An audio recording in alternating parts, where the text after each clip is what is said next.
This is a certified hood classic. What is that? That startled me. Carter in the back throwing curveballs. Is that Napster? At 6:05 a.m.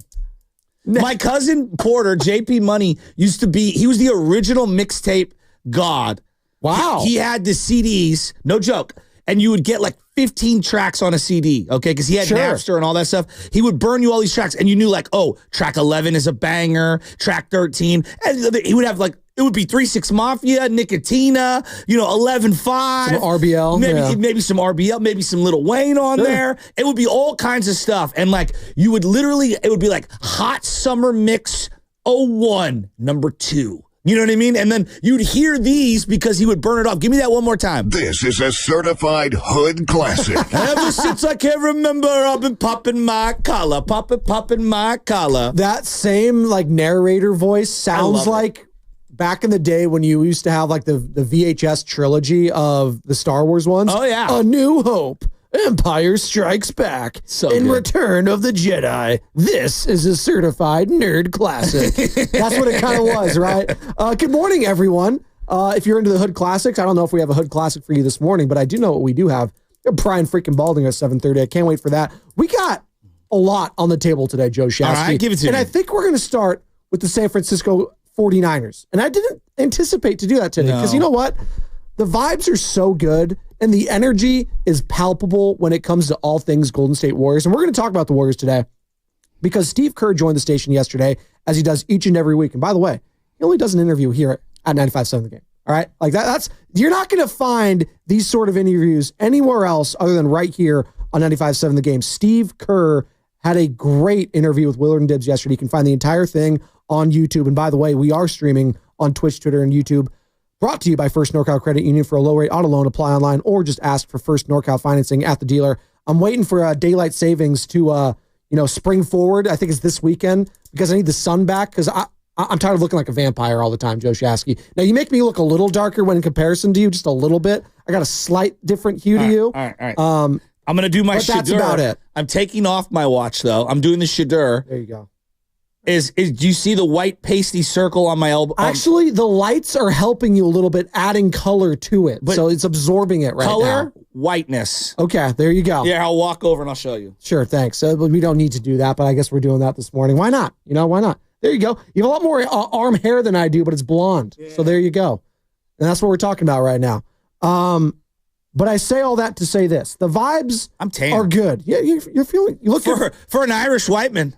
Look good, feel good, play good. Shout out Deion Sanders and Shador Sanders, who I guess Niner fans want for some reason now. I don't know what we're doing with that. I'm not sure what Niner fans want. Well, I'm not sure what the organization wants. Well, that's what it leads me into this, Joe Shasky, as I say good morning to all of you and the lovely people getting off work right now or getting ready for work, getting ready for the weekend. I'm curious what the final goal is of this offseason. So I know what the steps need to be taken. So they already did that. Mm-hmm. They ripped the Band-Aid off with Deebo Samuel. They traded him. Deebo on Super Bowl Sunday requested a trade. They adhered to it. They're like, okay, let's do that. 5th round pick. See you later. He's in Washington. Okay. Then the next report that comes out is Ian Rappaport, NFL Network. The 49ers are listening to offers on Brandon Aiyuk. And they doubled down on that. We had Tim Kawakami on SF Standard, TK Show Pod on Odyssey Podcast. Find that wherever you can find your Odyssey podcast or any podcast for that matter. And he was just like, yeah, the 49ers and Kyle Shanahan and John Lynch, they want Brandon Aiyuk to hear that they're trading him or thinking about trading him, shopping him. And they're like, interesting. So there's some sort of tense relationship there, obviously, between player, GM, head coach. Something's going on there. And baked into all of that is obviously the quarterback conversation and Brock Purdy. And what are you going to pay him? What does he want to get paid? What does the organization want to pay him? Can they meet in the middle? Can it make sense for all parties involved? And then, obviously, it was a bad season overall. It was tumultuous. You didn't make the playoffs. Things were just weird last year. Trent Williams, Travis Ward, they dealt with their tragedies. Dre Greenlaw, you don't know what you got with him. Are you bringing him back? Are you not? There's so many questions with this team, Joe Shasky. I don't even know where you have to start right now. Where do you start with this team right now? Well, I'm not really sure what their mission is this offseason. So, the last couple of years, it's maintain or enhance a Super Bowl caliber roster, correct? Every move they've made has been through that prism. Yes. You were just in a Super Bowl or coming off a Super Bowl loss a year ago this time. So, like, if this were a year ago and I said Joey Bosa was released, we would all be like, oh, yeah, go after him. You should be in on that. Absolutely. Yes. Right? But I also understood that, like, hey, you were also a year away from paying Brock Purdy. And as you mentioned, that Joey Bosa, by the way, for those of you just joining us, has been released or is going to be released by the Los Angeles Chargers. DK Metcalf wants out. This guard wants out. That guard wants out. Everyone's making trades, making moves, doing things. Myles Garrett is available. You know, Max Crosby signs a big extension. He's no longer available, but you thought he was. So I've been in this championship mindset, and everything is like, how can we get over the hump? How can we stay at the top of the NFC, compete with the Detroits, now the Washingtons, the Minnesota Vikings? It's crazy to say that whole division. Right. And then, obviously, the Philadelphia Eagles, and now the Rams. How do you stay in that mix? And now my question is, like, are they having to reset all of their financial deck? And we shouldn't even really be looking through free agency, and we should be looking at trying to bolster everything via the draft and have cost-controlled players all across the board? I don't really know. And I can't wait to ask again Brian Baldinger at 7:30, our 95.7 The Game NFL Insider, Baldy breakdown, and he can maybe, because it feels like it's been doom and gloom a little bit, and maybe that's a little strong, but well, the Eagles just won the Super Bowl. The Eagles just won the Super Bowl. You're down bad right now. You lost an all-time Niner, whether you think he's a Hall of Famer or not when it comes to the organization, Deebo Samuel. He was an all-time Niner, I feel like. And it was a guy that brought a lot of swagger to that offense and a guy that brings a lot of swagger to the defense.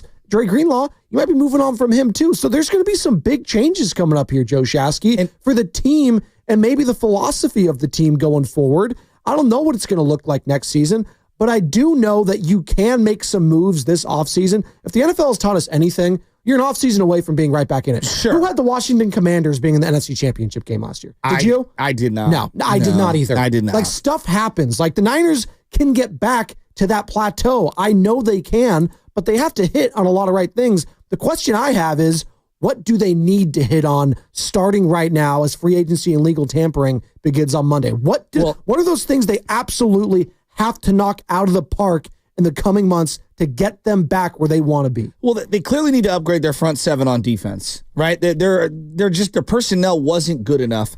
And so you find out Joey Bosa gets released yesterday. Yes. And logically you're like, oh, pair up Nick and Joey. Yeah. But they're brothers. I don't know if you know that.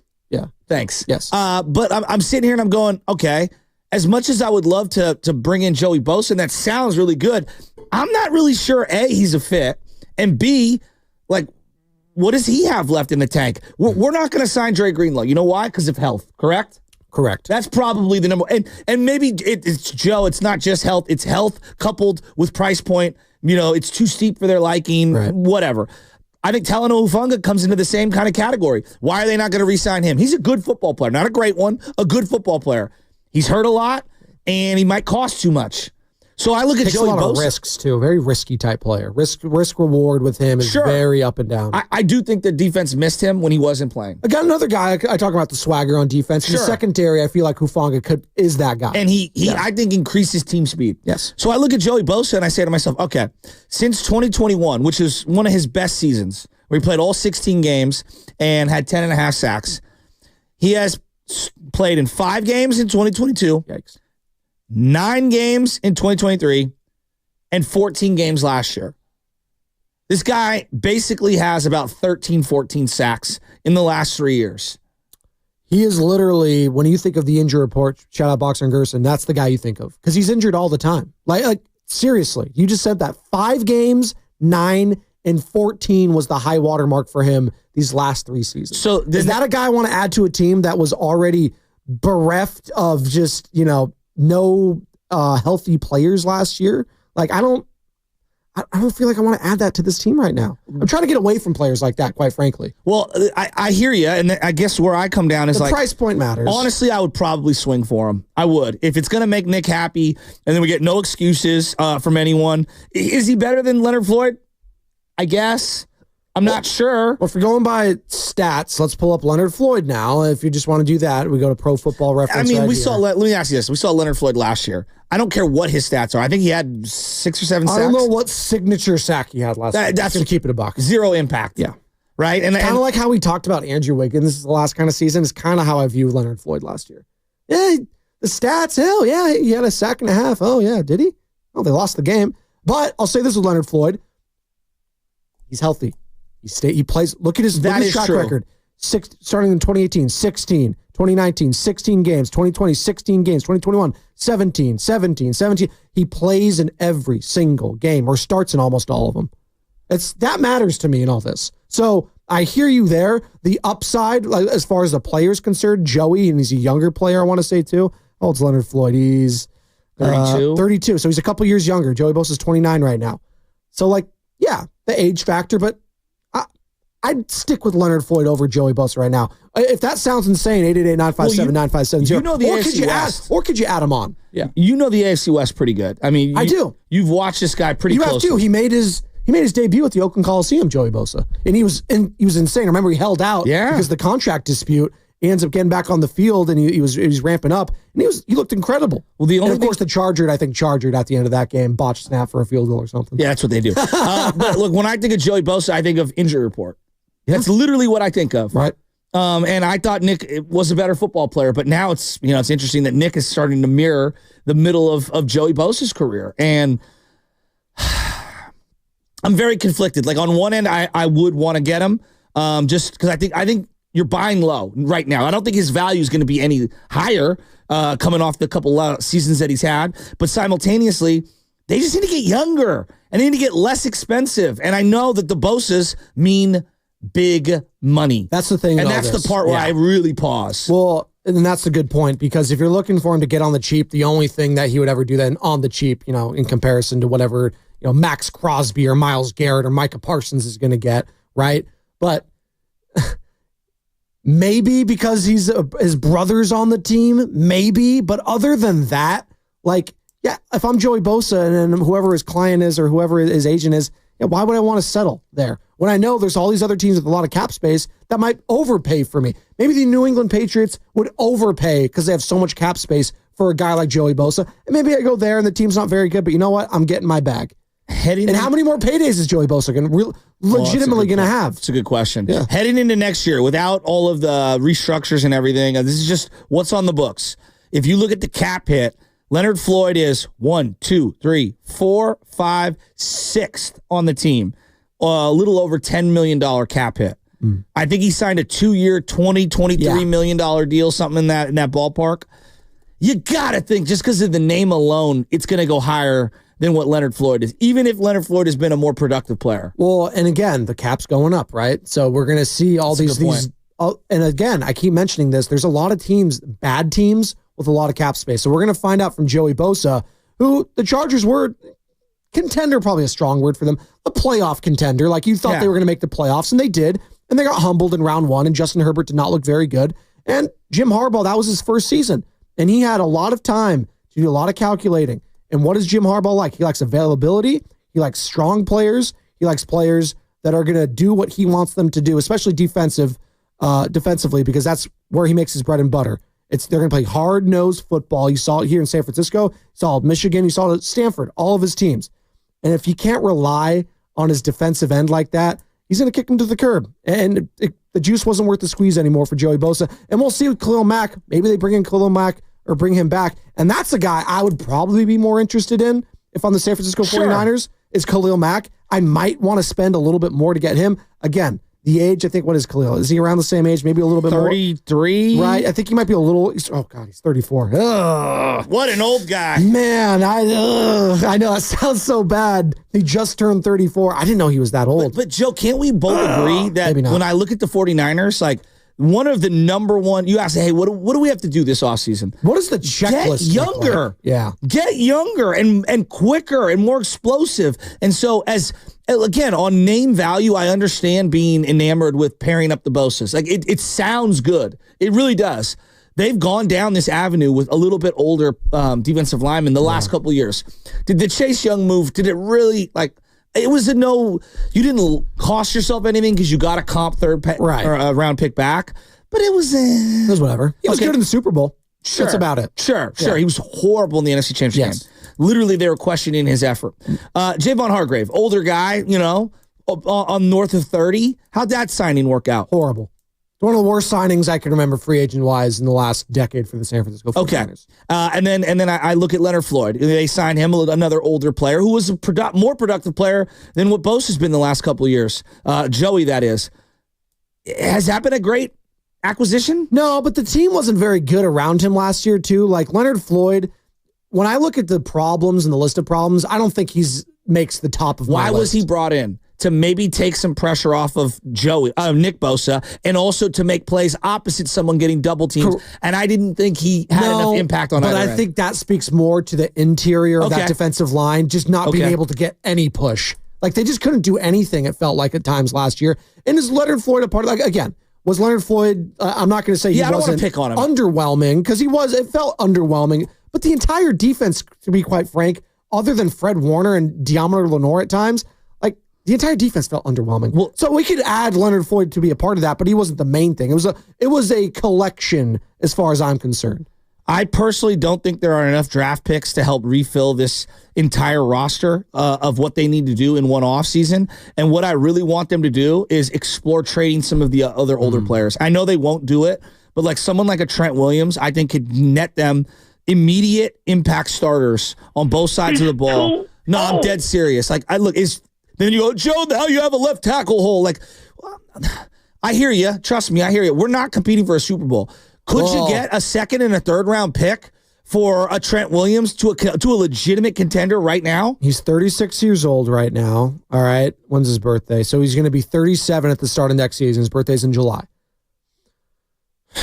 I hear you on that. If he shows signs of slippage, obviously, then you're going to be going back to the season. Oh, maybe this was the time to trade him. But I don't think right now I'm looking at this team and saying, I need to trade Trent Williams, because if you're the Niners, you think you can get one offseason, you can get right back in this thing. I started off saying that, and moving on from Trent Williams and finding a left tackle, and you don't already trust your right tackle, then that is signaling to me that you're probably held to the Super Bowl. The playoffs are going to be a struggle just to make it. I can't trade Trent Williams. I just can't right now. I can't do that. What's more realistic? Resetting your finances this offseason or setting yourself up to compete in this NFC? Can't you do both? Why can't you do both? Is that too much of a cop-out to say that?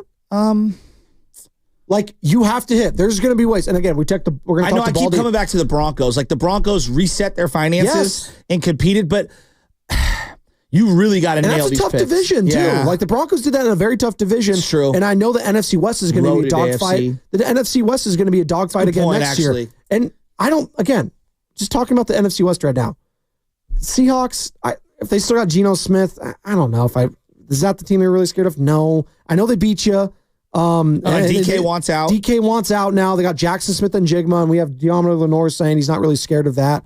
Maybe we shouldn't talk. Yeah, right. Well, we did lose to Geno Smith, and he basically ended our season. Well, no, he went night on you. If there's one thing I learned on you the last 2 years, Niners, is just don't talk on these podcasts. Stop doing Instagram lives. Just stop talking about other teams. We got enough things to worry about in our own team, on our own roster. Well, you can just make sure you're on. If they were on the Odyssey podcast, we would plug them, but they're not, so I can't do that. And by the way, we are streaming on our Odyssey app. It is free. Download that and thousands of other stations.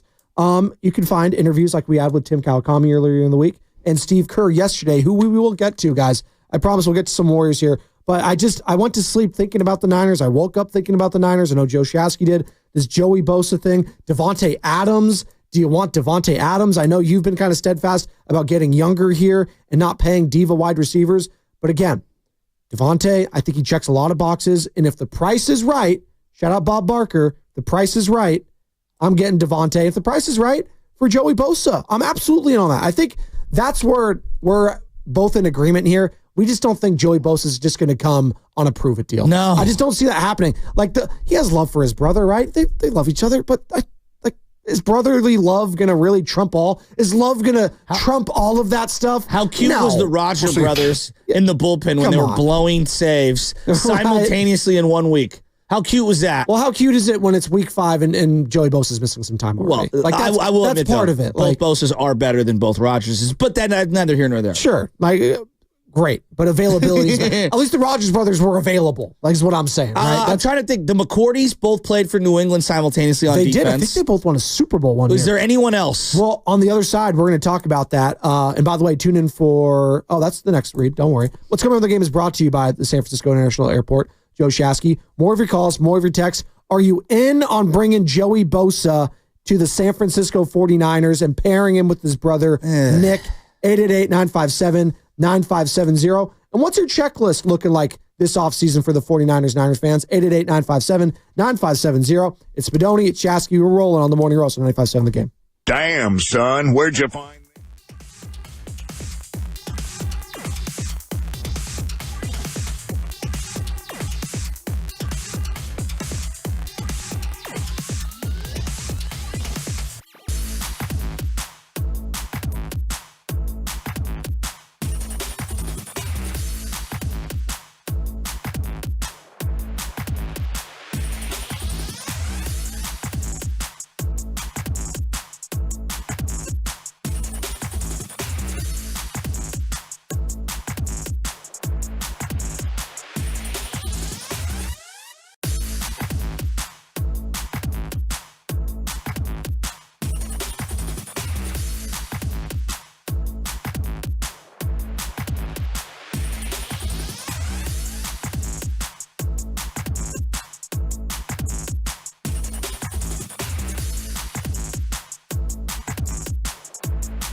I'm going to get real dorky here.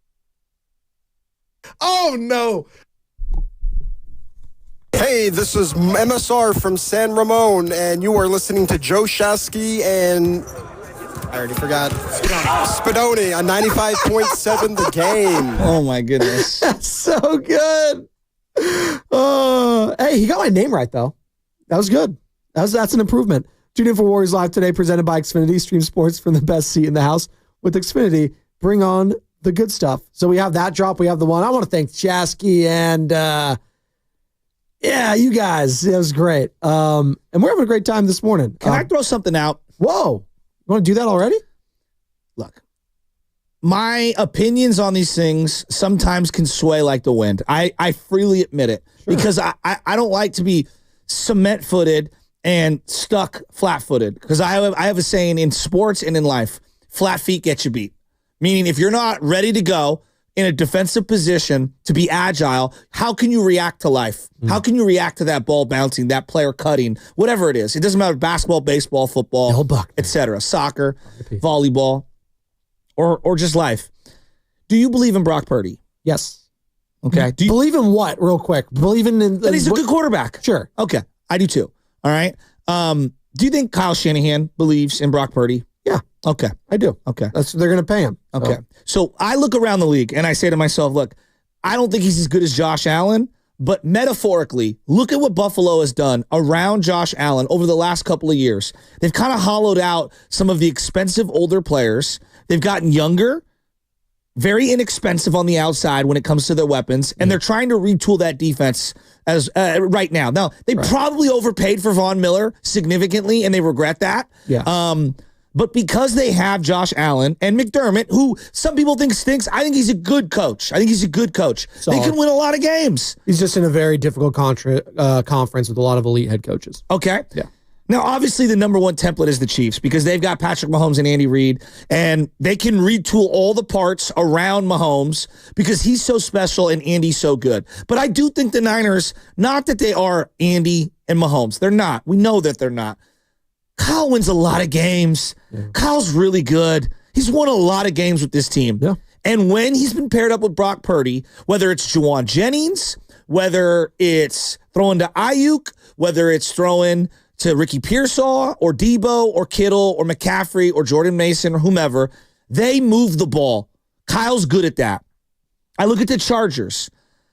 Justin Herbert is not on the level of Josh Allen and Patrick Mahomes, is he? No, I watch the games every single year, and Patrick Mahomes and Justin Herbert play each other, and Herbert looks good at times, but I'm sorry, I can't get that lasting image of Herbert in the playoffs against that DeMeco Ryans Texans defense. This fish is stinking from the head. Thank you, Priest. He was awful. But here, I agree, but he's a good player. He is. Okay, so what did the Chargers do when Harbaugh came in? They're like, you know what? We've got a lot of expensive older players at wide receiver. Mike Williams, Keenan Allen. Yes. We're going to get rid of those guys. Austin Eckler, we're going to let him leave as well. And we're just going to trust in our expensive quarterback and our good head coach. And Gus Edwards and J.K. Dobbins. Absolutely. Yeah. And they went to the playoffs and they have big, beefy offensive line. They got Joe Alt, they got Slater, they got a lot of boys up there. Okay, Denver did the same thing, but they got rid of Russell Wilson. Get rid of this expensive guy. They made the playoffs. Where I'm going at with this is that if you believe in Brock, which I do, I do. I think they can win a lot of games with Brock. And I believe in Kyle Shanahan.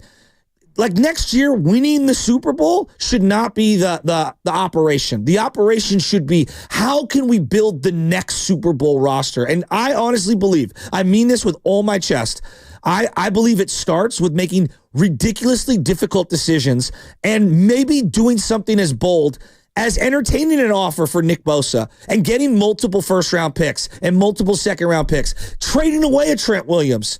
You know, you could still win 9, 10, 11 games next year, get into the playoffs, even maybe win the division, and reset this roster and get a good, young, fast, hungry nucleus. If you believe in the quarterback and you believe in the play caller, like, don't you kind of have to think about this a little different? Now, I know the Eagles, or everyone's going to point, oh, the Eagles paid their guy, and they paid because this is what the Eagles did this offseason.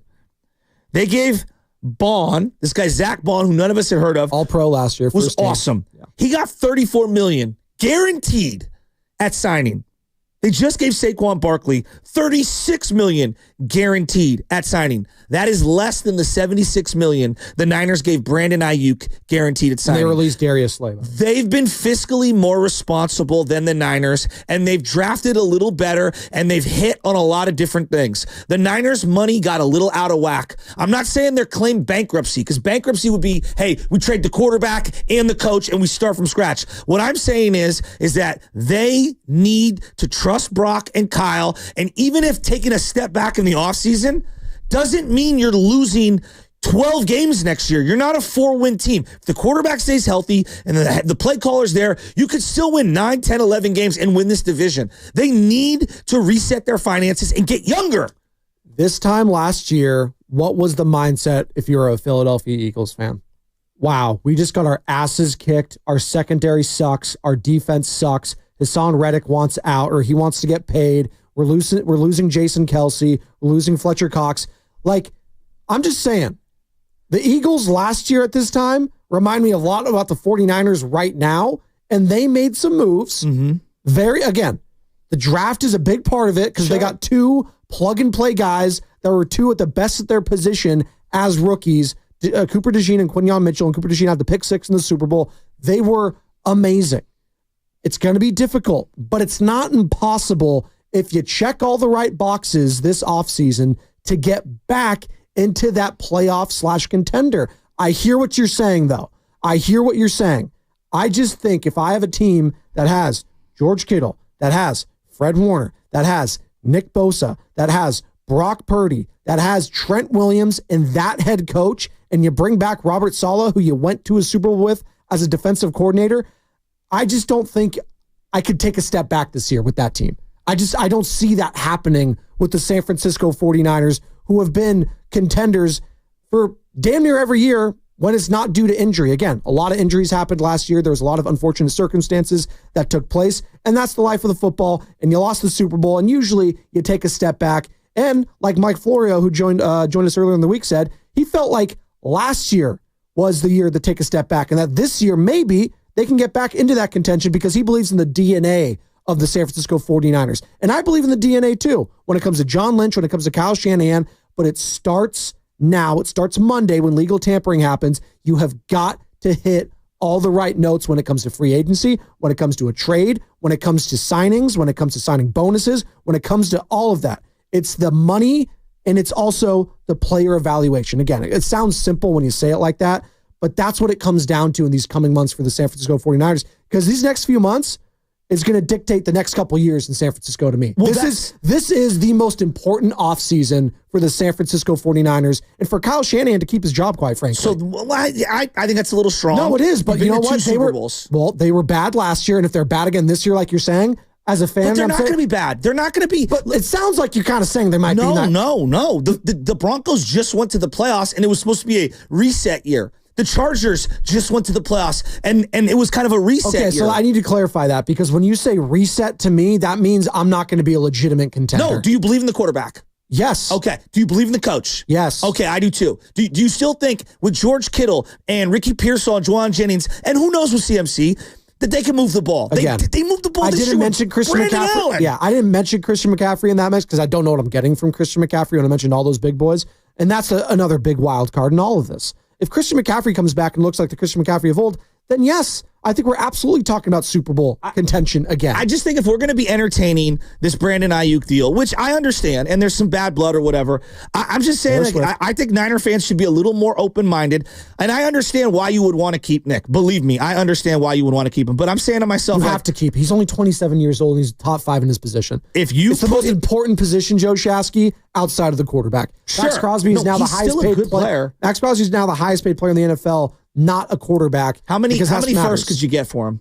How much financial relief could you get for him? These are the exercises I think you need to have to do. You're getting at least 2 firsts for Nick Bosa. Okay. You're telling me this roster right now, next year, for how bloated and old it is right now and how bad their finances are, couldn't use cost-controlled multiple firsts plus their own firsts over the next couple years? And then add in whatever you can get for a Trent Williams. No one is saying you're a 5-win team. If Brock stays healthy, Kyle's there, you're winning 7, 8, 9, 10, 11 games. How did we go? Even if it's awful. How did we go a couple weeks ago from trading for Myles Garrett to now trading Nick Bosa? Because I just don't understand their finances are out of whack. When you give a guy like Brandon Aiyuk $76 million a guarantee, and the Eagles can get 2 all-pro players for less than that this offseason after winning the Super Bowl, it tells me you've been a little fiscally irresponsible. You've spent some money that you now kind of regret.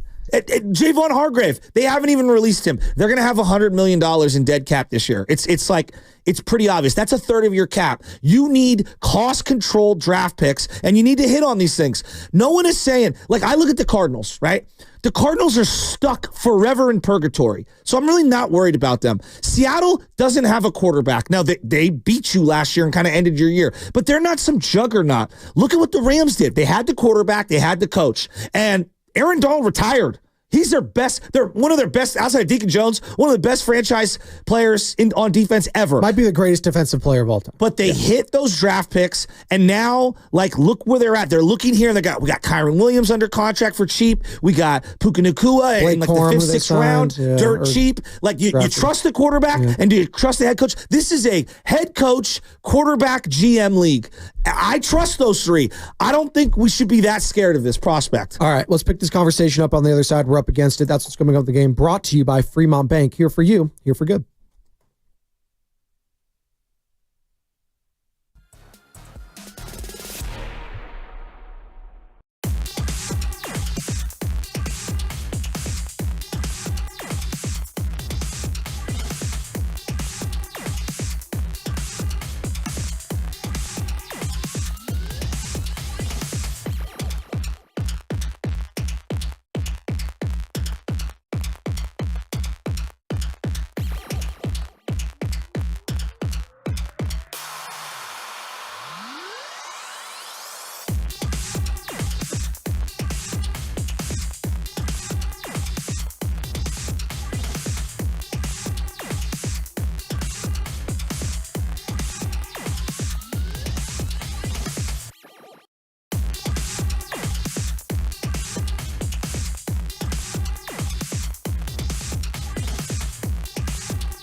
What's up, Joe, bro? Yo, what's up? This is Javon from San Francisco. I want to shout out my favorite morning roast, my favorite radio station in the whole Bay Area and the whole country. 95.7 The Game. It's your boy Javon who knocked out Joe Shasky in the knockout tournament, baby. He was also the winner, correct? Of the fan? No? No, that was Ricky Antonio. Oh, Ricky. Oh, excuse me. Javon had great hair and knocked me out so quickly. He did have great hair. I remember that. Brought to you by Golden State, serving the Bay Area for 3 generations. When you succeed, we succeed. Visit GoldenStateLumber.com. It's Spadoni. It's Shasky. It's the Morning Roast. We're fired up about the 49ers. We'll get into some Warriors as some point as well, because Steve Kerr had some just great content yesterday. Great interview with Willard and Dibbs. If you've missed any of that, find it on YouTube or on the Odyssey app. We got Brian Baldinger joining us at 7:30, courtesy of the River Islands guest line, as all guests in 95.7 The Game appear on the River Islands guest line. It's in time for you to discover the islands, River Islands in Lathrop. David, I see you in Denver. You've been hanging on tight. We were talking about Joey Bosa, and it kind of sparked what we're talking about right now. You know, Joey Bosa gets released. Your first inclination as a 49ers fan is, wow, let's pair him with his brother, right? Joey, he's had some success in the league. Yeah, he's been hurt, but you know what? We can really use a boost right now, and I think we can see the best out of Nick Bosa maybe next year. Just wasn't great last year with Leonard Floyd. It wasn't what we wanted to see. The defensive line as a whole wasn't amazing, but bring in Joey. Maybe you get a revitalized Joey Bosa in a prove-it-year contract maybe, and with Nick. Okay, I could get with that. What's the price point going to be, though? And it's going to be important because, as we've discussed this past week, finances are very important, specifically for the 49ers right now, who are moving off and have moved off of Deebo Samuel, potentially moving off of Brandon Aiyuk. Oh, and by the way, you have to pay the quarterback, top flight quarterback money approaching. But I want to talk about the quarterback, Joe Shasky, because you're talking about potentially resetting, retooling, whatever phrase or verbiage you want to use, but you might take a little bit of a step back like you took a step back last year, or, you might be playing for the division, but maybe not the Super Bowl. And I don't know if people want to hear that right now. Very few teams can afford to have high-priced weapons as well as a high-priced quarterback. Correct, but it brings me back to the quarterback because, I look at a lot of the teams right now. I look at the Cincinnati Bengals. Let's use them. Mm-hmm. They didn't make the playoffs last year. They should have. They didn't have a great year. Joe Burrow had a great season. Yeah. Maybe had they made the playoffs, he would have been the MVP, but he didn't. And you're not going to win the MVP on a team that doesn't make the playoffs. At least not in the NFL. That's not going to happen. Baseball, sure. Mike Trout on line 1. But I believe in Joe Burrow, and I believe in Zach Taylor, their head coach still, because he's an offensive guy. Their defense was holding him back last year. It wasn't a good defense. So Joe Burrow and Zach Taylor, as long as I have those two, I got faith that, they could be a Super Bowl contender next year. Sure. Lamar Jackson, John Harbaugh. I got faith in that duo. Mark Andrews catches that pass. Maybe it's the Ravens going to the Super Bowl instead of the Chiefs. Absolutely. Right? Andy Reid, Patrick Mahomes.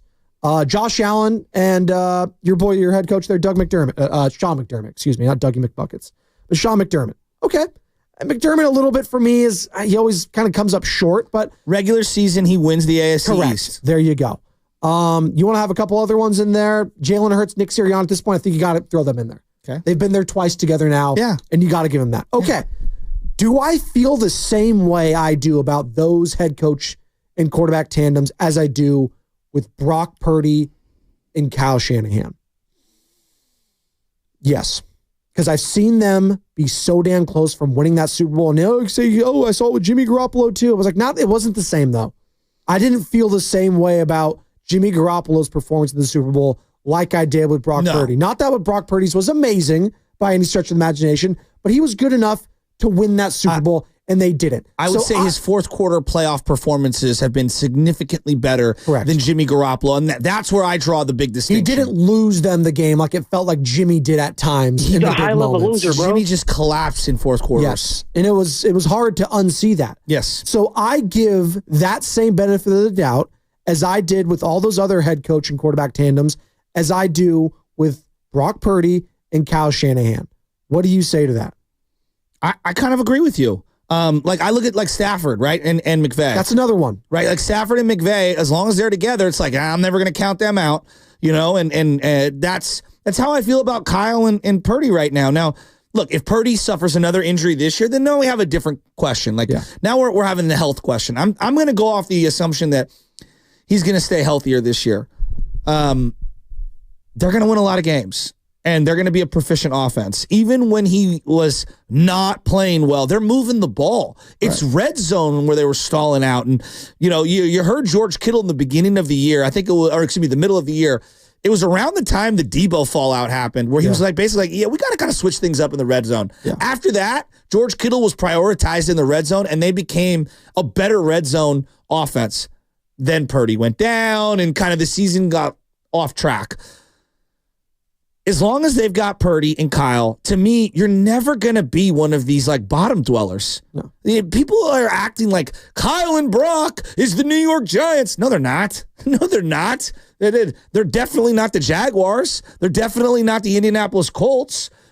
Those teams have already eliminated themselves before the season's even started, right? And I would even put them a click above a team like the Arizona Cardinals, although the Arizona Cardinals beat you last year. See, I think the distinction I have in what you're saying is you're saying they're going to be a solid, at the very least, a middle of the pack. I'm saying if the whole team is hollowed out, not that I'm not accounting for it. George Kittle's still here, and CMC's still here, and I think that Ricky Pearsall is going to take a big leap forward. I'm going on the assumption their defense is still awful, because it is awful, and it needs to be retooled. Okay. Can we all acknowledge that? Yes. They've got one of the worst personnels on defense in the league. Which is crazy, because, again, a year removed, you felt like you were holding that Kansas City Chiefs offense to diddly-poo, and then Dre Greenlaw gets hurt, and it all falls apart. Which is why I'm open to just kind of, I don't want to trade Nick Bosa. I'm asking you guys, right now, if you were looking to get less expensive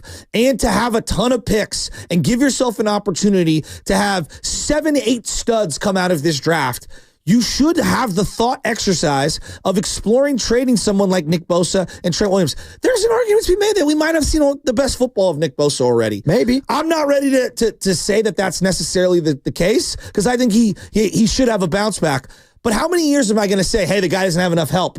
Well, maybe we can get some help with Joey Bosa. Bring his brother over here. David in Denver, what do you say to that? Do you want Joey Bosa on this team to pair alongside his brother Nick? Good morning. Hey, guys. My way to answer that is just to say, for a couple years now, I've thought that our D line has really been the thing that has concerned me the most. And so we've had hits and misses, man. There's been this rotation of guys coming in. And so quite honestly, I like Joey, but it gives me pause because we've just been swinging and missing and trying to fill these gaps, and it just hasn't worked. And I really feel, and I know I don't want to overgeneralize, but I really feel the D-line play and fall off has affected everything else on the defensive side. It's put a big load on Warner, to where he got injured. I think he was trying to do too much, puts a bigger load on our secondary. I think that D-line, that's just always been a point of contention for me. So I kind of paused because I'm like, Joey Bosa, okay, that sounds like it would be fun, but would it be effective, though? Or would he be another guy who comes in and is hurt, and then we have to move on in a year? I think that this offseason, to your guys' point, is going to be so very crucial into how we fix, for me, first, the trenches, and then on from there. I think there's just going to be, I'm really looking to our management and leadership to see what are they going to do. And then one other question for you guys I'll take off the air is moving to the offensive line. I've kind of thought that Trent Williams, because we've had Trent, because I heard you, Shasky, talk about maybe you trade him, and I think some people would scoff at that. But for me, it's I feel like having Trent has almost masked the overall issues that our offensive line has had as a whole. What was your guys' level of concern for our offensive line last year? Because I feel like how people answer that can dictate, all right, is it really just we have Trent, so we're good, we could put mediocre guys around him, or is it he's a great player but he's old and maybe we do revamp? So I don't know. What are you guys' thoughts there? Well, I look at this offensive line right now. Needs to be improved. Dominic Pooney is a really good player. Great rookie season. Really like him. But I would like to see them continue to reinvest and can we get 4 young guys to kind of grow together on that offensive line? Yeah. Now that's tough because you could miss. Trying to do the Philadelphia Eagles, kind of build it Yeah. It's tough. It's all tough. homegrown look, guys. Do you see what the price point is right now for guards in the open market? I mean, 18, 19, $20 million a year. Aaron Banks, they drafted a couple years back during the Trey Lance draft. And he didn't even play his rookie year. And now he's going to walk in free agency. They're talking about him getting $20 million a year. I like Aaron Banks a lot. That's crazy. Like, that's crazy talk. $20 million? Like, if I just went to a Niner game and I started polling random fans, who is Aaron Banks? No, I bake with Fremont Bank. Here for you, here for good. And I'm not even trying to knock him. I'm really not. I'm not. I'm just saying, like, that wasn't my best. It's, I mean, it's just, so it's wild. So right now, I want to see this Niner team continue to reinvest through the draft. And I don't think one pick in the first round and one pick in the second round. And I know they have multiple thirds and multiple fourths, and that's great. Like, they need multiple firsts, multiple seconds over multiple years to kind of reset their books here. I am curious about the one big move that people would want to see, and big move is maybe a stretch, or it could just be a signing of a player. It could be keeping a player. It could be paying Brock Purdy. It could be a draft pick that you want to see. What is something that could get the juices flowing again if you're a San Francisco 49er? Because I see all these other teams making deals. I see all these other teams in action. I would like to see the 49ers be a part of these conversations. And I know they are having the conversations because Adam Schefter, ESPN, earlier in the week, we're talking about the 49ers fielding calls on pretty much anyone. Well, again, I think that the 49ers in their particular financial situation are open to listening on just about anybody, right? And so if there's a team out there that is willing to take on the Brandon Aiyuk contract with him coming off the torn ACL, I'm sure they would listen, absolutely. But again, you've got to find a team that's willing to take on the player with the injury, with the contract. That's not a simple thing to do. Look, if there's no knee injury, it's a simple deal. But because there's a knee injury, because he may miss the first half of next season, and there are questions about, when he'll get back next year, there are a whole host of pending issues. But the Niners, again, for them to play in the free agency sandbox, they're going to have to find ways to clear out salary, whether that's through Brandon Aiyuk or Jordan Mason or any other player that they don't bring back or let go. They have to find ways to get money to help field the kind of roster that they want. So if an offer comes in on Brandon Aiyuk and there's a team out there that's willing to take on that particular situation, I'm sure they would be open to listening to it. You're listening to 95.7 The Game, KGMZ FM and HD1 San Francisco, an Odyssey Sports Station, always live on the free Odyssey app. That was Adam Schefter, courtesy of ESPN. I believe that was on the Pat McAfee show earlier in the week, Joe Shasky. So I'm looking at this salary cap tracker for the whole league. And it's current as of like a week ago, okay? With the Deebo Samuel acquisition by Washington. The Niners have about $34 million in cap space. Now, I know that this is a moving target, okay? They're looking at it, and they have the most amount of dead cap money in the league. Only the Browns and the Eagles even come close, and they're $15 million behind where the Niners are at, and that's before the Javon Hargrave move. $65 million right now in dead cap for the San Francisco 49ers. So I remember, in the early 2000s when the Niners had all of this dead cap money going back to the Super Bowl year in 94. They spent like crazy to try to win a championship, and they won the one. Some would say they might have overspent considering they only won one, but they won that one. And then years later, they were still paying for Ray Brown and Charles Mann and Ricky Jackson and all these random acquisitions, Bart Oates and stuff. Yeah, I know, Bart Oates, BYU. And so, like, you're looking at it and you're saying to yourself, wow, why can't we afford, this is back in the early 2000s, why can't we afford Garrison Hurst and Jeff Garcia and T.O.? Because you had a ton of dead cap money. You literally couldn't afford the team that you have now to continue to compensate the players that you need to compensate because you need to get your books in order. And I look at this Niner team and they spent and spent and spent and spent. And the hard truth is very difficult to come to grasp with. They might just be kind of screwed. And their best avenue to competing, both for the now and for the next couple of years, is move a couple of the bloated contracts, get some pick back, and pray to God that you hit them. Tim Kawakami, TK Show, TK Pod, Joe Shasky, kind of talking about what you're talking about right now. Niners have not felt good about some of these deals as of late. Interesting time. I'll put it that way. Interesting times. Does that mean anything for Purdy? Maybe a little bit. Does that mean anything for other veterans? For George Kittle's extension? Maybe. Does that mean something for Trent Williams? I just think it's pretty clear. I don't want to be real blunt about it. We know how talented he is, but I mean, he's going to play next year, but that might be it for Trent Williams. I mean, I think it's pretty, I would say, not put it in ink, but I would put it down in pencil. That might be Trent Williams last season, certainly at that contract. Like there are a lot of things in the air with the 49ers. It's aggravated by the fact they went 6-11, but I also think there's been some, they have not felt good about some of these deals, and they don't want to do it anymore. I'll just say this: they don't feel good about these deals, and I'm not trying to pick on Brandon Aiyuk. I'm just saying forget the injury, because that's a whole nother can of worms. He had a career year. He wasn't even your number one target on offense. It was either CMC or Kittle or whatever. You gave him $76 million guaranteed last year, and it bled into the regular season.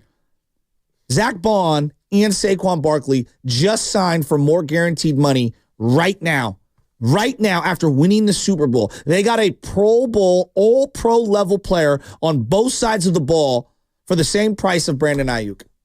Look, that the Niners have lost some of these deals.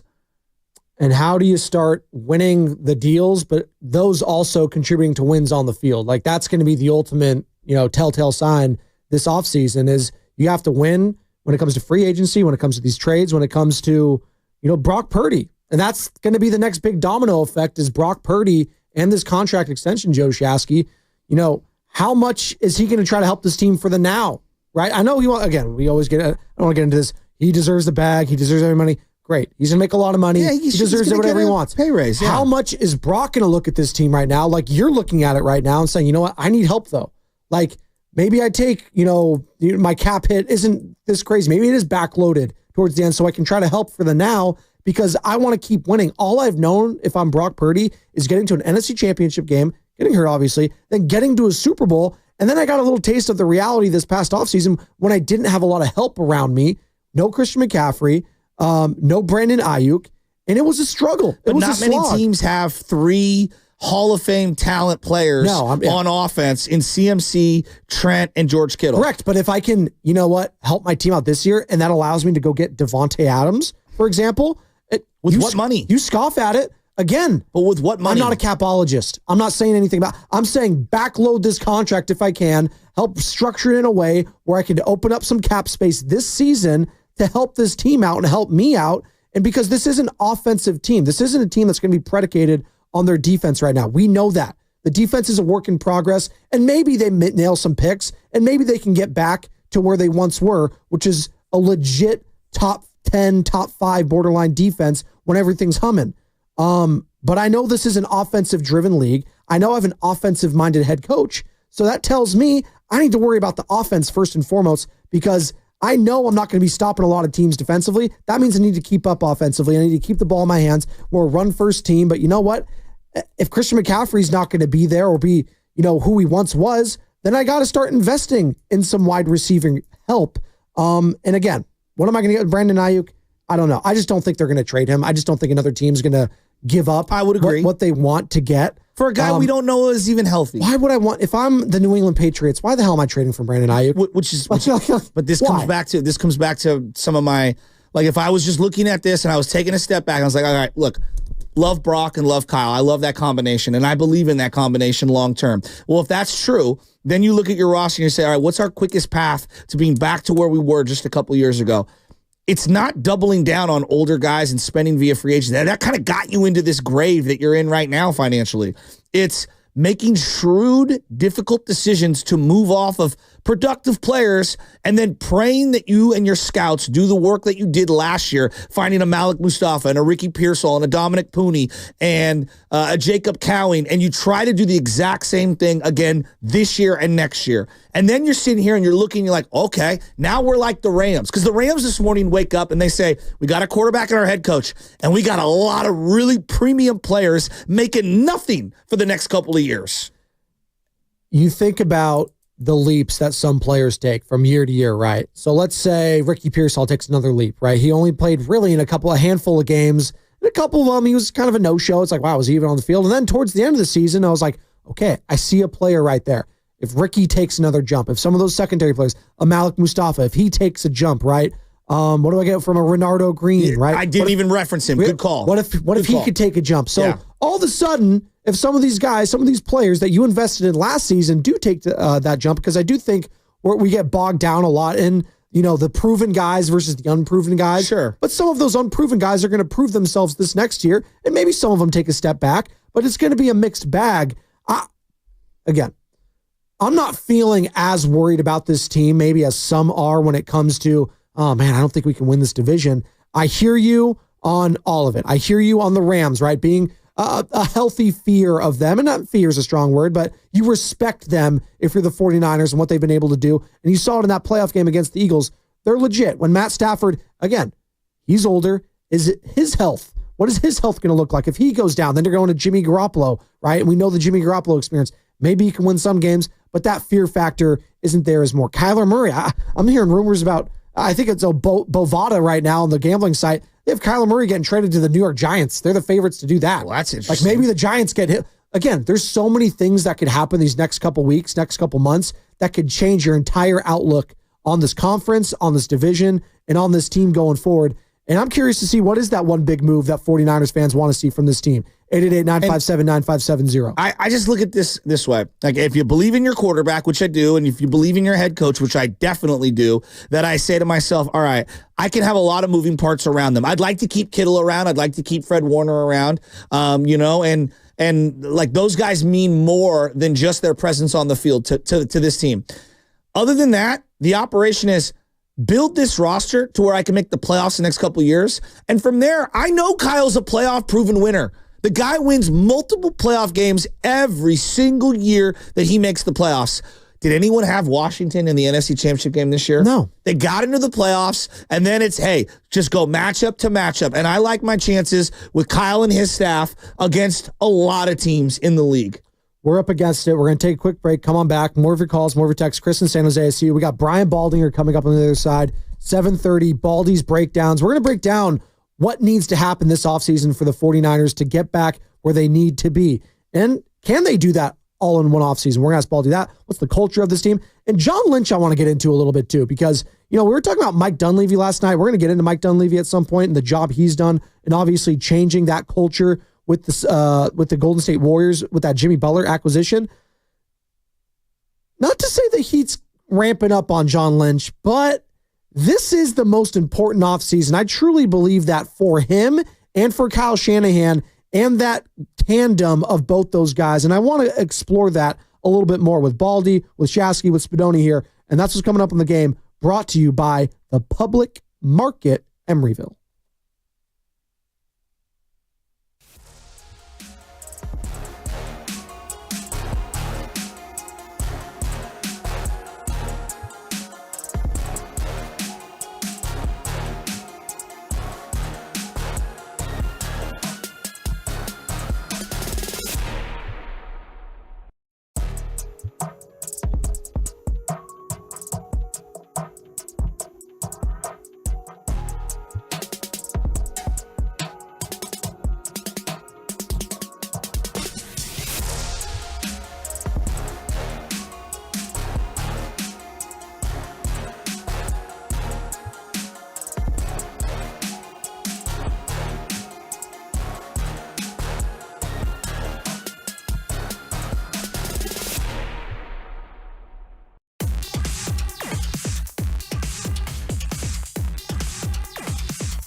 It's your boy Ricky Antonio, the winner of the Listener Knockout Champion. You feel me? Shout out to Spadoni and Chats, man, on 95.7 The Game. Could I get a water though?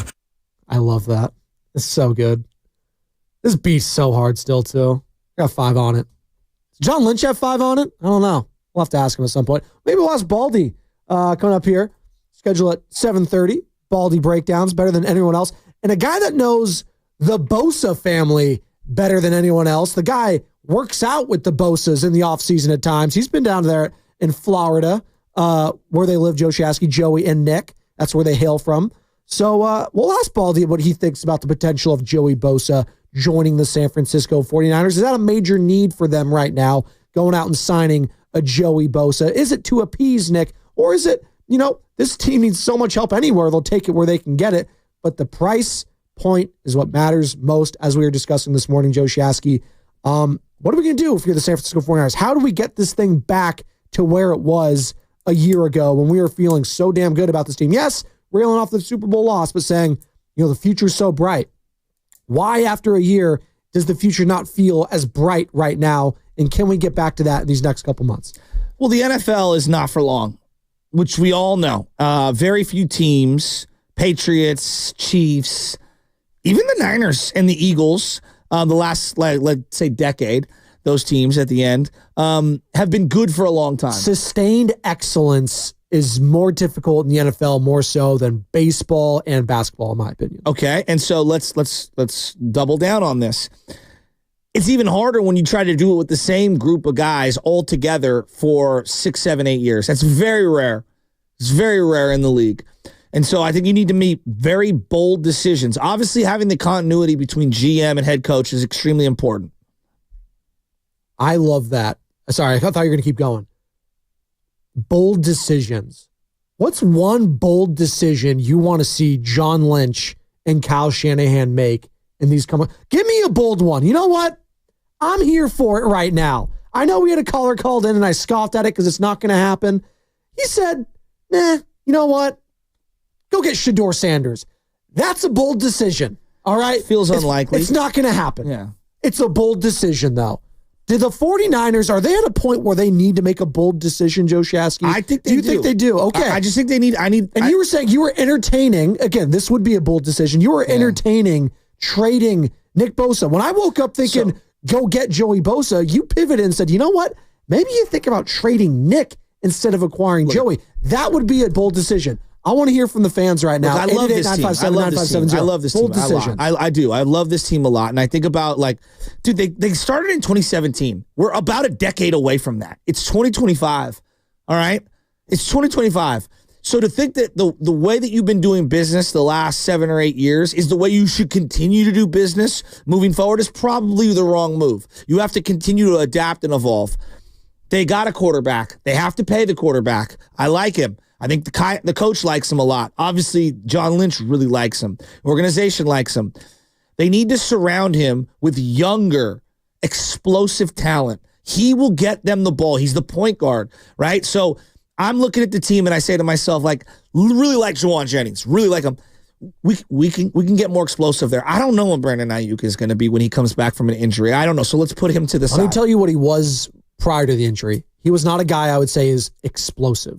He is not a guy that I would say was a speedster or a guy that was super physical. He was an elite route runner that blocked like crazy and was very good at that. That is what I think of with Brandon Aiyuk. And then I look at their defense and they're slow and old and they don't get home, right? That's like the worst thing you can be as a defense. I do think they have some secondary players I like. I like Renardo Green. I like Diamonor Lenore. I like Malik Mustafa. I think their secondary is actually on the come up. I do. I think it is. Which is funny because that was the one thing that felt like was the missing link for the team for so long. Sure. Now everything else is but the secondary, it's just funny how things work out. What do they need to do? They need to revamp the trenches significantly, right? And people would say, oh, this is counterintuitive to get rid of your best pass rusher. No, your best pass rusher in this situation hasn't really played that well the last couple of years. Yeah. And you overpaid for him. And it's really hamstrung how you can build the rest of the team. The other thing is they were bold the last however many years. Yeah. Traded for CMC. And they gutted a second, third, and fourth round pick to do so. right? And it was a great trade. Yeah. But looking back, it's like when he doesn't play, God, you could have used those picks. They traded up for Trey Lance. And it was a bold trade. Gave up 3 first-round picks. Completely whiffed. He did. Completely whiffed. And if he's not going to be a Josh Allen type of a guy, you miss dramatically those first-round picks to supplement. Even if only 1 or 2 of those become good players, you really have missed out on that. Kind of like how we talk about whiffing on James Wiseman. That comes to roost at some point when you whiff on a pick like that. Exactly. And you've hit on other late-round picks, and that has helped you.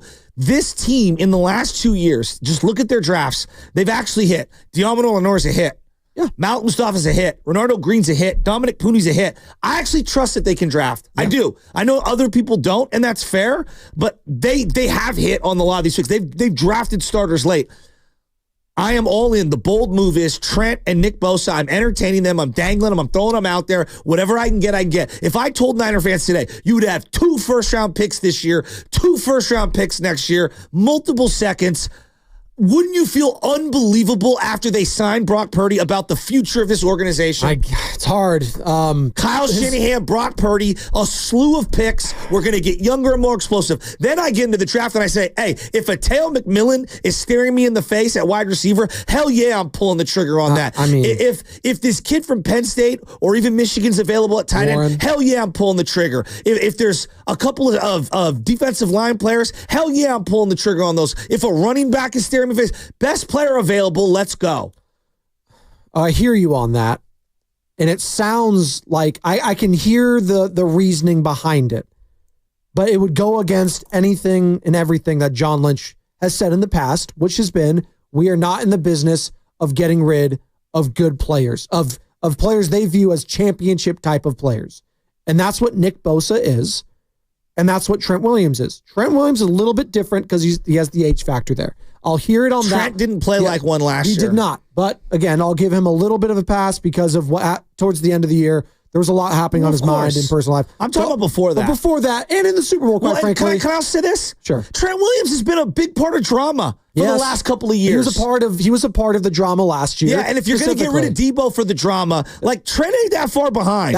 I can hear that. You know, Trent ain't that far behind. Mr. I have no guaranteed money. I got to get the bag. I show up late. I'll be ready to go. I need multiple IVs over the first couple of weeks. Let's not forget, Trent played pretty poorly based on what he did to you as an organization. And if we're going to He's not a choir boy. Well, and if we're going to be fair on that, then you could talk yourself into Nick Bosa not exactly being the greatest leader at times the last couple seasons. I agree with you. As well. So there's that aspect. Throwing DCs under the bus. Yes, that is what I would have alluded to. Yeah, and not only that, like part of why they kind of kept Sorensen is because you listened to Nick Bosa. Absolutely. You wanted to keep a guy that you knew in the familiarity. Now you have to go back to the well. It's like that. Yeah, I'm a big Bosa fan. I know what I'm doing when I trade them away. But some of the best trades in Bay Area sports history involve getting rid of someone that actually is good to get something that might be better. Whether it's Matt Williams for Jeff Kent, whether it's Kevin Mitchell for Mike Jackson and Billy Swift and Dave Burba. Like there are examples of this happening. I mean, the great trade of all time in the NFL is the Herschel Walker trade, right? Sure. And everyone wants to replicate that. But you can still compete. You have the quarterback. If this team didn't have the quarterback, I'd be looking at my roster in a different way. Yeah, but also, like, if you're trading for Nick Bosa, like, it's the same thing with the Khalil Mack trade when it happened. I was like, you're trading Khalil Mack. What are the chances you're going to get a player that even comes close to the guy you just traded? Like, we're talking about Nick Bosa being a top 5 defensive end in the NFL still. I mean, I'm going in any shape or order. But Micah Khalil Parsons, Mack Myles Garrett, TJ Watt, Max Crosby, Nick Bosa. Those are the top 5 to me in the NFL right now. I'm not getting Max Crosby. I'm not getting Micah Parsons. I guess you can try to trade for Myles Garrett. I don't think they're going to do that. And then there's TJ Watt. You're probably not going to get him either. So I'm sticking with Nick Bosa, who's still relatively young, Joe Shasky. He's under contract still. Like, I'm fine with keeping Nick Bosa. He's the guy that is probably untouchable to me. But with Nick and the bloated salary and everything, he hasn't been good for 2 straight years. Well, it hasn't been good. So the amount of money that you've paid him, he has underperformed based on his skill set. Underperformed for him is still a top 10 guy in the league. He's 9 sacks last year. That's a fair point. 10.5 the year before. So I hear you on that, but we're talking about him commanding double teams still. And we just talked about a guy, Leonard Floyd, who I think he had double-digit sacks, or damn, he had 10 sacks and it was the most hollow 10 sacks I've ever seen in my life. Like, I felt Nick Bosa's sack production still at times. Again, they need to revamp the entire defensive line at some point. But Nick is the one piece where I need to keep him. And maybe if I add Joey Bosa, maybe we get an even better Nick. I don't know. Has he played? Has he displayed the leadership? To me, because this matters. This really does. Has he displayed the character and leadership that I would demand from the highest paid 49er of all time? No, but you know what? Because I have the greatest leader in the defense in the NFL, Fred Warner, it can skate by. That's part of it. If I didn't, though. No, but if I didn't have Fred Warner, then I think that the fire from the fan base and the vitriol will be more under Nick Bosa. But the fact that I have Fred Warner, who's legit, he is the leader of that team on the defense. I don't see Nick as the leader on that defense. That's okay because I have Fred. If I didn't have Fred, then it'd be a problem. To your point. We have some callers, Joe Shasky, I want to get to. So let's go. This is Chrissy in San Jose, one of our long time. I love Chris. He has some thoughts on John Lynch. What's up, man? John Lynch, let's go. Hey, Spadoni, Mr. Shasky. John, I don't know. They get credit. It's like what Shasky just said. They do get credit. Diamondor Lenore, 5th rounder, Kittle, 5th rounder, all this stuff. But, I mean, Joe, I just kind of disagree in terms of an unequivocal belief in their ability to draft people. Spadoni, I know we've talked about this for a long time. The drastic, bold move they need to do is they need to reset and, frankly, blow it up. Because your record tells the story. 6-11, that's who they were. Bad luck, losing games late in the second half, whatever. That's who they were, and that's who they are. So, I implore you, Joe, we've talked about it a lot, but go back and look at their first 3 rounds since the year before the debacle with Trey Lance, which, by the way, is a fireable offense. So, John, he gets up there on the podium. He's a Hall of Famer. Him and Kyle, they'll forget more than I'll ever know about football. You guys are Joe and Joe. I'm Joe Schmo, talking football. But look at the draft picks. Since Brandon Aiyuk was the second first rounder taken in the 2020 draft, and Kinlaw was a bust. Look at every single first, second, and third round pick since that Kinlaw pick. They have all been busts. Every single one of them. I leave the verdict out for last year's draft. I like to see guys for a couple years before calling them a stud or a dud. But to sit here and think that, I believe in their drafting ability. Nick Bosa is the only defensive lineman they've drafted in 8 years. 8 years. And he fell to your lap at number 2 when everyone thought he should have gone number 1. Offensive line. You draft McGlinchey. He was all right. No, he was the second best lineman on his call. But I'm with you. I'm just saying, and you know what I'm saying, Joe? Yeah, I do. I hear you. They get credit for the hits, but the trenches, look at what Philly did. You're telling me that with A.J. Brown, Smith, Saquon Barkley, and the best offensive line in football, we don't think Purdy could do what Jalen Hurts does? Jalen looks lost back there at times. Now, he has the legs and the tush push and all that, but this, I don't know, man. They got to do something. I would say blow it up. Keep the young talent you got. I like Purdy as a quarterback, but you have to protect him.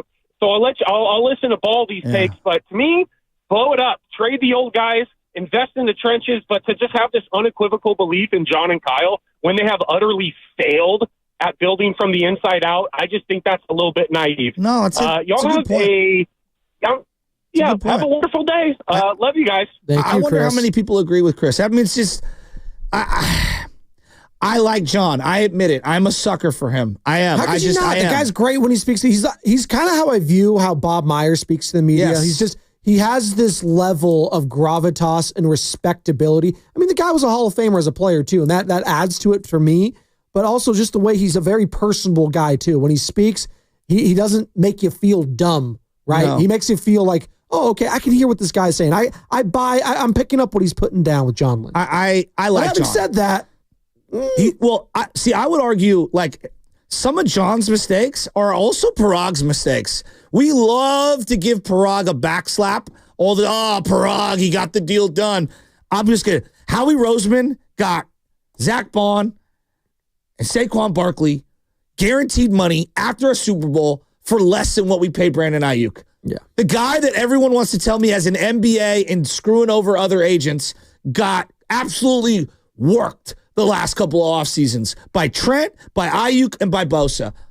in fairness. And Javon Hargrave. In fairness, the running back market, the linebacker market, not the same as the wide receiver, but I hear you on all that. It's two players compared to one. I understand. If any team should be cautious on paying a wide receiver, sure, it would be the one that paid Deebo Samuel and then immediately regretted it. I know. I think, Austin and Redwood City, he has a bold move as well. What's the one bold move at 888-957-9570 as we await Brian Baldinger here on the River Islands guest line shortly? One bold move you'd like to see with the San Francisco 49ers in the coming months, 888-957-9570. What's up, Austin?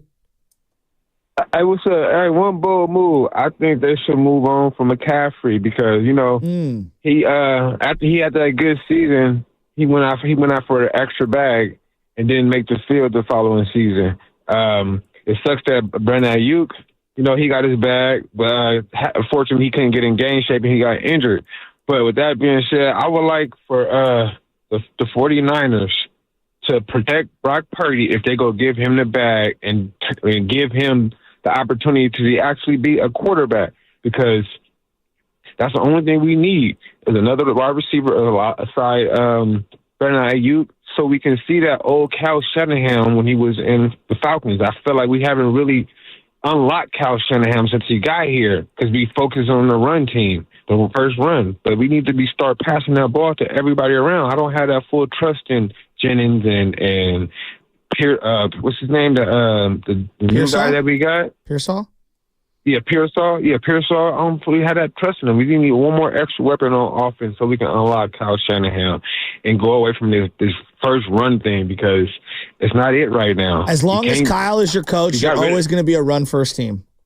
It's just that's just how he plays but look football. what they did with the Falcons though. Yeah, they had two running backs. Ronnie White. They had Julio.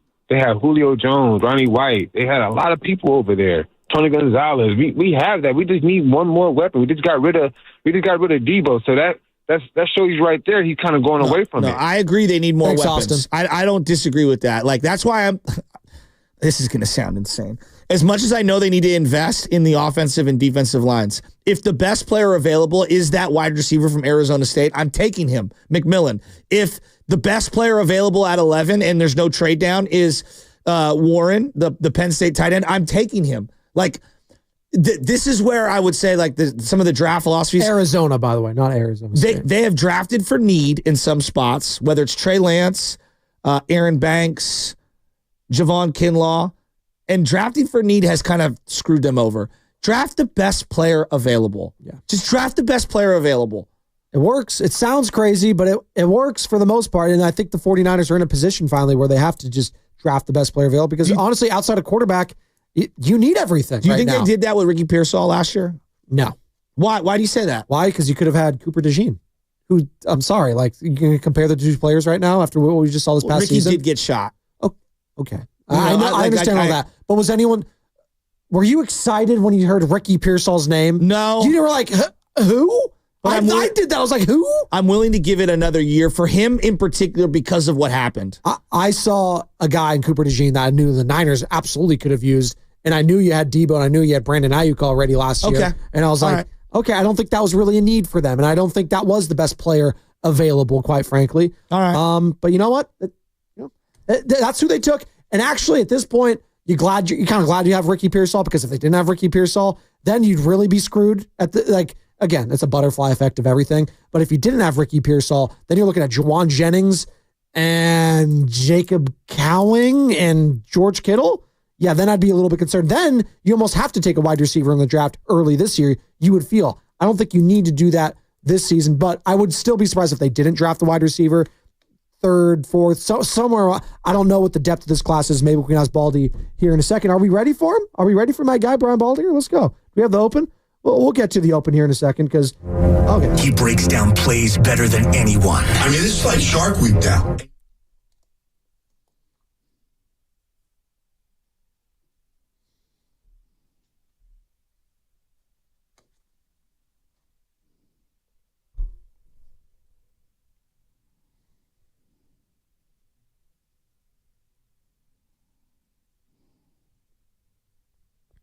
That's right, baby. Baldy Breakdowns, Brian Baldinger here on the River Islands guest line, as all guests on 95.7 The Game appear on the River Islands guest line. Isn't time for you to discover the islands, River Islands, and Lathrop. Also presented by our proud partner, Golden State, serving the Bay Area for 3 generations. Building better starts with Golden State. When you succeed, we succeed. Visit goldenstatelumber.com. Baldy, good morning to you. We're going to bring you right into this conversation. It's Spadoni, it's Shasky, and there's a lot of panic right now for the San Francisco 49ers. It's I'm kind of surprised. Like this time last year, you're coming off a Super Bowl loss. Yeah, you had some hard decisions to make. You know, you re-signed Christian McCaffrey, you re-signed Juwan Jennings, you eventually re-signed Brandon Aiyuk. We know that how tumultuous that was, and obviously Trent Williams as well. But now fast forward a year from then to now, you know, you feel like you got a lot of holes in that defense. You feel like you got some holes in that offensive line. You got to pay your quarterback. You just traded Deebo Samuel, who's, you know, an all-time 49er. You're listing calls potentially for Brandon Aiyuk. You know, when you look at this 49ers team, I'm throwing a lot at you, Baldy, I'm sorry. But when you look at this 49ers team as constructed right now, you know, are they closer to a rebuild than being a Super Bowl contender at this moment? I don't know if it's rebuild is the right word. I mean, they're going to be competitive. You know, it's a year-to-year league. And, you know, you got to basically restock and rebuild every year. I mean, the Eagles collapsed last year, and they went in the offseason, and nobody had a better offseason, and they won a Super Bowl.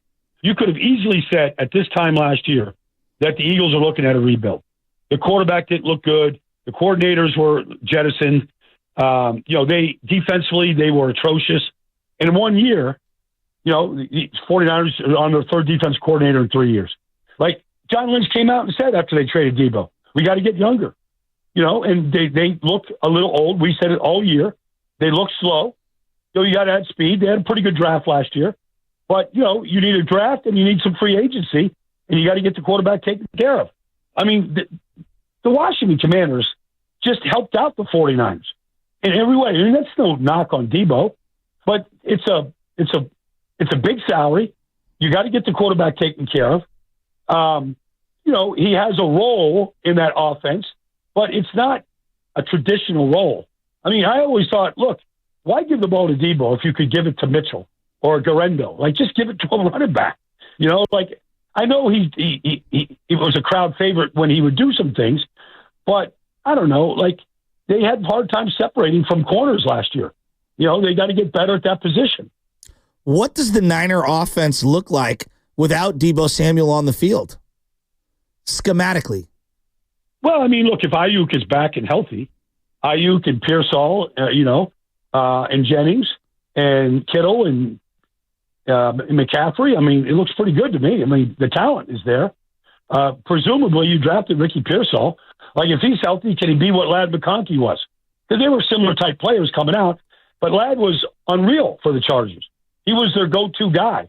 And exactly what you saw at Georgia is what he did this year. Now, Pearsall did a lot of the same things at Florida, so let's just see if he can play that role and be that type of player. But, you know, they should be every bit as good. You know, if they get better up front, and they got to get better up front, and McCaffrey's got to stay healthy. So what are your thoughts, Baldy, when you heard, when it was Rap Sheet, your partner over at NFL Network, when he was saying, you know, the 49ers and John Lynch, they're listening on offers. If you want to come trade for Brandon Aiyuk and they, you know, have the right trade package for him, they'd be willing to part with him. When you heard that, what was your reaction to the 49ers potentially being okay with trading one Brandon Aiyuk? Well, he's coming off a major injury, and he's got a big salary that they gave him last year. Not saying he didn't earn it, but it was a big salary, and you got to take care of the quarterback. And Jed York told me back in October, we're going to take care of the quarterback. And we know what that dollar figure is. And for a long time, with whether it was Trey or whether it was Brock, they could afford Fred Warner and Nick Bosa and Deebo and Kittle and all the guys that they paid. They paid everybody at the top of the food chain. Well, they can't do that right now if they're paying the quarterback. And so you're going to, whatever version of Aiyuk you're going to get, presumably it's going to be good, but when is he going to be ready? So, I mean, if Pittsburgh or somebody could take them off their hands, I mean, they could go to war with Jennings and Pearsall and Cowie or whatever and go draft a receiver or pick somebody up in free agency and, you know, and address that position. But, you know, they're a run-first team. They got to get the running game going. And so I always feel, and this is no knock on Brandon or Deebo leaving or whatever, but I always feel like the last position got a great offense really needs to fill is receiver. I mean, you got to fix a lot of other things before the receiver. And and the history says that that's true. Like if you go back and just look at all the different touchdown passes Drew Brees threw in his career, like most of them you can't remember. But that's the quarterback's job, is to find the open receiver. Last year, Juwan Jennings was the leading receiver. Like nobody could have predicted that, but he was the open guy a lot of times. And so receivers get a lot of attention. Sometimes it's worthy, but a lot of times, I don't know. The Eagles averaged 22 passes a game. Those receivers weren't thrilled with that style of offense, but it was the offense that won a Super Bowl, and the quarterback was the MVP in the Super Bowl. They, when they needed to throw it, they threw it. Yeah. Baldy, Brian Baldinger joining us here on 95.7 The Game. Baldy, a lot of speculation about Joey Bosa getting cut and pairing him with Nick Bosa. His mother posted something on Instagram saying, pair him up. Who is Joey as a player currently? Is the juice worth the squeeze? Does he fit the scheme? I've got 1,000 questions. Just give me all your Joey Bosa thoughts. Well, I mean, I was around both Joey and Nick quite a bit this summer. They work out at this park in Fort Lauderdale every morning when they're home, and they train unbelievably hard. I mean, like they leave it on the field every day in that heat down there. I think Joey's got a lot. I mean, he's been frustrated by the injuries, the number of injuries that he's had. It's taken its toll. But, the one thing about Joey is he's all in. Like, he's a great teammate. They're best friends, Joey and Nick. They literally spend all their time together and their dad, down there in South Florida. Joey's got the boat. Nick's on the boat. I mean, they're best friends. I considering what they have on the roster right now, he's better than anything else opposite Nick Bosa right now. Does he fit Robert Saleh's traditional scheme? Yeah, I mean, Robert's a front four guy. He doesn't want to blitz a lot. Get home with your four. I mean, the Eagles proved that if you can do that on a consistent basis in a Super Bowl and affect a quarterback, like you're going to be a better team all the way around. Yeah, I mean, and Joey can go inside, rush over guards that aren't as athletic, and win inside. He did that at times when he was with the Chargers. He can play up and down the line, and he's good against the run. He's a good leverage player. I don't think he's still big. He's bigger than Nick. He's still got length. He still can, beat you with a two-hand swipe. Like, I think he's still got skills left. They haven't just all left his body. He's been frustrated because he's missed a lot of time with injuries. So this is a tough question, but who is riskier? Dre Greenlaw with his injury history, who the Niners clearly like and they'd like to bring back, or Joey Bosa? Well, I mean, the injury history to Dre is basically the Achilles. I mean, before that, for the most part, he started 5 straight years in a row, next to Fred. I mean, nobody had more starts as a tandem at inside linebacker in this league. Maybe these kids in Cincinnati were close, but nobody had more starts. And Fred swears by him. He's his right-hand guy. And they had unusual chemistry between the two of them. So, the Achilles thing, I've been kind of studying it and talking to different people about that whole injury and how tied to, stuff with your feet and your bones in your feet and how it affects the Achilles. Like I think there's ways to come back and be a really good player, even after, a year removed from the injury right now. Like, I would not be wanting to push Dre Greenlaw out the door. I think he still has a lot of football left in him.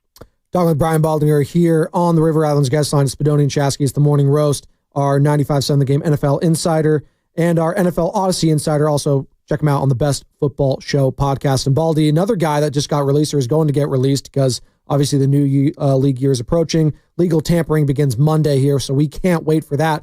A local guy here from East Palo Alto, Davante Adams. He's out there. Should the 49ers be interested, Baldy? Guy's probably a future Hall of Famer. I still think he's got some gas left in the tank. He ended up, salvaging his season last year with his boy Aaron Rodgers in New York. Stats looked a lot better than I thought than at the beginning of the year, obviously with the Raiders, and obviously the Raiders and Jets, two of the, let's just say that the franchises are a little bit of a downturn right now, and they're hoping to get better. But, come to an organization like San Francisco that expects winning and greatness, and he grew up in the area. Should they take a flyer on Davante? Well, I would be interested at the right price. Like, I'm not giving him top of the line money at this point. I mean, they just said they wanted to get younger. They're young. They're old and they're slow. I mean, Davante ran a 4.58 coming out of Fresno. But his releases were next level. His hands, his understanding of the game is next level. But you're not going to look faster with Davante out there. Now, would I want him on my team? He's a pro. He's the pro's pro. The way he practices, the way he prepares, the way he sets guys up, he can still beat man coverage. He proved that last year. But I don't know. I'm still trying to figure out. This team has to get. They need more speed. You're not going to get that from Davante. You're going to get a good player, but if you look at if the benchmark in his business right now are the Eagles, look at Davante and look at AJ and what they bring every week. They can take the top off any defense, either one of them. And so you want to double team AJ like they did in the Super Bowl? Well, Davante is going to beat you over the top. He's going to beat your number one corner. Now, I don't know. I mean, Davante can beat your number one corner, but I don't know if he's going to beat you for a 48-yard go route the way Devontae Smith did in the Super Bowl. Well, that's a good point.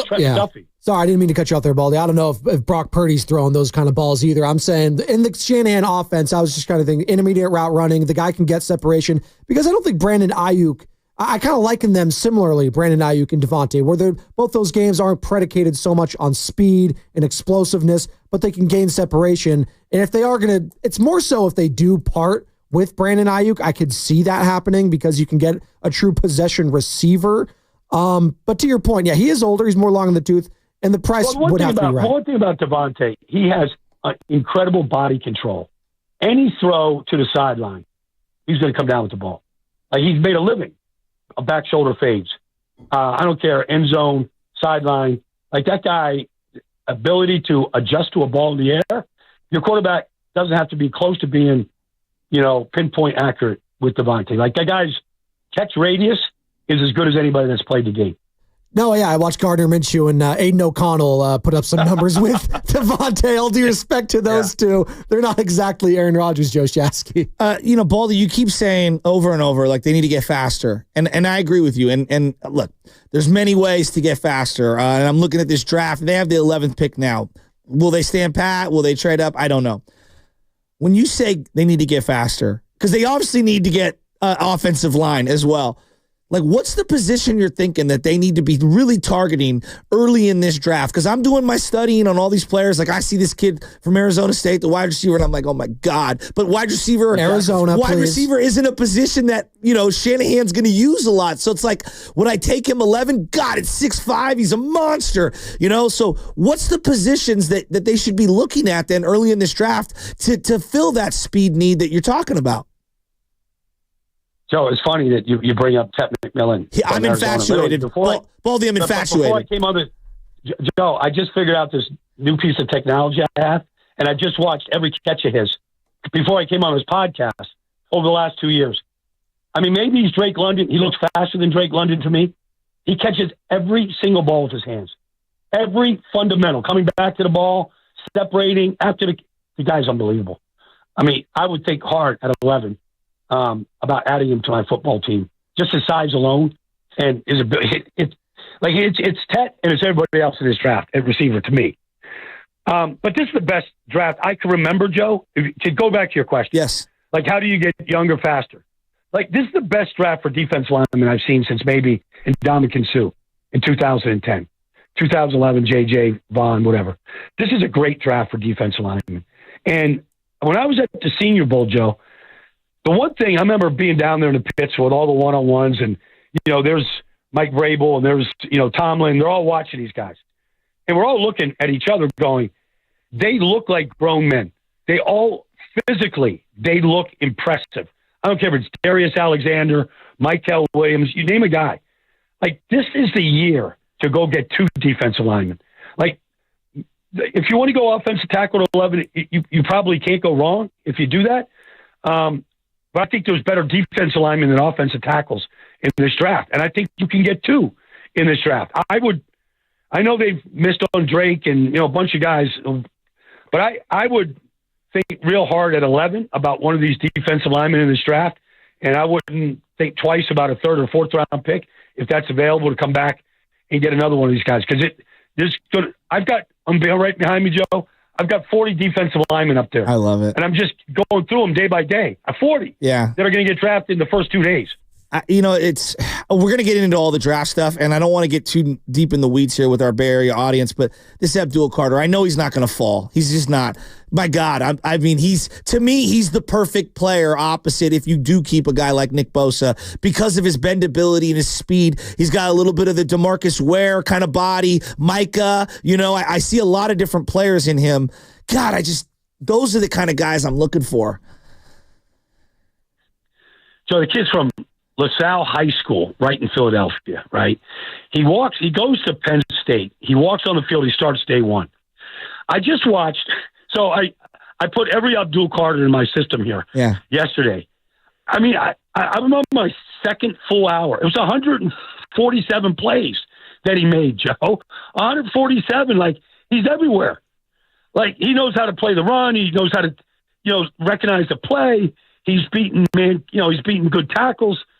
He's not Micah to me. Mike is just a completely different freak. Okay. His wrestling background, he's never on the ground. Who does he remind you of? I don't.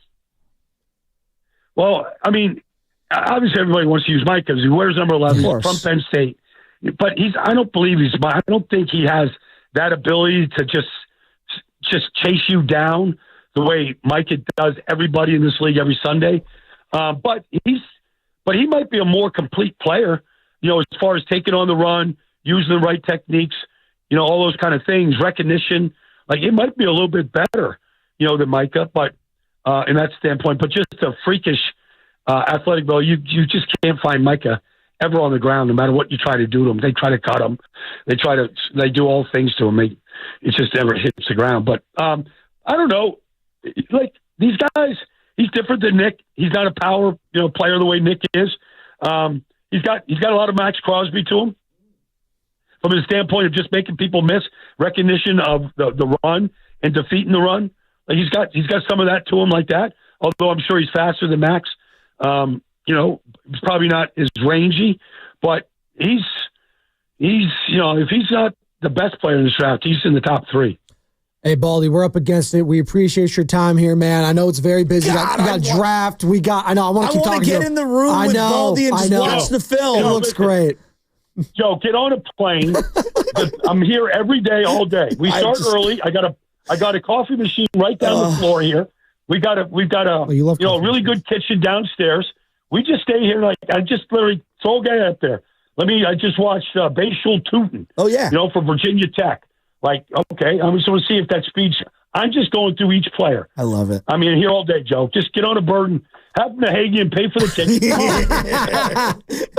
I miss you, buddy. Hey, Baldy, appreciate it, man. You, Joe. All right. Miss you guys, man. All right.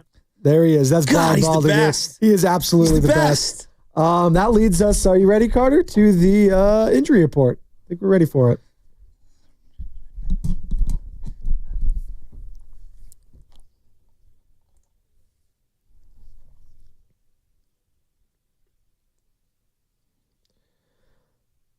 Jonathan Kuminga, not Kumingo like some call him, will not be on the floor for the Warriors tonight when they take on the Brooklyn Nets. Steve Kerr mentioned yesterday on Willard and Dibs that the extent of the ankle sprain was greater than the Warriors initially realized.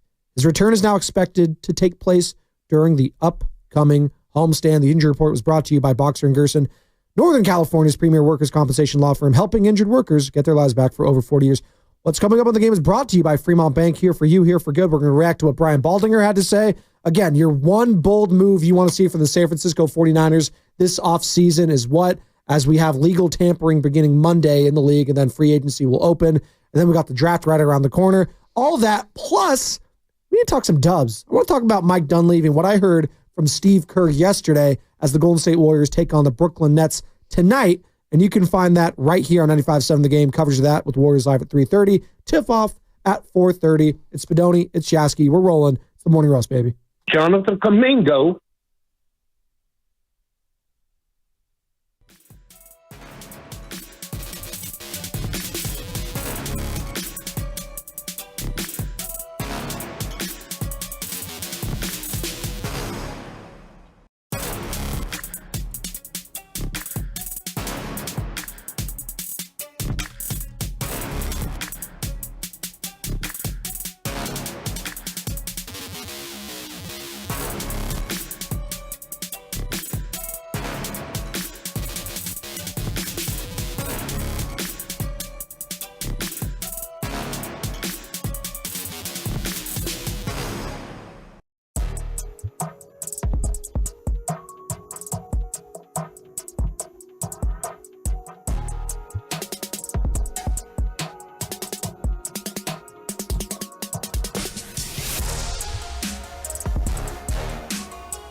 Right.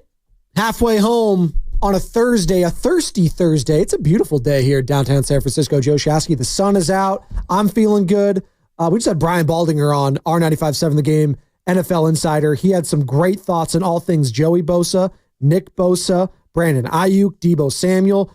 Who should you target in the draft? A lot of good stuff with Brian Baldinger last segment. So if you missed any of that conversation, find it on YouTube. And we are streaming on YouTube, Twitch, and Twitter, Joe Shasky, all powered by First NorCal Credit Union. For a low-rate auto loan, apply online or just ask for First NorCal Financing at the dealer. Good morning, Joe Shasky. What did you get from Baldy in that last segment? There was a lot there. Well, a couple of things.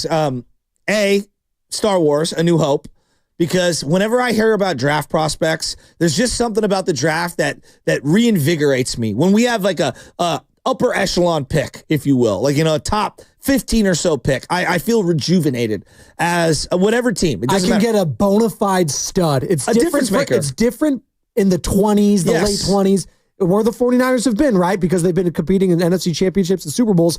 There is a difference. Wow, maybe I could get a Brock Bowers, and maybe this year's version is a Tyler Warren. Wouldn't that change everything for the Niners, right? Yeah, and there's something about when you draft a young stud, you just feel so optimistic and so hopeful for the future. And let's call it what it is. The Niners have been talking a lot about paying people, giving people bags, holding out. What are they doing on Instagram? Like, it gets exhausting as a Niner fan. It does. And I do believe that I understand, like, hey, this is the way the young athlete does business. It doesn't mean that I need to like it. And it doesn't also mean that it isn't off-putting to a majority of the fan base, because it is. We're all going to our jobs, and we're like, yeah, I don't really want to have to bust out ChatGPT to decipher what the hell Brandon Aiyuk just posted on Instagram. Can we bring back that AI segment we had, Sam? The ChatGPT one? That one was funny to me. I like those. Aren't you a little exhausted by the way that the modern athlete conducts? Big Trent is going to be ready, but he'll be on his boat posting Instagram stuff, and you just let him know when you've got the money, then he'll show up. It's just the way it is. There's something about the draft where it's like, it's slotted. I know exactly how much you're going to make, unless you're Joey Bosa. Right. You're going to sign on time. You're going to show up. Or Michael Crabtree. And it's like, let's go. Let's do this. Right. And it's like, I think Niner fans are as exhausted during the offseason as we are about losing heartbreaking games. The perfect word. Just exhausted. Exhausted because that's how it was just a couple months ago or a month ago, just talking about the Golden State Warriors. Then a month, everything changes. And then for the 49ers, a year, everything changes, because I wasn't exhausted talking about this team. It sucked that you lost the Super Bowl, but you had so much to be hopeful for still, and you thought you can get back because you know what? You were retaining most of those players. Yeah, Randy Gregory, whatever. Yeah, Chase Young, whatever. But you brought in Leonard Floyd. Wow. Yetur Gross-Matos. Wow, okay. I know, it sounds funny. But at the time, no one said wow. I tried to sell him, guys. I was letting you cook, and then you burned my hand. Wow. You gotta have those gloves on, man. But again, you thought you were revamping, retooling, and you were going to be back where you were. Yeah. But you didn't even get close to there. Nah. Now, a lot was baked into that. Injuries with McCaffrey. You didn't even have McCaffrey at the start of the season, and you beat the Jets. And then he scored like 15 field goals, and that was the highlight of Jake Moody's career, is that Jets game. And Deebo scored a touchdown in that game. Wow, yeah. And Brandon Aiyuk, you better have a big game here. Oh, we better have a big game next week. And then that was just the story. He gets hurt. The season was a dumpster fire after that. It just wasn't good. No. Ricky Pearsall starts the season before he gets shot. It's just, there was so much baked into last year. That's why starting next week, you got a chance to make some big moves potentially. You got to be careful. You got to be prudent. But with Joey Bosa, who gets released by the former San Diego Chargers, Joey Bosa is now a free agent. Do you bring him over to pair with Nick Bosa? We'll get to the sound of what Baldy made. Would that constitute a bold move per se? Probably not. But are there bold moves out there that you would like to see, 49er fans? 888-957-9570. Because you did mention one that I didn't expect this morning, because I expected you to say, you know what, go get Joey Bosa. If it was for the right price, go get him. You were like, maybe we think about trading Nick potentially. Maybe that's on the table, which you're not saying do that. You're saying you're thinking about it. I was like, wow, that would be a bold move. With Max Crosby basically signing an extension, He's off the market. He resetted the market, too. Okay, and then you have Myles Garrett, who wants a whole new contract, and, Nick is younger than him. I think that right now Myles Garrett's value might be higher, but because of the contract, maybe that scares some teams away. I don't know.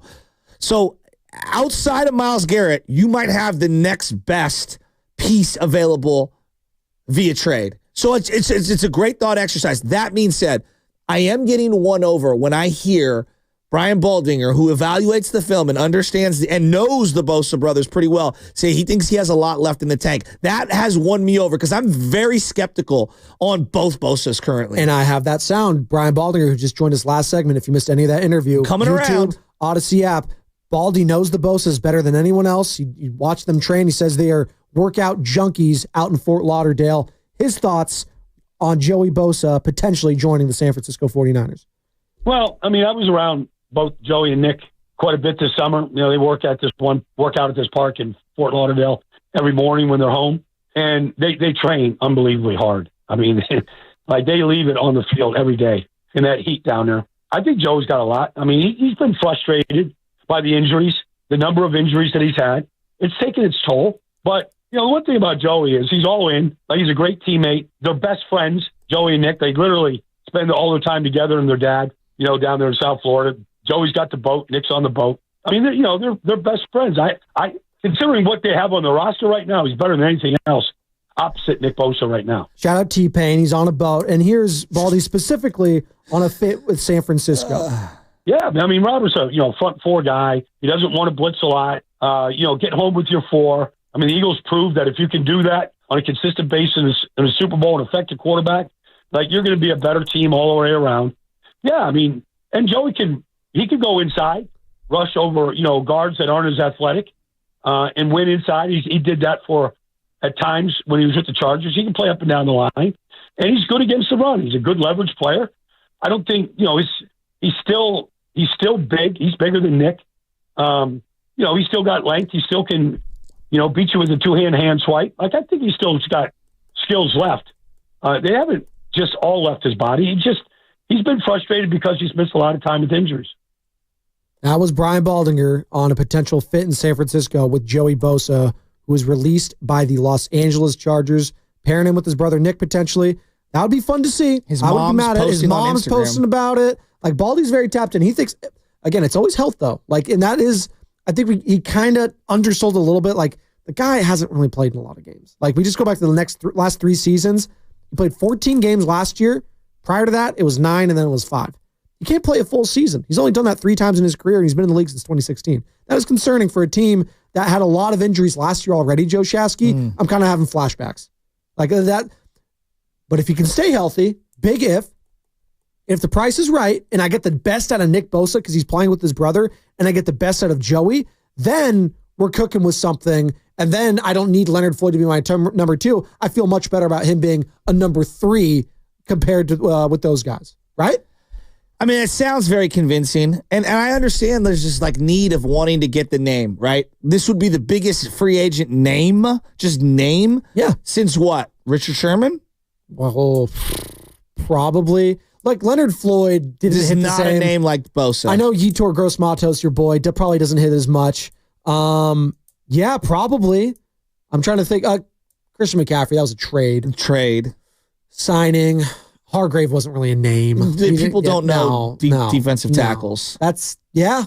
Probably. So, if you're following on, my brother follows all these Niner accounts on Instagram, for example, or YouTube, you'll get a lot of clicks. Yeah. You'll get a lot of likes on an image of both Bosas with the 49er jersey graphically designed onto the two of them. And I understand why you would want to have it, but they got to run their own race. They can't be trying to catch up to the Eagles. Just run your own race. And to me, running your own race means if it fits financially to get Bosa, fine. I'm here for that. You still need to hit in the draft. They absolutely have got to get quicker and younger and cheaper, quite frankly. Going old and expensive through the free agency has kind of put them where they're at now. And chasing to stay on top. Chasing. Hey, we got to stay with the Detroit Lions. We got to stay with the Philadelphia Eagles. that only lasts for so long. You can't do that year after year after year. That's unsustainable. Of course, you have to focus on your own team, and there's always going to be ebb and flow in the National Football League. Like the Lions might take a step back a little bit next year, and maybe they don't even win their own division next year. We'll see. Maybe the Chicago Bears take a leap. Maybe the Minnesota Vikings. Maybe they keep Sam Darnold and they win the division. Or, maybe the Packers win it with Jordan Love. That's a tough division. And again, such a tough division. NFC East, we'll see. The Commanders are there. The Eagles are there. We'll see with the Cowboys, what they do with Brian Schottenheimer now. We see the Giants. The Giants probably stink, but maybe they trade for an Aaron Rodgers or a Kyler Murray, like I mentioned. Maybe they're a little bit better in a prove-it year for Brian Daboll and company, right? So everything can change year to year. And to your point, running your own race, and shout out Bluey. Do you guys watch Bluey? Does LJ? Oh, yeah, we're into that. There's the baby race episode. Got new sweatpants there now. you go. The Bluey sweatpant top and bottom. There you go. It's so cute, right? I have the little button one down. Benny and Nora have matching ones there too. But they love it. There's the baby race episode where it's all about running your own race, right? And don't compare your baby with LJ, right? Yeah. There's going to be kids around his age that might walk or run sooner. And then you're being like, what am I doing wrong here? Why are these other teams, why are these other babies in this case, why are they doing this faster than my kid? Am I doing something wrong? Is there something wrong with my kid, right? You can only worry about you. Don't compare yourself to others. And in this case, for the 49ers, don't make reactionary moves. That's the worst thing you could do right now. No, see, actually, you're misinterpreting the whole thing. I have become one of the parents where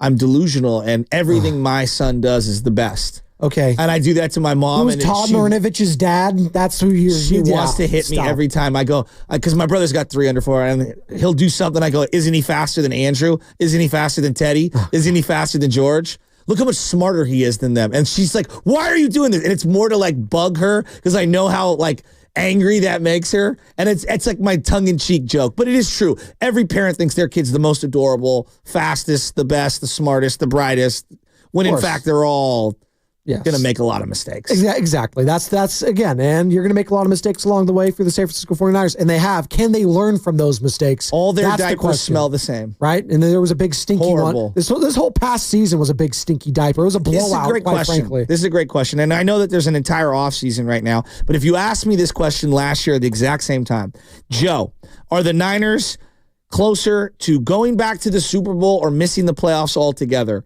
You're like, oh, they're closer to going back to the Super Bowl. This is last year. Yes, this time last year. Okay. Today, are they, because this is what they were this year, are they closer to missing the playoffs today or making the playoffs today? Right now, because they haven't really done much in free agency, they traded Deebo Samuel away. I would have to say, based on last year and then the division, they're still closer to missing the playoffs. I would agree. They have a lot of work ahead of them. So, but they can get back to where they want to be. Sure. As sexy and enticing and how many clicks you're going to get for just saying, pair up Joey and Nick. Boy, that's step one of thousands of steps that need to be accomplished this offseason. Sign Purdy. Nail the draft. Who else can you supplement? Are you bringing back Dre Greenlaw? What's going on with Talanoa? That's a big domino right there, both those guys. I don't think either's coming back just because of the money. Do you want Dre Greenlaw back?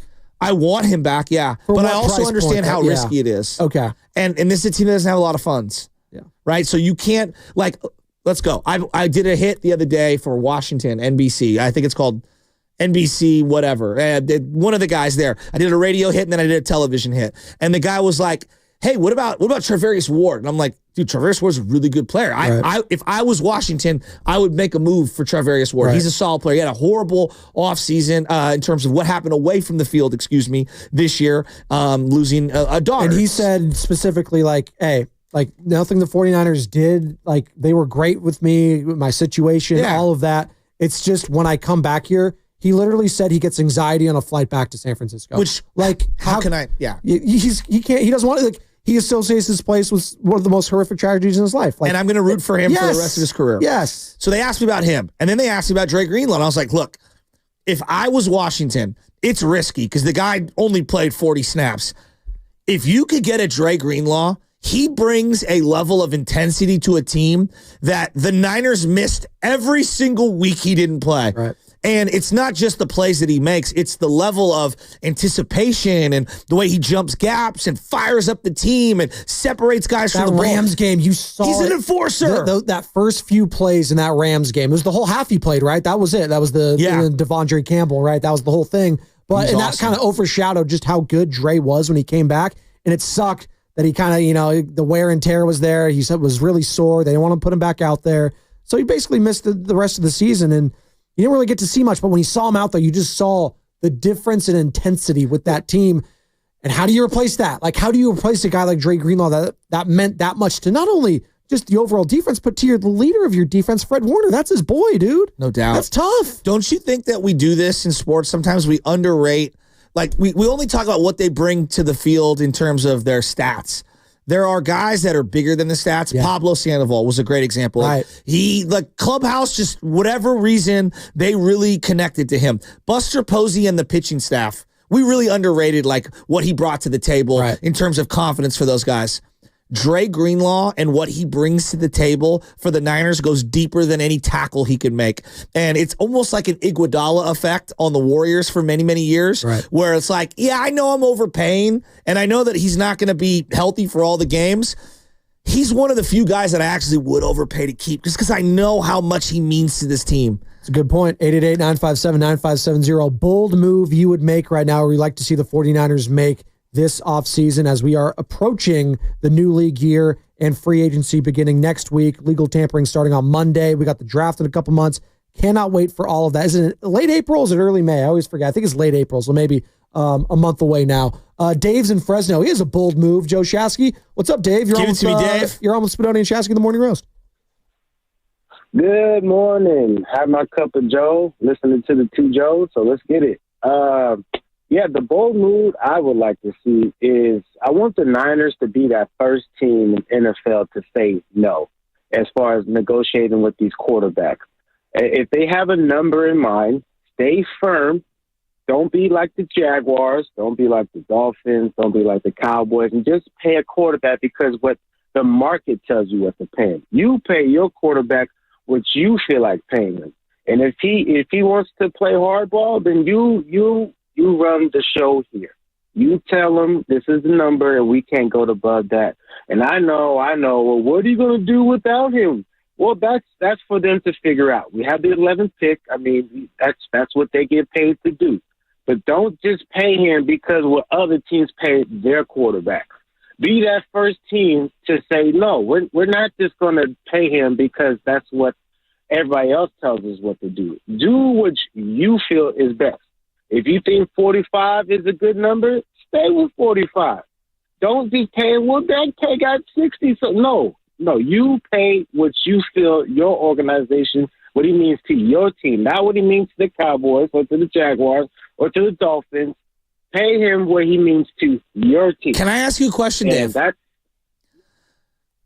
How would that land to the fan base after bending into the will of Trent and Bosa and CMC Aiyuk and Debo, but really drawing a hard line on the quarterback, Brock Purdy, who everybody is, at minimum infatuated with the story. It's also the most important position. Exactly. How would that land on the fan base? I'm just asking out loud. I'm not saying what I feel the fan base would say, but how do you think that lands to the fans?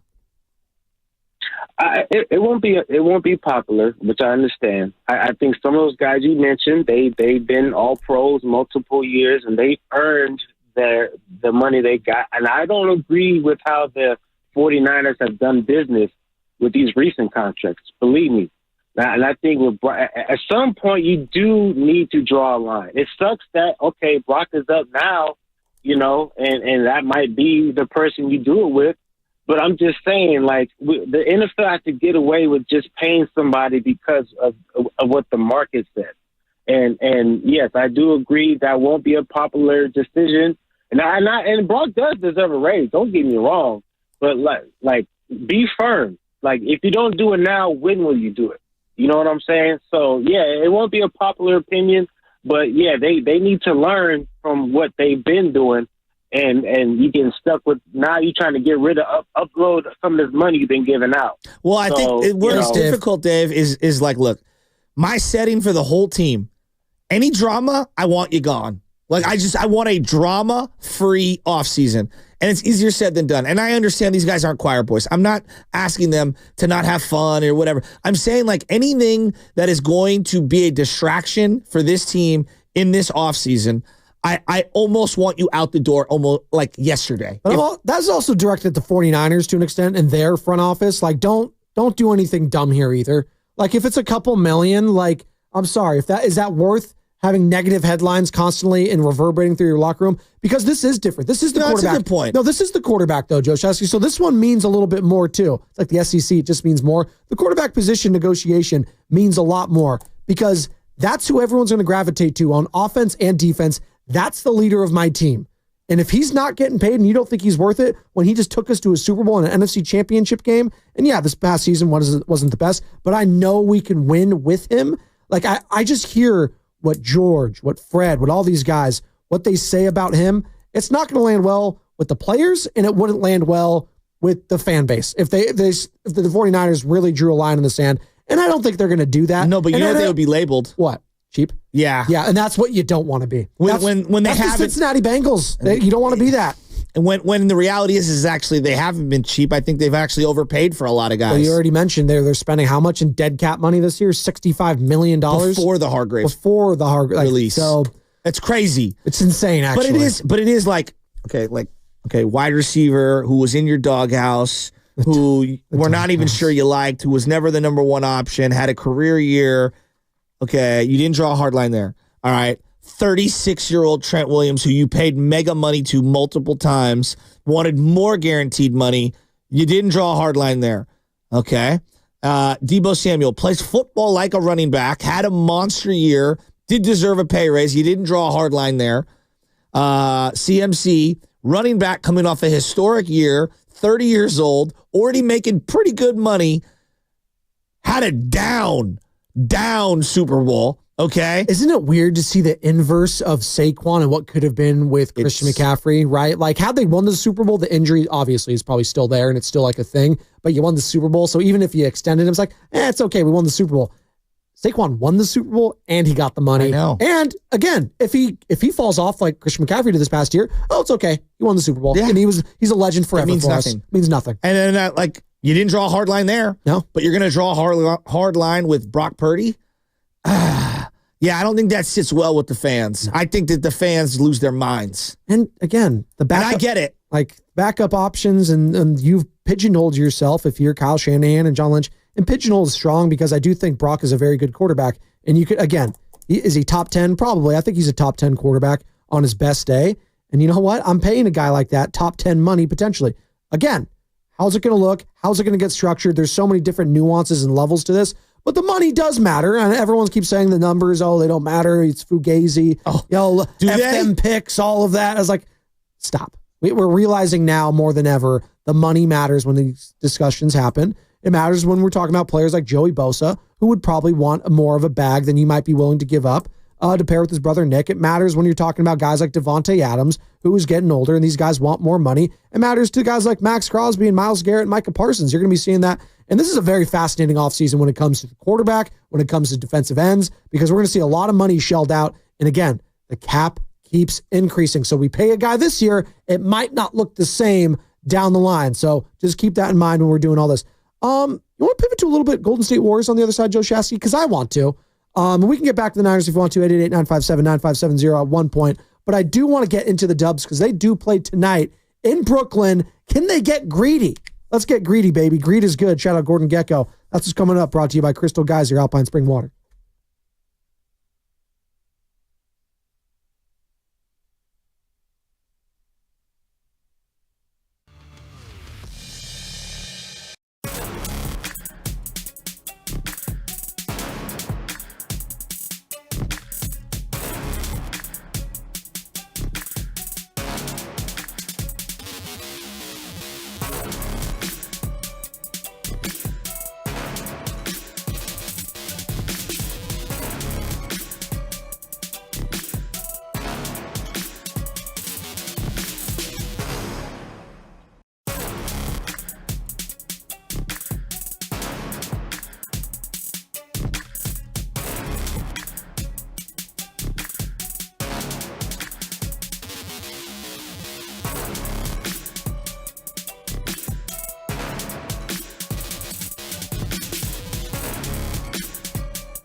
I love how Sam had and Shasky. And Shasky, that's the best part of it. What was the guy's name again? I even missed that. That was Dwayne and Concord. Dwayne and Concord. What's up, Dwayne? D-Money, as I call him. At some point today, can we bring up the car ride to Chase? Sure, we can do that. We all took, by the way, for the knockout tournament is what he's referring to. After the show ended, we had to wait. Carter had to post some stuff on, the producer side. And it was me, Carter, Sam Lubman, and Ethan, one of our sales guys here, doing a hell of a job. And driving with Joe Shasky, who was kind enough, and thank you, Joe Shasky, for giving us a ride. And your ceremony Ford Maverick. Ford Maverick, there you go. So sick. It's very cool. It was actually very luxurious, very comfortable, very family-friendly. For Carter. But it's okay. No, he got the front seat. He's too tall for my car. Turn on your mic. Pod yourself up. You got to pod yourself up, buddy. Pod yourself up over anything there. you said. There you go. Such a rookie move. Oh, my God. Those seats, though, who cares how small the car is? Because it was the comfort, right? You felt the comfort there. It's the leather. Shout out Matt Schoen and Ceremony Ford. But we'll talk about it, because there was something that happened on that car ride. I'm going to bring it up. My buddy Tim Moriarty actually just bought a truck from Ceremony Ford. His last name's Moriarty? Yeah, Moriarty. The arch villain from Sherlock Holmes? Do not talk smack about the Moriarty family. They're a legendary family here in San Francisco. They are very legendary. They're also legendary evil, too. No, these are the good people. Okay. And he bought a Ford Maverick as well from Ceremony Ford recently. I go, dude, did you tell them that, like, you know me? And he goes, dude, I didn't even know. I said, come on, Mort. So he loves his Ford Maverick. So we're all in the Ford Maverick, and we're on our way to Chase Center. Ethan from sales is with us. And all of a sudden, I smell sewage over my left shoulder. And you go first and foremost, you say it's the Bay Area. I might be smelling that. San Francisco, Oakland. We're driving by the Gold Club and off of New Montgomery. There's jokes there that we're not going to talk about. Can continue. And I get a whiff of like sewage. And I'm like, whoa. And it just kept lingering and lingering, even though the car kept moving and we were going blocks. And I swear to God, somebody in this car laid one. And I'm telling you, man. Well, you know what they say. I'm telling you, that was not the smell of the street, because it would have left the vehicle quicker. It just lingered. Whoever smelt it, dealt it. And who smelt it first? That's right. Look. I'm going to tell you this right now.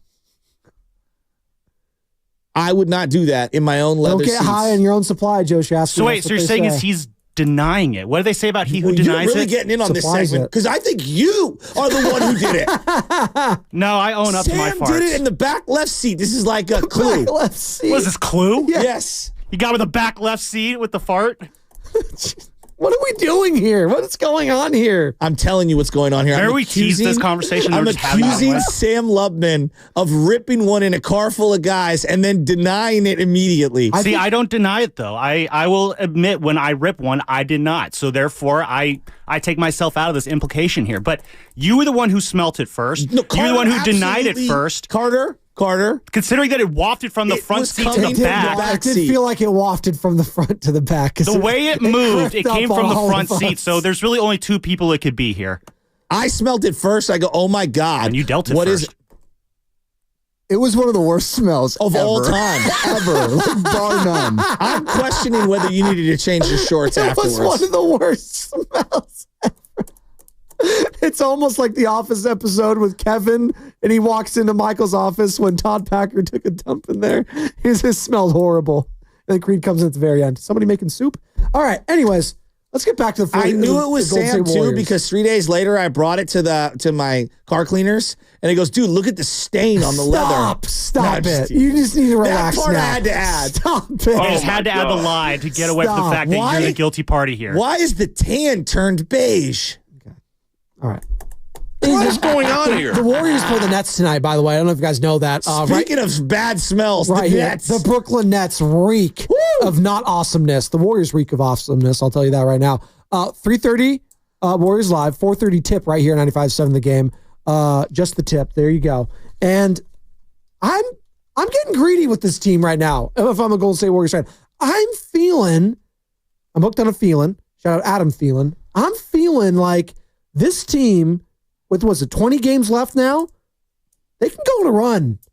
And dare I say, Joe Shasky, and actually, I'm not going to say it.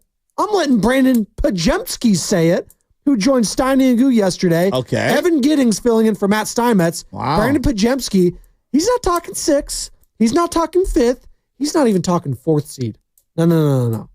He's talking 3 seed, baby. Let's go Pods. Yeah, I think the 6th seed was the bare minimum expectation. The staff from us after the trade deadline, and obviously we're here now. We're like 3 games behind the Rockets for the 5 spot, and the 3 seed I think is only 4.5 or 5 away. And so we got the whole month of March and a little bit of April left. It does have we got an easy strength schedule in the Western Conference left, and the teams above us got to play each other a couple of times, so someone's going to lose. And thankfully Houston, we have the tiebreaker with them. I think we maybe have Memphis tiebreaker. I'm not sure. We're just trying to get as high as we can. The higher we can get, the more home games we can get in the playoffs. That's the goal. As high as the 3 seed. And right now, the 3 seed is currently the Denver Nuggets, who had a come-from-behind 4th quarter win against the Sacramento Kings. Bad loss for the Kings yesterday in a game that they had, and they lost by 6 points. I think they had like a 15-point lead at one point in the 4th quarter. Fizzled away. Night. See you later. And the Nuggets are 40-22 right now, and they have one more loss in the Lakers, who are the current 2 seed at 39-21. Big game for the Lakers tonight. They're taking on the Knicks, too. He said the 3 seed? 3 seed right now. That feels aggressive. You're 6 seed right now. Do I even want to be the 3 seed? Well, why not? Because some specific matchups. Who are you do you fear the Timberwolves? I don't want to have to face the Lakers in the second round. That's how sadistic I'm getting when I'm looking at it. Yes, I know. I sound absurd. You can face anyone right now. You can beat the Lakers in a series. I think you could beat the Nuggets in a given series. I think you could beat the Thunder in a given series. You could beat all these teams in a given series. I'm not really afraid of anyone. No, it's not afraid, but you want to avoid certain matchups. It's the path of least resistance where I understand where you are coming from. But if you do get the 3 seed and you make it there, then you're probably playing the Grizzlies, Rockets, or T-Wolves in the first round. And I don't know how taxing the Grizzlies or the Rockets would be in the first round. 4-5 is the sweet spot. 4-5 is the sweet spot. I don't even know if you're that, again, I hear what Pods is saying, and I love the confidence, the young. I like it too. But you're also just a game ahead of the Timberwolves for you could be in the 7th spot tomorrow. Look, the mindset has to be to continue to win, yes. right? They would have to go, 18-2, Sam? The Nuggets are on pace right now to win 54 games. I want to say they're at 40-22 right now. There's 20 games left. So I think they're on pace to go 14-6 the rest of the way and be 54-28. Yeah, that doesn't seem You're at likely. 34 wins right now. Yeah, that's not happening. You literally have to go perfecto. But 49 wins feels pretty reasonable. Okay. Well, that's that 15 sounds and 5. nuts. That's 15-5 the rest of the way. But that's doable. The way they're playing, and you look at their schedule upcoming. Again, I think this stretch for the Warriors coming up here is going to tell us a lot about this team and where the seeding is. Pistons, Blazers, Kings, Knicks, Nuggets, Bucks. That stretch right there at home during this homestand. It wraps up with the Raptors, who stink, but I'll just keep it to those. What was that? 1, 2, 3, 4, 5, 6 teams right there. That's going to be the stretch for me that dictates whether this team could legitimately be all the way up. I'm going to say 4 at the most. 3 sounds just way too much. The Lakers and the Nuggets, I think, are just they're going to keep winning. Yeah, they're not losing. I would agree. So I'm looking at the teams that have mudslide potential. Shout out the Ford Maverick. And that's going to be the what I was just saying. I just lost there. The Grizzlies and the Rockets. Thank you. I had a funny joke and it threw me off there. Oh, okay. I thought you were going to land. I forced it one. I had another one. I forced it like whoever forced it in that trip. That's what I just did right there. So there we go. That's not something you want to force. No, you don't. The force is not with you. No, we don't want to do that. I do love the confidence from Podziemski, and it shows to me this team is obviously very singularly focused on trying to do as much damage this year as possible.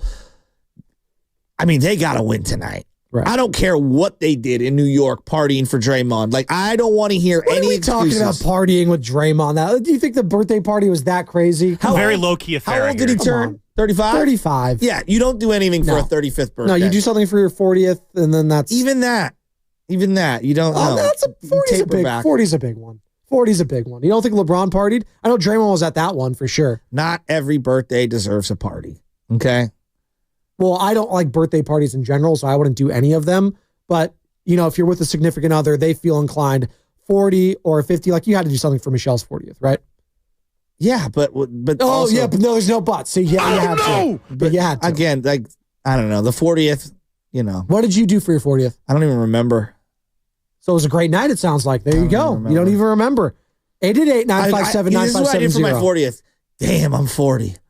God, this sucks. Is the 3 seed? No one cares about me. Is the 3 seed getting too greedy for you, Dub Nation? Where would you like to see this team finish at the bare minimum? Because it sounds like the 6th seed is whatever. Like they're saying 5th, 4th, or 3rd.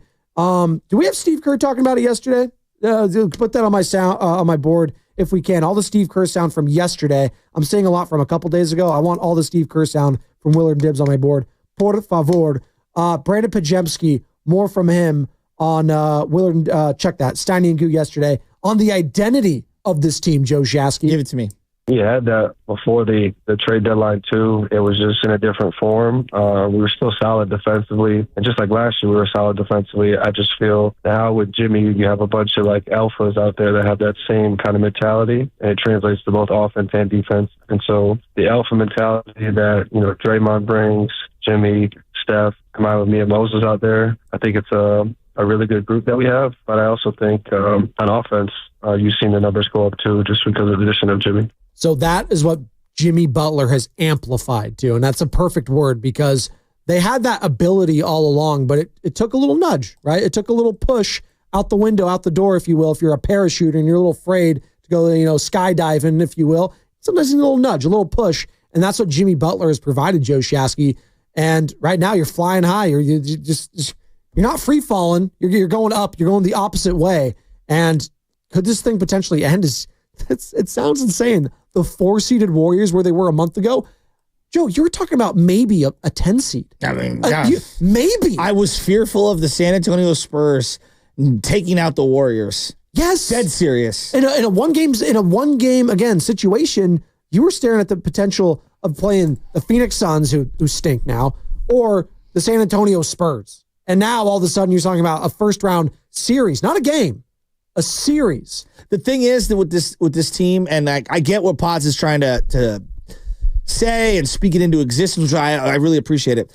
Whether they're the 5, the 6, the 3, the 4, it doesn't matter. The question is, can they win in these 7-game series with the matchups? Now that's how the algorithm has really changed. Yeah. I think before they acquired Jimmy, they were so up in the air, like, can you just get into the playoffs? Right? And getting to that 6th spot was so important to avoid the play-ins because they've lost 2 years in a row in the play-ins. Yes. All right. They haven't won a play-in game ever.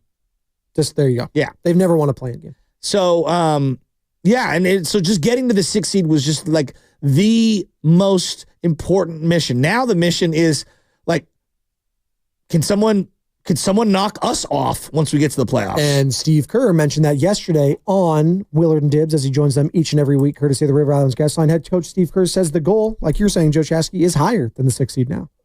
I think we can move up further now. I mean, given what's transpired the last couple of weeks, we've made a pretty quick rise up the standings. We're only a few games behind Houston. We have the tiebreaker over them. I think we play them one more time. I don't think that spot is out of the question. I think you start looking too far ahead and you get out of sorts. And so the only thing we're focused on is just winning the next game.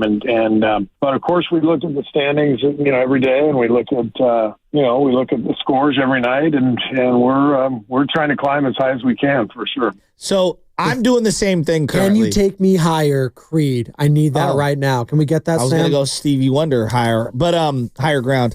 But I'm looking at it right now, and like last night, okay, Warrior fans, if you don't know, the Grizzlies, who are ahead of you right now, lost to the Thunder. That was a yes. Let's go. You just do a fist pump like, yes. The Kings. 4 in a row now for the Grizzlies. The Kings, who are below you, lose to the Nuggets. Yes. Right? Little fist pump. We're good to go. Now, unfortunately, the Clippers beat the Pistons, right? So that's not the greatest. And the Timberwolves beat the Hornets. So that's not the greatest. Tonight. Timberwolves won 3 in a row. Tonight, what we're looking at, all right? You got Knicks, Lakers. That's just like, hey, what do the Lakers look like against a common opponent? Then you got Rockets, Pelicans. Come on, Pelicans. There you go. Come on, Pelicans. They stink. And the Grizzlies and the Rockets right now combined have a 7-game losing streak. 4 for one, 3 for the other. So the timing cannot be better for the Warriors to go on a little run here and take advantage of these other teams free falling. Again, this is you got to take advantage tonight. Like, you have to beat the Nets. Yes. Like, and this is like, you cannot lose to this team. I've already talked about what's coming up here. For the Golden State Warriors when it comes to the schedule, you have got to take care of the teams that just aren't good. Like, the Nets stink. I know they're the play-in, like, they're 21-40. Yeah, you got to beat them. They've lost 5 in a row. If you lose to this Nets team, oh, God, like, that does feel like a couple more losses than just one at this point. You're talking about, like, every win feels like more than one win because you're kind of in playoff mode now. You have 20 games to go. If you lose to the Nets tonight, it feels like a couple losses. Let me give you 2 teams that they stink. Warrior fans should be. They're 1-9 in their last 10. I love looking at the schedules now because, like, that means like seeding and all that stuff matters. 4-6. I was looking at the Sixers. 2 teams that you want to root for if you're a Warrior fan: the Knicks, because they're going to face the Lakers, Clippers, Sacramento Kings over the next couple weeks, and the Pelicans. All right, Pelicans get Memphis and Houston multiple times here in the next week or so. We need the Pelicans to win a couple of these games. Yeah. And they got tall ask. They got blown out against the Lakers a couple days ago. And Zion's looked actually good. Again, Zion looks good. How long is it going to last, right? Kind of like the Joey Bosa conversation when Zion Williamson tantalizes you, then he gets hurt. But again, can Zion have a couple games here and there where he takes over and he wins? Sure, why not? Can the Dallas Mavericks pull a rabbit out of their hat tonight and beat the Grizzlies?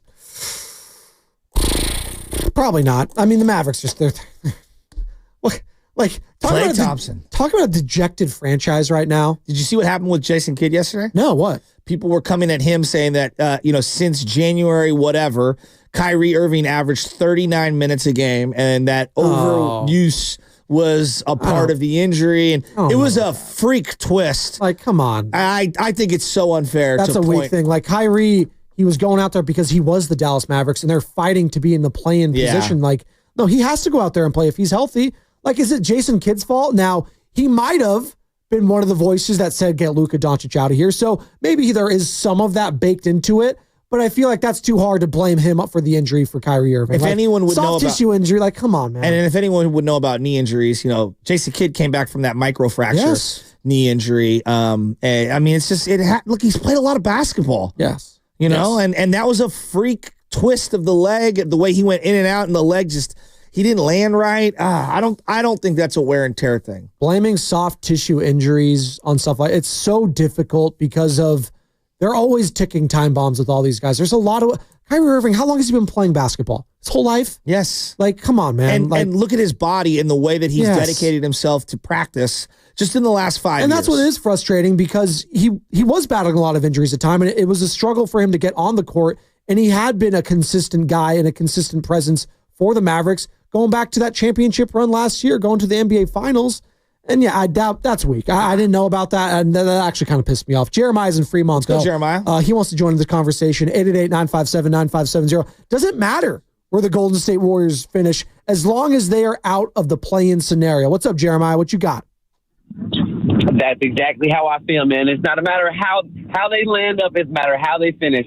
And I got high hopes for the Golden State Warriors this year. It's the Jimmy Bucket era, and it's a beautiful time to be alive, baby. Jacob, did you have fun at Chase? That was you there. Jeremiah. Oh, Jeremiah. I'm sorry. That was Jacob.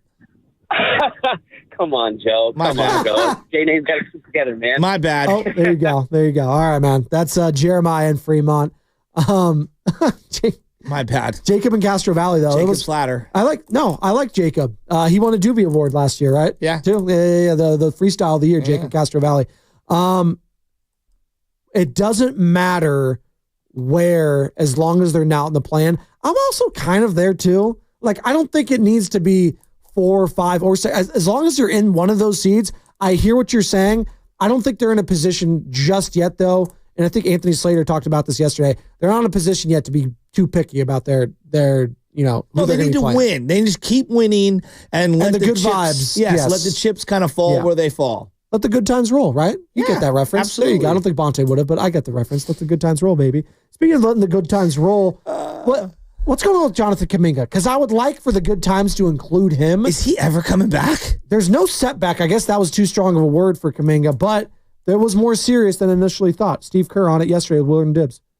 No setback. It's just that the injury itself was, I think, more serious, than anybody realized, and some of these things you just can't predict. I mean, that's one of the things I've learned during my time as coach working with Rick and the performance staff. There's no exact recipe for these injuries, and everybody heals differently. And I think as it's turned out, JK's injury was, more of a setback than we realized in the beginning. And he's working hard. He's working every day. Had a really good workout today. And it does feel like he's getting close, but, you just got to do the right thing. And that's what we're all trying to do.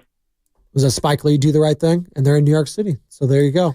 They need him back, though, and I want to get him acclimated to the team as fast as possible, because the worst thing that they could do is like, oh, there's 7 games in the season left, and we're going to slowly ease him in. And then you get into the grind of a 7-game series, and let's say his confidence isn't there, his shot's not there, he's rusty, like whatever it is. Yeah. And if he's not ready to go full go for a 7-game series like that is a big piece that would be off the board for them. Yes. Well, we talked about it, a couple of years ago in that Lakers series. Not that JK was the player then that he is now. He's improved tremendously since then. And there was a lot baked into that. He was disgruntled. He was going to the media. He's going to CJ Holmes of then the San Francisco Chronicle to voice his displeasure of not getting any playing time.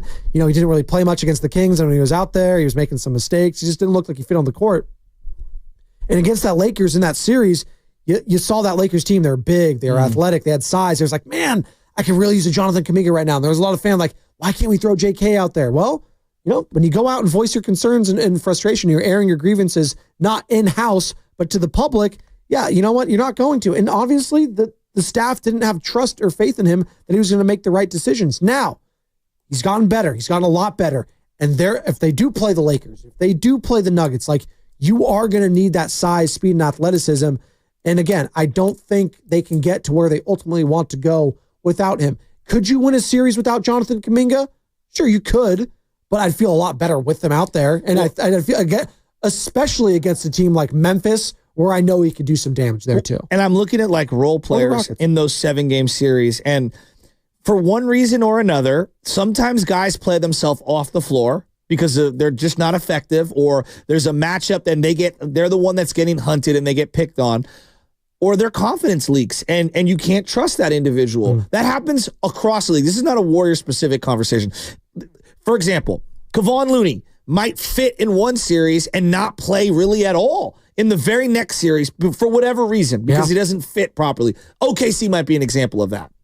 Yes, and I remember last year in the play-in game, you thought you were going to see TJD a little bit more, and then it was Domantas Sabonis, and you realized real quick, TJD just can't. He can't. He has no chance. And we've seen Kevon go up against Sabonis and more than handle his own, going back to that playoff series a year prior. So, yeah, that would be an example, absolutely. And OKC, to your point. And there might be a matchup where GP2 doesn't make any sense whatsoever. Yeah. And then you're facing John Morant, and you're like, I want to put GP2 on John Morant, just to slow him down and make him work the entire way. So I view JK very similarly, in like he is an integral piece that gives them optionality in a 7-game series. But I want to see him get his confidence back, because he was rolling before the injury, and I want him and Jimmy and Dre and Steph to get that synergy. And we know that basketball is about reps, and that's why it's so important to just keep winning. Let the seeds fall where they may, but if you get some breathing room between you and the play-in spot, maybe you just stay at the 6th seed or the 5th. Hell, maybe you get to the 5th seed and you got some breathing room, 3-4 games potentially.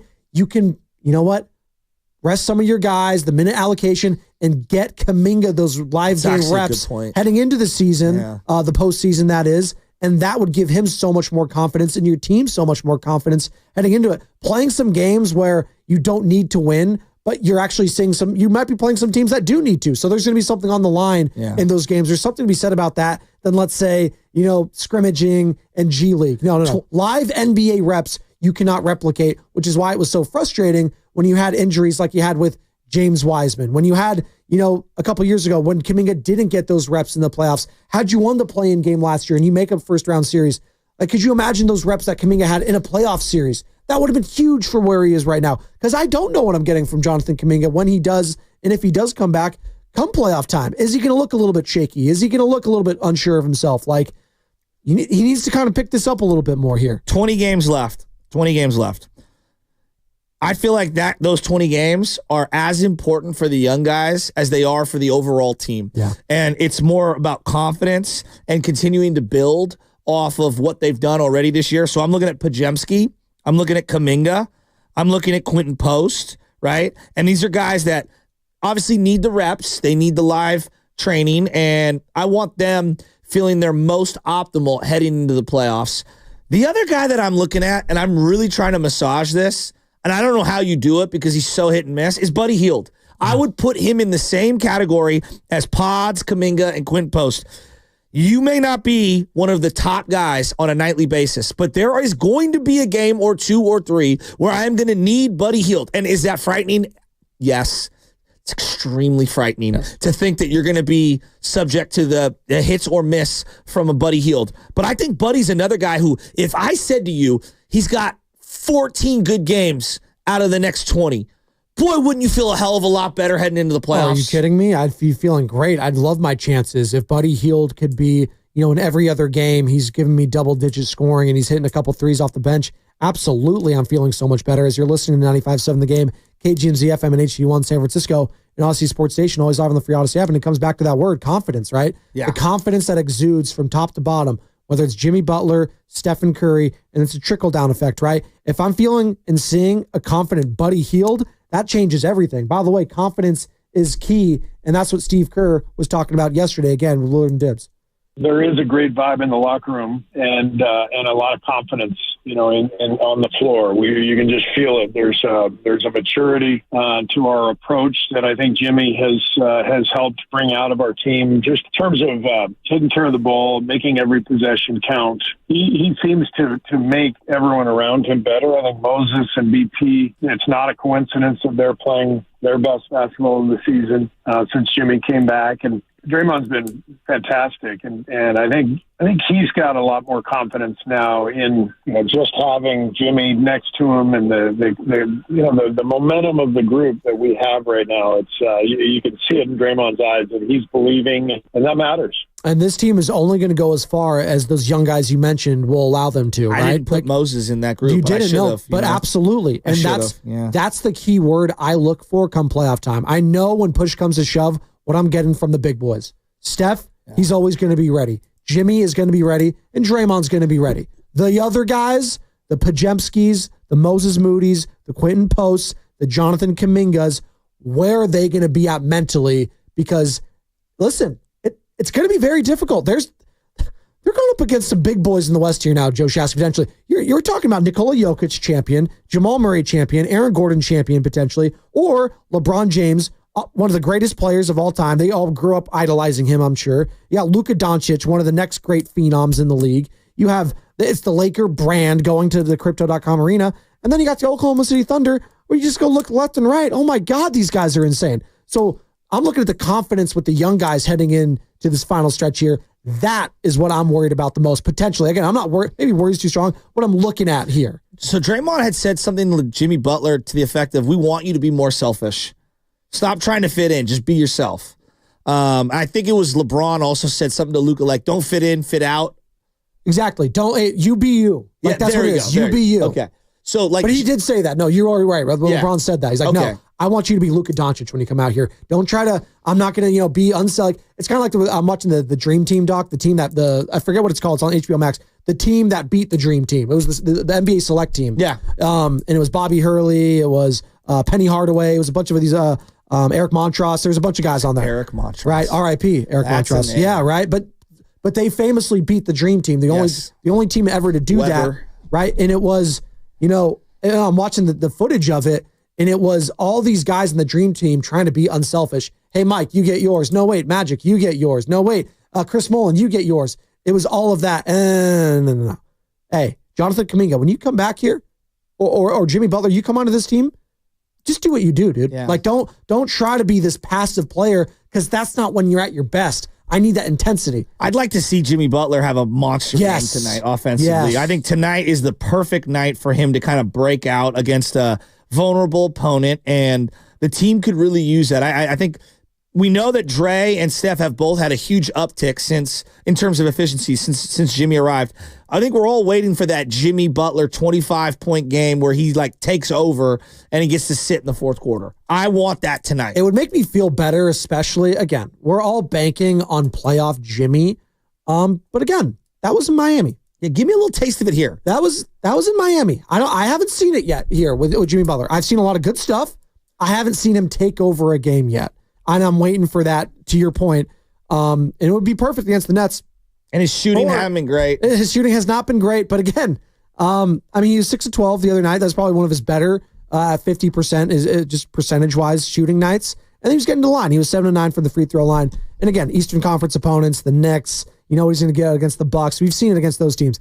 I need to see it more so against the teams in the West going forward. I would like to see him show out against the Lakers. I think we had a caller yesterday who was Leroy in Oakland saying, yeah, I'm not really worried about Jimmy against the Lakers because he balls out against the Lakers. But, Steph doesn't ball out against the Lakers historically. So there's these funny things. But I know when push comes to shove, come playoff time, I'm going to get those top 3 guys. It's those young dudes that I'm worried about going forward. Yeah, and the young guys have actually been awesome for like a month. I mean, they've been really, really good. Yeah, I guess I'm waiting for it to maybe I shouldn't be waiting for it, but like the heel to drop a little bit because it feels so too good to be true at times with this team. But Potts played really well last year. He did. And I think this year he was searching. Really well on a team that was a play-in team, so I didn't know how real that was, right? But I thought he played really well. And it was by necessity because a lot of injuries were happening last year. So I think the Schroeder, his own kind of like slump to the season, and then getting Schroeder, I think that really, not that it got into his head, I just think the style of play wasn't fitting him. Schroeder didn't fit here. No, but I'm saying I think him being I'm not trying to make this Potts didn't like Schroeder. No, I'm just saying the two didn't mesh well on the court together. And now he feels very decisive. And I also think that his 3-point shot, having some shots fall for him, has made him more confident. And I think that's a big deal for him. It's a good point that you bring up Schroeder, right? And you get rid of the Schroeders, you get rid of the Kyle Andersons, obviously the DeAnthony Melton injury, he was already gone. You get rid of Lindy Waters. You get rid of that cluster of there's just too much here. Too many guys. Let's isolate this team down. And that's what they've done. Harris. Yes, because there's no. I was think about all these other players. I don't have to shoehorn 14 people into this game. All these different mouths to feed. Thank you. You love that term, shoehorn, by the way. I don't have to crowbar Macklin Celebrini 66. No, I'm just teasing. Okay, please. All right, I love that segment. We got that coming up here in a couple minutes. Sam Lubman, thumbs up. No, they didn't play last night. So. I did see a cute little post that they on social media from the Sharks.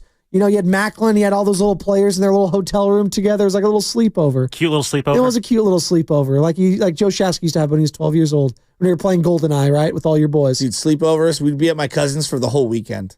There you go. Yeah, or they'd come over to our house for the whole weekend. GoldenEye elite game. Dude, GoldenEye, one of the all-times. That's like the last time I would legitimately stay up till 3 or 4 in the morning because you're gaming with the boys. So I have 4 games. I can't remember the last time I've done that. 4 games on, that was N64, correct? Yes. So here's the 4 games. All-time song. Can we get that as the rejoin next hour, by the way? So it's GoldenEye. Yes, get that. It's Mario Kart.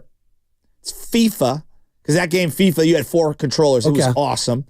And then Ken Griffey Jr. Baseball. Okay. For those that know. The Ken Griffey Home Run Derby game? They know. Yeah. Dude, Griffey, and they had the bat tape with the diamond. Oh, my God. It was so sick. There's different. Those were the 4 games. I was the young guy hanging out with my older brothers there. So I was 5, 6 years old. So yes, on the Mario Kart, because I could play Mario Kart all-time greatest party game when you're drinking and partying and having fun. I also throw Mario Party 1 or 2 in that conversation. Even play that game. No, but it's fun because they're mini games that you get heated with your brothers or your friends. You're playing in them, and you're all on your own team, so it's very fun. All right. I'd throw that in there. And then if you're going Xbox, and I know you're a PlayStation guy, but Halo was so big, dude. See, I didn't. Halo was massive. You have a LAN party, LAN, and you'd have all your Xboxes linked because you could link them together, and you could have multiple TVs together, and you're all playing. It's like an 8-man, I come from the Tube TV era. Was it Deathmatch? What was it called? No, Slayer. That's what it was called. Team Slayer. I haven't played Halo in so long. I forgot what it was.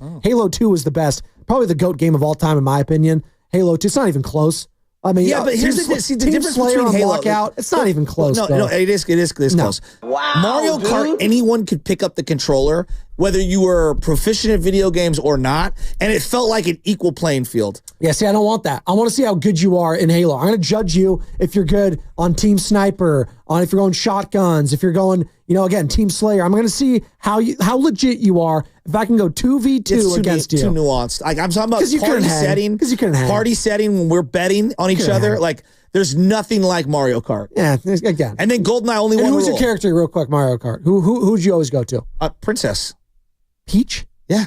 Okay. That tells me all about you. Carter, She's actually really good. She had handle. Carter, who'd you straight handle? If you're not going Bowser, like, come on. Get out of here. Dude. Bowser would smash. Toad's the best. Toad is good. Bowser but smashes. similar, odd job, what you are never allowed to choose odd job. And not fair. No screen Not fair. No screen looking either, because you all shared one TV. Yeah, you can't screen look. Well, Oddjob in the later games got an extra weapon with his hat. That just doesn't seem And fair. he was crouched so low, he would always be able to get you. That was the one shot, one kill, and then the golden gun, right? One shot, one kill. There you go. Golden gun. God, that was so good. Man with the golden gun. Who was that? The bad guy in the movie? It was Christopher Lee. Sir Christopher Lee, who was Count Dooku, and also Sauron, and also the father in Charlie and the Chocolate Factory, the Johnny Depp version. You ever make one of your friends break a controller? My brothers would break the controllers and try to do it over my head. Yeah, a lot of shattering of controllers. Broken controllers in the Spadoni household ad nauseum because got to think Joe Shasky. And you go to GameStop and get ripped off for another one. Oh, the Mad Cats? God, it's the worst. Here are my 75 games. We'll give you $2. There you go. It's like, what? You got $2? That's a lot. It was ridiculous. What's the stock right now is GameStop. Remember that whole thing? GameStop ripped me off, dude. Of course they do. Because they're losing money every single day. Like GameStop's not making money because you could download games now, which I don't like because it takes forever. What happened to the gold fashioned? I just put my disc in and play a damn game. God, we're getting old, Joe Shasky. We're getting old. We're talking about that stuff.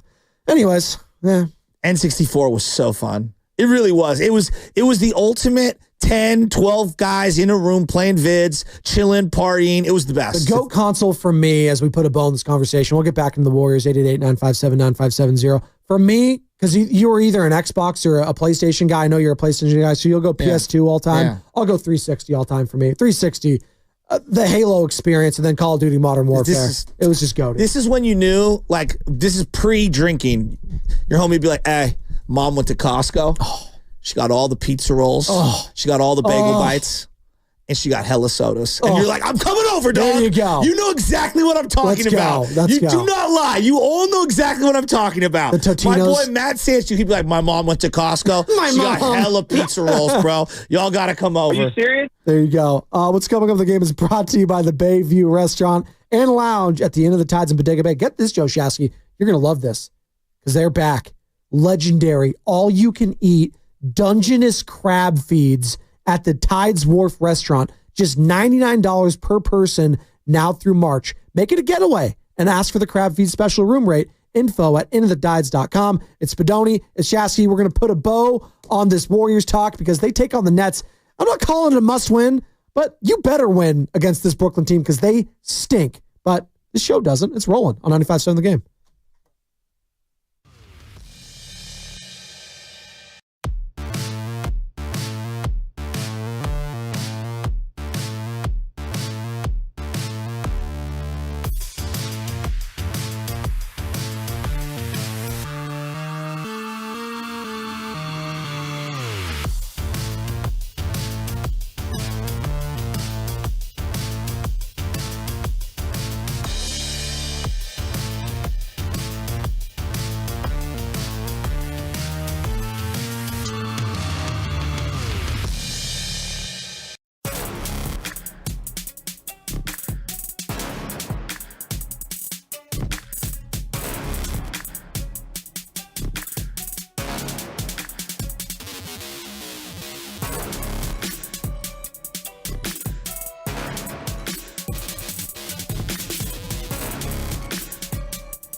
So good.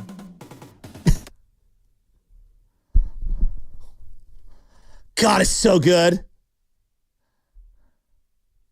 Yo, what it do? It's your boy Pilo, and this is the Morning Roast with Joe Spadoshi and the Butcher Boy. Let's go. It's the golden eye, baby. It's the golden hour. Spadoni and Shasky are rolling. One more segment before handing it off to Steiny and Goo. This is golden eye. We were just talking just games in general that bring you back. You know, when you hear certain themes, this is one of them. I'm going again. What if I go like this? It's a me, Mario. Of course, Mario 64, right? It's so good. It's so, it's so, yes. Right, yeah. It's a me, Mario. God, Talk about great soundtracks. That game has an all-time great soundtrack. How can you not smile when you hear that? Yeah, every time. No, and that's why I love the movie. Did you see the movie, by the way? It was awesome. It was really good. Benny loves it. It brought everyone back into the Mario universe. The castings are great. I was a little iffy on Chris Pratt being the voice, too. I was like, I don't know. He's perfect. No, he's great. And who was our guy, Charlie Day, who was Luigi. Perfect there. Jack Black being Bowser. It all worked out. It was great. Good times, man. I love GoldenEye. What were you going to say is another one that's a good intro? Again, you didn't play the game, but Halo has a very distinct operatic. Like it's very. Halo soundtrack for those who know. Yes, it's those big. that know. Those that don't. Did you guys ever play Sonic or no? Not really. Sonic my speed. had a little so bit. sick. You know what? I had Sonic 4. Losing all your rings. Do you remember the Game Gear? Of course. Massive, just handheld console. My boy Rocco had a Game Boy. Okay, this is like going way back, and The then old school one. He had the light, so you'd like hook up this like little thing with like a light, and it would like light up, and he'd be playing the Game Boy. We'd be over at his house. Did he have the all full night. like body armor for the Game Boy too? Oh, the little stuff. That, I don't like, know it's about almost that. like the old school phone cases. Yeah, we it have, where the was. phone case Yeah, with I a knob know. and You put it could on there. soup those things up big time. Dude, you guys didn't even. That was like the height of the Tetris. We had Game Boy. Oh well, I had a Game Boy Color, but Well, that's why they marketed the Game Boy itself with Tetris, because people thought initially it was, this is a child's toy. But as soon as they added Tetris to it, it became an adult. Like we could all play with it. My I almost wife said adult is toy, but that sounds obsessed horrible, with so I'm not going Tetris. to call it that. She plays it now. Yeah, but it's exactly. a different version, and it's like a little more complicated. She plays it nonstop. No, she's gonna kill me, by the way, for saying that out loud. No, it's just how could you out her like that? Right. 888-957-9570. We've been talking Dubs. We've been talking some GoldenEye, some of the all-time game soundtracks. So you can text them in 888-957-9570. Fallout Boy on Madden. Fallout Boy. That's a good. No, Madden always had some bangers. 2K, depending on which one, they had some really good. Tony Hawk Pro Skater, bro. Like, Oh my God. Tony Hawk had a great soundtrack. Soundtrack was insane. My brother to this day thinks that he could put 1,000 on anyone and get more points than anyone. Like he was really good at that game. Right, infinite grinding. Right there, you go. You got to have the cheat codes. If you knew all the cheat codes for all these Grand Theft Auto, Vice City, all-time soundtracks, you just go. The list goes on and on. San and Andreas. San Andreas. Right. I think Vice City might be the greatest game of all time. See, I said that could be up there. I think again. I said Halo 2. You Vice put City was so sick. So good. It's a good Carter. Carter, what do you got? So good. Honestly, Vice City was So amazing. I'm going to give you guys a new one that we used to do, and we'll get back into sports, I promise. Parties. When my nieces were younger, they're both adults now, 18 and 20, whatever, 22. We play the Dance Wii game. Just Dance. And I'm telling you, hella fun when they were like 8, 9, 10, 11 years old. And we like adults going up against the kids. You'd have 4 characters dancing, and then the screen would like pick you up, the sensor, if you will, and they would rate whether you could do the dances. All time fun game. That was an era of interactive ones. You had that, fun. and you had Guitar Hero, right? Lot of You had fun. Guitar Hero, you had the guitar, and you're trying to be really good at it. And Through the Fire and Flames, if you can get Through the Fire and Flames by Dragon Force on Expert, which is the last level, then you are a G. And I would like to hear from you, actually, 888-957-9570, because my fingers are bleeding just thinking about it. You're the most skilled video gamer of all time. Like Curry to Steve Kerr is the most skilled basketball player of all time. Look at that segue, because Steve Kerr, let me play this first and foremost. Give it to me. Let's set it up here, all right? Like we're setting up a good part. Just Dance was so much right? fun. If like we're setting up Sorry. a video game party, we'll set up this conversation. This is what Shaquille O'Neal said 2 nights ago via Inside the NBA on TNT after the Warriors win over the New York Knicks. You did say pretty emphatically earlier in the conversation for greatest player ever, you believe Steph should be in the conversation. Yeah, he should be mentioned, as well as Kareem and the guys, but Steph should definitely be mentioned. In this world we live in with 8 billion people, everybody's going to have their opinion, Kobe, LeBron, Jordan, and it's all great. It's all fact-worthy, but Kareem should have definitely been in that category a long, long time. And now you got to put Steph in there. So I would like to hear 5 names, me personally. I would say this. Steph is easily in the conversation for most enjoyable basketball watches. No, we want greatest of all time. Like you talk about points and you talk about rings and all that, Steph is right up there in that. Got to start talking about him like that. Even if he's not your guy, I think you should just give him a mention. And not an honorable mention. The man got 4 chips. Okay. So we played that. Willer and Dibbs did for Steve Kerr yesterday when he joined the airwaves right here on 95.7 The Game. And this is what he had to say in response to that. Steph is the most unique superstar of all time. He broke barriers. He changed the game. And what he does really to this day is unique to himself. I just can't even imagine anybody doing the stuff he does, but it's different. The way he impacts the game is different. And so when you have these conversations about who's the greatest ever, you automatically go to these, these genetic marvels, LeBron and Michael Jordan and, Will Chamberlain, whoever else. Steph doesn't fit that normal mold. So I love that Shaq is bringing that up because from a skill standpoint, it's not even close. He is the greatest ever from a skill standpoint. The greatest ever from a skill standpoint is an insane thing to say, but it could be right. What does he mean by skills? Because, isn't defense a skill? Absolutely. Okay.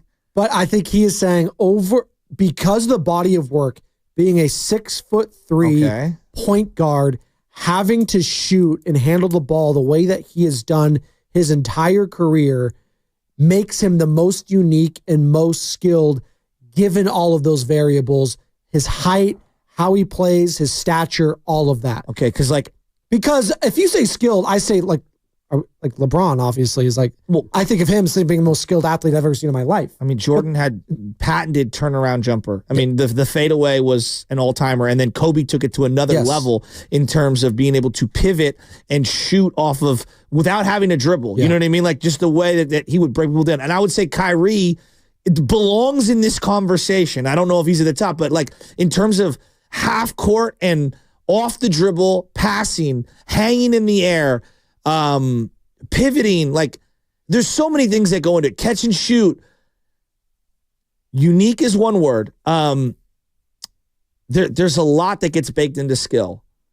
There is. And the other part of unique, Magic at the time was very unique for being that big and to be able to handle the ball that way, to pass the way that he did was very unique. Pistol Pete was unique for his era, Pete Maravich.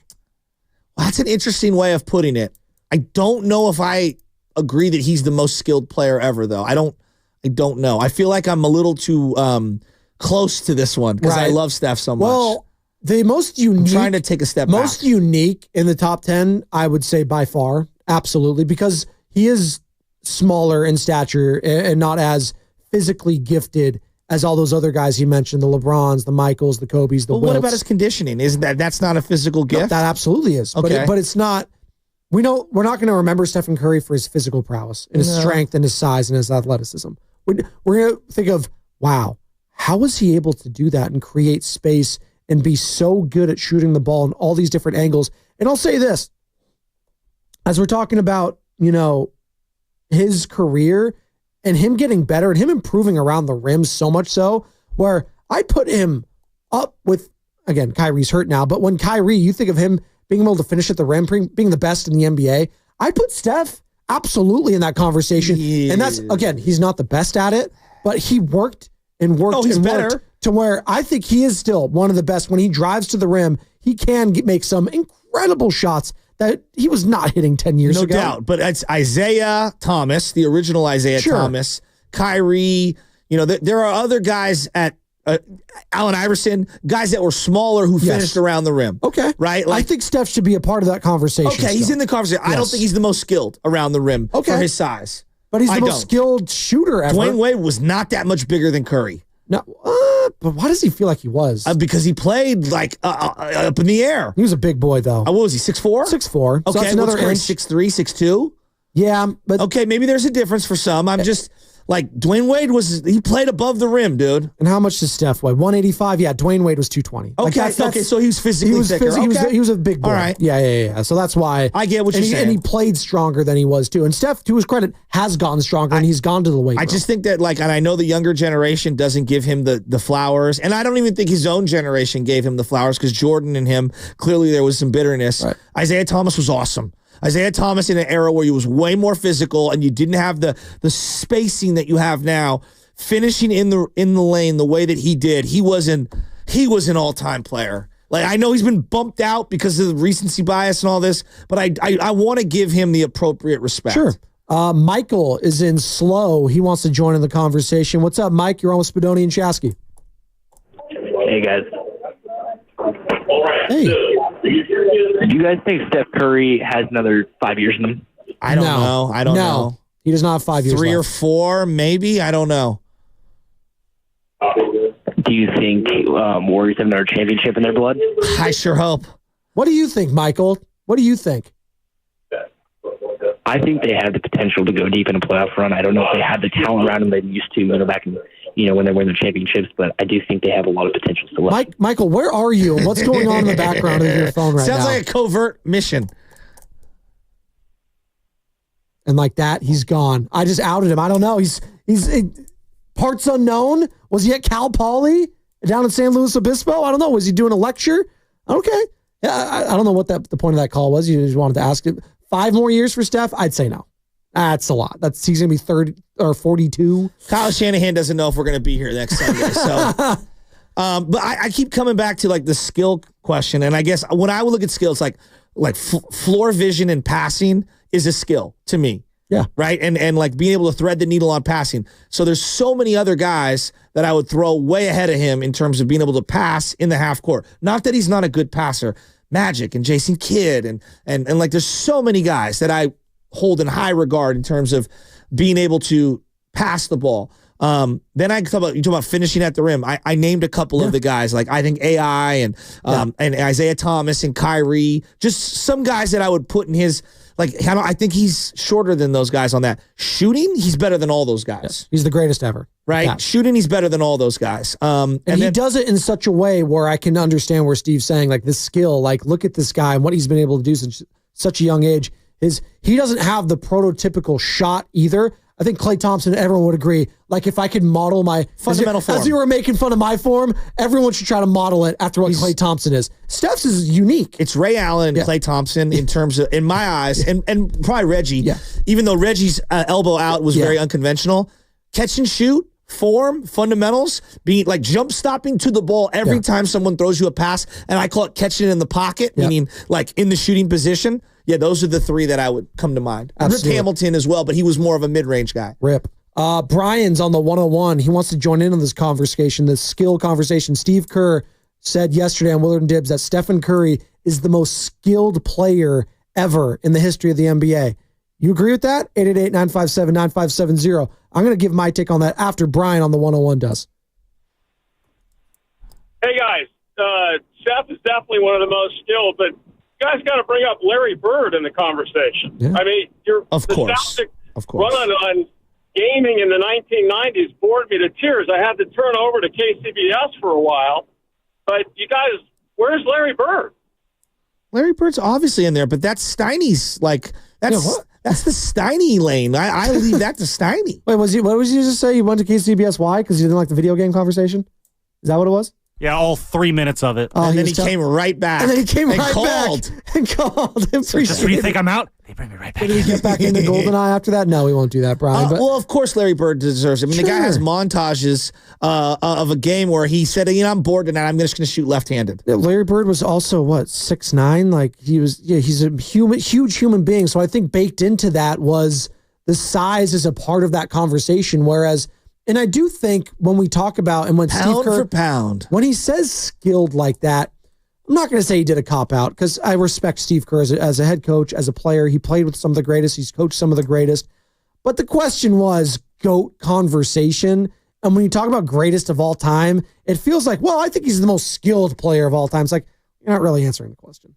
It's you're kind of, you don't want to say Just say if you think Steph is one of the greatest player of all time, or the top 5 conversation. But we pivot to these things because I think in the heart of hearts, people are saying like, I can't put him there because of his size and the other side of the ball, the defense. The size thing. Let me just stop you for a second. I feel like we get kind of like it's a little bit of a scapegoat kind of a thing just to say he's the most skilled when you don't want to say he's in the GOAT conversation. But Kyrie is a great example. So they're about the same size, right? Yeah. When Kyrie is at a pivot and a defender comes at him, they're just very different in their style. Kyrie can jab step you without taking a dribble and get a shot off. He's just so incredible in terms of what he has mastered in a small area to get his shot off at his size. Yes. Curry is so different. He'll run around and catch and shoot as he's falling down. Like their abilities are so unique and so different from each other at the same size. I view them both as so incredibly skilled. But in terms of shot making, he's one of the wildest shot makers I've ever seen. Absolutely. And again, which is a totally different. It's a different. I don't even know what I'm saying. Well, no, there's just it's funny, and we're exploring it right now in this GOAT conversation and what it does. And this is, I think, sports talk at its finest. And what comes down to is like, who's the greatest at this? Who's the greatest at that? Right? That's what it comes down to when it comes to just peak sports talk. But it comes down to different layers. Like, what's your cup of tea? Like, what do you like to enjoy? Like, what kind of player do you enjoy watching? Some people enjoy watching James Harden. Some people cannot stand watching James Harden. Say what you will about him. He's a top 75 player of all time. He's an MVP. And what I saw yesterday was vintage James Harden, which I was watching him for the Clippers, scored 50-plus points. Guy was incredible. Like, I thought that was an incredible watch, putting the team on his back. Some people might prefer his teammate, Kawhi Leonard, who's more methodical in his approach. He's stronger. He's going to give more. He's longer, right? But flash, I wouldn't say is Kawhi Leonard's game. He's not flashy, but he gets the job done. He's very good and elite. Tim Duncan's the ultimate test of that. And I think Tim Duncan, a lot of people put him in that 5, 6, 7. I think we underrate how great he was because of no flash. Because I don't know what he sounds like, Tim Duncan, still to this day. The bank mid-range shot is, as I lean in, lean back out, is just totally different. Right. And he was a power forward. He wasn't a true center. There's a lot big. So there's no back to the basket. He played for San Antonio. Do you consider back to the basket skilled? So, like, for example, Karl Malone, Patrick Ewing, Hakeem Olajuwon, being a post player, is that a skill?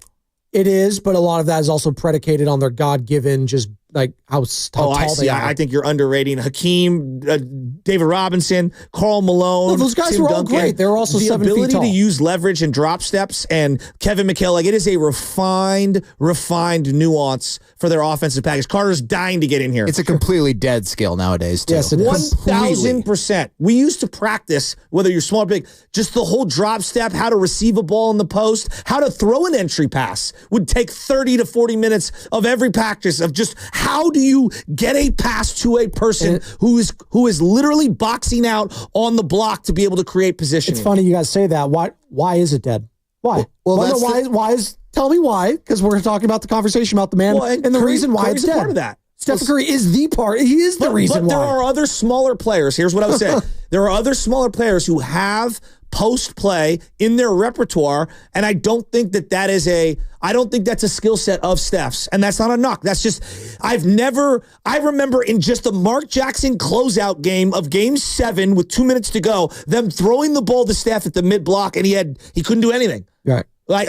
That's not in his back pocket. No. Do you get what I'm saying? Jimmy Butler has that in his game, though. Jimmy does. Yes. I would also argue that Mark Jackson had that. What Steph has done for the game should have opened this part of the game up more. I agree with then you. It provides way more spacing to the three-point line. You can't double the big man. No. You can't double the big man with all the stretch shooters. I'm agreeing with you, Carter. I agree. Again, sometimes an easy 2 is better than a forced 3. And everyone goes back to 3 is worth more than 2. And we need to do this to change the numbers and all of that.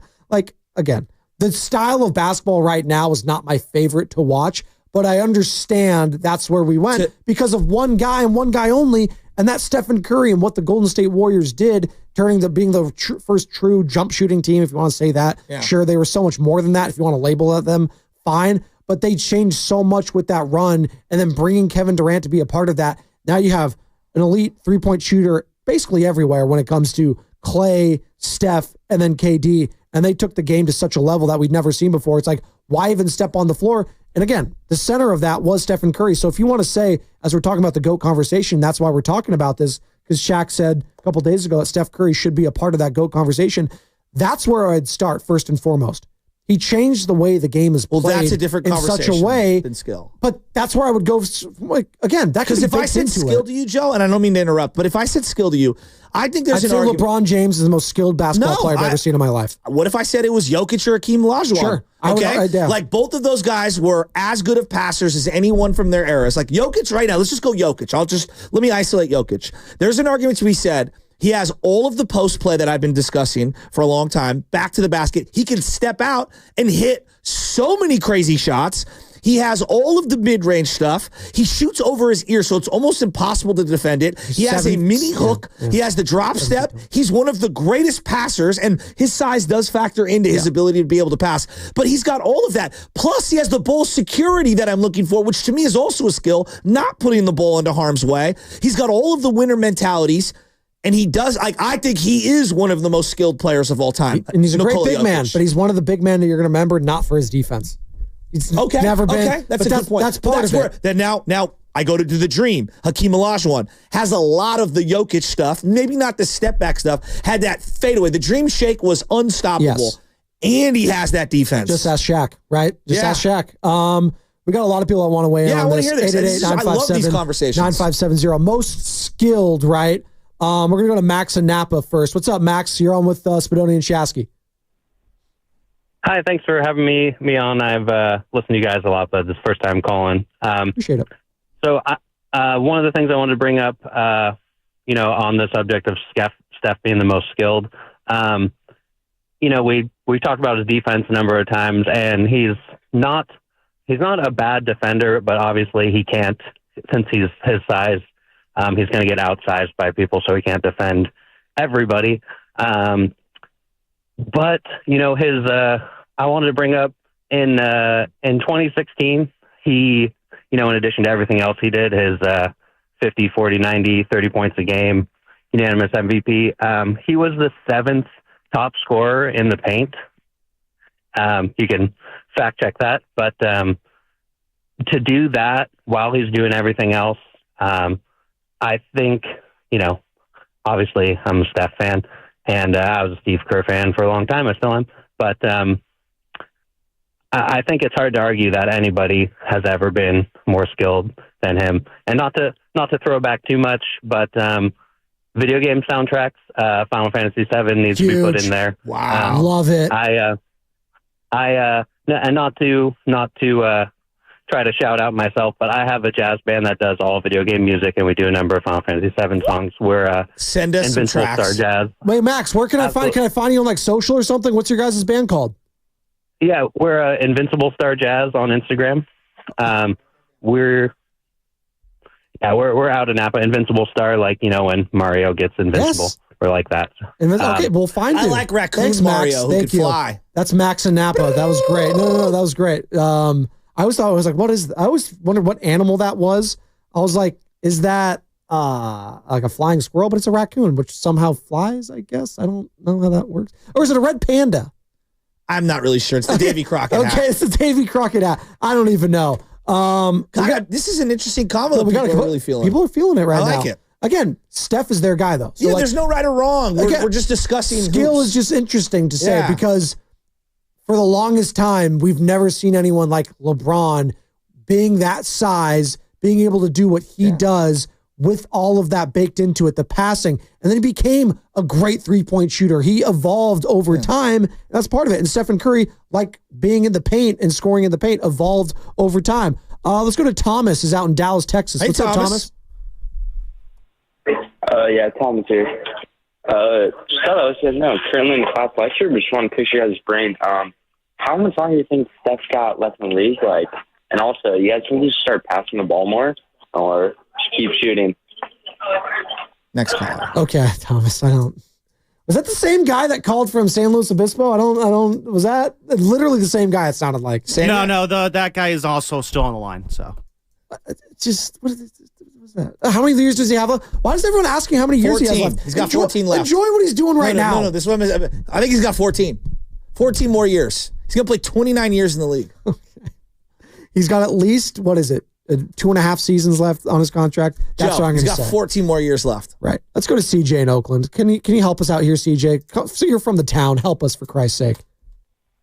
Yeah, it's from the town, from the deep east. You got to know it. Let's but go. the top 2 most skilled players ever, they both won 2 championships without a top 75 player, even though Clay should be one. That's a different story. It's Kobe Bryant and Steph Curry. Those are the 2 most skilled players to ever play this game. I know Kobe's been disrespected since Jordan left the league and all of that good stuff, but everything I'm saying about LeBron is God-given. 6'9", 260, run like a cheetah, could never, ever, ever get hurt. Those things aren't skill to me, Spadoni. I know you're saying LeBron is very skilled, he's powerful, all that good stuff. He definitely could pass his tail off. Don't get it twisted. He's top 5 passer to ever live, so I'm not hating. But Kobe and Steph won with the least amount of help. You look at Kobe's team in 2009, 2010, you look at Steph's team in 2015 and 2022, and it's like, how could you win a championship with those teams? Just to be honest with you, that's kind of crazy. So Kobe and Steph for me, Jordan right after that. Much love for LeBron, but his stuff's more God-given. That's all I got for y'all. Sure. Didn't Jokic win a championship without another top 75 Sure. player? Yeah, I would say so. Well, let's see. Who's on that team? And I would also throw I was thinking Giannis if there's in any there. old heads that was on the bench on that team. I don't think there was. Yeah, Jokic I'd add in there. I'd add, Giannis. You could add Dirk in there because you had 43-year-old. Oh, no. You had old man Jason Kidd on that team. But Sean Marion and... Those aren't top 75 players. No, I know, but they were all really good. You're talking about the criteria. Jason Terry and Jason Kidd. Yep, the Lakers team that CJ is referring to also had Pau Gasol and Andrew Bynum. And I think we're forgetting Andrew Bynum when he was at least a Laker. He's incredible. Guy was 7'1", 7'2". I thought he was the future. Dude, they had 3 bona fide 7-footers and 6'11", Lamar Odom off the bench. Come on, man. That team was stacked. I have a hard time. Kobe. I love Kobe. He's my favorite player of all time. Tremendous skill. Yes. I just have a really hard time putting Kobe above Jordan for anything. Well, because he copied his entire game after the guy. Yeah, and Jordan is a 10-time first-team All-NBA team. Yes. I think Kobe is too, but he never got the DPOY. Yeah, come on. I mean, Jordan. I'm going with the original, not the copied version, which sounds like I'm disrespecting Kobe, but Kobe was the closest thing we ever seen to Michael Jordan. So that's me giving him his due and his praise. The fact that he is considered a top 5, top 6, top 7 player of all time is a credit and a testament to him and his work ethic, because I do think that's baked into all of it. I think of Kobe, I think of work ethic, and no one's going to outwork that guy. The other guy that I think I have failed to mention and no one has brought up yet in terms of pound for pound size when it comes to skill, there is an argument for Chris Paul somewhere.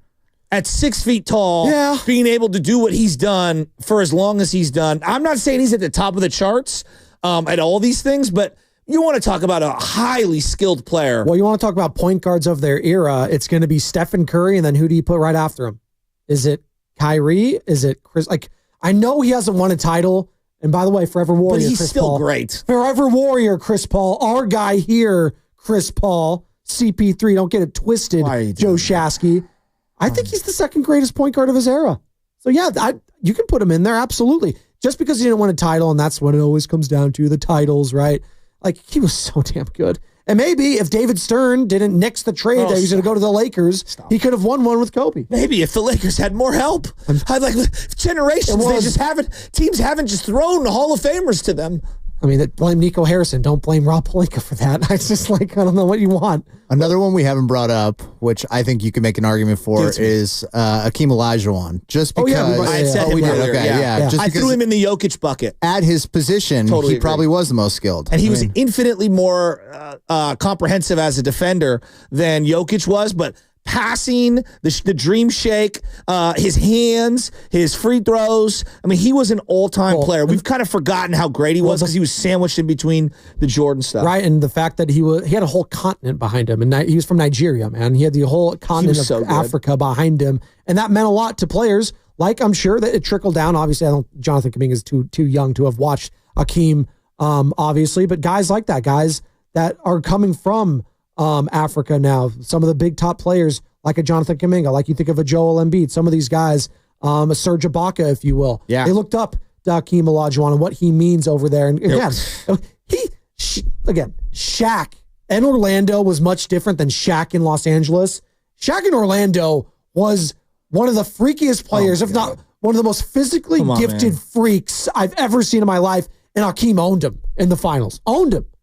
The dream shake, he couldn't stop it. He couldn't stop it. That team was so much fun. Mario Ellie hitting bombs, Sam Cassell, Sam I Am, Kenny Smith, Robert Clyde Ory. Drexler, old man Clyde. They traded for Clyde. I mean, gosh, Otis Thorpe before then. I mean, God, they were so good. Those Rocket teams. They had, before that, it was Ralph Sampson, the two Twin Towers, and they were so much fun. Yeah, the fact they didn't win it all, kind of like, oh, the Twin Tower thing doesn't work. No, it works. The fact that we're talking about this right now, we're talking about all these guys and celebrating, that's how I like to talk about this. It's not what other people didn't do.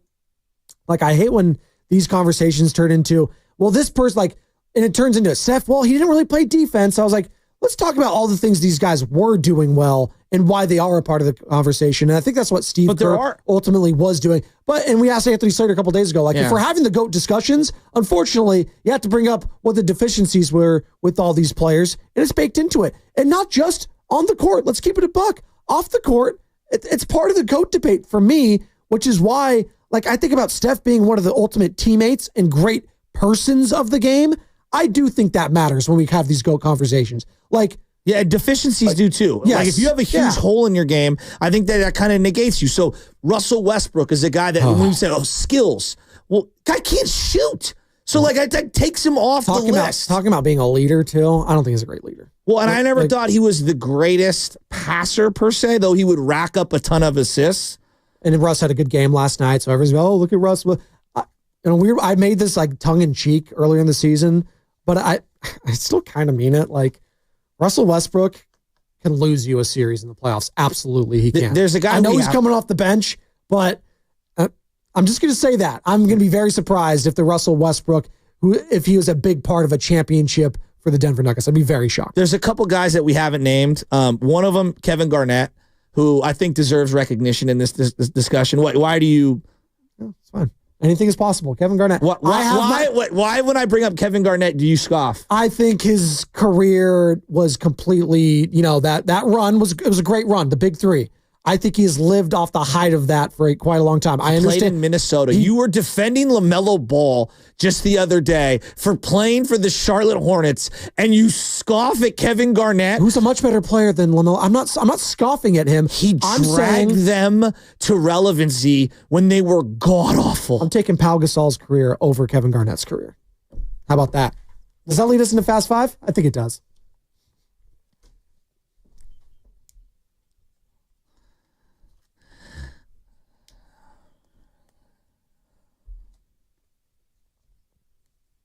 Two-time champion. The guy that I think would have been in this conversation had injuries not robbed him is Grant Hill. Yeah. Grant Hill was so good. He was on that NBA select team that we were just talking about, the Beat the Dream team. When the Pistons changed their jerseys to this like ugly teal, it was so bad. But when they changed, he was so sick. He had the feelers. Oh my God. Grant Hill woulda, coulda, shoulda. He's on my list. Like Bo Jackson's on there too. Grant Hill is high on my woulda, coulda, shoulda list. All-time players. Right. We were talking about that NBA select team. A lot of them got hurt and never got a chance to shine. They were talking about Bobby Hurley, even for his size being that incredible and dicing up the dream team. Penny Hardaway, Grant Hill, absolutely. All three of those guys. Did you watch that? You didn't watch the Court of Gold yet all the way through? Not all the way through. Well, they're interviewing Grant Hill because he's a huge part of creating that team. And it's like, I just love Grant Hill. I love him. I can hear him talk. He loves basketball. We were so robbed of seeing what would have been one of the great careers. Well, things got like political and like weird with like Nike and Jaylen Brown, and why isn't Jaylen Brown on Team USA? And they brought in Derek White instead. There's some weird stuff going on there. Last offseason with Grant Hill and Jaylen Brown. But to your point, Nike puts their thumb on the scale. Right, exactly. I get that. What do you got, Sam? Guys, on July 25th of this year, after 29 years of waiting, we're finally getting it. Happy Gilmore 2 has an official release date on Netflix. I want a ruling here. Is this from the files of No One Asked for This? Like, do we need a Happy Gilmore sequel almost 30 years later? The answer is yes, you're right. This is from the files of No One Asked for This. Oh, okay. You had me in the first half there. Quentin Tarantino has a very good chronological list of all like the great like decades of cinema. And there's some down years in there. I think he said the 70s. It was either the 60s or 70s. It was a really down year for cinema. This last decade, it's really just been ever since the pandemic. It's just been there are no original thoughts. There really aren't. Nothing original. It's dominated by superhero just storylines, just regurgitated that no one asked for. After Endgame, just wrap it up, Marvel. or go back to the X-Men. But they try to do that. Dave Chappelle, wrap it up. Deadpool was like the higher. Like Deadpool 3 that's was great. sick, dude. Exactly. That's what that was another sequel, though. It was another sequel. Yeah, but great. Deadpool 3 was pretty sweet, though. It was great. Can we acknowledge? Hugh Jackman was awesome in it. Yeah. It was awesome. But that being said, Christopher McDonald as Shooter McGavin will be in it. So they are bringing back a lot of the original cast. Adam Sandler, Julie Bowen come back as Virginia Venet, and no more Chubbs though. That sucks. I didn't realize that the mom Creed, from Modern Family was also the love interest in Happy Gilmore. It took me years till I found that out. Rory McIlroy, Scotty Scheffler, Bryson DeChambeau, Brooks Koepka, just some of the PGA pros that I'm we'll be so seeing out as well. on Rory. So pompous. That's your guy. He'll be a great part of that movie, though. Travis Kelce also in it for 20 years. I want Steph Curry to be a part of it. Talking about his golf outfit. I mean, yeah, he could. He's wearing his shoes. Travis Kelce in it? I mean, honestly. You love Travis Kelce. Because of the Taylor Swift effect. Well, also, he's one of the more popular players. Like, let's be honest, in American sports. Travis Kelce is with Taylor Swift, but that makes him one of the most popular American athletes. I think he plays one of the country club workers or something. I just watched the trailer, and he's got the mustache and people everything. that don't watch football know who Travis Kelce is now. Which is the problem. We had Carrington Harrison on. He even said that Travis Kelce is bigger in Kansas City than Mahomes. That's insane. Yeah, I mean, But how it's is a from fact. Carrington? That's a fact. That's a fact, Jack. You don't need Kelce Was that your in final this. thought, Travis Kelce? No, my final thought is I want to shout out Diamador Lenore. That video he put on Twitter yesterday, like that is what we need. Like we need some dog stuff again. Like I love what Juwan Jennings brings to the team. Just when he literally lined up and fought the cornerback on one side, lined up on the other side and fought the other one in the last game of the year. Like, thank you. We need some dogs on this team. I'm and with shout you. out Demo. Yeah. What's your final thought, Joe Shasky? My final thought is, I don't know. I'm pretty hungry. Great. Okay, there you go. My final fantasy thought. There you go. What was the name of the place, by the way? It was Invincible Star. Invincible Star. I just sent you guys the Instagram profile. It's a jazz band. One Max video game to Anapa. play for the rest of your life. Mario Kart. I'm going to be very specific here. It's going to be Wrath of the Lich King expansion, World of Warcraft. What? There you go. And that's a walk-off. And that's Fast 5, brought to you by Xfinity at home or on the go. You'll get the fastest internet to all of your devices. Evan and Guru are next, brought to you by Fremont Bank. Here for you, here for good.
All right, Goo, you are glowing today in a way that I have not seen all week, and we need to get to the bottom of why. It's my dad's 85th birthday. My wife's listening, so Evan, where you really were going, you can't go, if you know what I mean. Snitches get stitches, so it's my pop's 85th birthday. Happy birthday, officially. And can I give you one Mr. more Norm tidbit? Johnson. His mother, Grandma Inez, lived to be 100. Oh, my gosh. So he's 15 from it, so let's go, and hopefully I get some of it. Not trying to make it about me. Well, I was going to say, you posted a beautiful medley of pictures about your father today on Instagram. I can see where you got the hairline from. Now look at my guy. Dude, he's still got it. By the way, he looks, I should say, Lil D, your middle child, looks exactly like him. You think so? I've heard some of that. Then I heard the oldest, Donovan, he's a little brighter than all the rest of us, but I've heard that about him too. But Evan, we're going to go turn up, watch the Warriors, and just have a good time, man. Yeah, the Warriors play at 4:30 today against the Brooklyn Nets. Warriors Live is always here at 3:30 with Willard and Dibbs. But, when I came in today, and I know that things are high now in the Bay Area, and we got a lot of stuff we got to get into. There was some great Steve Kerr sound about Steph Curry on Willard and Dibbs yesterday. Great interview. There was some interesting sound about Jimmy Butler that came out of Miami that I want to get into. This one.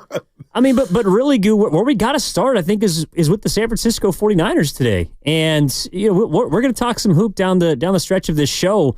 But the thing that keeps hitting me repeatedly, just over the head, is what is the goal for them this offseason? We've seen already so many reports that have come out about this team and what they're trying to do, and all of them are not aligned. I'm trying to get to the bottom of this, and I'm hoping you can help me. Yeah, I know it's breakfast time. I don't eat eggs, but they're scrambling. And I'll just tell you, Evan, they're scrambling to me to try to keep the window open.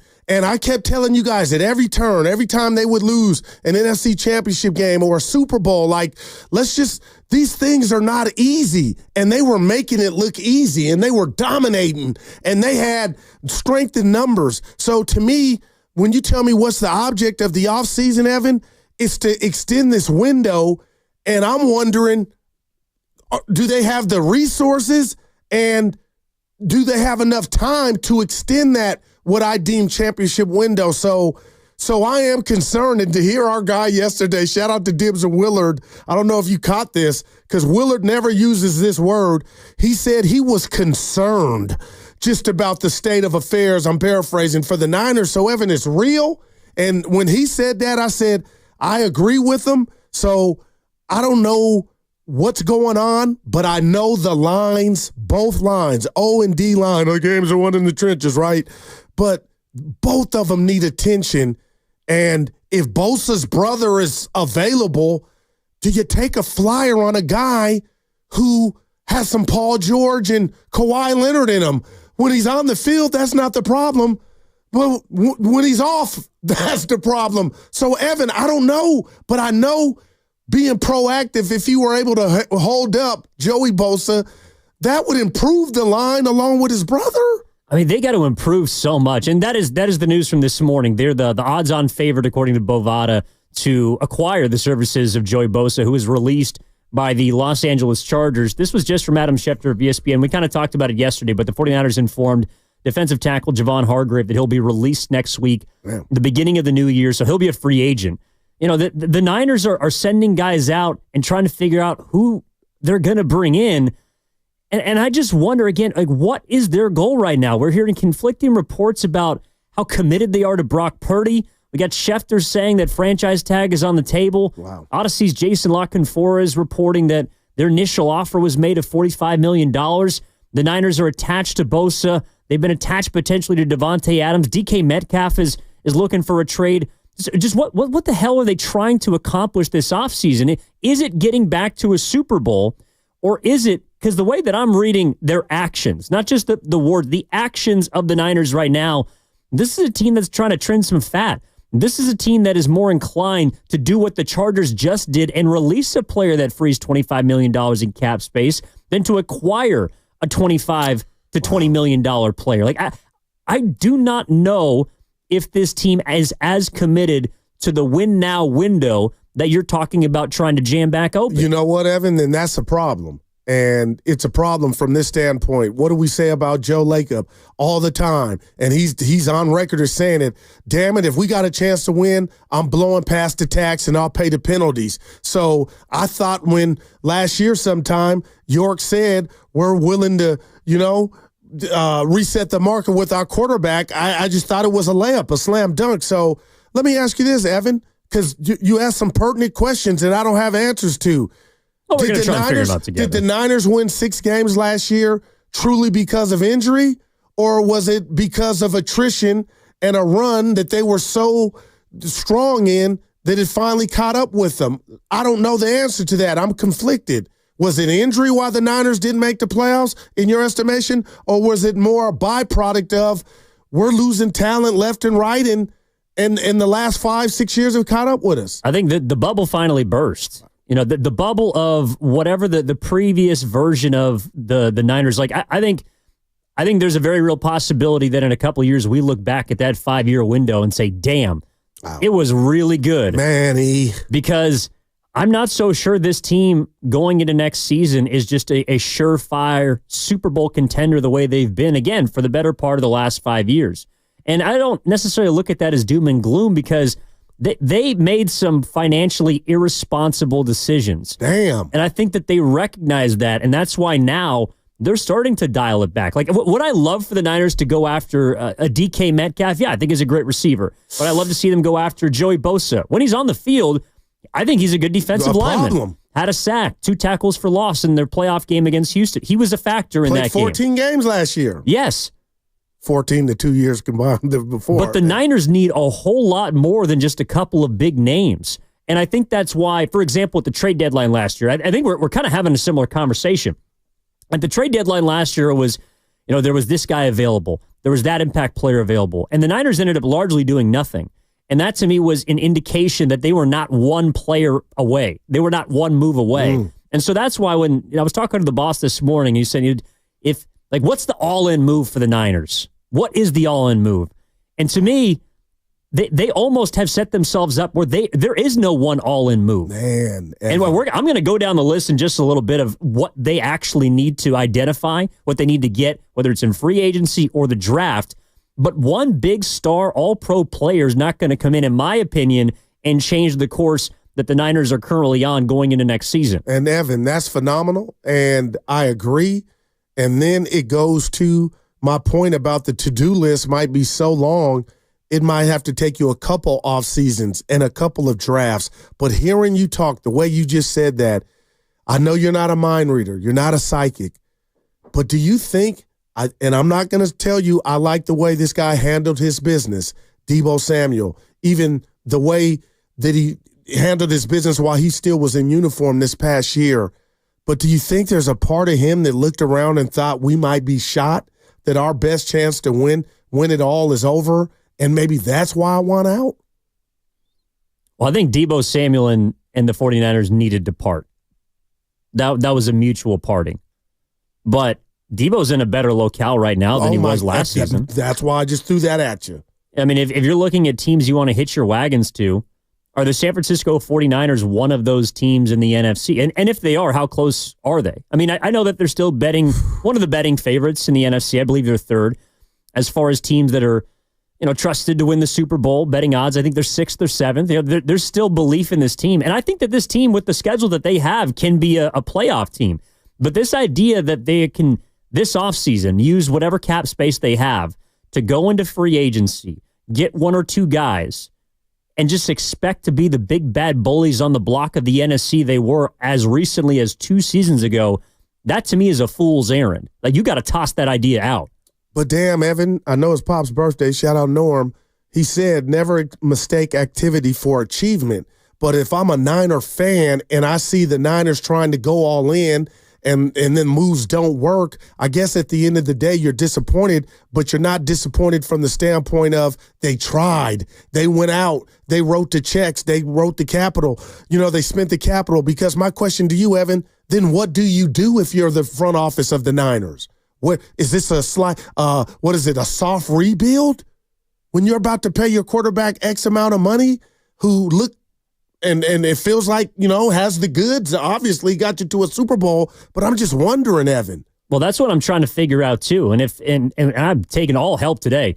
We're going to try and figure this thing out. What's the goal of the 49ers as they are, 5-6 days away from the beginning of the new year in the NFL? Man, free agency starts on Monday. Yeah. We're already seeing rumors trickle out. Guru's got a list of wide receivers. Yes. We got all these guys that are available, either as free agents or potential trades. I got one for the Niners I think they need to absolutely look into, and it's because I believe there's something bigger going on with them right now.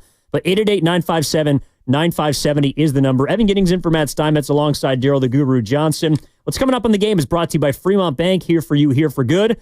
That segment was sponsored by Safeway.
Yeah, we got to lock in, man. I know there's a lot going on here in the studio. You're in a different spot. You got better light on you. You're feeling yourself right now. No, hold on. Boy, Evan, well, coming strong.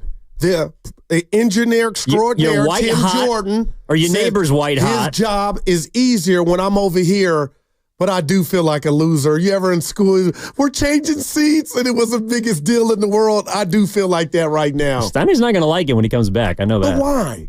Well, because he's already got so many other things that he's juggling during the show. He could barely read the clock, and some of the reads.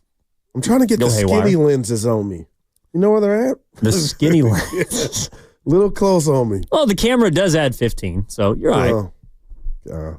Boy. I didn't mean to bring you down. Yeah. Look, Goop, again, what are the San Francisco 49ers doing? Like, if you had a wish list coming into free agency, right? You're going shopping. And apparently Deebo Samuel was surprised that it cost 10 cents to get a shopping bag. That was in his Players Tribune article. Wow. You got a shopping bag, cost you 10 cents. Free agency, San Francisco 49ers. What are you putting in your bag? Edge rusher.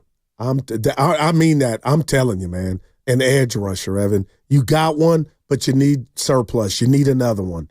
You are soft right now when you used to be a pit bull. So that's my first item. So that's why you like Joey Bosa? I don't like him. I'm nervous because of his injury history. But last year, you look at it, and I know it's just 1 year, he put up 14 games. And to me, that's an A+ for him. But you look at the 2 seasons before that, 14 games combined, I believe 9-5. But Evan, this is, again, you're talking to a fan. And if you roll the dice, you're telling the fan base that you think this guy can come in and immediately help you. And what does that equate to? You getting back, hopefully winning the NFC West and getting back to be a problem in the NFC. But if you don't just sit on your hands, I think the subliminal signal is, you know what? We'll do the draft and hopefully the guys already on the team will take a next step and we'll be right back. But that, if I'm a Niner fan, is my fear. So if they do Joey Bosa, if they were to acquire him and it didn't work out, and I know I can hear Steiny right now, you don't mean that, I think I would give the team some props for trying to make something happen. I mean, I think we're kind of in this predicament because we've been giving them props just for doing stuff. You know, they've been signing checks left and right. But they were deserving. Not all of them. Not all of them. Javon Hargrave, they didn't have to sign. They just released him today, less than 2 years after they signed him to a free agent deal. But they didn't have to give Brandon Aiyuk a massive contract. We're here and now. They might be playing hardball with Brock Purdy. Whoa. You know, and we'll certainly get to that. But here's my point. So if I told you who's going out this offseason, the Niners, these are the players that are, let's say, probably not going to be in a Niners uniform next season. Charvarius Ward, Talanoa Hufanga, Dre Greenlaw, and then obviously Javon Hargrave was reported earlier today by Adam Schefter. He got his papers. He's going to be a free agent. And Deebo Samuel, who they've already traded. So that's 5 players. That's a lot. And I realize Hufanga was hurt during the Super Bowl run, but those are 5 players that were a part of your Super Bowl core, right? A defensive tackle, a wide receiver, a cornerback, a linebacker, and a secondary member, a safety. I'm looking at what they need in free agency. And you started with the edge rusher, and I totally get that. All right. They need an offensive lineman. They need defensive linemen. They need a number 2 corner, maybe a number 2 tight end behind Kittle, a wide receiver, could be a number 1, could be a number 2. They need a number 2 linebacker. Hell, they might need a kicker. They might need a kick returner. That's like 7 different things that they need, these gaps that they got to fill for this football team. And they're talking about not spending as much cash. How are you going to get all of this thing? How am I going to go to the grocery store and get every single ingredient I need to make this beautiful lasagna tonight when I only got $15? That's wow. I've been there. And I mean, I'm going to find a way, but no, Evan, it's not a good feeling. And again, that's just talk. But I hope because they can prove and back up that talk of inactivity in regard to, protecting the wallet, Evan. And then that would just, to me, hammer home the point of we really, really I must use the word, Evan, because there have been some good times here in the Bay in regard to Niner football. But then it really goes to the point of they really wasted a run. They wasted an era, a chance to almost get 2 Super Bowl victories. But I'll leave that there. Hufanga, with the injuries, sometimes the wrong angles, I'm like, we can replace that. But you're telling me Greenlaw is no longer a Niner? Evan, I would write that check, and it would be the Bob Hope check of all Bob Hope checks. Like, I hope you can remain healthy, because we saw and lived what it is and what that defense looks like when he's not out there. But again, the job is to be out there. And if he is what he is moving forward to where you can't count on him, then man. But if he goes somewhere else and can give you 14 or 15 games, then I think the Niners are going to be like, oh, my God, why didn't we take a chance on that? So that's just me. But I feel like the secondary, Ward, that he's a baller to me. You're going to, and if he's not back, or you're going to say you're going to replace him in the draft, Evan, then you're chasing your tail. So I don't know what to tell you. So if you're right, then this is a soft rebuild, and we're going to try to redo it through the draft. I think that's what they're telling us that they're about to embark on. And that's risky business. It's not easy just to rebuild through the draft, and they've certainly done their fair share of missing. But when I'm hearing Bosa, I'm hearing Adams, who's a player that I really like. I'm hearing, you want to bring back Dre Greenlaw, you want to bring back Ward. Whether it's feasible or not, that's going to cost you money. And the Niners are in this position, I think, because they've just been writing checks left and right. I think the Niners are setting up to not necessarily let us down, but they have to take a step back to take 2 steps forward. And I wonder if fans are going to be okay with that. Then my question to that, Evan, and you're right, is where does the talent come from? If money's an issue, then if I'm a Niner fan and I'm listening to you and myself, Evan, I'm kind of putting free agency to the side and then opening the Bible and lighting every candle that I can, hoping every draft pick. And they got a top 15 pick in the first round. But, Evan, they got to bat 400 Rod Carew in the draft to even get those guys up and ready and then go out on an NFL field collectively in week 1 and ball out. I mean, that's what you're essentially saying, the direction you're going. What I'm saying is, if this has been a sinking ship since they lost the Super Bowl and they started bleeding left and right last season due to injuries, due to lack of productivity, age, all of these things, I think sort of catching up with them, maybe off the field issues, locker room, I don't know. All of these things culminated in a 6-11 season. I just don't believe that you got some sort of Gorilla Glue that you can stick in all these holes and just plug them. Like, I don't think that answer is out there for the Niners. This is going to take some time. And that's why, as much as I think that Joey Bosa certainly used to be an elite edge rusher, that's why he got paid as much money as he did. What the Chargers did in a way is what I would like to see the 49ers begin to do. And I think they have. And that's identify the players that are overpaid, the players that are not going to live up to their contracts. And they've slowly begun to get off of some of these guys. I think Deebo Samuel is one of them. Javon Hargrave was one of them. That to me is just as exciting as making a small splash in free agency, because I want to see the Niners start doing business differently. We talked about this a couple days ago. Joey Bosa, to me, if you go out and you sign him, yeah, he might be a good play for you, but to me, you're trying to win. You're trying to win the vanity competition. You're trying to make this roster look a lot prettier than it actually is. Joey Bosa is a good piece, but he's not the fix to your defensive line. You need a lot of different guys, to me, to make Joey Bosa look good. When he was with the Chargers, he rotated. He didn't start every single game that he played last year. He's not someone that you can rely on to be on the field for 15 or 16 games. He's 29 years old. He's past his prime. That's someone that, to me, if you're signing Joey Bosa, it's almost to appease his brother. It's almost to try and find something that has been lost in Nick. You're not actually signing him because of the player that he currently is. Evan, I mean, wow. I mean, that's heavy. And I hear you. And I do want to say I disagree in this sense. Why did you omit winning now? Because if you're telling me the job is to see who's overpaid, there's a price to that. And that's bad juju too. The fact that you got hopefully a name under that column, but if you're telling me we're searching out names of our operation or who are overpaid, then there's a price to that. That means guys have underperformed.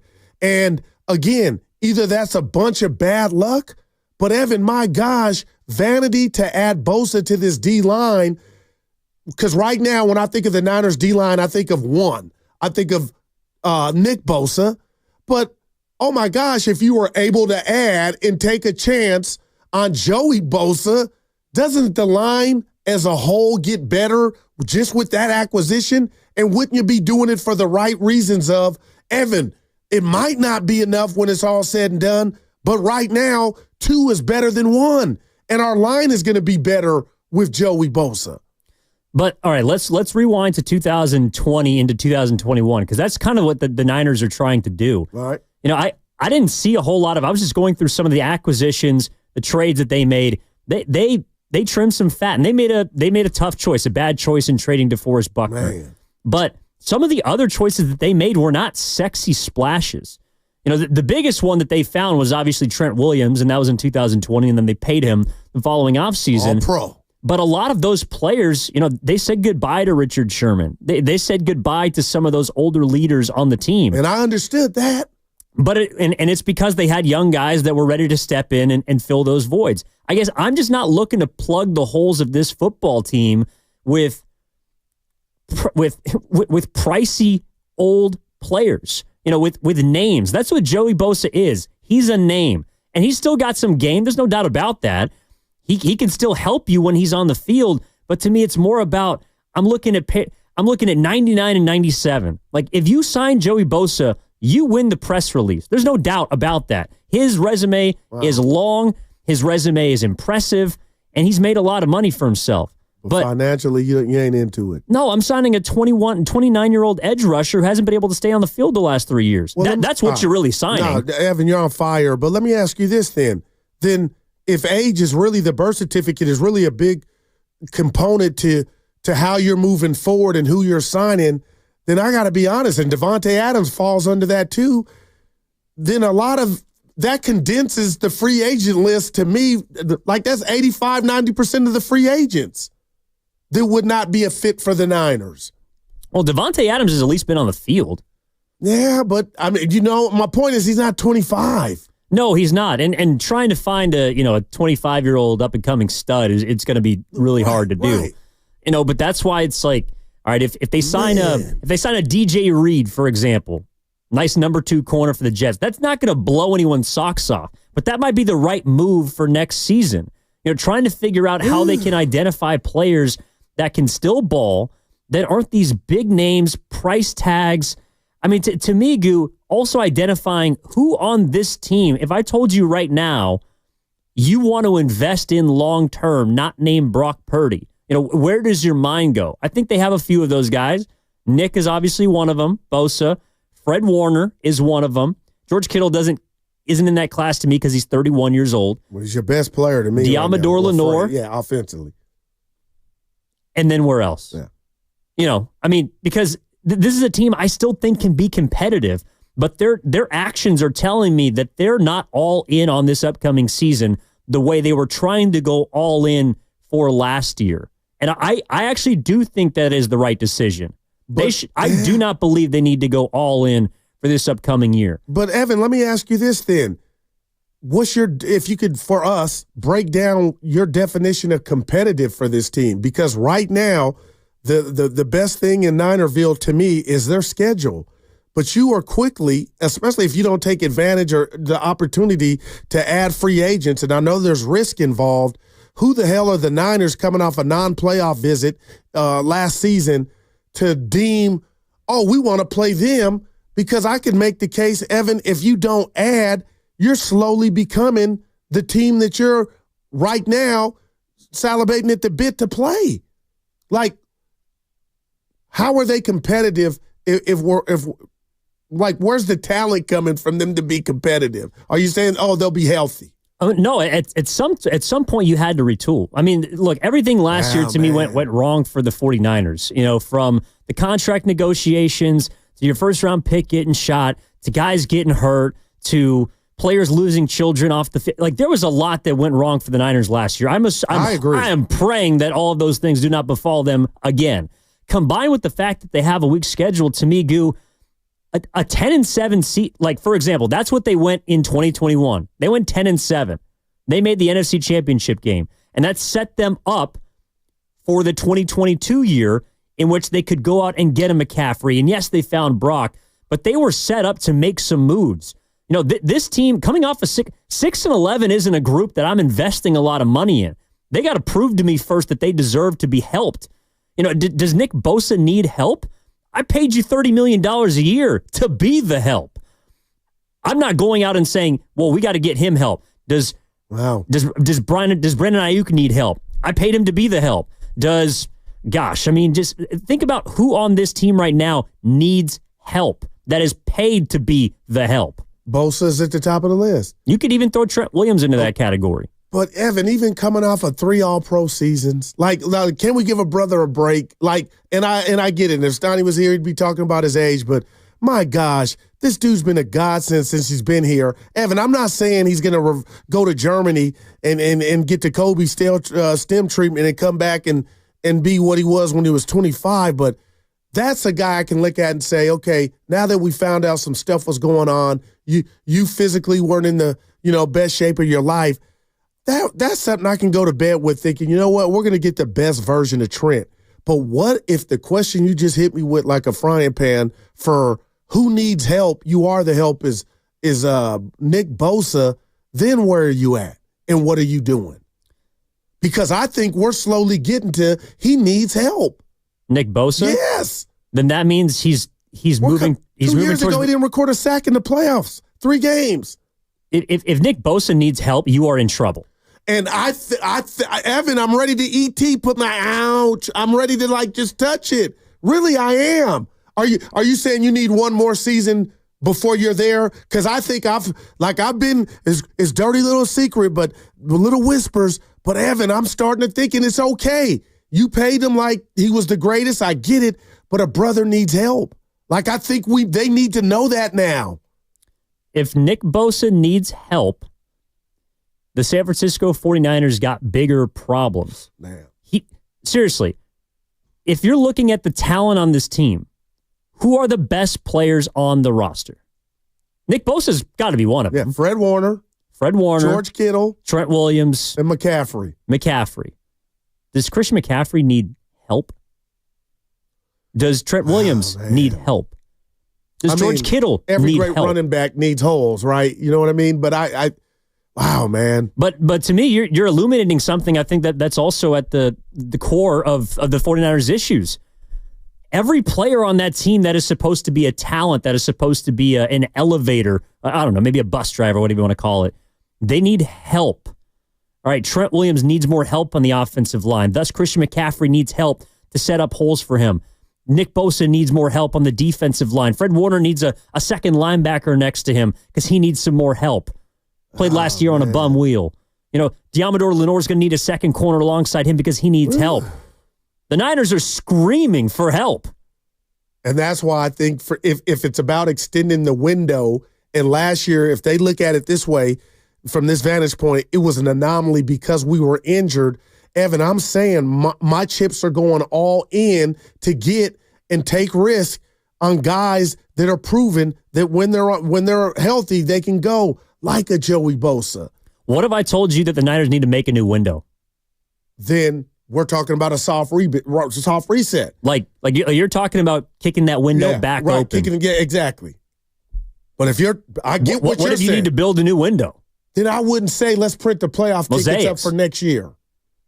Don't print. No, but you can still be successful while also trying to retool. I'm not trying to say that the Niners should just go into next season and tank. You still got talent on this roster. You can still be a good football team. To me, it's not black or white. What I'm asking the Niners to do is, and I think what they're slowly telling us that they're about to embark on is a journey in which they got to make a lot of tough financial decisions. And they've already made a few of them. And I actually think that that's a great strategy.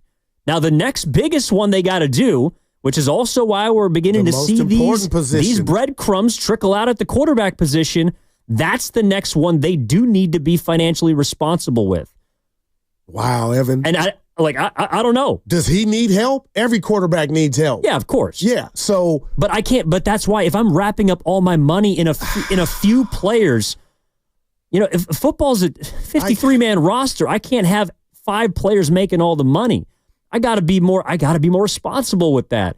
And that is what's going to end up helping Brock Purdy in my mind. If you can get him talent everywhere instead of just a couple of dudes who, by the way, to your point, also need help, that's going to set Brock Purdy up for success. And that's why I think we're beginning to see the initial offer of $45 million. Adam Schefter saying the franchise tag is on the table. I think the Niners are setting up for a negotiation with Purdy. I think they do still want to pay him and reward him, but they're looking around saying, all right, well, if we pay him, what are the gains? We've been giving everyone max money for the last 3 seasons, and look where it's got us. It got us close to a Super Bowl, and we didn't get it. We didn't maximize that one season. So how are we going to get back to that point? I don't think it's just handing out blank checks to people. Well, right now it's person to me, Evan, because like you said, I know you said guys are going to be coming up again here in the near future, but right now, I guess I was so excited for Niner fans from the standpoint of you're paying your quarterback and you're going to still be playing high-level football. That could still happen, but we've talked about it almost an hour now, Evan. There are some roadblocks in the way. So now when that day does come, if it comes, and I expect it to come when they announce they're going to pay Purdy, then automatically, Evan, the dessert to that should be, oh boy, watch out, here come the Niners. But it seems like you're paying the quarterback, and there's another timeline of, hold on, we paid you, now we're watching the wallet. We're going to transition slowly. We'll draft, but we're not going on a bender, getting you immediate help everywhere. Like, it doesn't match what they're going to pay Brock. If you're telling me slow down in regard to, hey, it doesn't make financial sense that we look at a Bosa, a Joey Bosa, or this other player, or Davante Adams. Whose timeline do you think the Niners are on? Do you think it's Brock's? Do you think it's Shanahan's? Do you think it's Nick Bosa? Do you think it's Christian McCaffrey's? Shanahan's. I would feel comfortable saying that. Well, I think he's sitting pretty. He didn't even go to the combine. He's in the catbird seat right now. He didn't even show up to the combine. No. And you could say, Guru, why would you bring that up? But that sounds like a guy that, for whatever reason, he got his reasons. Evan, he wasn't tripping in regard like job. My job is good. Yeah, no, I mean, good or bad, I'm with you. I think he feels pretty secure. But if that is the timeline you're on, and we got to hit a break here, but if that's the timeline you're on, well, then I do think we need to start looking at this team differently, at this franchise differently. In regards to winning now, that's always the goal. But how do you do it? The Niners have always, I think, done a really good job of setting themselves up for sustained success. If they continue down this road of paying players left and right, I think that's going to come to a skidding halt, and we just got a glimpse of that last year. Last year is what I'm trying to avoid. What about the year before? Can we recapture that, or is that gone if Greenlaw's no longer here? I know we're up against. No. I'll tell you on the other side, because I do have some thoughts on that 2022 season, or 2023, the one that got away. All right, download the free Odyssey app and check us out on YouTube and Twitch, powered by First NorCal Credit Union. I see you, Joe, in San Francisco. I want to get to your calls on the other side. 888-957-9570 is the number. We got Warriors talk coming up in a little bit, but again, I want an answer if we can. Find one to this question. What is the 49ers' goal this offseason? And I think they can take a note out of the Warriors book.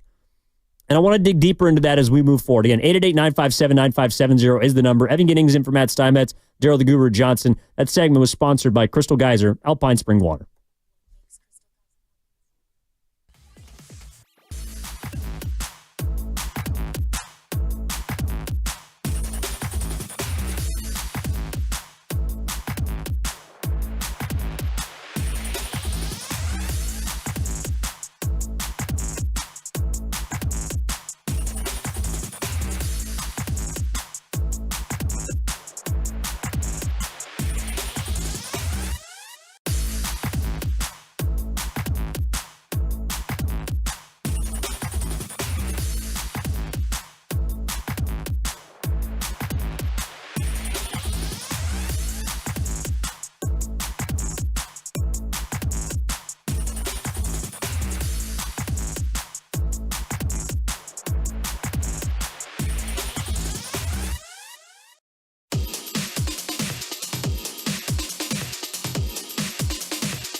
Evan Giddings in for Matt Steinmetz, Daryl the Guru Johnson. And Pot. A glowing Daryl the Guru Johnson today. Staring in my rear view. He's my GOAT, man. Tupac. I need you to let go real quick before we get back into the Niners. I don't like this already. I need you to let go of spring training results. Can you do that for me?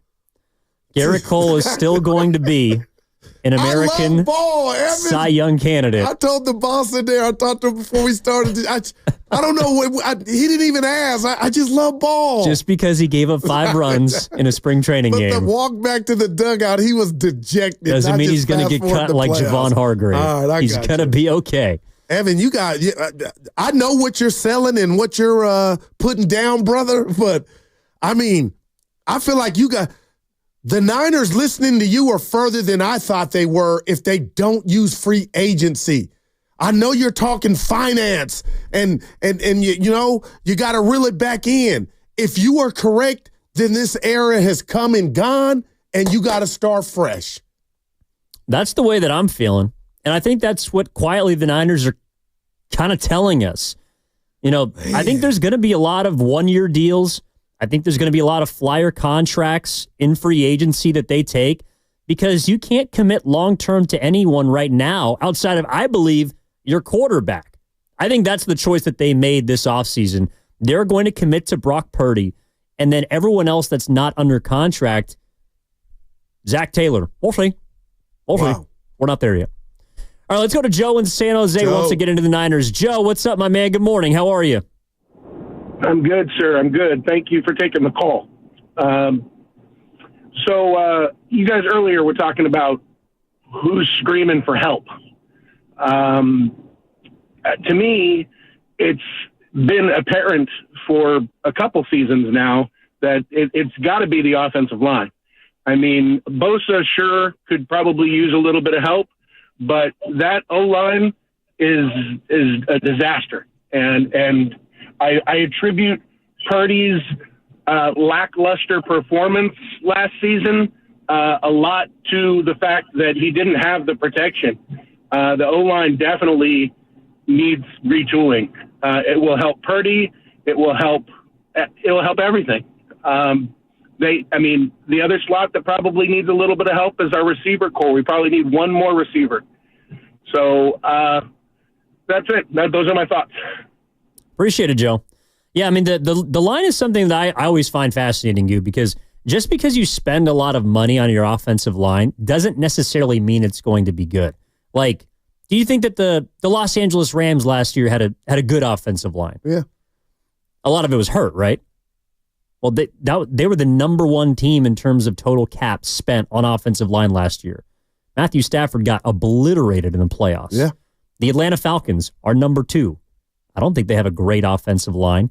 The Carolina Panthers are number 4. Or pardon me, the Falcons are number 3. The Chiefs would be number 2. We talked about them in lunch yesterday after the show. Yeah, they have paid. And what happened to them in the Super Bowl? They still got dominated. The Carolina Panthers spent money last offseason on 2 guards that are supposed to help Bryce Young, and I think they took some steps. But it doesn't guarantee you, like spending money doesn't just guarantee you these players are going to be good. That's why, to me, I am looking towards the draft. If there was one thing that I want to see the Niners do a lot differently this offseason, it is invest in younger talent in the trenches. Because I think that's what made them good in the first place when they started this. I think we got to start talking about it being more of a previous window, but the one that was open back in 2019. Yeah, and they knocked it out the park. You tell me if I'm wrong real quick, Evan with Pooney. I mean, he showed up, showed out. Yeah, exactly. And I hear what you're saying, but you're going to have good luck. And the one thing about the Niners offensive line during this whole run, even under Jimmy, the heights that they got to, and I don't think the O-line ever got his just due. You know what I mean, Evan? It was like, they had guys that have come and retired or whatnot and future Hall of Famers, but they never really got their flowers. And now you got Trent Williams, and the question is, what does he have left? And what was he last year? And we find out all kind of stuff was going on. But my goodness, Evan, if you're going to play that game, and I understand what you're saying, then these fans need to be real patient and cautious of saying, we got a weak ass schedule. We're gonna bounce right back. And to that caller's point, God love him, and he spoke facts. How can the Niners do what they did? Ali Frazier, 15 rounds with Brandon Aiyuk, and have the bad misfortune of him getting hurt, Debo requesting a trade, and now that position still needs attention. Again, some stuff out of their control, Evan, and I believe Debo fell off just with the red and gold, but just think about that. Like, that's a lot of bad luck in that you still, and you drafted Pearsall, who we know what happened last year before the season started, and he's blessed. But my goodness, Evan, you're telling me just that position alone, wide receiver, still needs to be fertilized? Like, that's a lot of bad luck in that. But it is your reality now. Well, it is bad luck. But again, if I'm telling you that these players who were a part of your kind of Super Bowl core are no longer going to be on the team, Charvarius Ward, Dre Greenlaw, Talanoa Hufanga, Javon Hargrave, and obviously Deebo Samuel. Those are 5 names. Those are 5 holes you now got to fill in addition to what we already knew about the San Francisco 49ers in the first place. Offensive line, defensive line, a number 2 corner, potentially a number 2 tight end, a number 1 or number 2 wide receiver, linebacker. What are you going to maybe stop? A new kicker. Right. No, but I'm seriously, I'm just going down the list of things that you would like to improve. And I don't think you can accomplish that all in one off season. That's why I'm just trying to set people's expectations to not be back to Super Bowl or bust. I know you want to win it. The goal is to win it every single season. But to me, entering next year with this idea that they're just going to be right back as a top 3, top 4 football team, I want to pump the brakes on that. That's not the way that I see the 49ers. And I also don't think by their actions so far this offseason, Goo, and we'll find out more when free agency hits, I think they're approaching it that way as well. They are waiting for, I don't know if it's a move to reveal itself, but I think the 49ers are very worried about what the next couple of years could be for them. So, Evan, man, I'm hearing you, and I feel like I'm at a bank and I'm trying to get a loan, and they're like, Mr. Johnson, you can't get it. Because I'm not saying I disagree, but are you telling me they're trying to be more financial responsible, more responsible financially? That's what the Niners are concerned with, and maybe they don't win as many games, but they're trying to get their books and their house in order? Because if you're telling me that's going to go over well with Fred Warner, a healthy Bosa, Nick Bosa, a healthy Trent Williams, George Kittle, and McCaffrey for that matter, like those guys are OGs trying to get what's eluded them for the last 5 to 6 years, and they've been ultra close. So I'm just wondering, is there verbiage in that to where, hey guys, I need to talk to you? Like, how does that sound to those warriors, those guys that are, been putting it all on the line for them kind of to just slow dance, and I'm going free agency for this matter, to be like, yeah, you know what, we'll focus on the draft and try to knock them out the park, as opposed to maybe taking a flyer that comes with some risk to keep that immediate chance of winning open. No, I don't want to be misconstrued. Taking a flyer is not, that's not out of the question. Like, again, to me, what the Niners should try and emphasize in free agency are short-term contracts, 1-year deals, prove-it deals. That's what they haven't given enough of out. I think the last few years, they've rewarded their own for their success. And when you're winning, things are good. Everybody's getting paid. We talked about this a couple days ago. They did. When the company's down, when stock is down, nobody's getting bonuses. You got to prove it again. And so maybe your contract is up when the ratings are down. Maybe the contract is up when revenue's not coming in. And that's unfortunately, that means that you got to prove it yet again to your company that you are worth retaining. And the Niners got a lot of players on their roster that I think have to prove why they're worth retaining. They just gave out these long-term deals. And as a result now, that deal's not looking so good. That deal's not looking so good. That deal's not looking great. We didn't win that contract negotiation. And you really only have yourself to blame if you're the front office. Right. But, Evan, I got to say to that, you are right. You laid it out well. But, and I asked you this yesterday, and I'll double back and see if, 24 hours has changed anything. Outside of the contracts that you look at now that might be looking like, oh boy, why did we do that? Can you agree with me that the reason said players got the contract is before they put their John Hancock on the paper, they were balling. And shout out James. They were worthy of the pay that they got. And I'm including what Trent Williams did last year, even though a lot of people didn't agree. He was an OG veteran. You don't need camp, don't trip. And they assumed he would be what he'd been the last few years here with the Niners. Kind of didn't work out. But nobody was throwing a hissy fit when it was announced they gave him his chicken. Same with McCaffrey. So outside of Brandon Aiyuk, I guess I'm just looking around and kind of giving a pass to the Niners FO of all the money, all the re-ups and the guys that you took care of. Evan, I feel like 92% of those contracts and the money that you rewarded were the right decision. Yeah, but in the words of Richard Sherman, the rent is god dang due. I mean, eventually you're going to have to pay for some of those decisions that you made. Sherm. Whether they were correct in the moment or not. Those chickens are coming home to roost. How they age is going to dictate what this team is. Or even if for the front office, if you still have a job in a couple of seasons. If they don't turn this thing around fast, yeah, we are going to start hearing that seats are a little warmer and people aren't feeling as secure in their spots as they used to be. Because things aren't moving swimmingly in San Francisco. If you go 6-11, if you don't make the playoffs this year, especially, there is some pressure riding on that. To me, I think it's an attainable goal. Getting to the playoffs this year is absolutely possible. Okay, but just expecting to be back in the Super Bowl mix, like you gotta prove that to me.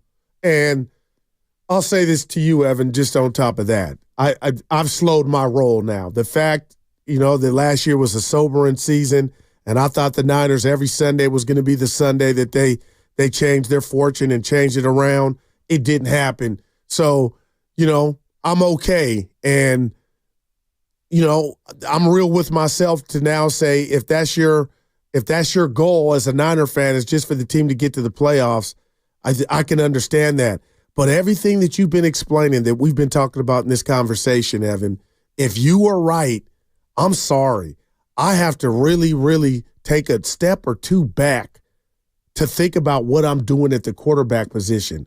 Because normally I thought this was going to be easy, fast, and still technically can be with Brock Purdy, but I thought he was the ultimate help. I thought if we had that guy, we can fly.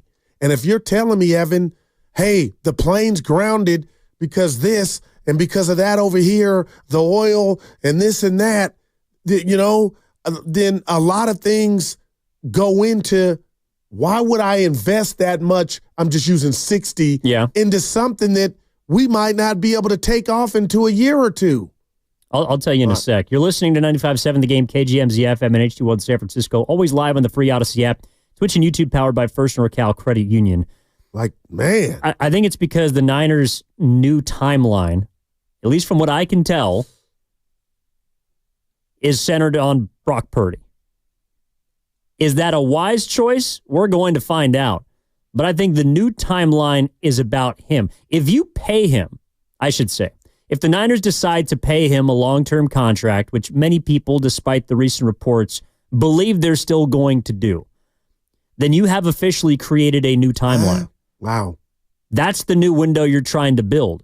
And Fred Warner, Nick Bosa, George Kittle, Trent Williams, Christian McCaffrey, awesome, great, talented, elite players that have contributed to Super Bowl runs and NFC championship runs. Those are the guys that are going to have to help usher in this next timeline, I think, because it's going to be about Brock. It's going to be about the players that are in their 20s. So, Bosa and Warner, I think, are part of that. Oh, well, that's where I was going. Yeah. Evan, are we so sure? Like, you could draw it up that they're a part of it, but if there's some turbulence and, some things that go wrong and guys don't ball out, we could be looking at, and I'm throwing Kittle in that bunch. Like, are we so sure they're a part of that second timeline? You could want them to be. As long as they keep balling, they'll be. And I believe, I believe Fred Warner is still the best middle linebacker in football. I think George Kittle, with the fall off we've seen from Travis Kelce, is now the best tight end in football, or certainly one of them. And Nick Bosa is one of the best pass rushers, best edge rushers in football. He might not be the best anymore, but he's one of them. You still got elite players. But if you decide to pay your quarterback, that's who you're hitching your wagon to. And so that's where I think the Niners have to be have to be wise with who else they attach to Purdy's timeline. Yeah. All right, let's go out to the city and talk to Larry. Wants to discuss the San Francisco 49ers. 888-957-9570 is the number. Giddings in for Steinmetz with Guru. Larry, what's going on, my man? How are you? Hey, good morning. Listen, I'm listening to what you guys are just talking about, and what that guy said is true now, because that timeline, we're going to sign Purdy to a long-term contract. Now, this is just me thinking. Okay, so let's say we sign Purdy to maybe a five-year contract, all right? So now, what do we do from there? Let's see what we need to make him better in those 5 years. We know we ain't going to have the money to go out there and get a big-name player, but we can go in that draft or some free agency and find what we need that can help us get over so we get to able where we can start spending money. Because next year's season is going to be, like he said, it's going to depend where the Niners finish at. And it ain't going to be because of Purdy. Now, Purdy's good if we don't give him some help. That's what he really needs. One, for me, he needs a new offensive line, especially when Trent is talking about going. So we got to find an offensive tackle and maybe another good guard. Where do you get that? Maybe go in the draft and maybe look for free agent. Somebody that's looking and willing to pay for a little bit of money for now just to stay in the league. Two, linebackers, another issue. Greenlaw, he's not going to be the same when he comes back. Let's face it. Because all the other years of the Niners great teams that won Super Bowls, you notice after those Super Bowls, they went down, but they was able to keep that formation going, with the we're building our lines and stuff. Remember Bill Walsh? He was really good at fixing McPherson, whatever the guy, I forgot his name. But he was really good at keeping a makeshift line going until we got Big Bubba. You know what I'm saying? You follow what I'm saying here? So with that, everything's going to depend on that salary cap. The salary what they give Purdy. We have to wait and see. But at the same time, next year's season is going to be really important. If the Niners I'm not saying to see them go to the Super Bowl. At least let's see some improvement from a 6-11 season then next year. With that, I'm out.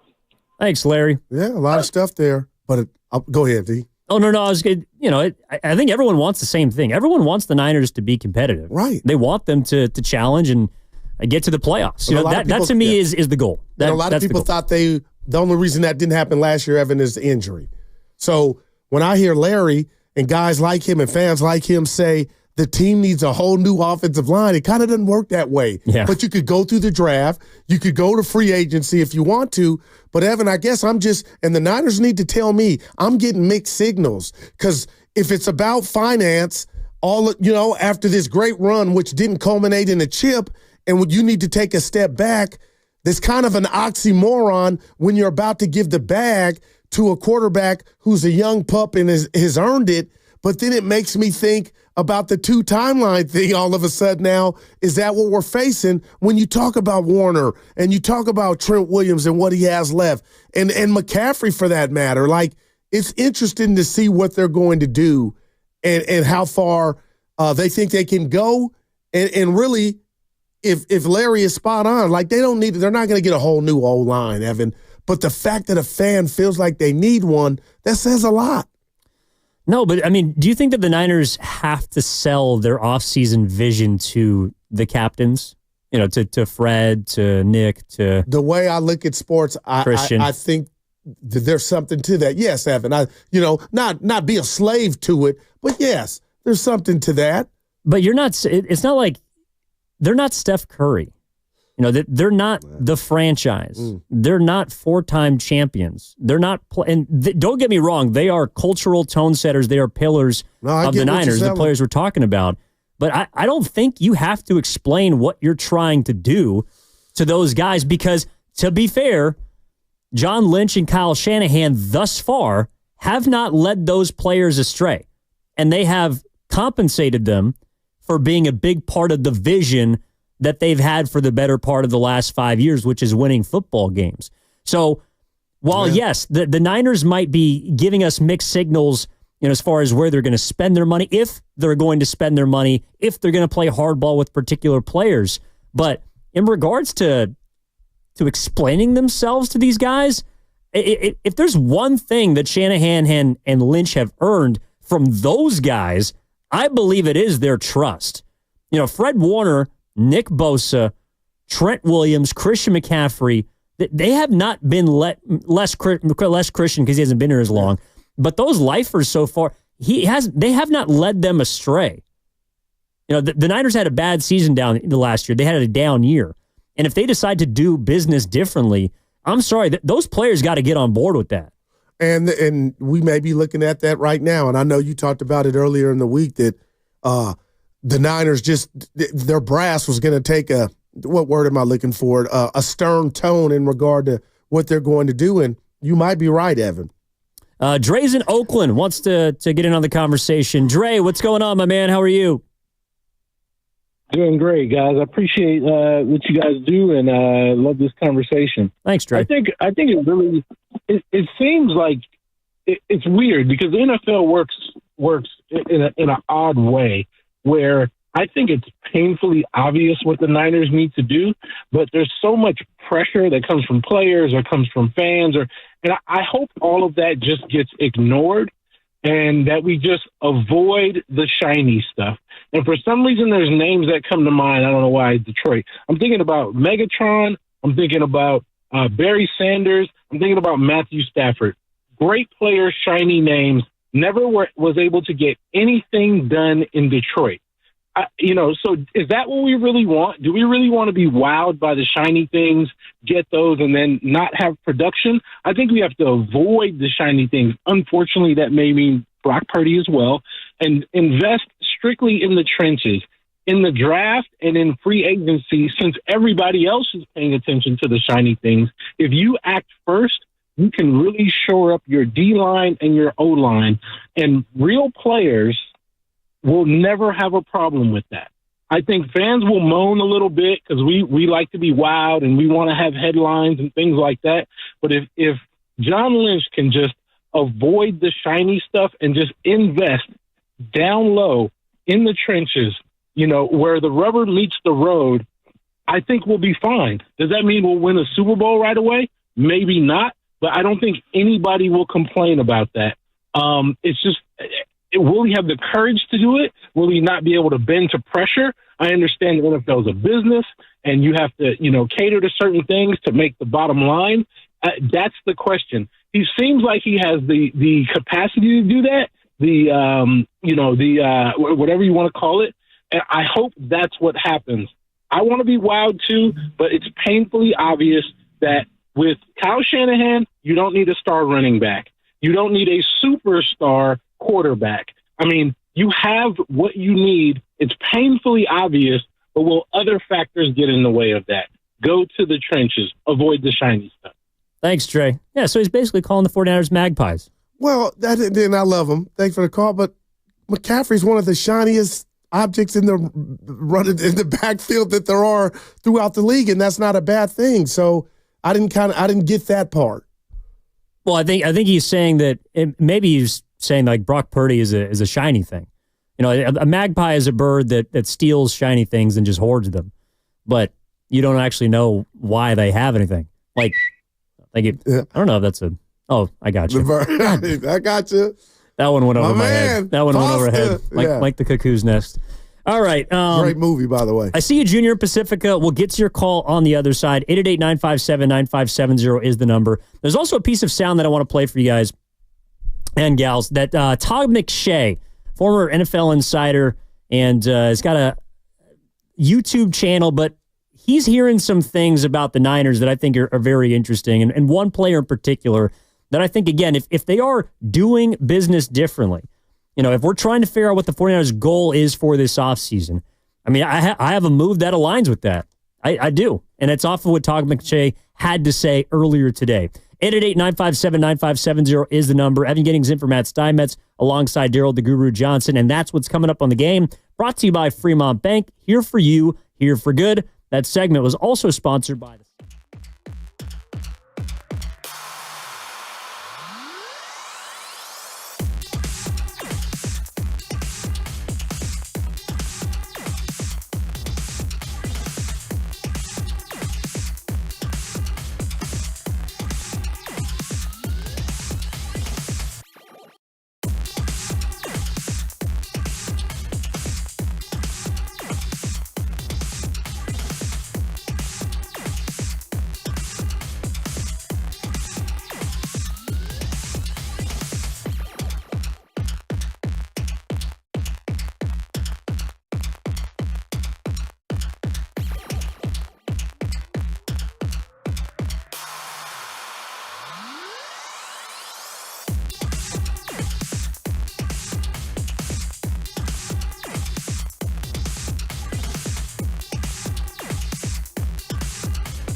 All right, Goo, this is where I might be a massive sap. Shout out Warren. Oh, I love it. Evan and Versteiny with Guru, but I didn't mind the Deebo Samuel farewell. My Players Tribune. Yeah. Deebo Samuel wrote a farewell to San Francisco, thanking all the fans, talking about some of his greatest memories. I don't know. I'm just a sucker for that kind of stuff. No, and I like uniforms. I'm a sucker for uniforms, but this is what I want to do to that and players to do that. Just get in front of a mic, let it be heartfelt. Let me see your word. Let me hear your words and see how you look when you say it. That thing is so old. And then for him to say, and this is his reality, there's no bad blood. Ask Pepper about if there was any bad blood. But the bottom line is there was a divorce. You're in another locale. I'm not saying trash your former team, but miss me. Me and the ex are still on great terms. Well, you're not together. And I just hate having, and Evan, you know what the other part is? I don't think the players even write it. I think somebody writes it. Susan in payroll writes it for him. One of his handlers, and then they just plaster it. But I'm getting older. I don't know. I've read it there's no bad blood. Well, maybe it needed someone to proofread it. I mean, this is from the article. Deebo Samuel talking about that special season. I remember my first game in 2021. I went for almost 200, and I was like, oh, bleep. This might be the season. I mean, I just felt like everything was going my way. I felt like every pass I caught was like 20, 25 yards. I sprung along like 79-yarder, took me over the hump, and I just kept growing from there. Going back to the Super Bowl 2019 as a rookie. Look how you're reading. Getting back there in 2024. It's like, bro, we back in the Super Bowl. This is crazy. You don't like that stuff? No, I want to hear about what made you fall off? See, that's where I'm at to talk about the tribute. No, but I hear you, E. Let me ask you this, Evan, because I got to put some respect on Deebo Samuel and his tenure here as a Niner. He was one of a kind, and I never told you this from the movie Friday, the original character Deebo. When they have Deebo in his Niner uniform on that bike in the same neighborhood, riding around, that's dope. Whoever the artist is, that's dope. Yeah, Deebo's coming. My question to you is, do you think Deebo, if he pulled up on us right now, do you think he would say there was slippage to my game? Or does a guy like that still feel like I still got it? And the only reason I bring that up, and I'm not trying to be messy, is when he tweeted that, I'm open, I just ain't getting the ball. I'm like, oh, that's a guy that's either so prideful, and I get it, or do you really feel like something went wrong with who was calling the plays or putting him in the position for him not to be as effective as he had been? No, I mean, I think he'd tell you he still got it, but the issue is that he just put the right on the table, brought to you by Echo Pest Control. Shout out Billy and Richard. He was Campbell's. He was chunky. That is. I mean, he was overweight. That might be the first 9. He was too big last year. And there was reports, whispers behind the scene, Deebo came into camp, 15, 20 pounds overweight. He tweeted 25. He's had issues with weight before. When he first came in as a rookie, was working with Wes Welker, one of the assistant coaches for the Niners, to get him in shape, was running sprints at 6 a.m. after practice to get him to his weight. And the Niners realized, well, Deebo's just got a different threshold. And if he can play at that level, well, then he can be that heavy. But what happened to, and this is why I say words suck, Evan, sometimes. And how many people have been lied to in relationships? I love you. No, you don't. But you say it, and the person taking you at your word, and they believe it. But then there's pain behind that when you find out they lied. What about all the damn reports? He's in the best, tell me if I'm wrong, he's in the best shape of his life. What happened to that's how last year started for us, though. Like, oh, watch out now. No, I believe he was. And hopefully, look, I don't wish Deebo Samuel any ill will. I hope he goes out and balls in Washington. Yeah, he's in a great location. And Adam Peters clearly still thinks he's got something left and was willing to send a 5th-round pick out for him. The Washington Commanders, compared to the Niners, are a team that can now take some risks. You have a cheap quarterback. Wow, you have cap space. Yeah. You have a team that is on the come right now. Yeah. They're young. They're getting better at different positions. Like, you can take a risk like Deebo Samuel. The 49ers, I don't think, are in that same position. Taking a risk, acquiring a player like Deebo Samuel from another team and trying to kickstart something, restart their engines. Man. They're not in that position That's anymore. Interesting. And I will say this about Deebo, asking you that question and I think I know what his answer would be. But I guess the compliment in all this is a team on the come like the Washington Commanders, shout out Austin and San Jose, is that they looked at him and thought he could complement what they're doing on offense and maybe get them to a Super Bowl. You know what I'm saying? So maybe I answered my own question just by a team of that stature, Evan, looking at Debo saying, yeah, you can help us, and we'll see. Junior's at Pacifica. Junior, what's going on, man? Good morning. How you doing? Gentlemen, I love it when people half my age say they're getting older. Hang in there, Gru. Yeah. Hey. Yeah, my man. Yeah. Hey, do you guys have any memory of the movie Fury starring Brad Pitt, World War II, France fighting Nazis, all that stuff? No, I saw Inglourious Bastards. I miss Fury. Yeah, I missed it too. Okay, well, it's a movie about a man in love with a machine. So what does that movie have in common with the 49ers season? You tell me. They're both about a tank. Oh. Hey, that's a 3, bro. Yeah, I'll give you a 3, Junior. Yeah, that's not bad. Yeah. That's not bad. Kind of lightweight impressive. So, Junior, you think that they're preparing to tank? So here's the good news, bad news. The good news is they are engaged in a tank. The bad news is they might do a half tank. The one thing you can't be in sports these days is mediocre, right? You're either going up or you're either going up as fast as you can or you're going down hard. So I think that they are letting go enough pieces, spreading enough uncertainty. It's going to be very hard to operate at the very high level. They've been at a very high level for a long time, all respect. You know, a couple of plays here and there, and they've got a ring or two. So you can't ask that much more of a team, right, except to get all the bounce or to beat the generational talent, you know, over at Kansas City. They've done a lot of things right, but now they're at a tough place. Like you referred to Debo maybe being too heavy for his being. It's kind of a metaphor for the team. You know, they're getting older. People are banged up. They've been at to the mountaintop and not quite got to the summit of the mountain. A frustrating place to be. And I think that they're starting to take it all apart. And if they're going to start, they better finish, rebuild the team around Brock.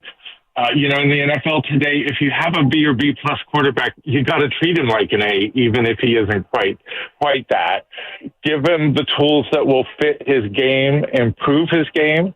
I think the current coaching, could really develop a young quarterback. But maybe it's a 2 or 3 year dip to return rather than a 5 or 7 year one, like happens sometimes, but maybe they need to shed some contracts and some maybe a little bit burned out or jaded players because of the difficult experience, the last few years, and build back up with a new core.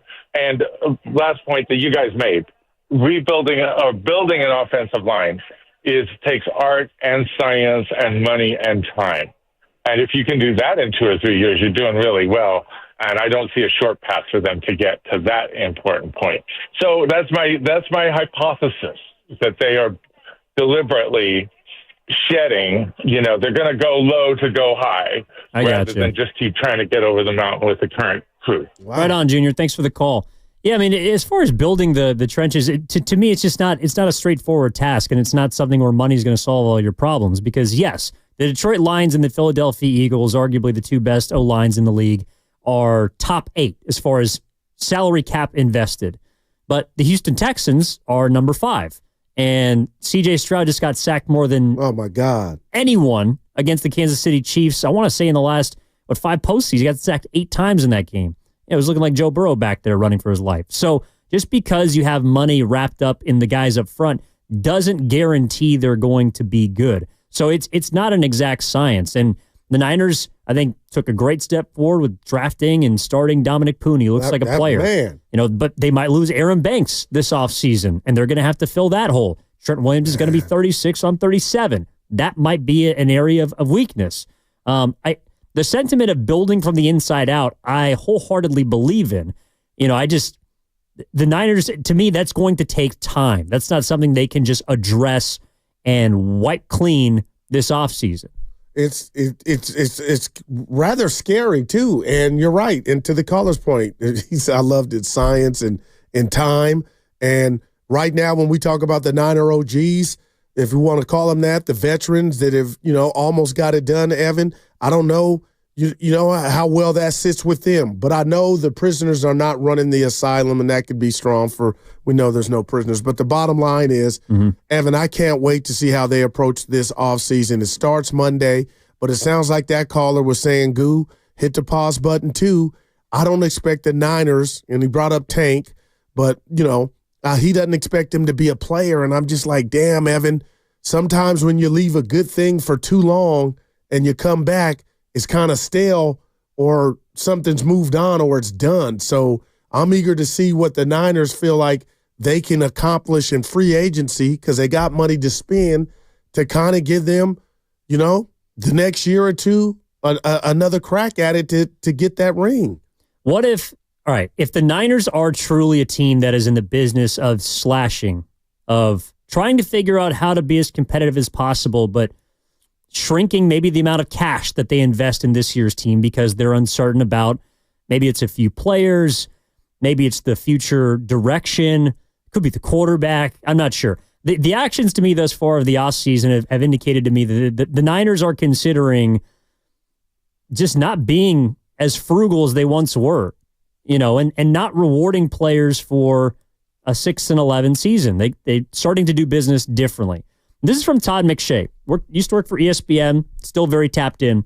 He was talking about some of the rumors that he's been hearing, specifically around a 49ers wide receiver. Brandon Aiyuk, I've heard rumors now. Brandon Aiyuk in New England. They might Patriots been trying for over a year to land a receiver. I get it. The weather's not great up here in the Texas. Suck. Like, come on, they do. He's hearing rumors that the Patriots are poking around BA. And we know that the Niners have fielded calls on Brandon Aiyuk. I'm not saying, I don't think that moving Brandon Aiyuk would be a tank or would move towards tanking, Guru, because I don't know what I'm going to get from him anyways. Wow. This season, because he's coming off a torn ACL and MCL. You got to go into this year assuming that you're going to get nothing from him this season. Is that someone that you would consider cutting bait on? Evan, no. And the reason I say no is I believe the Niners would catch holy hell and they would be doing it for the wrong reasons. If you're telling me the guy, what did he play, 3 or 4 games before he got hurt after inking this deal, and you run him because you thought about it and fans stepped into the microphone or reporters and writers wrote that you guys got taken behind the woodshed, I would call everybody that was responsible for that decision to give him the bread and have an honest-ass conversation as to why not even 12 months later we want this guy not in our uniform. What intel and what did we use where we all thought that this was the right move to make? And the only reason I bring that up like that, Evan, is what is New England or any other team thinking that would take a flyer that a guy that tore his MCL and ACL and not know when he's due back, what could I expect back? Or are you just telling me, no, that money would be off our books, but now we need to replenish that position, which you still do now with Debo gone. But, Evan, what would that signal for them to trade Aiyuk after 3 games of him playing for his, with the new contract? That they were wrong, that they made an incorrect decision. It would be trying to basically undo what you did, which was give in to a guy that, from all reports, it was kind of a bloodbath of a negotiation in which neither side, I think, was left happy because BA wasn't very good out of the gates and unfortunately got hurt. And the Niners are worse off for it, and their books are worse off for it. So you feel like right now, and you could be totally right, they regret that contract. I think they do. Unless Aiyuk comes back just playing with his hair on fire. But that's a necessity. Like, again, and when will that be? When you give someone that amount of money, you are expecting production of that level. And I don't know if BA was ever going to be able to live up to that because I never said he was a top 5 receiver, which was the kind of money that he was getting paid.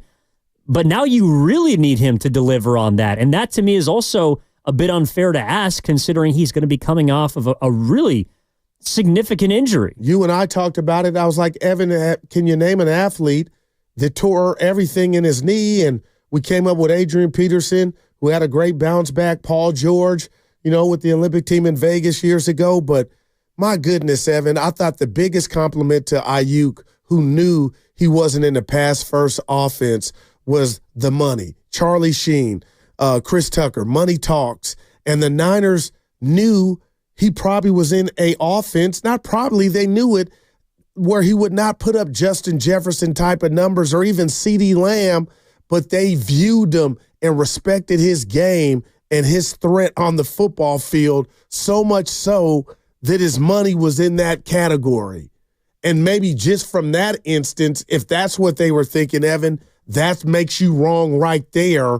You're giving the guy the money for the wrong reasons if it's about respect, when you're really not getting the benefit on the field and the production, and maybe ever he could reach those heights of what he got paid. So I'm just revisiting his history here. I'm thinking Aiyuk would have never lived up to that.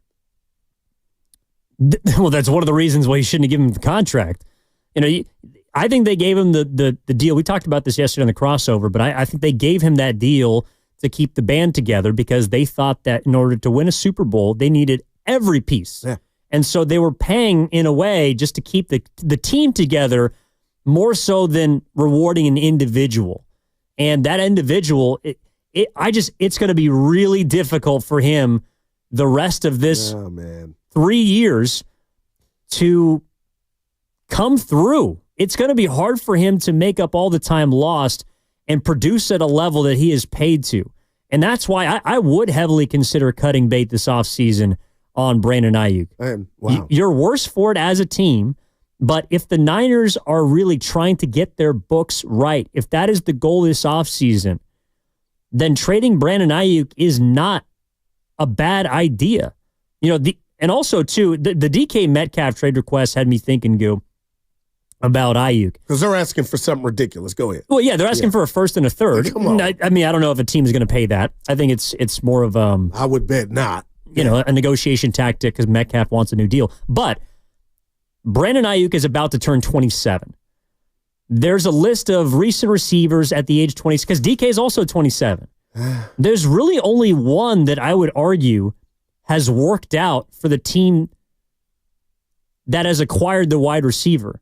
Like the team that has stuck or gotten off the 27-year-old has typically been in a better situation, right? The Bills is the only one that I can think of recently in which a 27-ish in their prime receiver has gone and immediately made an impact was when the Vikings traded Stephon Diggs to the Buffalo Bills, and that offense, along with Josh Allen and his, he turned into a butterfly, but they took off. The rest of them. Cardinals acquiring DeAndre Hopkins from the Texans. Hopkins was a good player. I thought he was bona fide. Yeah, but wasn't able to stay on the field, though, for them. All right.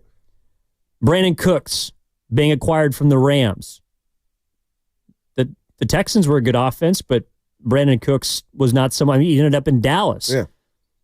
Amari Cooper to the Browns from the Dallas Cowboys. He was a good player, but that was horrible. But the Browns have they just shipped him off to Buffalo. They didn't get enough back from that. Even the Miami Dolphins acquiring Tyreek Hill. The Kansas City Chiefs got better. The Dolphins did too, but they haven't reached the heights that they want to. Calvin Ridley going from the Falcons to the Jaguars before now he's eventually in Tennessee. That didn't work out for Jacksonville. Even DJ Moore in the trade that eventually became Caleb Williams in the number one pick, going to the Bears. All of these receivers outside of Stephon Diggs did not work out. If the Niners have a chance to trade a 27-year-old Brandon Aiyuk this offseason, get off that money, reset their books, and better allocate their resources somewhere else, I think that's absolutely a road that you have to consider going down. I'm not even mad, and that is great homework by you. And the more I think about it, I get it. But, Evan, I got to be honest. What fool of a team, and this would be another compliment to Brandon Aiyuk. Regardless, he got that contract by the Niners. If people think he deserved it or not, they went through with it. But if a team traded for a guy whose future is murky or clouded by these two severe, this one injury, but to the knee is basically wrecked, Evan, my goodness, I would be shocked if any team traded for a guy. I mean, that would be the ultimate sign of love. But I do got one thing to defend the guy on that list you just mentioned. Yeah. And then I'm going to take you somewhere else real quick. I thought Tyreek Hill in year one in Miami balled out. I think he's a byproduct of his quarterback and whatever you – like, I'm not a Tua fan, but I still think Tyreek Hill has the goods. Like, I don't look at him and say – you were over the hill, you don't have it anymore. I just think he's a product of his environment. That's just me. But every other one you mentioned, slam dunk, spot on. So. No, but again, I think it's just because, and the 530 is right. A.J. Brown did work out for the Eagles, but the Tennessee Titans traded him when he was 24 years old. And a lot of people felt like that was an unwise trade. A.J. Brown's a dog. He's 27 right now. But the thing about it is if you're wrapping so much money up in a wide receiver, you got to use them. And unfortunately, because of either injury or also maybe just schematically, like I don't think the Niners want to throw B.A. the ball 150 times. Oh, no doubt. Given CeeDee Lamb. But they paid him like they were. Yes, they paid him like he was a Tyreek Hill, CeeDee Lamb, Amon-Ra St. Brown, or Justin, whoever. Right. They don't use him like that. And we knew that the moment that they paid him, that was going to be the case. What we couldn't foresee was him getting hurt. If you want to tell me I'm crazy, please call in. Let me know. 888-957-9570. All I'm saying is the fact that the 49ers are exploring trading Brandon Aiyuk, that to me is good business. That's trying to figure out how you can undo the mistakes that you made as recently as a year ago. Let me ask you this, Evan, before we go. I'm being real with this one. If it is what you're saying it is, why wouldn't you think about trading Nick Bosa?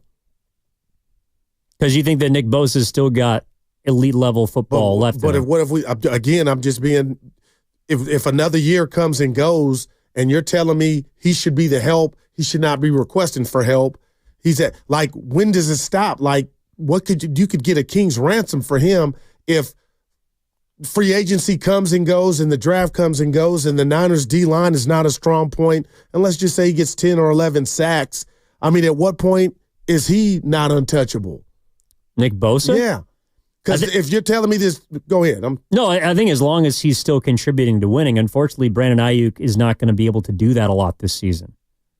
And if I just, again, ranked players of importance, Nick Bosa is closer to the top of the list for the Niners than Brandon Aiyuk is. But, again... You can get more for him, for sure. Right. But I'm saying he's the bigger problem, too, because Bosa did not come close to what he was supposed to do. And if I'm sitting here saying, and some fans are, Evan needs help, but if you're telling me you're the help, how dare you request that? His contract and his production, that's a bigger issue. That's fair. Yeah. We can explore it on the other side. Download the free Odyssey app and check us out on YouTube and Twitch, powered by First NorCal Credit Union. Reminder to tune in for Warriors Live today. They take on the Brooklyn Nets at 4:30. Warriors Live is at 3:30 with Willard and Dibbs, presented by Xfinity. Stream sports from the best seat in the house with Xfinity. Bring on the good stuff. Evan Giddings in for Matt Steinmetz, Gerald the Guru Johnson back after this. All sponsored by Chilton Auto Body.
All right, Evan Giddings in for Matt Steinmetz, Daryl the Guru Johnson. Beautiful Thursday. Hope everyone's having a good day. Not quite a payday week, but still. How's house sitting going? Pretty good. Dude, You been eating? Oh, well, of course. All right. I got to check. I forgot how much I missed the East Bay, honestly. Oh? Like, I'm going to be in Union City tonight. What? Come on, Evan. I'm coming out to the Goo. For what? Well, I'm going to see one of my boys from back in the day. Yeah. No pressure. I love that. # no pressure. But you're going to have a party tonight, right? No. Norm's kind of under the weather. So we're just going to do something real intimate. Turning 85. Yeah, we were supposed Happy to go birthday. out, big deal. But that's been off the table. But you'll meet him one day. Well, I'm acting like he's Gandhi. Everybody loves their dad. Well, like you said, he's got 15 good ones left. Well, there you go. Yeah. But if I'm going to the Union, so like Whipple Road. my buddy wants to get dinner. Yeah, I might have to hit you up. Yeah, we're there. Oh. Yeah. Like, am I allowed to go in Union City without you knowing about it?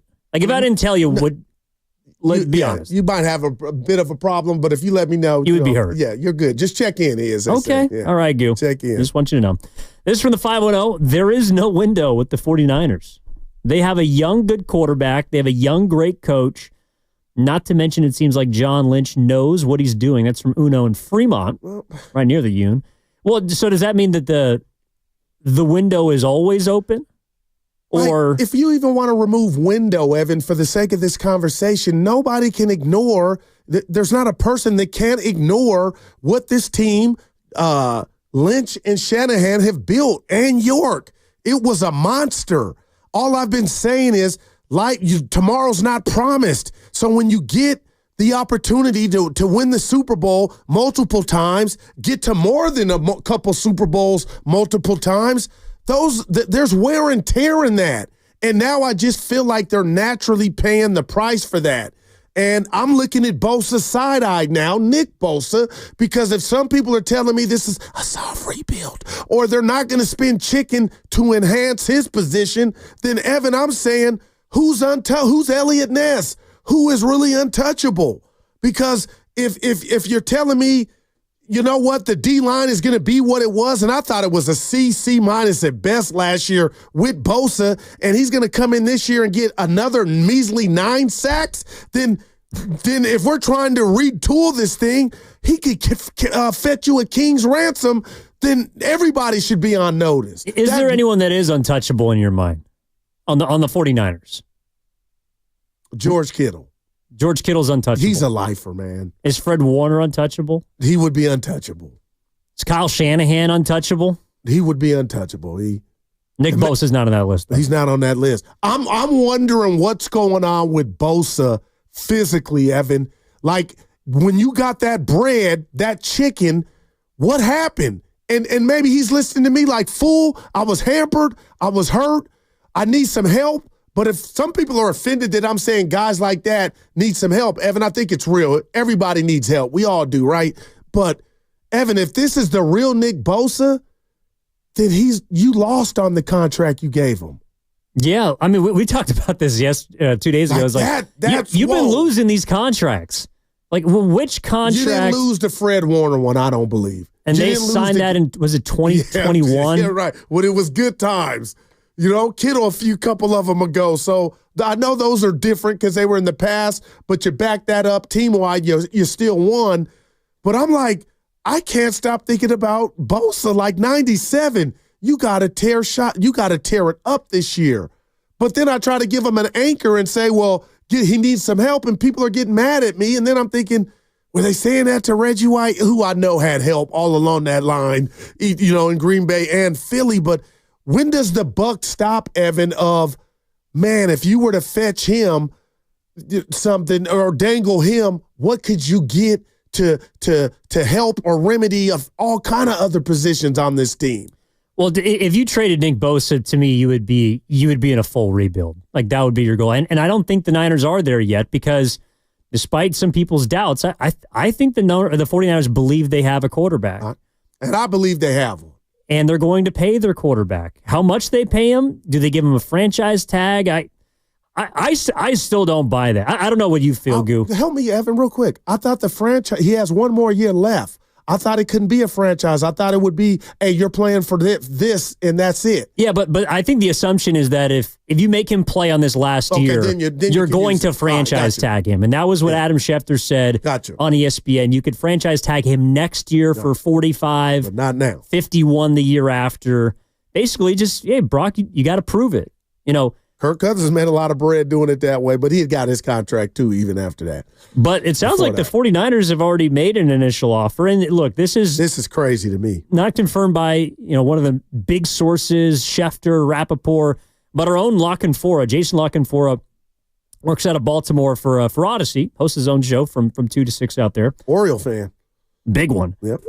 The initial offer from the San Francisco 49ers is $45 million a year. Evan, there's no way. Because let me tell you why I'm saying there's no way. Pasta, listen to me. What if that pissed him off so much he held out? And this was supposed to be the offseason of no drama. And we thought, leave it to Beaver. The guy next door that you want your daughter to marry, the guy that doesn't have to wear all the Gucci shoes, and nothing wrong with that. He was so wholesome. He ain't about his paper. What if that's in his team find that 45 offensive? Like, that would be major drama. I don't think it's there yet. Okay. All right. And 45 may not have been offered, but I hear Jason reporting it. I mean, I believe it's offered. I mean, that's the starting point. That's also, I think, what Kirk Cousins got per year from the Falcons when they gave him that deal, or about 45 per year. So if that's the starting line, then we go up. That's the floor. Oh. So if you're Brock Purdy's camp, it's like, yeah, 45, that's great. All right, well, just come back with a different offer and we can actually have a conversation. But I don't think the Niners didn't offer that. And I also don't think that Brock Purdy would take that as being disrespectful. Right. The Niners have lowballed everyone. What Brock Purdy should be very happy about is the fact that despite them lowballing everybody, where you going? Everybody's gotten all their money. Okay, gotcha. But now we're coming off a losing season, Evan, and we don't know if the window, I said forget the window, but now we don't know if the window's shut. So I get them holding on to it like, hey, what are we really doing here? You know what I mean? Like, I don't want to say it's bad timing for Brock Purdy because they don't have a plan B, Evan. Well, it could be bad timing, but you could take it one of two ways. One, you could say Brock Purdy's value should be lowered by the fact they would just win 6-11 and totally miss the playoffs. You could also say, Brock Purdy's actually in a position of strength because what are they going to be if he doesn't end up playing for them next season? What if he holds out? What are they going to do at the quarterback position? Man. What are they going to do for the foreseeable future? I mean, fair or foul, they've built him up to be the face of the quarterback spot, I would say, for the next 4 or 5 seasons. But he earned that too. There was a lot of stellar play. But Evan, are you at all on the Evan computer with everything that's going on or not going on with Purdy and these reports? We don't know if they're erroneous or not or how true they are. Is this just par for the course? Or are you kind of like, oh, this is interesting? Because we were sold this thing was going to be one of the easiest deals ever, and it still very well may be. But I am wondering if the message is to Niner fans, we got to take a step back. We're not throwing chicken at our problems. We've been paying everybody out the yin-yang. I'm wondering, could there be some resistance from the front office in regard to getting this guy his money like we thought was going to be so easy? Yeah, I think the 49ers set this up for maybe they budgeted a certain amount of money, and Brock Purdy's like, I'm going to need more than that. Go find it. Go find the money. I don't really care. You guys have adjusted your books for all these different players. You did it for Aiyuk. You did it for McCaffrey. You found money for Trent. You found money for Debo a couple years back. You found money for Bosa. You found money for all these players. Why can't you find money for me? I think that's the argument from Purdy's camp. It's that if $45 million is your first offer, it's not disrespectful yet. But if that doesn't grow. If that doesn't grow, okay, all right, I get you. Well, then we're going to have a problem. And I actually don't think the Niners want to let this thing linger. I don't think we're going to be headed for a long negotiation. When he ended, just alluding to the fact that sometimes things don't work out. I was like, oh, whoa. Like, that's the bird out the cage. What are you talking? Like, he said that, and I don't believe he meant that. But, Evan, it kind of painted in my mind like, Guru, you might be thinking this thing was going to be the easiest, contracts ever, and it may not. Well, I also don't think the Niners are in a position where they can just allow a quarterback who just won 6 games to dictate terms. He did also take you to a Super Bowl and NFC Championship game, Evan. It's true. That's louder than 6-11, I believe, because it's 2 seasons. No, he's accomplished more than any quarterback at his age. Okay. Wow. Like in his group, I mean, of the guys right now. Do you have a problem, real quick? I'm #random, because I saw it on the text line, and Crosby in Vegas has no help, and he's a monster. If I asked you, are the Raiders a good team? But no. with all due respect, I mean, I got you there, but that almost makes him more sexy. That he's causing more havoc than Bosa is with nothing. Yeah, and his team is sitting on their couch every single time the postseason rolls around.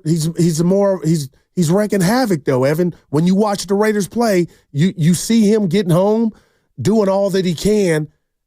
And Bosa's a lot more quieter than he is on the field, is my point. Well, and that's why Crosby was just rewarded. I mean, he just got like $100 million extension, right?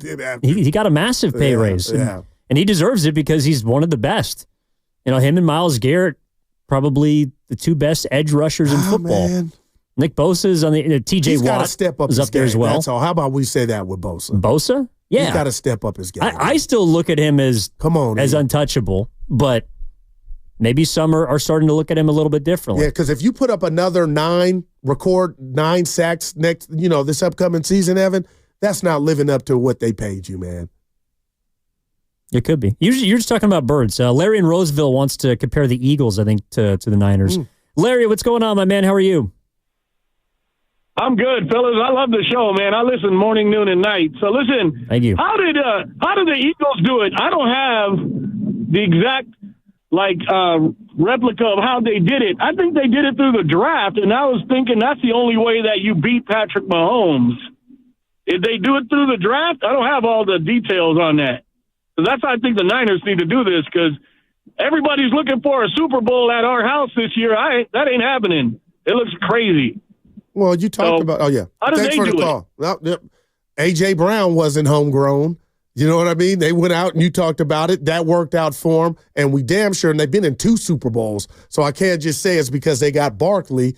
They got there on their own merit before Barkley. But, I mean, they had, who was it, Swift? They had, they dabbled. I feel like it was a combination, and they hit some stuff in the draft. So I can't front on Philly did it just one way, but they kind of did it almost perfect, like Evan, a little of this, a little of that, but a lot through the draft. And so did the Niners early on when they were going to these Super Bowls. Yeah, I mean, and the Eagles also had some fortune. The fact that Saquon Barkley was available and fell into their lap, and they had an offensive line that was a perfect complement to his unbelievable ability. I think that what the Eagles did it's remarkable, quite frankly. The fact that they turned around within 2 years. But again, we're talking about 2 years removed. I thought they were done. I mean, just expecting the Niners to do that. Again, 2 years ago, they got to the Super Bowl. They lost. 2 years later, bouncing back. I know the Eagles just did it, but that was really, really difficult, and a lot bent their way. The linebacker that they just rewarded with a $50 million contract, Zach Bond. Oh, man. He was on the trash heap. Right. I'm laughing because they had good fortune. You're listening to 95.7 The Game, KGMZ FM and HD1 San Francisco, always live on the free Odyssey app, Twitch, and YouTube, powered by First NorCal Credit Union. But that in a way, that is the template from the standpoint of when they brought Zach Bond in, the Eagles did, they weren't expecting to get a first-team All-Pro linebacker. They thought they could find a good player for a reasonable price, and he blossomed, and he helped the defense, and that defensive line certainly was a big part of it too. And now he gets rewarded with a 3-year contract. But it wasn't like they went out and said, this is the guy that's going to be the best middle linebacker for us. And maybe in the NFC last year, I don't know how you rank them, but they weren't expecting that. They got some help. They got some luck. No doubt. And do you have a problem with me? I know it's a different position, Evan, but when you talk about luck, do you got a problem with me inserting Brock Purdy to the Niners and him being the starting quarterback and actually keeping this thing going and almost getting a Super Bowl victory. Because I believe when Mr. Irrelevant was drafted and they had Trey Lance, they didn't think he was going to get to the field and contribute the way that he had. So there was some luck in Brock being ready to go and getting them to the championship game and a Super Bowl a year after he wrecked his arm. Yeah, and like, man, but you didn't capitalize, and Philly did. Well, that's why, okay, we were talking about this earlier. The 2022 team, or 23 team, you got to let that one go. That team, I don't believe in the near future they are going to have a roster anywhere in the realm of talent that one did. Of players in their prime, players that were emerging all at the same time. That team had the best of both as far as veterans, impact, young players, balance. They were tenacious. They were physical. That team was as damn close to a perfect roster as you could put together. And that's why it's going to hurt even more looking back that you didn't win the Super Bowl. Because I don't think we're going to see a team that talented in Santa Clara for some time. Man, and I'll say this to everybody listening to us, Evan, all over the world. The bottom line is you could save your assessment on Debo. Let's just, and I'm being Greenlaw's not coming back. I'm just doing that for this exercise. But if you go over the names that are no longer here, regardless of where you think they're at in their career, Evan, I mean, you could look at it and say from what you just talked about, and you were right talking about how deep they were, but no Debo Samuel. You know what I mean? Maybe no Aiyuk. And Trent Williams is, his days are up. And no Greenlaw. Like, we cannot underestimate, and it's nobody's fault in this sense, and that's why I call it bad luck. Not only did Dre Greenlaw, your heart and soul, I believe, get hurt on the biggest stage and enabled you to win that game, because I believe had he stayed healthy, they would have won it, but they didn't, Evan. The impact of him basically missing all the following year, I believe, is like 64% of why you went 6-11. And if he'll never get back to that plateau physically and he's no longer your property, I mean, Evan, that's just not, that is a lot of bad luck. But to go try to replace what Greenlaw was on his best day right next to Fred, my goodness, I think we're watching things not go right to try to remedy that. And there might not be one, but maybe try to go find a new Greenlaw in the draft. In the draft or maybe in free agency. There might be a Zach Bond out there. Man. Who is that player? The Niners are going to have to figure that out. That's why they're paid the big bucks. All right, let's go out to Union City. Talk to our guy, Manny. He'll be there. Manny, what's up, man? Manny. How you doing? Hey, good morning, fellas. Good to hear you all again on the radio. Real quick, man, real quick. The whole Brock Purdy took him to the Super Bowl, that goof, that's starting to wear thin on me, man, because you know why? Jake Del Homie took the Panthers to the Super Bowl. Rex Grossman took the Bears to the Super Bowl. So why is Brock Purdy any more different than those two cats?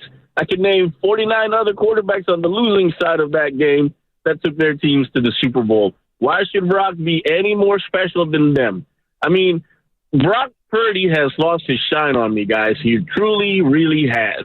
Last year was the tipping point, I should say, of what I see Brock Purdy as being, man. And the thing of it is that he does not have the arm strength to be the quarterback we need to run this ship. Granted, we're clearing the boards. We got rid of Pillsbury Doughboy. And Goo, the reason why he went to Washington is because back in the 80s, they had the line called the Hogs. I remember. That's where he belonged. Russ Grimm. That's where Zion Debo Williamson belongs, with the Hogs. And that's all he's worth to me right now. I mean, yes, he had one good season, but so did Peyton Hillis. All right? So I'm not going to be delusional anymore, fellas. I am not going to wax poetic about the squads that came and went and woulda, coulda, shoulda. I am going for the here and the now. What separates Joe from the rest? Joe Montana never had the greatest arm, but what separated him was that noggin that he had and the it factor to be able to control the game at any point in time. Man, Brock has shown me that there's an expression back when the gold rush happened. that people was running to the West Coast and getting fool's gold. And that's what we got with Brock Purdy, man. We got fool's gold. It looked like gold. It smelled like gold. It felt like gold. But you know what? Brock Purdy is on the needle to me closer to Jimmy than he is to Joe. So we got to figure that position out. We're gonna hopefully be able to retool this offense to fit him. This should be his final year. This where the stage is set. You know, I wouldn't even franchise tag him if he bombs this season like he did last season. I wouldn't even waste a franchise tag on him. Give it to Commodore Lenore for all I care. Manny. Manny going in. Who do you want playing quarterback for the Niners? I hate to break it to you. Joe Montana's unavailable. Let's look at the draft. Let's look at free agency. Let's look at our options is what I'm saying. I'm not going to put all my chips on the table with number 13 because, number 13, okay, I take it back. Number 13, Brock Purdy, is more closer to Steve Bono, who also wore number 13, than to Joe Montana. Good enough, but not quite great enough. Let's stage this. Let's set the stage, set the table, retool it. We got rid of Pillsbury Doughboy. Let's get him some weapons, and let's see what he got. If this year doesn't make it for him, don't franchise tag him. That's all I'm saying. And as far as exploring options at quarterback, we've been down this road before. Well, granted, we'll never see a Kaepernick ever again. I'll concede to that. We'll never see a Joe again. We'll never see a Steve again. But you know what? Jimmy looked like the next best thing. Brock looked like the next best thing. We ain't got it yet, fellas, or else we would not have had the season that we had last year. Okay, that's fair, Manny. I got you. You don't like Brock Purdy. But Bono didn't take anybody to a Super Bowl and NFC championship. I love Steve, but yeah. Well, I think people's point is saying he took him there. I mean, look, they don't get to that Super Bowl if Brock Purdy doesn't deliver an awesome drive against Green Bay in the NFC division game. No doubt. And Evan, I don't know what Super Bowl you've watched where you got a bum at quarterback. And, listen, to me and Fillmore Mike, one of the worst radio arguments of my lifetime, I never shared this with you, was the arm strength when I was talking about the concern I had for Brock Purdy. But the position is more than that. But I'm looking at this free agent list. Sam Darnold interests you, Manny? Aaron Rodgers, Justin Fields, Russell Wilson, Danny Dimes, Mac Jones. I mean, come on, Jameis Winston, Brissett, and your boy Jimmy. Like, put some respect on Purdy's name. That's all I'm saying, man. And he's not by himself, but come on, man. There's no way he's coming out here for $5 million. They're not that cutthroat, the team. Well, no, and also if you're the player, I don't know how you can play on a $5 million deal. I wouldn't show up, exactly. No, and that's why the Niners regret, I think, paying Brandon Aiyuk, but to be fair, it's like I don't think B.A. was going to play on that last year because he couldn't risk what just happened, which was him getting hurt. If he tears his ACL in a contract year, there's no way in hell he makes $120 million. So, I know we're up, yeah, go ahead. No, it's the player versus the team. I know we're up against it. Oh, go ahead, E. You ain't even finished. No, go for it. You've been saying that this whole week about the regret or buyer's remorse for Brandon Aiyuk. I just want to ask real quick, how much of that is because he got hurt? Would you still feel that way had he not got hurt? I mean, he wasn't playing very well before he got hurt. No doubt about it. But, there was a reason they thought they gave him the money is because he was going to be who he had been. Yeah, which was an all-pro, and he wasn't performing like an all-pro even before he got hurt, and it's going to be even more difficult to do that afterwards. That's just the way that I feel. 888-957-9570 is the number. Evan Giddings in for Matt Steinmetz with Gerald the Guru Johnson. What's coming up on the game is brought to you by Fremont Bank. Here for you, here for good. We can continue to go down this road if you want. We also got Warriors tonight at 4:30 against the Brooklyn Nets. Warriors live at 3:30. Steve Kerr got into the GOAT talk conversation and also discussed a couple of interesting things yesterday with Willard and Dibbs. I want to examine that as well as we move forward here on Steiny Guru. Evan in for Steiny on 95.7 The Game.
All right, Evan Giddings in crazy, for Evan. What? What you know about 3-time crazy? I don't. You want to enlighten me? This is him right here. Keep it on the low. My. I don't know who that is. 3 times crazy? Oh, I thought it was you. No. Evan in for Steiny. Goop. All right. Well, I don't want to get to your gripe yet. I want to do that a little bit later. But this is going to be, I think, the conversation that everyone is going to be wondering about from now until whenever this dude gets paid. And it's almost like he can't win. Like if he gets paid, people are going to be mad because, I don't know, they think they're going to be mediocre, the Niners are, for a long time.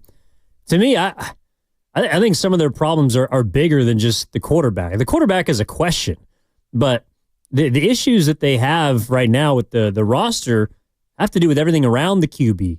And I think they're still going to be competitive next year, but people are used to this group being a dominant force. People are used to the Niners walking into any building and running roughshod over them. Talk to me. And all I'm saying is I don't think that's going to be the case this season. I think they still have a chance to be good by virtue of their schedule. They can make the playoffs, but the penny pinching that they're starting to do, the hardball that they might be beginning to play with Brock Purdy, it just indicates to me that like the days of the big bad bullies, the days of the Niners being Debo might be coming to a close. And I would just say to you, Evan, what's 95% of that feeling you have? Because all they've really said night to is Debo, and I believe he fell off, from what he was and what he meant to this team. So I don't feel like just because he's no longer a Niner, and I guess I'm asking you this, you let me know, he's no longer around, I felt like that was the right move, right?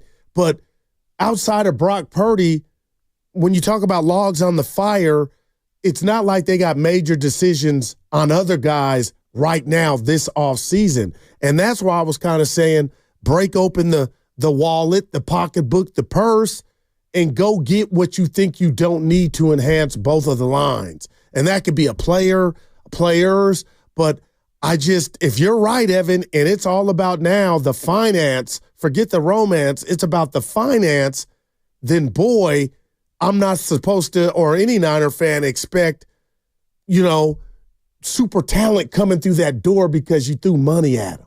Well, I just think the Niners are trying to set themselves up for sustained success. I think that's why paying the quarterback is a part of it, because you want to have a good QB. Whether you believe Brock Purdy's top 5, top 25, like he's a good quarterback, and you need one of those to be successful in the NFL. So that's a part of the plan.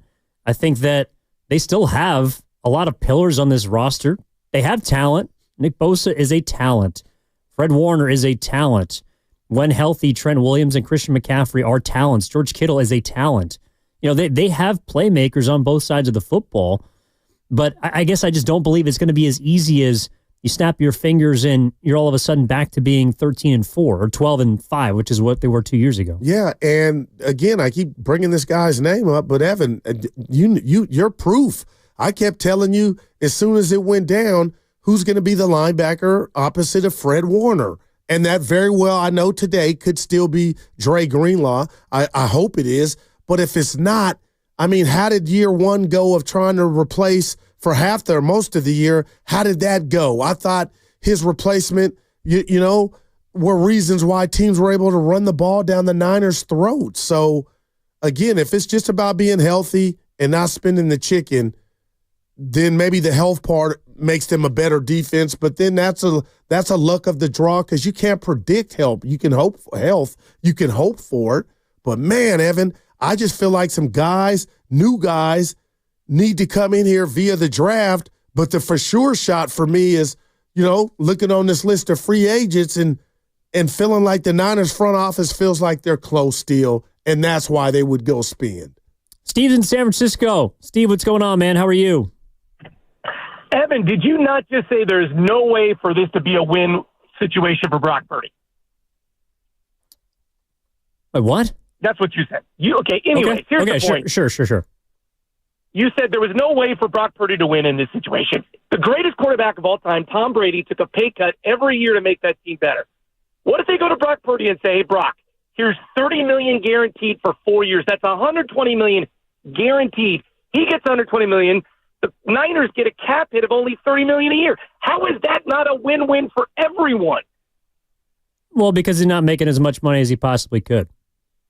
Yeah, but he still gets $120 million guaranteed, and the team wins, and he wins.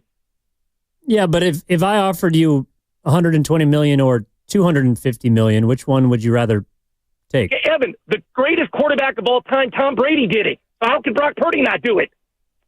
Well, there's a lot of quarterbacks that don't take pay cuts, Steve. I agree that, but Tom Brady's the greatest of all time, and he knew Brock's a smart guy. He knows if he wants a good team and needs weapons to make him better, he's got to make the Tom Brady deal. That's my point. Evan, you can argue what you want off the air. Later. Okay. Thanks, Steve. Appreciate the call. And they came in at 45, reportedly. So yeah, that's the first offer. Right. He can take it if he wants. I hear work, but everybody's not Tom Brady. But, man. If he does, he's a better man than me. Yeah, and because I wouldn't do it, Evan. Not my first one out to shoot. I wouldn't do what he's first talking contract. About. Come on, man. Well, also because he's been playing on a pay cut. I know it's his first contract, and I realize he was the last pick in the draft. But the Niners have gotten, oh my gosh, a lot for Brock Purdy. Come on, already. Now. Come on. And I know that they've paid players for past performance, and that's come back to bite them. But in Brock Purdy's case, you can make a case he was the best deal in football the last, 3 seasons. Yeah. And Lori Matthews on the chat makes a great point, Evan, to the caller's point. Tom's wife had some bread too. Yeah, no. I'm just saying. Yeah, for him to be able to do that. Yeah, but no, that certainly helps. Evan, I'm not saying they're done. I just feel like they need a whole lot of talent, man. And I'm not saying they can't get that via the draft with 11 picks, I believe they have. But I'm just like, I'm still stunned. I lightweight understand why last year's season culminated in a 6-11. A lot of it was due to injury, but a lot of it was guys were out there not getting it done. So how do you replenish? And that'll be the question moving forward. And will Brandon Aiyuk be a hero or a zero next year in regard to his health? I don't know, and they probably don't know. But it's just like, man, Evan, I'm looking at the secondary like this team needs a lot. That's all, a lot of enhancements. Yeah, and that's why I wonder what the goal is for them this offseason. The goal, you move off of Debo. It seemed like that was a move that everybody was on board with. They are really also playing this out in the public eye. Like, compared to, let's say, the Golden State Warriors, the Warriors were a team that this offseason, I think they told us they were going to take a step back financially because they wanted to get under an apron. And then now they've reneged because they paid Jimmy Butler a ton of money. Wow. And they've expressed being all in from a financial standpoint. I don't know if the Niners are all in financially. They have been. They've paid a lot of cash to put good players on the football field. But the Niners not playing this out, I think the only public statements that we've really heard are that $45 million is the first offer for Brock Purdy, and the franchise tag is an option for him. That doesn't sound to me like a team that is all in, or all in the way that they've been paying to try and put together a Super Bowl team. But if that, I'm with you, Evan, but what if I told you I'm going basketball 4 quarters? What if that's the first quarter of the negotiation and they come in at 45 and they just did that to do that? And, that bad boy gets up to 55 to 60 and then we're playing the breaking news sounder. I mean, nobody in here, I'm asking you, would be shocked, right? So if that is factual. Like, do you think that people are going to react to, let's say he gets a long-term deal, do you think the reaction is going to be bad? No, not at all. Well, that's what it kind of sounds like. People, if he gets paid a lot of money. The Mannies of the world are not going to be happy. Manny that called. And Manny or Steve or, people, it's like Steve just assumed he's going to take a pay cut. I get you, Steve, but what if he's not? You know what I mean? And how much room did the Niners have? And I'm not saying they're worried about it, to piss Brock Purdy off. There's no part of my brain, Evan, and it's a bigger brain than some think, but there's no part of it that thinks the Niners are going to try to piss Brock Purdy off because they got a surplus at that position outside of him. No, they don't. He is come on now. Well, yeah, and then that's why, again, if you decide to not pay him, to me, you are trying to rebuild this thing from the ground up because you need a quarterback. And finding one is, I think we've seen with the Niners, it's not necessarily easy. Like just finding a quarterback. You think? I mean, Brock Purdy fell into their lap. Yes, and saved some jobs, I believe, Evan. How much is that worth in this negotiation? And Steve talking about 30. Well, I don't think you can pay him based on saving people's jobs. I mean, that's just part of the deal. But, from Jimmy Garoppolo to Trey, if Trey Lance was still here, we'd be in a very different situation, I think. Well, we wouldn't even know who Brock was, Evan. No, we would not. All right, you want to open up this can of worms with me? Let's do it, baby. All right. Do we have this sound here? All right, so yesterday Steve Kerr was on with Wilderness. Great interview. And was reacting to this piece of sound. They played this piece of sound for him from the other night on Inside the NBA. Shaquille O'Neal was talking about Steph and GOATs. So we'll play that one first. You did say pretty emphatically earlier in the conversation for greatest player ever, you believe Steph should be in the conversation. Yeah, he should be mentioned, as well as Kareem and the guys, but Steph should definitely be mentioned. In this world we live in with 8 billion people, everybody's going to have their opinion, Kobe, LeBron, Jordan, and it's all great. It's all fact-worthy, but Kareem should have definitely been in that category a long, long time. And now you got to put Steph in there. So I would like to hear 5 names, me personally. I would say this. Steph is easily in the conversation for most enjoyable basketball watches. No, we want greatest of all time. You talk about points and you talk about rings and all that, Steph is right up there in that. Got to start talking about him like that. Even if he's not your guy, I think you should just give him a mention. And not an honorable mention. The man got 4 chips. And then Steve Kerr responded by saying this about that comment. Steph is the most unique superstar of all time.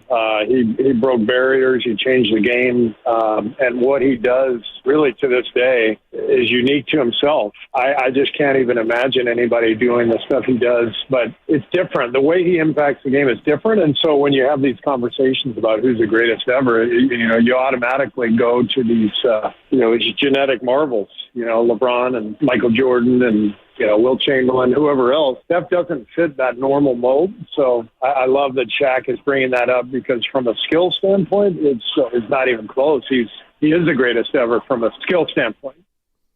So we've gone from greatest of all time, greatest shooter of all time. Now Kerr is saying he's the most skilled player of all time. But he also said unique, and that means a lot to me, Evan, because we could be here to 12 midnight talking about the GOAT or whatnot, but I'll just say this to that. I love Shaq for putting that out there. Evan, when you tell me Jordan, I'll say Kobe. When you tell me LeBron, I'll say Magic and Jordan and a mixture, and they're all great. But what I can tell you, not being a homer, and I mean this, there's not another Steph Curry. He is one of one. He's transcended the game. He's the reason for, I believe, the 3-ball evolution, what we're seeing. And to Kerr's credit, Evan, I loved he's not a genetic freak. You know what I mean? He's doing it in a regular person's body almost, and I think that adds to the allure. But the bottom line is, if you want to say he's the most skilled or one of them basketball players, I have no argument with that. I would say Kyrie Irving, too. There's others that are in that category, but Steph single-handedly revolutionized the game. And I know he was a top pick, Evan, but coming out of Davidson, I don't think the Warriors even thought this is what he would be. And then my last thing as far as the GOAT's bad, he's already got 4 rings, and like LeBron, still counting and has major action right now at 37 to add to that. Yeah, I mean, I think of this generation, it's clear. Like it's him and it's LeBron. Those are the 2 players that should be and will be compared to each other. And he beat LeBron 3 times on the biggest stage. With all due respect to Kevin Durant, he's probably third, of the generation. But it's Steph and LeBron and Curry. Like I find it hard to compare generations, but is Shaq saying that he should? It's Michael, it's LeBron, it's Steph, Kareem, Magic. But like, how far is he going down the list? Wilt Chamberlain, Bill Russell. I don't know how you compare Steph to those previous players, like from other generations. I will say, I mean, I don't think there's been a player like him.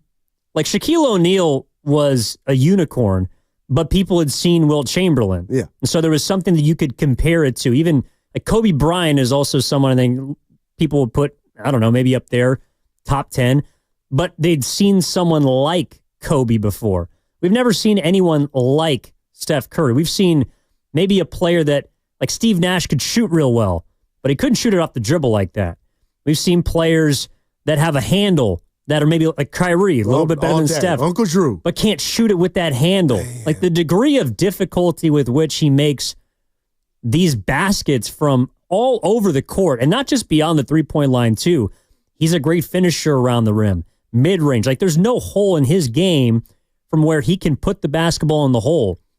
And from that standpoint, Steve Kerr's absolutely right. There has never been a player like that. And I think that's what he means by skill. Yeah. You know, for a player that is 6'3" or smaller, he's gotten the most out of anyone in the history of the game. And if that's what skill is to Coach Kerr, then I completely understand. No doubt about it, Evan. And that's why, and no shade at Magic Johnson, and I've been consistent with this, Steph Curry's my point guard, on my all-time 5.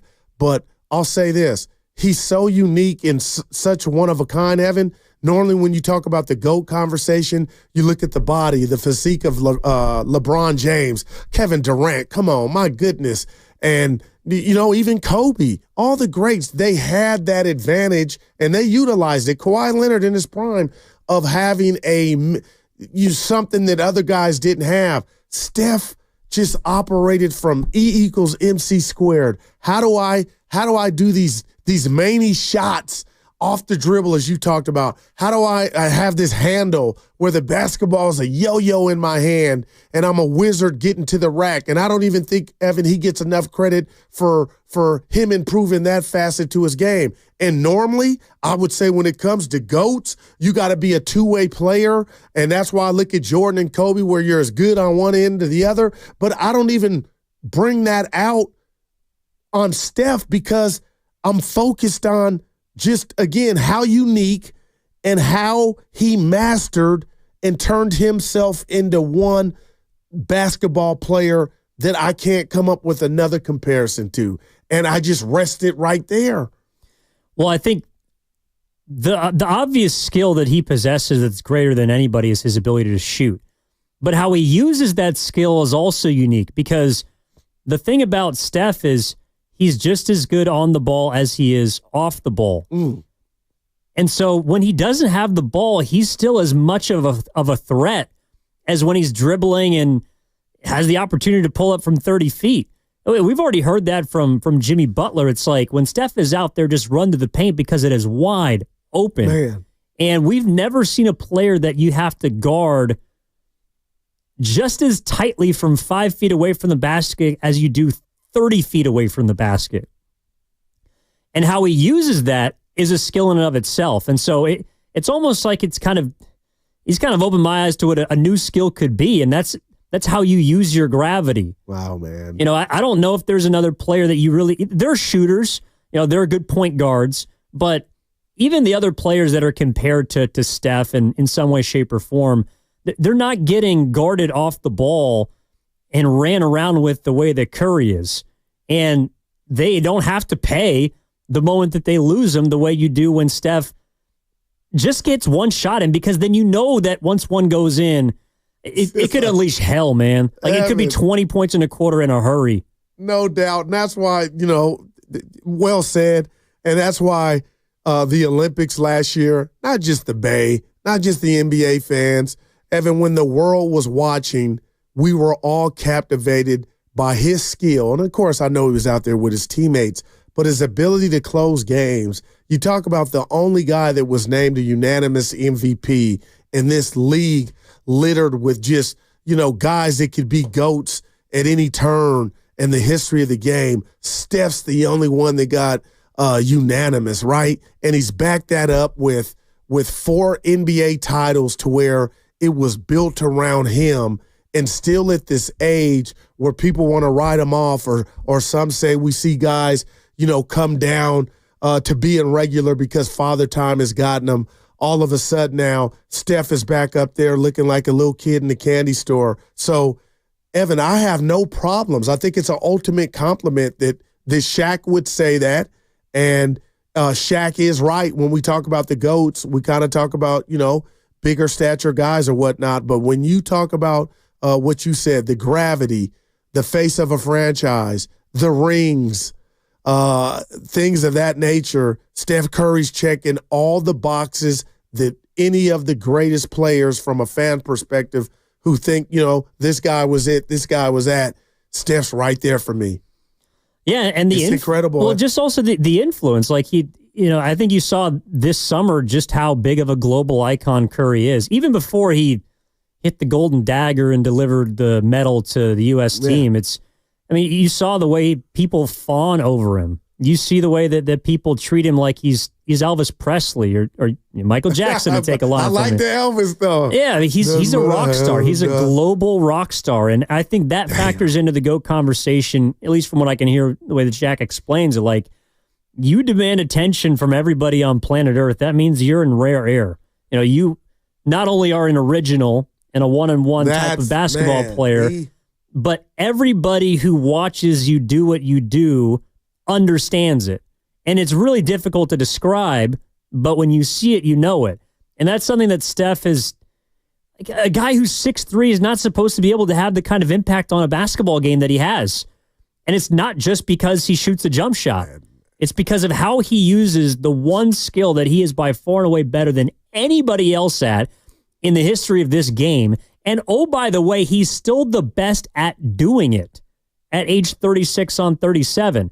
It's one thing to be formerly the greatest dunker or formerly the greatest assist man or formerly the greatest on-ball defender.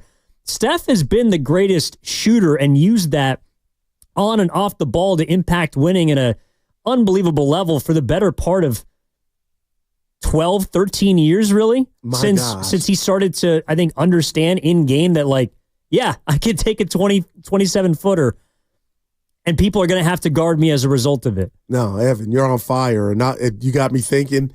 And, on my metric, on my formula that, I use to compute this, when you think about Shaquille O'Neal and how great he was, but the fact that a lot of people think in regard to efficiency, he left a lot to be desired. He was so great, but he was so great, Evan, because, physically he was something so different.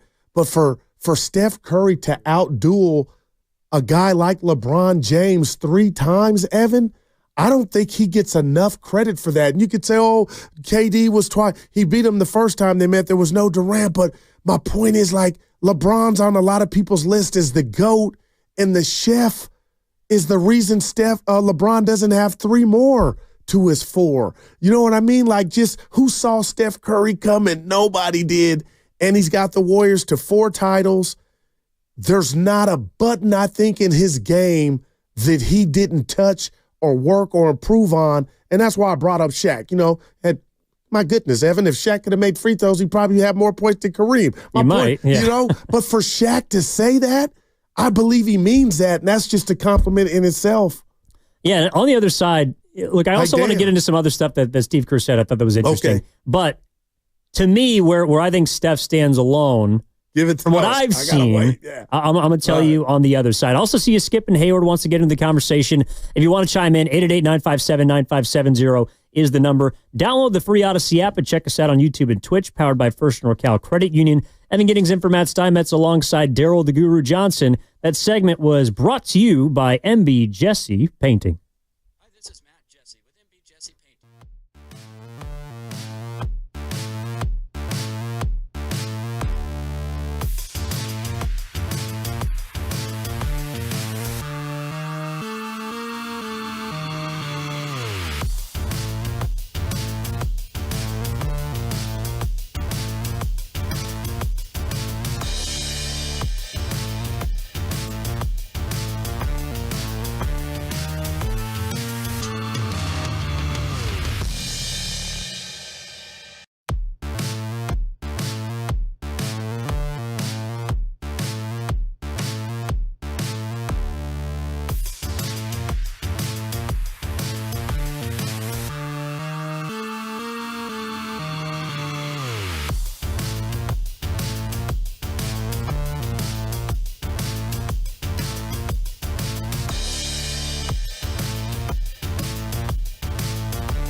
Oh, we got double trouble on YouTube. I don't know if I like this, Q. Too many cameras on me. Get them off. Get them off. We're talking GOATs. Matt on 95.7 The Game. Evan Giddings in for Matt Steinmetz. Daryl the Guru Johnson. While we get that camera ready, how about we go to Evan, help me out. How about we go to Skip and Hayward? Kick us off for this segment. Skip, what's going on, man? How are you? Hey, Guru. Evan, did you hold it down, man, for Steiny, man? You guys are doing a remarkable job out there. Thanks, man. Real quick, my guy Curry does not get the accolades from a humble guy. He doesn't get the things that he should get. Now, real quick, you guys, let me read off some names for you real quick. Blake Griffin, Tyreek Evans, Ricky Rubio, and Jordan Hill. Those names, do you know who those names are? Those are the names of the guys who were picked before Steph Curry. There comes a time where we have to give this guy his accolades and we have to give him his praise because he came in the league wearing 120 pounds, wringing wet. And they didn't believe that he was going to do anything. No, I got you, Skip. And Evan, I'm serious, man. I don't, like I said, I'm over the GOAT talk because it's a compliment for everybody that's in it. Steph is one of one. That's the bit. Michael Jackson's one of one. You know what I mean? Like, that's it for me. And I appreciate Shaq saying, give the dude more credit. And if you talk about hardware, he's got 4. Like, what box has he not checked, Evan? What I think, and I'm just saying, take it for what you will. Of all the basketball that I've had a chance to watch, and I've tried to go back and check out the 80s and the 90s, and wasn't around for it, but I've seen enough. Steph Curry, I believe, is he the GOAT? To some, he might be. To others, he might just be the greatest point guard. To some, he might be, I don't know, top 15. I don't know where you put him. To me, comparing generations is hard. But what I believe is that Steph is the easiest player to play with that I've ever seen. And it's because of how much space he creates for everyone else in a game that he helped usher into jump shot first. There's no one else that makes it easier. Like, in no other sport is there a player that makes everyone around his jobs easier. Now, a quarterback, you could say, maybe Mahomes, I don't know. But with how many threes are taken and with how much a jump shot is valued in the NBA in 2025, there's no other player that makes it easier to operate. Because the most valued commodity in the game, it's space. And there's not a better person to create it than Curry. And I love that. And he's such in a great headspace that he's an alpha that won his first chip without another alpha and was so secure in his being and this being his team, he allowed the likes of the great Kevin Durant to come to his team. And his ability, Steph Curry's, to play off ball and still, like we see all these great scorers, and then you ask them to do something off ball, and they just can't, and they don't want to. But Steph mastered that too, just, to your point there, Evan. So when you talk about the GOATs, is it a one-on-one contest? I'm way older than you, Evan. My first video game, basketball, was Jordan versus Bird. It was one-on-one. But I think a lot of people think of the GOAT conversation as a one-on-one game. I don't. I'm talking about what we're talking about when a guy finally comes across half court and he's a problem. He's a threat. We're living it. We've lived it. 4 parades and counting, because I really think they got action. But I have no problem with Shaq O'Neal putting Steph out there and Steve Kerr telling Willard and Dibbs, and we'll get to Willard. He did something just a minute ago, and I didn't like it. But, dude, I can't believe, I'll get to it. I was wondering why I was coming in here. Dude, I can't believe I'll wait for him. All right. But I'm telling you, Evan, tell me what box Curry didn't check. That's all. And I'm here for it. Tell me the box. I mean, he's not a great post defender. Well, we didn't bring defense up. Right, no. Well, defense is part of the game. But we're talking transcending the game, man. No, but again, he is so good at what he does that it's almost like that one skill, he finds a way to apply it to every part of the game. It impacts every single aspect of the game because he's just the ultimate team player. You know, in a game where you got 5 on the floor in the NBA, I don't know how many other people are going to make the jobs of their teammates easier. On the offensive end especially. You know, on defense, that's the other half, and that might be the one area that people can poke a hole in. Right, because I'm not going to sit here and tell you, you know. He's one of the greatest I've ever seen. You know, of this generation, it's like, and the stuff that he continues to do is also pretty confounding as well at his age. Like, he just scored 56 points the other night. And I felt like every single shot was going in. Yeah, no doubt. And I still feel that way. And I know they got a game tonight in Brooklyn, Evan, but that's just where he's at right now. It's like watching Barry or even Joe Montana or any great athlete that's been great for so long, but they're in a zone and you're watching it. And I remember Kobe going for 30, 40 points, 8 or 9 straight nights. They're on. And I think we're watching that from Steph. And that's why it has Warrior fans, mainly me, Evan, feeling like, hey, I don't know where this thing might stop. It might not. But if this dude is about to plaster number 5 and deliver number 5, and we talk about a GOAT conversation, and my man's sitting there with 5, damn, you know what I'm saying? Like, defense my ass. This dude, I mean, good God. I love it. I know Shaq says a lot of stuff, but I love him for this, and I believe he's been saying it for a while, but this one hit. Oh, a lot of Warriors fans, I think, like him too, especially for bringing this up. Big Smooth's out in Oakland. 888-957-9570 is the number. Big Smooth, what's going on, man? How you doing? Hey, good to talk to y'all. Yeah, you know what? It's. See, I played in the '80s, and I've watched a lot of basketball, but I will say that, I like to drip. But listen, here's the thing, man. It's hard to really compare eras, man. And it's hard to pick one, right? Because Will Chamberlain, man, a lot of people didn't see him play, but guess what? He still has a lot of records that are still on the books. Yeah. Right? He still has and you look at Michael Jordan. He was a killer. He's 6 for 6. I mean, Kobe to me was more of a kind of a Jordan type of player, so it's kind of hard for me to call him a GOAT. But LeBron, longevity, no one's gonna score the points that he scores because it's gonna be hard to play that long. But Steph, what he does, man, even in the game yesterday, great game by the way. Shout out to the Dubs going to New York and punching them in the face. But just the gravity, man, he changes the game because you have to account for him. And if you don't, somebody's just gonna have an open, and this is why I think they can win it all. Because if they run the plays right, his gravity is going to make people open, and Jimmy kind of enhances that. I think they got a good shot. We got to remember there are no juggernauts like there was when the Warriors were winning chips. There are no juggernauts. There are beatable teams. There's not one team where you just say like the Warriors with Durant and Clay. You just said it's over. We don't have a chance. There are no teams like that anymore. So I give him a puncher's chance. And I do believe playoff Jimmy is a real thing.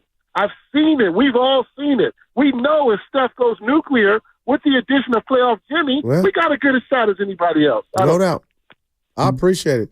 I love when Big Smooth here I played in the 80s. ABA. Well, he did. No, I played in the 80s. I was young. CYO, but damn, played in the late 90s, early 2000s. I got to say something, though. And this is no shade. It's your show. Some of the greatest is our show.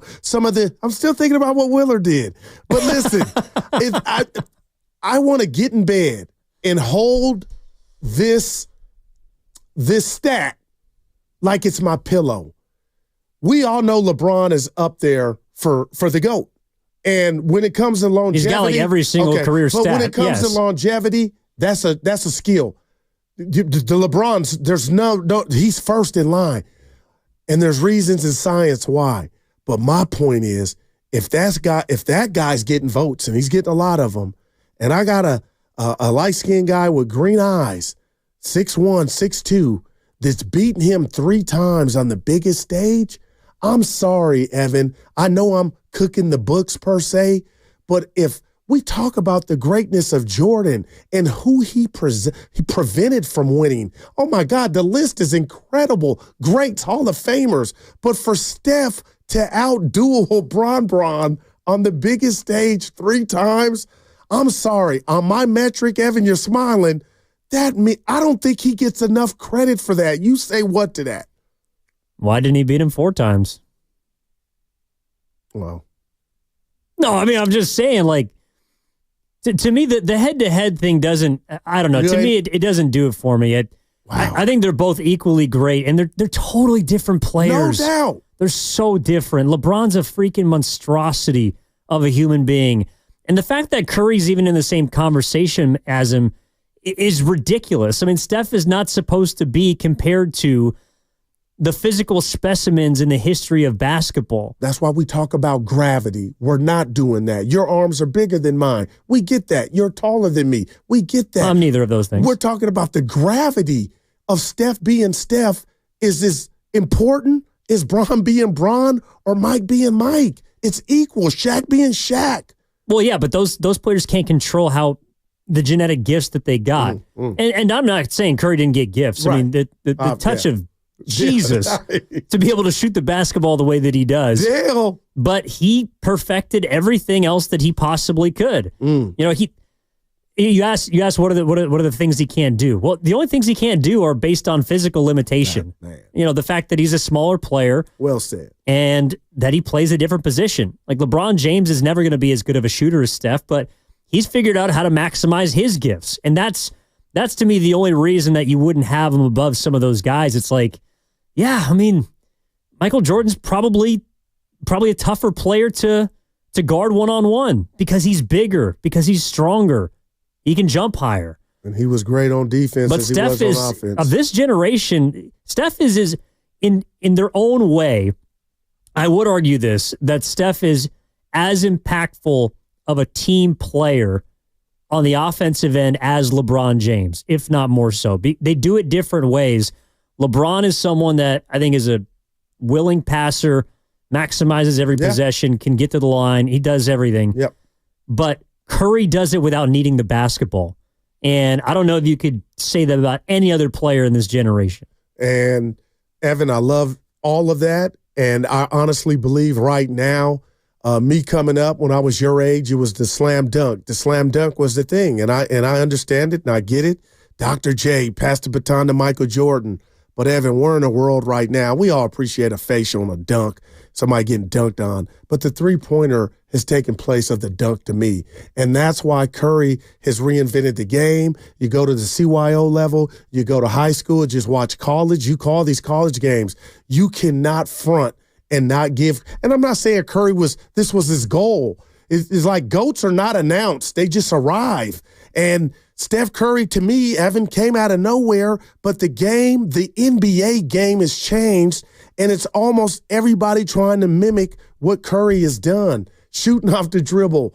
You know, even if they're missing, they're still trying. So, to me, you can never, underestimate the gravity of one Stephen Wardell Curry, man. You're listening to 95.7 The Game, KGMZ FM and H21 San Francisco. Always live on the free Odyssey app, Twitch and YouTube, powered by First NorCal Credit Union. Daryl's in D.C. Daryl, good afternoon. What's going on, man?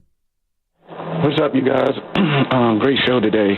Thank you. Yes, I think Steph definitely deserves to be in the top, definitely in the conversation. People don't understand, to be honest, I don't even think 90% of the athletes that are playing in the NBA could do half of what Steph do on the ball and off the ball. I think he's better. His defense has definitely got better as time has aged, and he's changed how every kid plays generation from generation. Like every kid, if you're 6 feet or under, you're looking at Steph and want to be like Steph. You can play like him. You can shoot like him. A lot of people can't look at LeBron, KD, Chet. The list goes on. You can relate to Steph. Steph is probably the most relatable player in the NBA, and he does not get talked much. And to be honest, that's a GOAT to me. I mean, look at the game right now. When he started, I don't think half the teams were shooting as much threes and were spacing the floor as much as Steph and the Warriors have done. So if you ask me, Steph has changed the game and changed the way everybody is playing in the league right now, and that to me is a GOAT to me. Wow. Thanks, Daryl. Well, but I would ask is like Shaquille O'Neal kind of changed the way you had to play. Do people consider him a GOAT? I mean, he was so forceful that he's my GOAT. I would take him first of all the centers, and obviously I didn't get to see Wilt and everybody play. But when you talk about the greatest of all time, like that's an exclusive club. Yeah. So Shaq's not in it. No, he's in it for me. How many people are in it for you? Well, I just go starting 5. Like if you said GOAT at the center position, so Shaq would be there instead of Kareem? Yeah, I got Shaq there. Or Wilt Chamberlain or Bill Russell? No doubt, because I saw Shaq. That's a lot of people. But I got to say this, the physical part of Shaq would have gave all those guys problems, just like Kareem Skyhook would have gave Shaq. But I just feel like he was the most dominant species I've ever seen on the basketball court.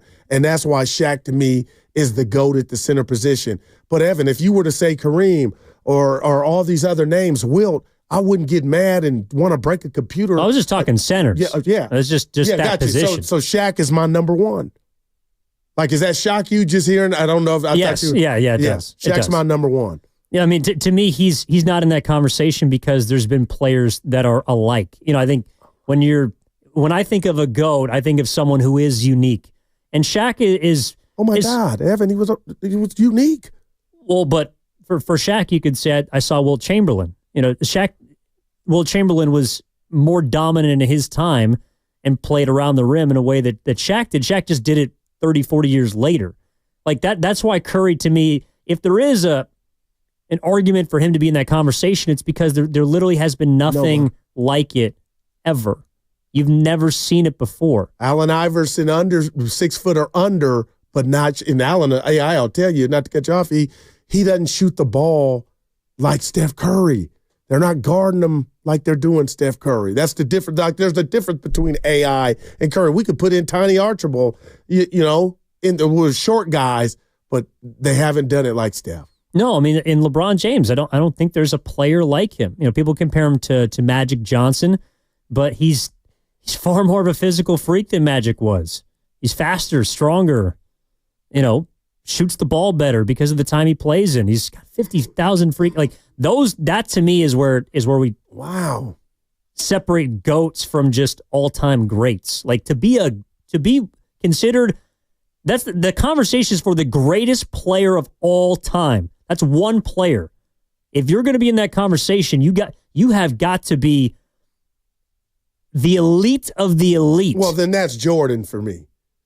So Curry's not in that conversation anymore. Because I think that's what Shaq is saying. Like when we talk about Michael, when we talk about LeBron, when we talk about whoever else you put in there as the best player ever, he's saying Steph deserves a seat at that table. Yeah, then I would say, and as much as I've been singing the praises for Steph, if we're doing it like that, Evan, my GOAT has to be as great on the defensive end as he was on the offensive end. And that's why Michael Jordan and I believe Kobe Bryant, the likes of that, are in that conversation. So then it sounds like he's no longer in the GOAT talk then. The GOAT, for me, I can see what you're doing. I'm sorry. No. I'm just trying to get to the bottom of this. No, Curry's at the table for me, and I don't know how Shaq meant this, at the point guard position. The best shooter of all time. But defense does matter, and that hasn't been Steph's forte, so I can't ignore that. So he can never be the single one player to represent the basketball universe when we got guys that are as good on both ends of the court. No, and that's why I think Kerr yesterday sort of sidestepped it by saying he's the most skilled ever.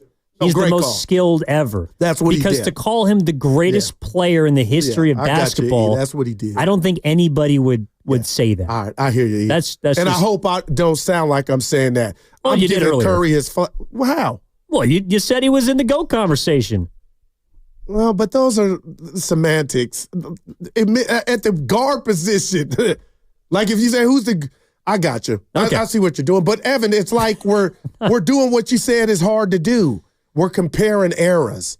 So that's essentially what we're doing. But when you see Michael Jordan, though. Oh, my gosh. But how Curry came into this and how I thought Shaq mentioned it was the rings, that one, being the face of the franchise for me, too. And then 3, also taking 3 rings from another guy that has 4. You know, LeBron would have 7 if he didn't come, I believe, if he didn't come across Curry. But, Evan, I was just keeping it real. The defense does matter. So I didn't think it was about Curry ever superseding Michael J.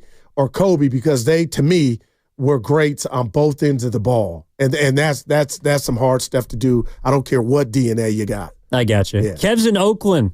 Kev, what's going on, man? How are you? Kev. Sounds like me. All right, let's go to Lamar in San Jose. Lamar, how we doing? Good morning or good afternoon, my lord. Hey, how you doing? Good afternoon.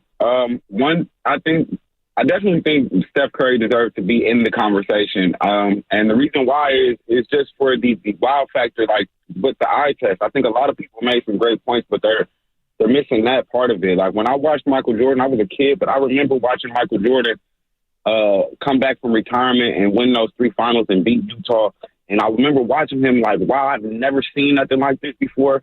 This looks like a superhero. This looks like something I'll never see again. And then watching Steph in that last finals run in 2022 against Boston, even the way he was acting, pointing out his ring finger, and the way he did Boston, it was magical. It was something I will never see again. And I know a lot of people watched that and said, this is different. And that is the thing that puts him in the GOAT conversation. Watching LeBron win finals over the years with the Heat, it all seemed like it was a formality. But watching what Steph done, it seemed like he's not supposed to be doing this.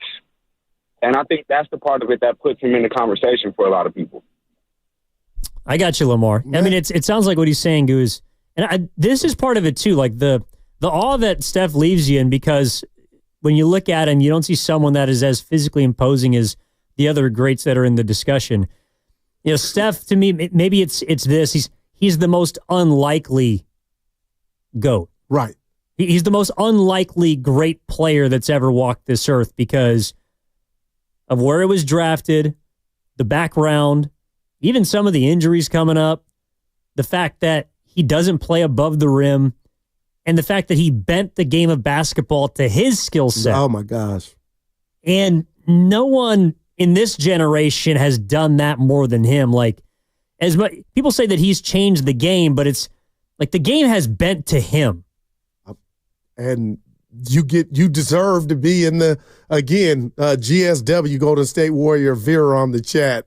Shout out her because she stole my thoughts. She goes, Evan Chandler is in her Steiny. I was picking at you. Yeah, no, about the well, listen, I wouldn't call him the greatest player of all time. No, and that's why I would tell Steph to his face, you're my point guard. You are one of the GOATs at the point guard. You're the GOAT of the point guard position for me. But when you broke it down like going Steiny on me about Nagu, it just has to be one. That's when it's like, well, we're doing what you're saying is one of the hardest things to do. We're basically comparing eras. And nobody ever wins that way. It's all a compliment that people are being mentioned. But again, the guy's revolutionized the game, Evan. He's the best shooter of all time. He's doing it off the dribble. Again, nobody's perfect, but that's why I said if you allow me to say he's my best point guard of all time, I feel like you're in the GOAT conversation for me when I say that. You don't have to be one. I got you. Yeah. Lee's in San Jose. Lee, what's up, man? How are you? Gentlemen, how you doing? Good afternoon. What's up, Lee? Awesome. Let me put some things on the table for you. You know, a home run hitter never says he goes up the bat to hit a home run. You do not change the game for your personal skill sets. And for Steph to be claimed, he can shoot, but I'll be damned, I've never seen a great player fall down and kick his legs out on purpose to get to the free throw line. That great modicum, it has to be big if you're going to earn it. Lastly, I'll never forgive him if he's a hero to let Draymond Green, 2 times the size of Jordan Poole, punch this kid in the face. All right. And you are the hold on, before you guys get loose. And he wants to let this guy punch his kid in the face and doesn't say anything. That is nothing great about Steph Curry. He's cute. Oh, cute. I live in Malibu. Great. But you're not great unless you stand up for your teammates. Appreciate it, Lee. Sorry, I apologize. I promise I'm not trying to cut you off. I realize I got you on. We have to hit a break here. I hear what you're saying. We can discuss it on the other side. So thank you for calling in. What's coming up on the game is brought to you by Fremont Bank. Here for you, here for good. That segment brought to you by LifeSource Water Systems.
Is this someone else from the Union that I should know, Goo? No, this is okay. Because someone said I have my card revoked. Like I can't go to Union City tonight because I didn't know who 3 times crazy was. Evan, we'll go to the cafeteria tomorrow. That'll be the song we play. Okay, all right. Dude, they had a hell of an album and run. Yeah, Oakland's finest. I believe you. Yeah. I usually try and stay up on my Bay Area stuff, but I got some blind spots, no doubt about it. Just like Curry on defense. But Keek the Sneak. Yeah, of course. Yeah, he was in there. Oh. Yeah, Bart. I see you. Major man, like that. I'll get to you. Yeah. You got to take me to school, Goo. How about that? All right. But I'm mad at you, Evan. Why's that? Because you I'm want to going do to be your gripe driving now home. or later? Let's do it later. Okay. But and I'm not mad at Willard like I once thought. But anyway, we got new information. You can be. About 30 minutes away. New information. You're making me mad. Curry is my number 1 point guard, so that constitutes a GOAT for me. Okay. But hearing you, and you're not wrong, say, nah, Goo, we're talking, a GOAT is that one dude. That's Jordan for me. But, and Kobe right behind him, but I thought Curry being slotted at my number 1 guard, PG of all time, was GOAT worthy. Well, I'm not trying to tell you who. Yeah, I know you're not. Well, no, it's all subjective. Whoever your greatest player of all time is not for me to litigate. But I was just trying to get to the bottom of yours because, again, when you're talking about the GOATs, which is the conversation that Shaquille O'Neal put Curry in, I thought Curry yesterday sort of deviated from who the best player is and talked about, well, Curry's the most skilled by far. I think that he is the best team player, or at least equal to LeBron of the players that I have seen, team players in the game today that I've witnessed. I think he's the easiest player to play with, both because of how he is on and off the court. Right. And a caller, Lee, right before the break, and I apologize for cutting you off, but we did have to get to a break we did, yeah. Was bringing up some of the other parts about Curry that you can nitpick, and that's all fair, too. I'm not here to say who is and who isn't. I just wanted to get to the bottom of what you thought. Got you. Because when you're talking one of one, it's literally one. Yeah, it's Jordan. It's literally and one. And who would yours be? Because that's where I thought about during the break. Like, who's your guy? I know we've got an age gap difference, but who's your one? The most complete player I've ever seen in my life is LeBron James. Wow. I know. And I don't know why I'm saying wow. He's on people. Everybody. I get it. Like, I love you for giving that man his flowers. Like that. I've seen him play that brand of basketball for so long. The Curry's even mentioned. Like, now Curry is more unique in some ways than him, but LeBron is he's just dominant, man. Yeah. I don't know. I'm probably going to catch up for that. That's fine. Let's talk to Kevin Oakland. Wants to get into the conversation. Kev's back. Kev, what's up, man? Hey, what's up, Goo? Goo, I completely agree with you. He's the greatest point guard ever. You could talk about his defense. Don't nobody talk about Magic Johnson's defense because he had none either. Wow. And what I want to say this, Steph Curry is the greatest sports asset we have ever seen in our lives. We have never seen somebody take the lowest, or let me say least valued NBA franchise and make it the 3rd greatest sports franchise of all. Only behind the Yankees and the Cowboys. Who does that? I mean, they just built a $1.5 billion stadium. They should call it Steph's house. He built that. He is what Jordan is to Nike. He is that to the Warriors. And I was born in '69. Wasn't nobody wearing Nikes. We was wearing Converse and Adidas. Man, in '88, wasn't nobody wearing a Warriors jersey. People talk about Chris Mullin, TMC, and wasn't nobody buying them jerseys. He's playing in the era of LeBron James and outselling him in jersey sales. We've never seen nothing like him as far as an asset to a sports organization, let alone the tools he possessed.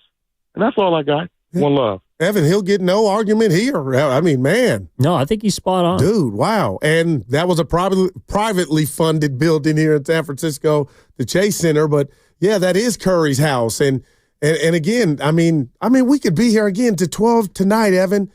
The dude's incredible on and off the court. Like, and you were right. We had that show, or was it Stoney with the ambassador of, it was Devon. It might have. We had the conversation about, face of franchises, and there's no losers in it. But Steph Curry's been a godsend. And Evan, my gosh, just to sum it up here, if somehow he's able or they're able to pull off 5, we got to really then start at his age. We got to really start, like what's going on here? Well, the most recent one that he won is probably up there among unlikely championships. Yeah. I mean, I think Curry's an unlikely all-timer. That championship was, I think, highly improbable based on what they were trying to accomplish. I think people thinking that they were done, in a way, it kind of completes a lot of things in Curry's career because he did something that people thought could not be done, which was him win a championship without arguably the best team. The first 3 titles that he won, he was on the best team. And he was the best player. He was the reason why. But they were underdogs, I think, at the beginning of that playoff run, and he got them to a 4th championship. And now here we are. The Butler's in town, and we'll see where this thing goes, Evan. Burns is in Fremont. Burns, what's up, man? How we doing? Hey, guys, long time, man. Really good to hear from you guys, man. You guys are putting on a good show today. You know what? I definitely think Steph Curry is the GOAT, and I don't need to put point guard in front of it, and I'll tell you why. It doesn't just count for me on the court. It's the man off the court. All right. When I hear him talk or talk about his family, it makes me want to be a better a husband and a father. And what he does for what he did or what he does for the Oakland community, it's just fathoms. And when you start putting that up, hey, Jordan, I've always thought Jordan could and should still do more for his community. Kobe, he had the off court issues, right?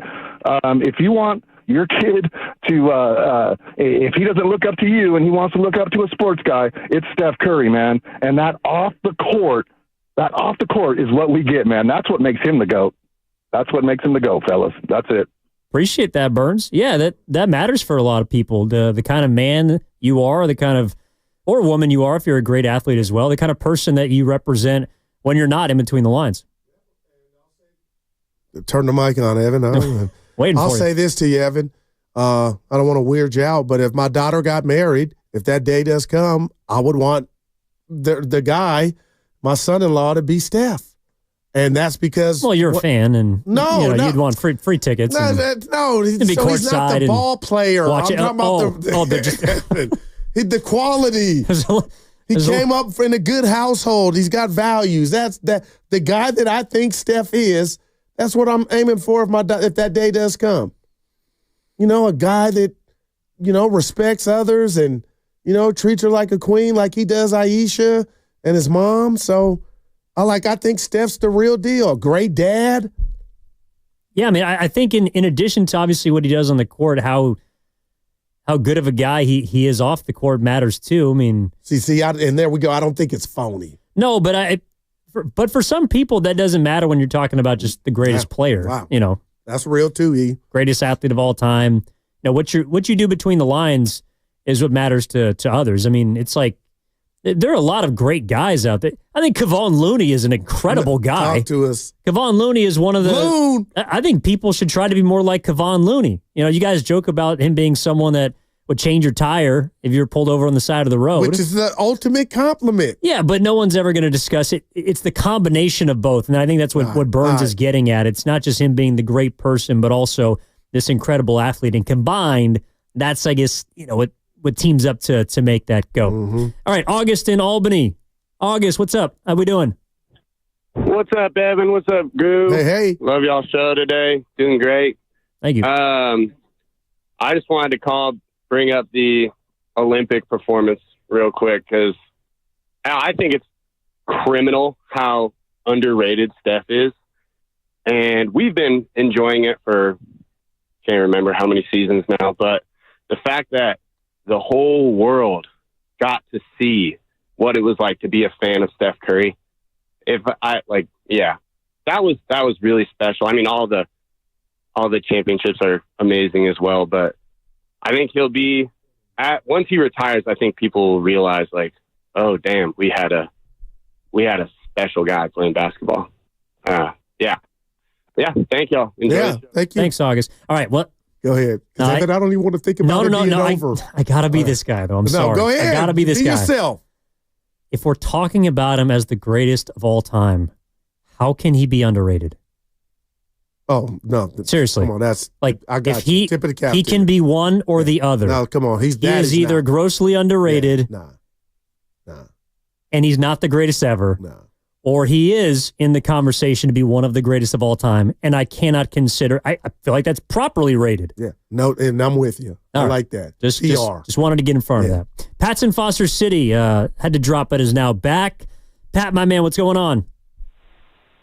Hey, thanks for taking the call. Yeah, great discussion on greatest of all time. I guess to me, it really gets down to what criteria you're going to use. And I love Steph. I mean, I'd rather watch him play basketball than anybody. And I've been a season ticket holder for 30 years, going way back before Steph and through Steph and whatever. So, I love the guy. I love everything about the guy. But for me, when you look at greatest of all time, for me personally, I don't consider, is he a good, generous person? Is he a nice guy? Is he a family guy? Do people buy his jersey? Is he fun to go watch? Those are things maybe other people put into the greatest of all time. That's not part of my equation. My equation is just pure basketball. And so I can't possibly put Steph number one in my category. I would put Michael Jordan there. And, we were talking a little bit earlier about, uniqueness. And I guess that's another one. Maybe we disagree on that one a little bit, but I don't really put uniqueness in the equation for greatest of all time either, because, look at Michael Jordan. Other than winning, what was unique about Michael Jordan? Was he the best shooter? Was he the best rebounder? Maybe he was one of the best defenders, no question about that. But, what did he do that was unique other than win? I don't think a whole lot, to me. But he was, to me, the greatest guy because he had all the tools, all the gifts you could possibly imagine. And for Steph, again, it's hard for me to even – I'm not trying to disparage him because I love the guy. It's just fantastic. But, is he the best defensive player or even, near that discussion? Not at all. Is he prone to turnovers? He has been pretty much through his whole career. So greatest of all time, you can't really have much wrong at all to be greatest of all time. At least that's my take. But to me, of all the athletes I've ever seen play any sport, the two guys that stand out the most in person forever is Steph and Barry Bonds. Those two people, I just sit there. I'm not going to miss that. I'm going to go watch that. So he's just fantastic. But greatest of all time, I can't quite go there with him on that. I appreciate the call. Anyway, that's just my take. Yeah, I was gonna respond to him. I felt like, and I get where he's coming from, Evan, and if my daughter got married to somebody like you, Evan, I would be happy. Somebody brought that up because you're a good dude. No, you come from real quality. But listen, I love that call, but I really felt like he shortchanged Jordan on doing something that made him unique to me. And you tell me what you think. Evan, we all know this. It's hard to win. And I felt like 9.5 times out of 10, Jordan met the moment. So he just kind of foo-fooed winning. What did he do besides Jordan? He was unique. He was unique in meeting that moment, sort of like Tom Brady was. Joe Montana. Like, we can't just, like that sounded the first time like winning was like, it just comes with it. No, that's what separates these guys. And Steph is one as well, 4. He made a comp. Well, I don't know if he made a comp, but he just talked about the players that he feels like are the greatest. And actually, I do think that there is a similarity between Steph and Bonds, and it's not obviously the steroid scale and stuff like that. Yeah.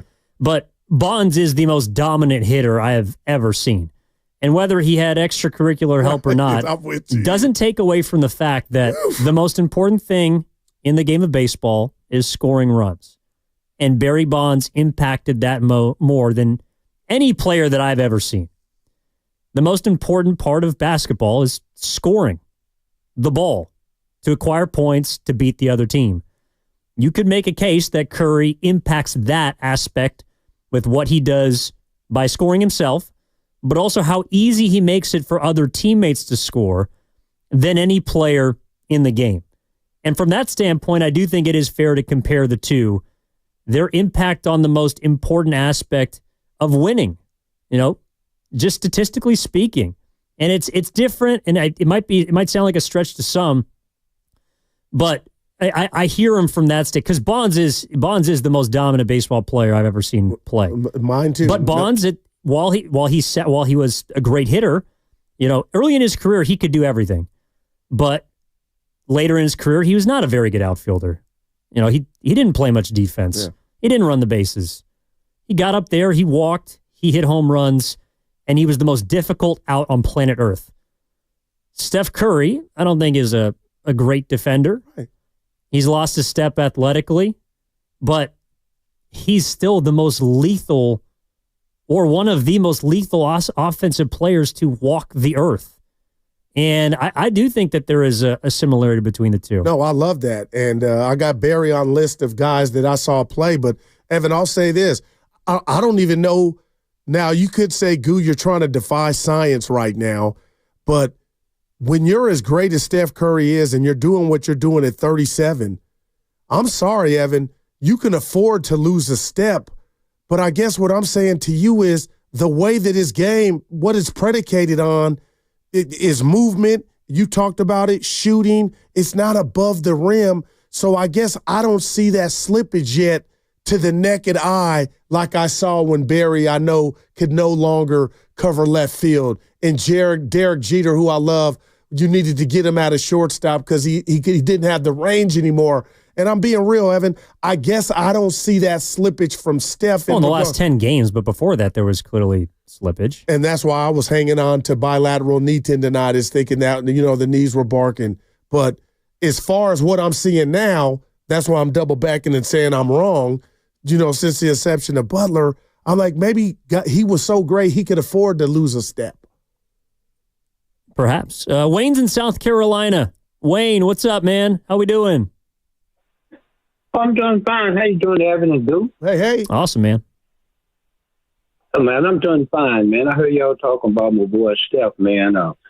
In this Steph and all, I'm crazy about him. Believe it or not, I know his granddaddy real good. I even have a picture of my youngest son taking a picture with his granddaddy, 2 or 3 pictures. Oh, wow. So I know his granddaddy real good, and I know he's proud of him. And what I'm trying to say is Steph's a heck of a player. I love Steph. He's a humble guy. But a lot of people look over Kobe. Kobe may have done some wrong things, and some people may not like it because he don't carry on well like some other guys do, may not be quite as friendly. But he's a family guy, too.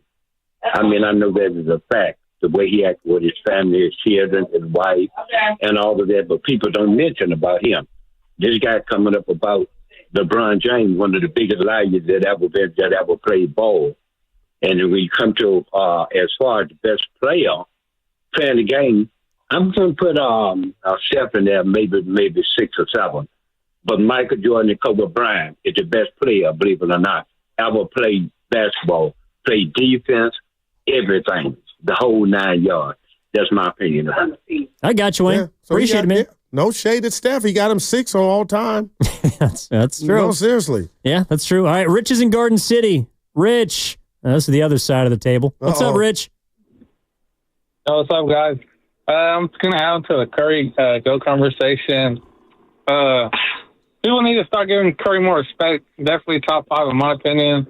He faced defenses no one's ever seen before. Heard Draymond talk about this, how him, Kevin Durant, we get wide open dunks, layups in the paint back in the finals because Curry's drawn 2-3 people on him. Curry faced the defenses, crazy-ass defenses every night no one talks about. And then the LeBron dominance take, I get people want to talk about how LeBron's been so good for so long, but come on now, it's been 20-something years, and he's only had 4 rings, played with most Hall of Famers, superstars ever. Like, come on now. I think we need to start realizing that stuff. Okay, thanks, Rich. Yeah, as far as the defense, he's right, but I would also say it's easier to defend someone who's shorter than someone who is taller. Mm. I mean, you can take the ball out of Steph's hands easier. Right. I think that's why it's like, yes, they're stretching out and they're defending him in places no one's ever been defended before, but also because they know they can get the ball out of his hands. Well, a fair point. Let's end up with Oscar in Stockton. Oscar, let's try and squeeze him in. Oscar, what's going on, man? What's up, Evan and Guru? Man, I'm just kicking back, listening to everybody talk about the GOAT.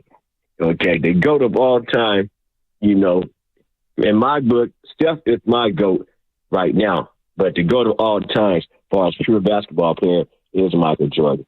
You know, I can say that because I know I don't watch George Gervin. You understand me? Michael Jordan all the way down to Dominique Wilkins and Bo Cheeks all the way down. But the number one player for me is Steph Curry right now because the way the man plays basketball. And people always talk about his defense. But everybody got lapses in their game. But we don't need Curry to be the number one defensive man. But as far as the innovator and the way he's exploited the defenses, man, nobody ever, I watch Michael Jordan, nobody ever gets triple team, double team as soon as he steps on the court. Come on, man. I've been watching basketball for a long time, man. I'm 57 years old, like Goo. I'm from the Bay. And my thing is that how can you not put Steph in the GOAT conversation? You know? Thanks, Oscar. Love it, yeah. No, I think we are. That's what we've been talking about. No doubt. And you got to, Evan, I'm mad at myself because now I'm re-evaluating my GOAT metrics. But the bottom line is I got a GOAT starting 5. But in the end, it's all about that one. And I got Jordan up there. And to the caller's point, the new Steph's granddad, Steph being 6 of all time is no shade at all. And, you know, I got I don't think that's a slight. My buddy Squirt, he went baseball. Ricky Henderson's his GOAT of who he's seen. And like Evan, I'm not mad at that at all. Like Ricky's top 5 for me. But it's just, it's just incredible. But I will say, when you talk about the game of basketball, to be number one, there's two sides, to, offense and defense, and I think that matters.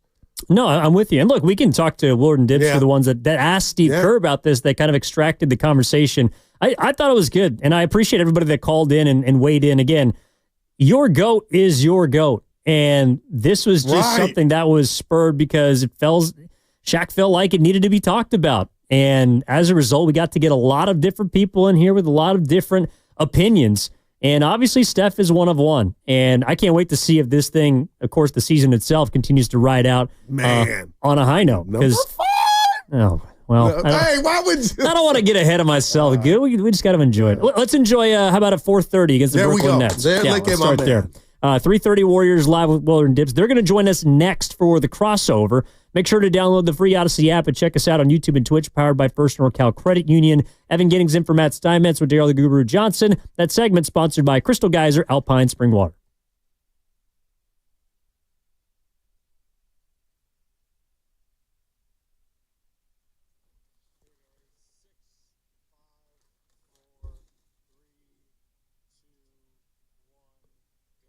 Guys, have you ever made a decision in your life that just gets better every day? Well,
All right, this is the crossover brought to you by Abundant Life Weight Loss. They know the secret to losing up to 1 pound of fat every day. Go to AbundantLifeWeightLoss.com. Evan Giddings in for Matt Steinmetz, Gerald the Guru Johnson, Mark Willard, Dan Dibley. What's up, boys? Yeah, what's up? Thursday. It's a Thursday. Oh, we're getting Let's close. go. I mean, not only are we getting close, but we got a go shorty. It's your birthday today because we've got the Warriors basketball.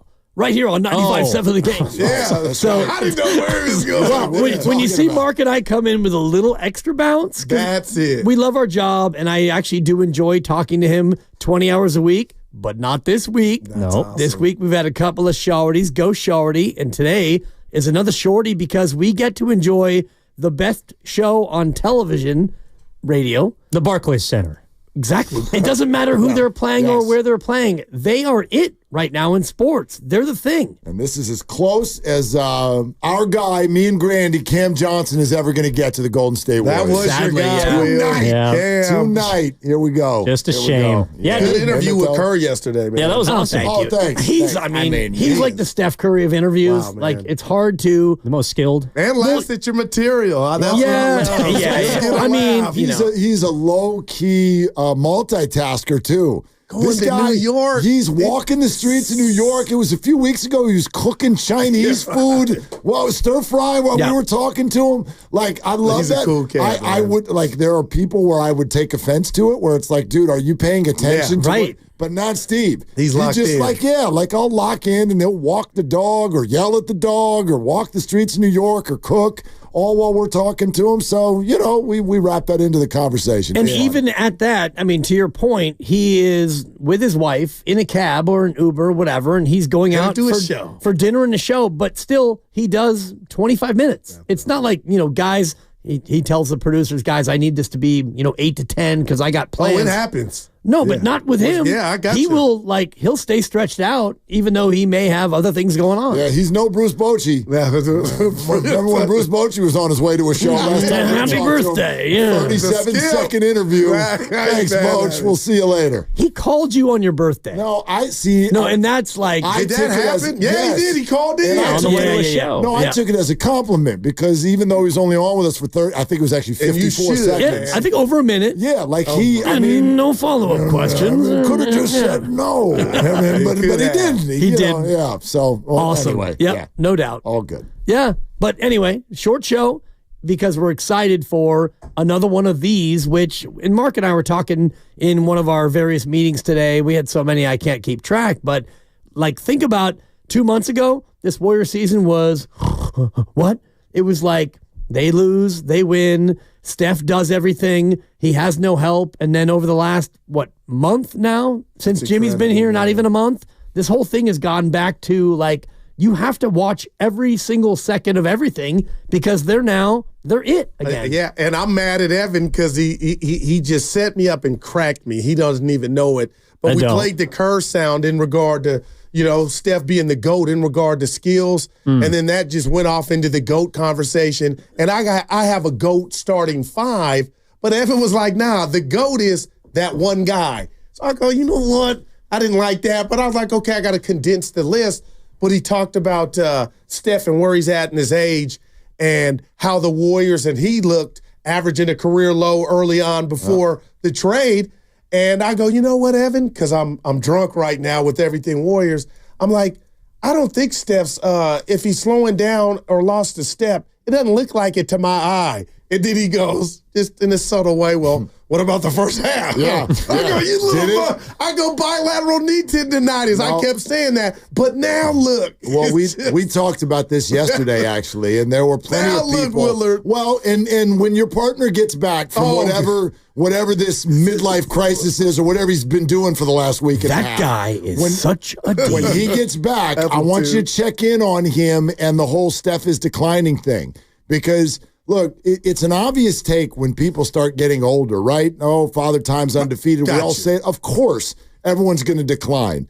But I think it's too much of a catch-all. We do it very often with athletes when actually there's just contextual stuff going on. And we don't ever want to give credit to that. It's no different than the Niners conversation. How many of y'all went, Debo's washed? I don't think Debo's washed. I think he needs new context, and now he's going to get it. He's probably going to do some pretty good stuff. And either do the Commanders, yeah, obviously. exactly. Adam Peters knows Debo pretty well and decided he wanted to go get him. So Steph's not washed. He needed a new context because of what was going on around him and the fact that 3 defenders were running at him at half court, and it makes it very, very difficult. Now, poof, Jimmy Butler's on the team, and suddenly we can average 29 again. You're not washed.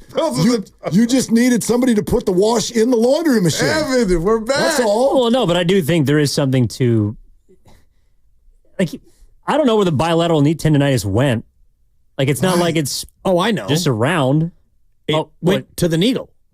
He got the needle. You think no so? doubt. Well, then how come he didn't get the needle, I don't know, 35 or 40 games in? Well, because it wasn't worth it? You were hoping that you would be able to manage it, and you would hope that you could, get the needle at the right time. As a man who gets cortisone every 6 months for my knee. Moms used to get it in her back. Right. And so when I get it in my knee, I get 6 weeks of, oh my God, I'm Evan Giddings. I'm in my early 30s, and let's go. I can run, I can jump, I can do it all. And then after that, it gets to be a slow deterioration sensation. Yeah, that's a buck. And then, I'm not a pro athlete, but if I'm Steph Curry, you can't get cortisone every month or every week. It's not really good for you and your body. But if you're Steph, you get the needle. And I'm not saying that he did, but I'm just guessing based on how he's gone from bilateral knee tendonitis to now we're playing back-to-backs. And I'm playing 35 minutes. Well, why don't you get the needle before the knockout tournament then? Yeah. Because I don't want to play in the knockout tournament. Why? Because I don't really want to be out there. I don't want to go out there and do that. What I want to do. Why? You're not answering why. You're just saying that. It is concerning. I'm just curious. Why don't you want to be out there with us? Because I don't feel the need. And I don't have the desire to go out there and shoot free throws and make baskets on the Chase Center floor. What I want to do... It's just fun with friends. I mean, that's... what's also fun is going out there and meeting all the listeners that I met. As you guys are out there dribble, shoot, I was working the crowd and meeting listeners and shaking hands and taking pictures and receiving gifts. And that to me is more fun and more fulfilling than going out there and trying to shoot free throws. Don't make it sound like we weren't doing that. I'm not saying that. On the court with us. You asked me why I didn't want to do that, and I'm telling you why. Okay. And my why is not okay for you. No, I just don't. I still didn't hear it. The answer is I don't want to. Got it. Okay. I don't want to. One-on-one and chase in front of everybody. Right. And so I've done that. I've been out there, and I've done that. And that was quietly 5 years ago. We just had the disgrace anniversary, which just passed. It was February 20-something. And, that was something that I did. And I kind of wanted to do it because I thought at that time that I could beat Low Neal in a one-on-one. And it was a great game. It was a terrible game. Oh, no. It was awful. It went down to the please wire, don't man. tell me. Dibs was Danny Ainge diving for loose ball. I lost 11-5. He was bad, and I was 10 times worse. And maybe that's part of the reason why I don't want to go out there. You were heavier, Dibs. You weren't abundant like Dibs. I was a fat red pumpkin. Yeah, but it wouldn't have mattered because what I realized that day is it's over. It's over, Dibber. It's over. See, I ain't there yet. No, and neither is Mark, and that's great. You'll never be there. Like, you'll never. I have a as long different as you got 2 legs, you'll be out there. I have a different why. Why is a good friend of mine texting me at 12:58? This is 59 minutes ago. Okay, what do we got? We're in a meeting. We're in a meeting with the bosses, and we're talking it out. One boss. We don't have multiple bosses. Lucas is not our boss. The director. Yeah, he's mine. Exactly. Wow. Why do I get a text that says, "Can't wait to hear what you did"? And I gave him the Iguodala. I'm like, what? What are you talking about? All right, I got to tell you. And then he says, "Goose says he can't believe what you did to him." You poked the bear, bro. What the hell did I do? All right, here we go. Why am I catching strays? I'm about to tell you. And I retracted the strays. One sec, real fast. You're listening to 95.7 The Game, KGMZ FM and H2O in San Francisco. Always live in the free Odyssey app. Twitch and YouTube, powered by First NorCal Credit. Get him, Goop. Yeah. No, I'm not. We're back brothers. So I'm sitting in the new locale in the studio. okay, to help the engineer. He recommended it, and I'm doing it. Microphone. You're no doubt about it. Tim Jordan. You're on my crossover mic right now. But you're on mine. I hope people, and you guys are hear upset. me on this one. So I watch you come into the control room, and now I can see you, and I go, that's my guy, Mark. Yeah. And then you just turned into OJ at USC and came right in here, and I had the blinds up, and you just... And it sounded like my mother when she, boy, come here and give me that. And that's how you sounded without saying it. Took you by the scruff of your neck. And then the curtains are open because I wanted them open. Willard, and I'm like, oh, he's doing Daisy May on me. He's like, put these down. And then you just storm back out, that's and right. I go to Evan on here. I think he just invaded my space. But then I found out too. You asked why was I over? Ken told you because of the glare. He said and you came in to help your boy. Exactly. But I went on air thinking, you know me. Was he offended? I was on his mic. You and me in that window have history. Yes, we did. And I protect you from that window. That's part of my job here at 95.7 The Game. My bad, and bro. I'm like, so, yeah. why? I have a little bit of a problem with this. I'm one of those, like, if you want something done right, do it yourself people. And he was so I'm like, why the hell are they all worried about that? Well, of course there's glare. And Evan's watching you come in here like, Evan's mad because I distracted you, but I didn't think you'd get that distracted. Like, just keep your focus, do your show, and I was going to come get rid of the glare. And it took me a minute after you left to have enough courage to tell Evan, I think I'm mad. That's how I did. I think I'm mad. I threw it a break and Goo came in hot. I was like, well, I realized that he invaded your space. In segment, didn't have a chance to defend yourself, all the rest. But immediately, Goo was like, I can't believe he did that. Yeah. I was like, well, me neither, but what did he really do? Listen,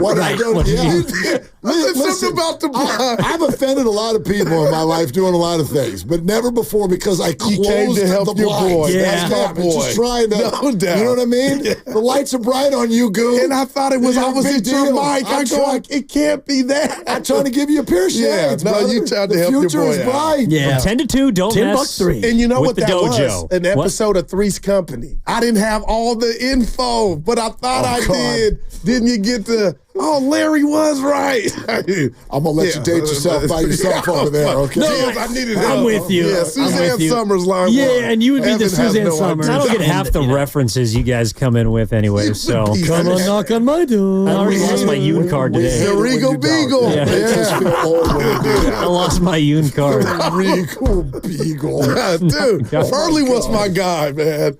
Mr. Furley, greater than Don Mr. Knotts. Roper. Yeah, no we'll doubt. just leave that there. Norman Lear, right? Yep. Right. Look at you. Look, Evan is literally I'll take your about word to go to for the it. bathroom. He's like, dude, what am I doing in this room I will take right your now? word for it. Go ahead, Evan. Change the subject. No. I was so where we started today was actually with the 49ers, and I've just been trying to figure out like what the goal is for this team this offseason. I'm not sure what you guys got coming up between now and then 3:30 when Warriors Live starts, but it's just been hard for me to kind of decipher what exactly they're planning on doing come Monday, because they only got so much time to sort of begin this thing. And I just feel like we're getting conflicting messages from them right now. I don't know how you guys feel, but well, and it's an interesting question.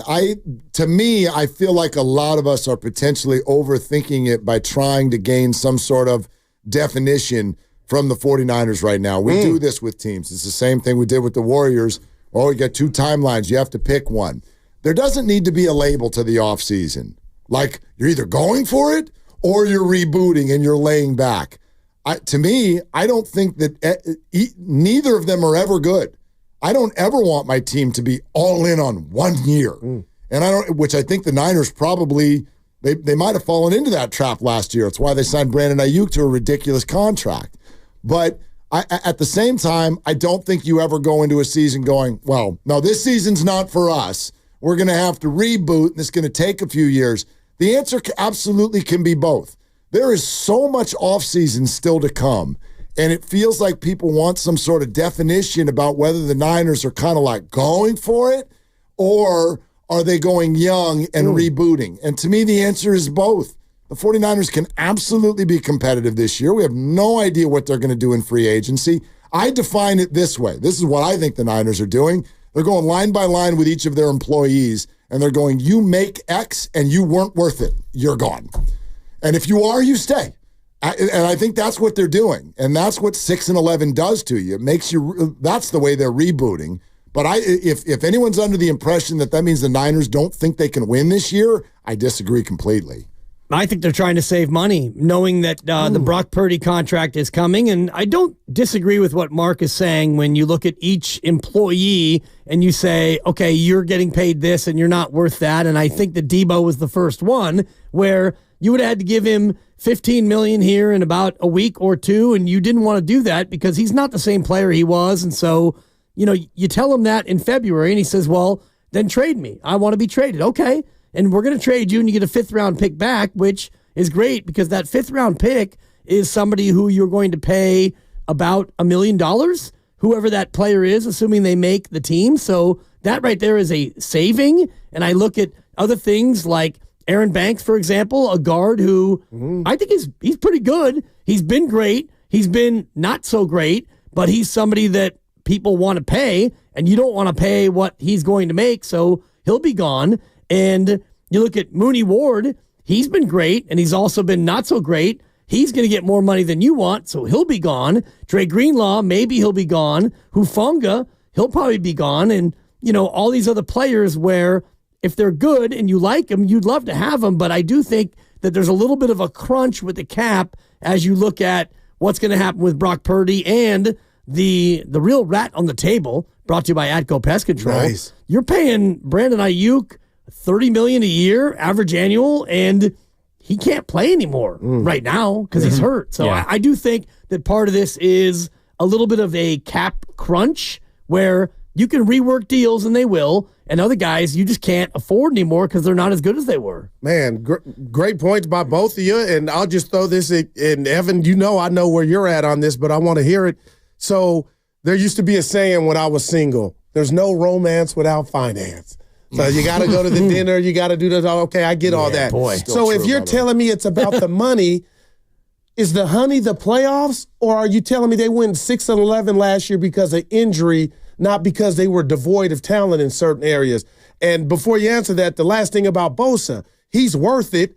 I don't think he lived up to what he was supposed to do. So in that instance, how does that conversation go? We know what you did with Debo, but when you got a guy who I think the world of that is not kind of living up to what he's supposed to do, what's that conversation like, if any? Well, if you get rid of Nick Bosa, what do you go out there and look for?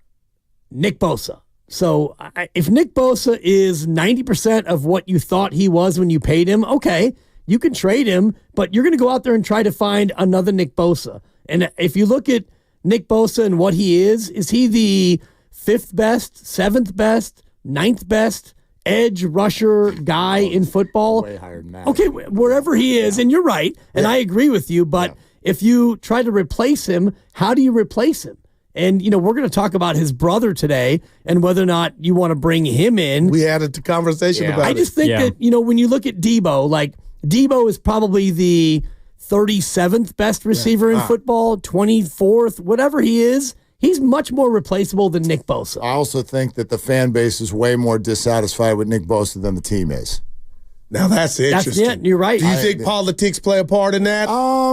Maybe for a few people. I like to wear my red hat. Largely, I think football fans want to just be dumb and watch the game on weekends. So we're not really I don't think too many people are getting into all of that. I just think that fans want sacks. And so that's it. We didn't get enough sacks. And yes, you could change the vowel and be even funnier. Yeah. Still true. But fans want sacks. And what the 49ers are doing, what a team is doing, is they're looking at the analytics of it. And football people will absolutely tell you that the right and left tackles in the game will still tell you that Nick Bosa is one of the 3 hardest people to go against in the game. And so I don't think the Niners look at the defensive line and think Nick's a problem. I think that they're more going to lean toward it's Nick Bosa and Steph Curry. First half of this season had something in common, which is that they don't feel like there's enough around them. And if the defense is then able to focus solely on that guy, you're going to get a little bit less of that guy. And so the Niners defensive line needs a Jimmy Butler. That's what they need. And that will unlock Nick Bosa. Yeah, I mean, I think when you pay that much money to a player, though, and he eats that much of the cap, it's like they've tried to get him help, but you're forced to not have as much money to spend on the help. Like Nick Bosa is the help. Wow. I heard you do that segment earlier today. I was about to tell him, say it, Evan. I was driving down, and I'll tell you exactly what went through my head when I heard you do it. This is a very interesting segment, but I thought to myself, everybody needs help. Nobody can be the help by themselves. I just don't believe in that. I don't believe in Jordan. I don't think there are athletes who can do things by themselves. I don't think you can be a defensive line by yourself. I get what you mean. He's making a lot of money, but I think that again, that's my point. I think the 49ers are happier with Nick than the fan base is. Well, I agree, and I hear your point, but my point is that when you make that much money, it's not as if, all right, now you have to do this, but there's less money to spend on that help. So you don't really have a choice. I mean, it's not like they can go out and get another $30 million I mean, maybe if you want Myles Garrett, perhaps that's someone. Trey Hendrickson was just made available for trade not too long ago. Those are people that could help Nick Bosa, but then you got to take away from other positions. And I feel like one of the reasons the Niners were in trouble last year is because they were so top-heavy, and a couple of those guys got hurt, and then you saw how much depth they really had. Well, they paid Javon Hargrave to be that helper, and he played like 2 and a quarter games, and he was unable to go, and he wasn't great either. So I do think the scheme is part of it too, where you play the wide 9, which allows Nick Bosa to be way out almost at the hash mark, and if you have no D tackles, then what's he even doing out there that's going to help you? So Saleh going to change that, or because he would? No, that's what they ran when he was here. Yeah, they're going to run the same scheme. So he needs all-stars in the middle to make him an all-star. No, DJ Jones was not an all-star. Yeah, like but Armstead and Buckner, like those are first-round picks. But you like the example you just used of Myles Garrett or Trey Hendrickson. Now, that's almost like saying Nick Bosa needs the help of another Nick Bosa. I don't think he needs that. Maybe he just needs a Joey Bosa. Or it doesn't need to be another superstar. It needs to be someone else who's effective, who can challenge the offensive line. I just don't think there. What about with the injury history that his brother has? Are you ready to the point where you're not giving him a chicken, or you roll the dice? Well, how much chicken? 25. Well, let's say like Khalil Mack last year was like 1 for 19. Well, I appreciate the honesty. Like a 1 year, $20 million deal. Yeah, and he balled out. I thought Khalil was done. I think for as a fan to know the actual number, I'd have to dive further in and have someone be like, here's the cap and here's what we're doing in other spots and all that. I'm not down on the idea of Joey Bosa. I'm not as excited about it as maybe a lot of other people are. I think that there's too many people who are involved in the novelty of it rather than the actual effectiveness of it. I think Joey Bosa makes sense for the 49ers only if it really fits financially. But if you're going to come out and tell everybody we want cost effectiveness, I don't like it, and we want younger, and we want healthy, well, then Joey Bosa only makes sense because of his last name. Not like that. That doesn't fit what you said you're trying to do at all. Yeah, I mean, I just think that if you're looking for youth and speed, which they absolutely need, that sounds like draft picks. That sounds like, and they have 11 of them to use this year, but there's no guarantee that you're going to find help, or at least in the immediate that maybe you're looking for. It feels like if Joey's going to come, he has to really want to. And that means he would take a pay cut to be with his bro. Well, he's going to take a pay cut. Because you done made some bread. Yeah, he got a huge deal with the Chargers. So he's going to take a pay cut. 12 games last year. But is Joey Bosa right now thinking, I'm going to take the best offer I get? Or does he really want to be with his brother? Now if he's going to take the best offer he's going to get, ain't coming here. Probably not coming here. But if you really want to play with your brother, a dream, right? And I could see that. Maybe you can get me on a little discount. It would have to be a huge discount to me because of what we've talked about with the finances and, Brock Purdy, although the majority of that doesn't hit right away in this first year, you still are in a spot where you don't have a ton of cap room and you're going to have to, guru noise, eat a lot of Deebo Samuel. All of that money gets accelerated on the cap this year. That's $30+ million that you're going to have to swallow now because you decided to deal him. No doubt. All right, boys. Well, Warriors live at 3:30, about an hour away. 10.5 spread. Easy, right? Too big. You would hope so. Too big. Last night, they covered 16.5 not too long ago. No, it doesn't mean they won't cover it, but I wouldn't play this one. His neighbor's asking. Yeah, that's I hear you. 10 and a half. I get the post Draymond birthday, and they were out Evan all pointed out. night. We'll see. End of a road trip. Yeah, I get it. Don't just be reactive. They beat the Knicks, so they're going to This one's a scheduled hangover. Wow. I would take the Nets in the first half, and like then that. the Warriors probably wake up in the third. But take the Nets in whatever it is, 5.5 first Warriors half. been starting slow. Yeah. Plus, I mean, man, that Draymond party, he turned 35, and you don't know what that's like yet, Evan, but I don't. 35 is one of those ones in New York City with fellow multi-millionaires around. Anyone want to venture a guess? I just pulled it up. What's the first half number in the game? What do you want to guess? I would say Warriors by 4.5. 5.5. Keep going. 6.5? Yeah. No, that's Warriors are laying 6 and a hook. Laying 6.5 in the first half. Sounds like Brooklyn. Yeah. Take Brooklyn, a couple of aspirin, and call me in the morning. Okay. You're welcome. I'll text you at half. All right. Please. We'll All talk right. to you guys tomorrow right here on 95.7 The Game. Willard and Dibs coming up.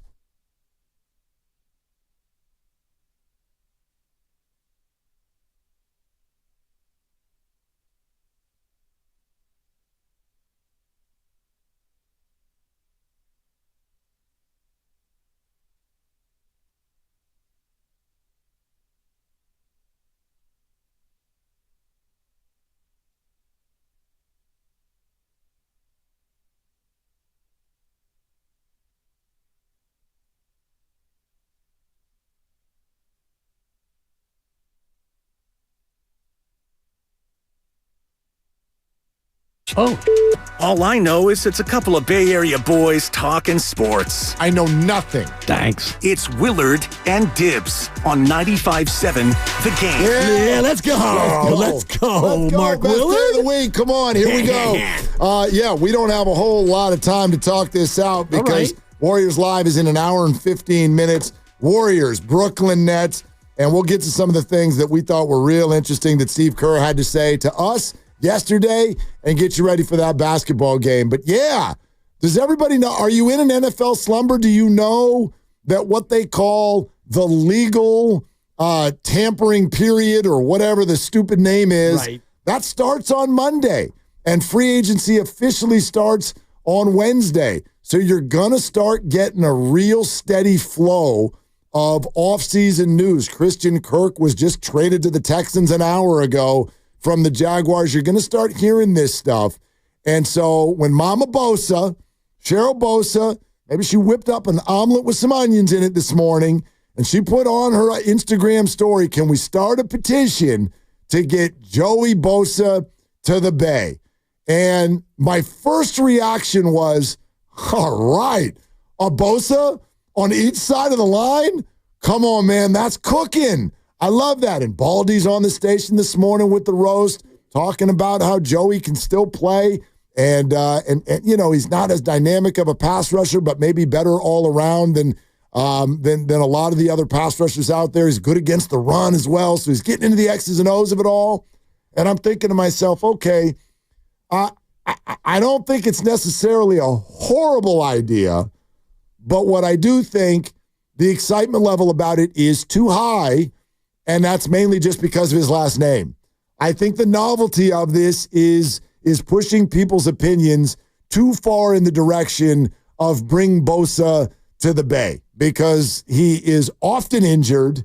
He is about to turn 30, and he is probably not going to be the cheapest option out there.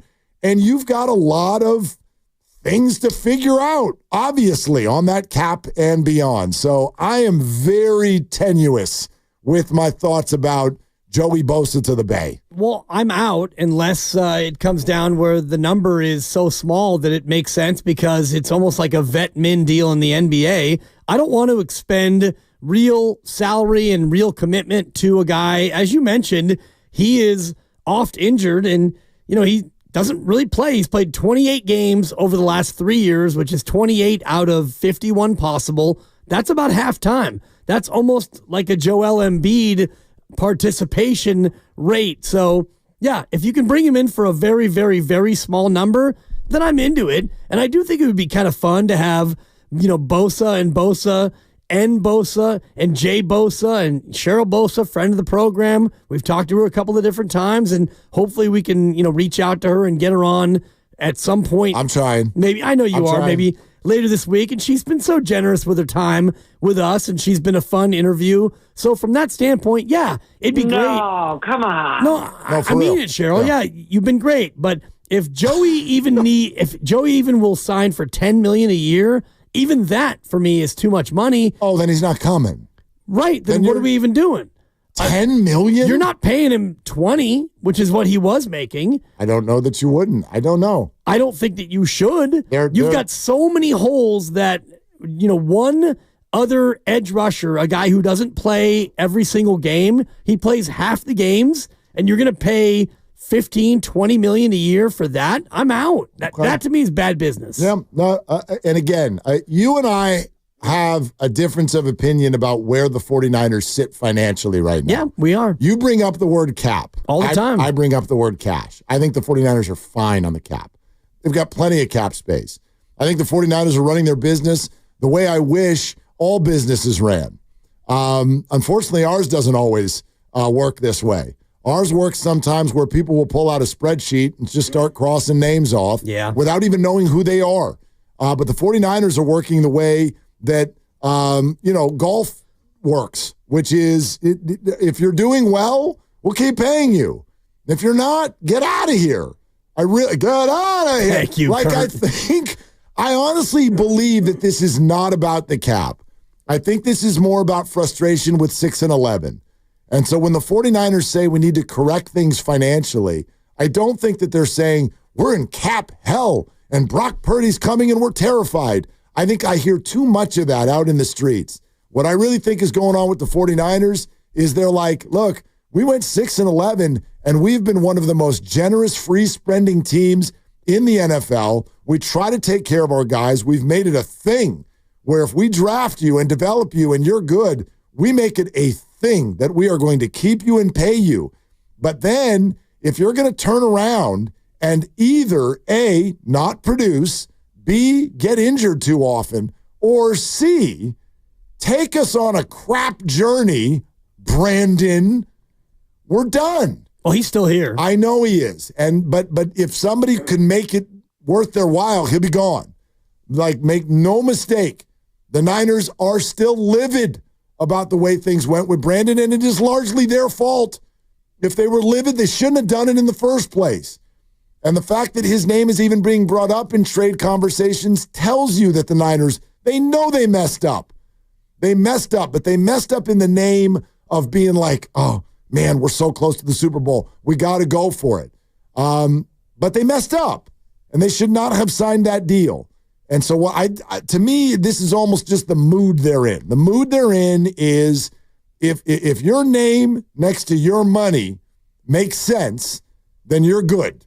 And we're fine here. If it doesn't, then we're looking to get off of you. And I do think that part of that is because of the cap. And you and I can have this debate and we'll never have a real answer because the team's not going to come out and say, yeah, we're making these moves because we're in cap trouble. They're not in cap hell, but they're not in cap heaven. And you look at what they have under the cap right now, and it's about $34 million. And I'm just looking at their dead cap number this year. Debo 31, Eric Armstead, remember him? He still has a dead cap charge of $15.5 million. Mooney Ward is 12.3. That right there is about $58 million of dead cap money for three guys who won't play football for you. So I know that they have a lot of cash, and Jed's been very free with his money in the past. I also look at their cap situation with a quarterback who's going to get fill in the blank dollars per year. Maybe. And I mean, if they do sign him, and they don't have to sign him, they can do a number of different things with the quarterback. It's not a requirement. Right? Because he's under contract for $5 million this year because he's been so good that his 1.1 is actually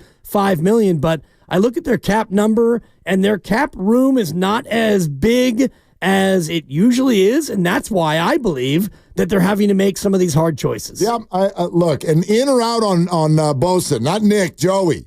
888-957-9570. We can have some fun with this. We'll take some phone calls. 888-957. Are you in or out on the idea of Joey Bosa? Again, I'm not offended by it, but it has got to fit. Like, that's my response is, Joey, you better be ready to give him a discount. And if you are, and you want to play with your brother and you want to rehab your sort of standing within the NFL community, not that it's taken some sort of huge hit, but he's missed a lot of games lately. He is not able to go command a major number. But I bet he feels like he could put up, if he's healthy, he could put up some really good numbers opposite of Nick because Joey would not be getting all of the attention. And I bet he thinks it would be pretty fun. And I bet his family thinks it would be pretty fun. But what do we also know about the Bosa family? What do we hear every time one of them is up for a deal? Oh, don't mess with the Bosas. They drive a hard bargain. Well, if you want to drive a hard bargain, drive it somewhere else. Honestly, there's way too much of people getting all kind of enamored with the entertainment side of this, the quirkiness of it, having brothers opposite one another on the defensive line. I don't care about any of that at all. I am interested in cost effectiveness and effectiveness.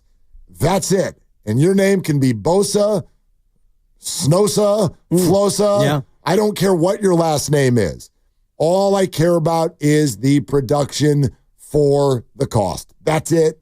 That's it. And so with someone missing as many games as he has, I got a lot of trepidation about this idea. Right. And I don't believe that the cost is going to be even remotely close to what they would be willing to spend because, as Evan mentioned, they have 11 draft picks, which means you're going to want to have 11 players that you sign. You're hoping to draft players that are good enough to make your team, and then you're going to pay those 11 players, and you have to fill in other spots on your roster because you can't draft 11 players to fill 15 or 17 or whatever it is, holes on your team. If you look at the Niners roster from last year, I think they have 31 free agents. So those are 31 players who starter, backup, special team, whatever. You need to find replacements for them. They need to be paid. I don't think that they have enough money to just give Joey Bosa $15 million a year because he has a cool last name that you're familiar with. I don't think they can afford him. I don't think they can afford, if he wants to They can. Well, it depends on what he wants to make. They can afford him. And again, this is the difference in the way you and I look at it. I don't think the Niners have any trouble with what they can afford. It's simply a matter of where they want to put the assets that they have. They can afford him provided that he gives them bang for their damn buck. That's it. They got the bucks. They just need the bang. Yeah, I don't think they have the bucks that totally you think that they they have. do. And we'll see what they do in free agency. And already we're seeing moves that they're making with cap casualties like Deebo Samuel. They've already said how much they like Deebo, but they traded him because he makes more money than what he's able to produce. Totally. And actually, Deebo put something out in the Players Tribune with some really interesting quotes that you should hear. And we'll bat that around a little bit coming up next. Warriors Live is an hour away. Steve Kerr told us yesterday, don't worry about this specific game, even though I am. We'll tell you exactly what we're talking about there. We're sponsored by Chilton Auto Body. The number is 888-957-9570, and this is Willard and Dibs. Chilton Auto Body is 15 convenient Bay Area locations to help restore your vehicle to pre-accident condition. Chilton Auto Body.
Now, back to Willard and Dibs. So what was on the menu? 7 steaks?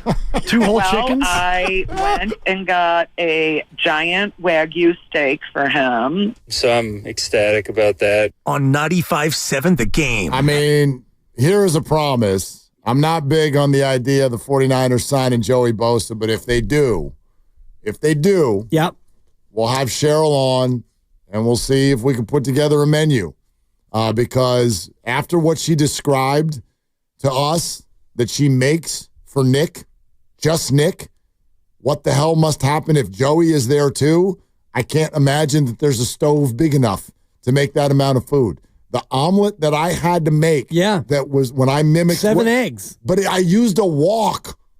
I didn't use a pan. You used a wok. I used a wok to cook the omelet that Mama Bosa made Nick. Right. So if there's 2 of them, I mean, what are we doing? We're talking about 14 eggs, and, there probably is going to be an animal that gets slaughtered in the process. Well, that was unpleasant. It's just a fact. I mean, do you think that the bacon just shows up as bacon? 14 eggs would be half the paycheck right now. No, good point. Dude, and good luck finding 14 eggs, too. Well, you can find them, but the store won't let you have them. No. Because all the stores have those signs up. They're like 1 carton per person, please. Right.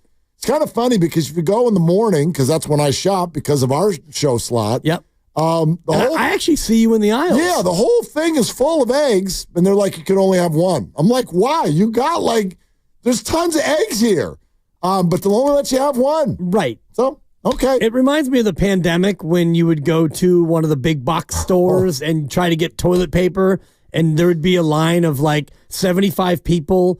The big box store opens, and everybody charges to the back where the toilet paper is, and now we're going to fight over 2-ply so that I'm going to make sure that I can wipe my bottom and that you can't. What are we doing here in society? We're such a weird species. The weirdest ever. That was one of the oddest things that we as people ever did. I actually, I try not to pat myself on the back too much because I'm as dumb as anybody else, but I'll pat myself on the back for my pandemic behavior with regard to paper products. I was never oh my God, we got to go to the store and get, just relax. There's going to be toilet paper. Yeah. There's going to be paper towels. It's going to be okay. I bought 600 rolls of toilet paper, and I bought 842 packages of AA batteries, just in case. I bought all the batteries. In case of what? What was it that was supposed to happen? In case I got to hunker down, Mark. You did. I know. For only 18 months. 2 different shows worth. We'll go to the phones in a second. Baldy was on with the morning show, and this is what he said about Joey Bosa. Well, I was around both Joey and Nick quite a bit this summer. They work at this one workout at this park in Fort Lauderdale every morning when they're home, and they train unbelievably hard. They leave it on the field every day in that heat down there. I think Joey's got a lot. He's been frustrated by the injuries, the number of injuries that he's had. It's taken its toll, but the one thing about Joey is he's all in. He's a great teammate. They're best friends, Joey and Nick. They literally spend all their time together and their dad, down there in South Florida. Joey's got the boat. Nick's on the boat. They're best friends. I considering what they have on the roster right now, he's better than anything else opposite Nick Bosa right now. Look, if he can come produce at a healthy, cost-effective number, then I'm not going to kick and scream about this. But here's what I'm also not going to do. I am not going to get sucked into the fact that they're brothers. I don't care. I don't care that they're brothers. I really don't. Taylor and Tyler Rogers were out in the bullpen, and we get 18 stories about, this one's left-handed and this one's twins even. But when do you get outs? I'm sorry. To me, that is actually the tone of this offseason with the Niners. Okay? You went 6-11. I don't care if you're brothers. I don't care if you're best friends. I don't care if you look alike. I don't care if you're the same height. I don't care if you went to college together. I don't care. Do you produce at a cost-effective level? Your name can be whatever the hell you want it to be then. I don't care where you're from. I don't care about anything else. That was not okay last year. It was not okay. And so the reasons that led to that, some of them their fault, some of them not. But the Niners got sucked in, and I get why, because they lost the Super Bowl in overtime, and it's super painful and hard to move on from. But beyond that, like, we're not doing nostalgia this offseason if I'm running the Niners. And we're not doing kitsch and cute and like, oh, we have the same name. Turns out we're brothers. Isn't this fun? Bosa and Bosa, the two edges together at last. And if you look at Pro Football Focus and you look at what Joey Bosa did, first of all, he only played 503 snaps as opposed to 693 for his brother, but his Pro Football Focus ranking was really bad, 61.1. Nick actually had the best ranking, or the best rating, rather, of any Niner defender, better than Fred Warner even. Yeah. So everybody who wants to say that Nick Bosa had a bad year, and I'm not saying that Pro Football Focus is the end-all, be-all, but you're right about, fans and what they think. Fans want to see sack numbers, and if you don't get sacks, then you didn't really do your job if you're an edge rusher, and that's not really the case with Nick Bosa. He had a good year, maybe not as good of a year as he's had in the past, but Nick Bosa was good. Joey Bosa was not. And so that's why the Chargers are moving off him. If Joey was really, really good last year for a team that is trending in the right direction, they were a playoff team last year, they wouldn't get rid of him. Well, right. Again, he missed some games. I know Nick did too, but I'm not in the camp that Joey can't play. But that, to me, it's all got to be, I think this is the Niners' mood right now. It is bang for the buck. And so that's all that's going to matter. And I know we won't know that until the season starts, but that has got to be the way. I am not getting sucked into, ooh, this is a cool story.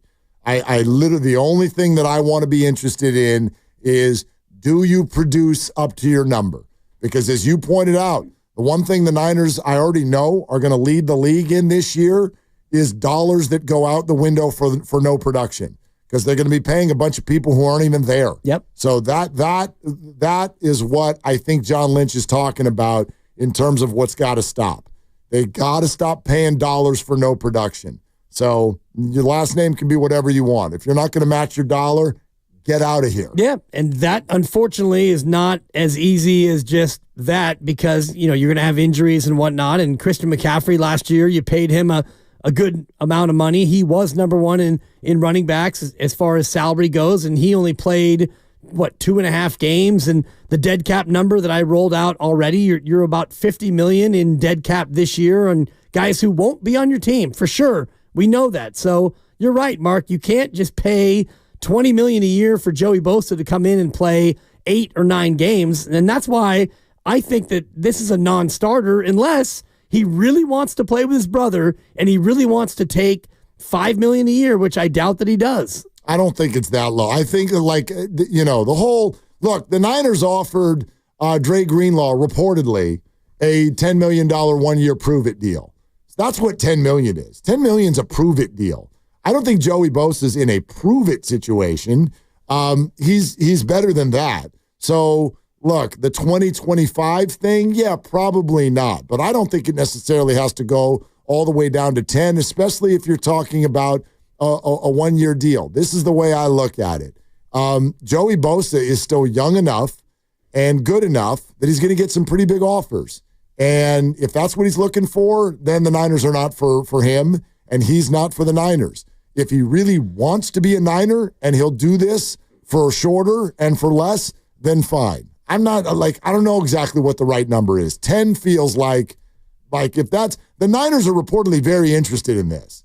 If 10's the number, I'd argue they're not interested in this because they're not going to get him for that, I don't think. Well, unless he really wants to play with his brother. That's really, really, really wanting to play with his brother. Well, he's already made an absolute blank ton of money. So that's true. And he's 30. So maybe it's a 1-year deal where you try it and you see if you can make something happen with your brother before you go out there and try it again. And they paid Leonard Floyd a 2-year, $20 million deal to be the opposite edge, and they still have him on the books. And so, it's not like they might be letting him go, though. They might. Yeah. And, that will be a little bit more on the dead cap that you have to throw onto the pile of money that you're spending to not have an actual player.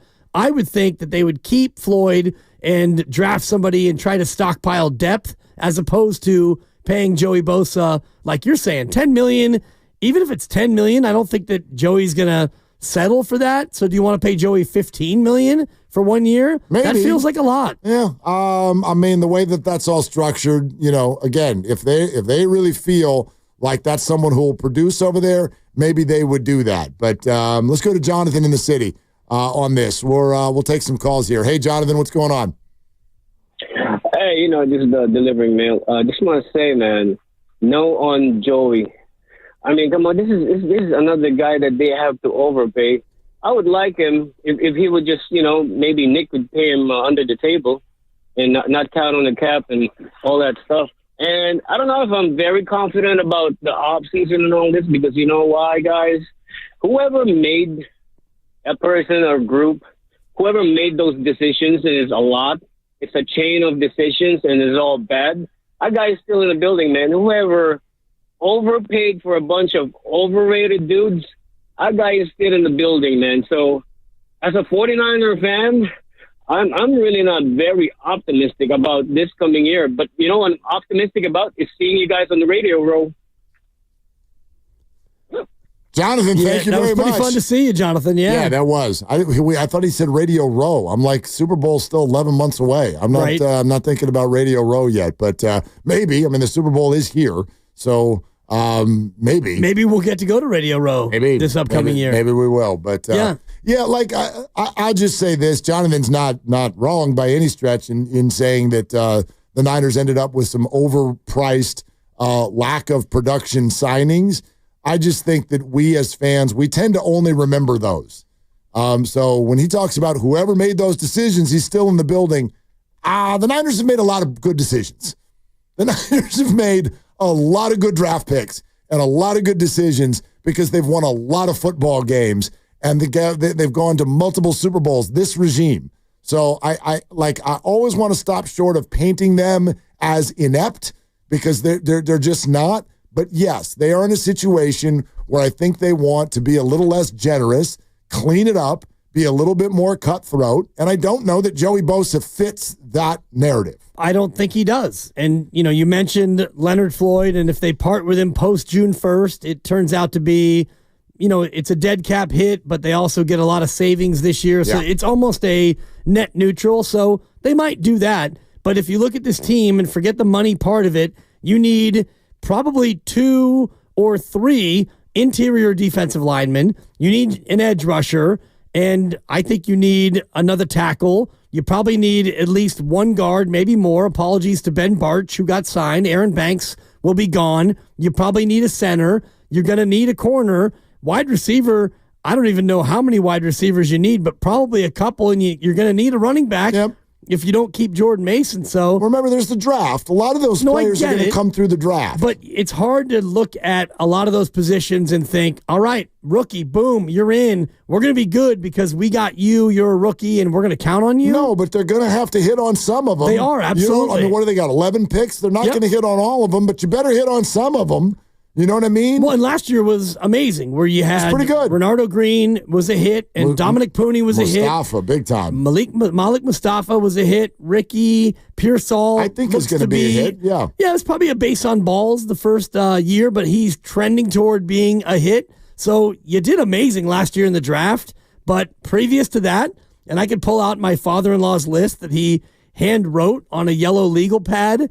You haven't been great in the top 3 rounds in the past. Not in the top 3 rounds. Been actually really bad in the top 3 rounds. Okay, I know where you're coming from there, but again, maybe this is going back too far, but it's funny that Fred Warner, Deebo Samuel, Nick Bosa, these guys all came in the first 3 rounds. Yep. Right, and if you like Pearsall, I know that's still early. He came in, and so did Pooney. Solomon Thomas, Reuben Foster. Of course, but that's my point. Is Dante Pettis, Tarvarius Moore. Everybody remembers the misses more than the hits. All I've ever asked for is to be fair. Is just be fair. Right, and I'm trying to counterpoint your point here. We're trying to keep it even, keep it balanced. No, but it sounds to me, again, but if your point is, boy, they miss a lot in the first 3 rounds, well, that's not fair.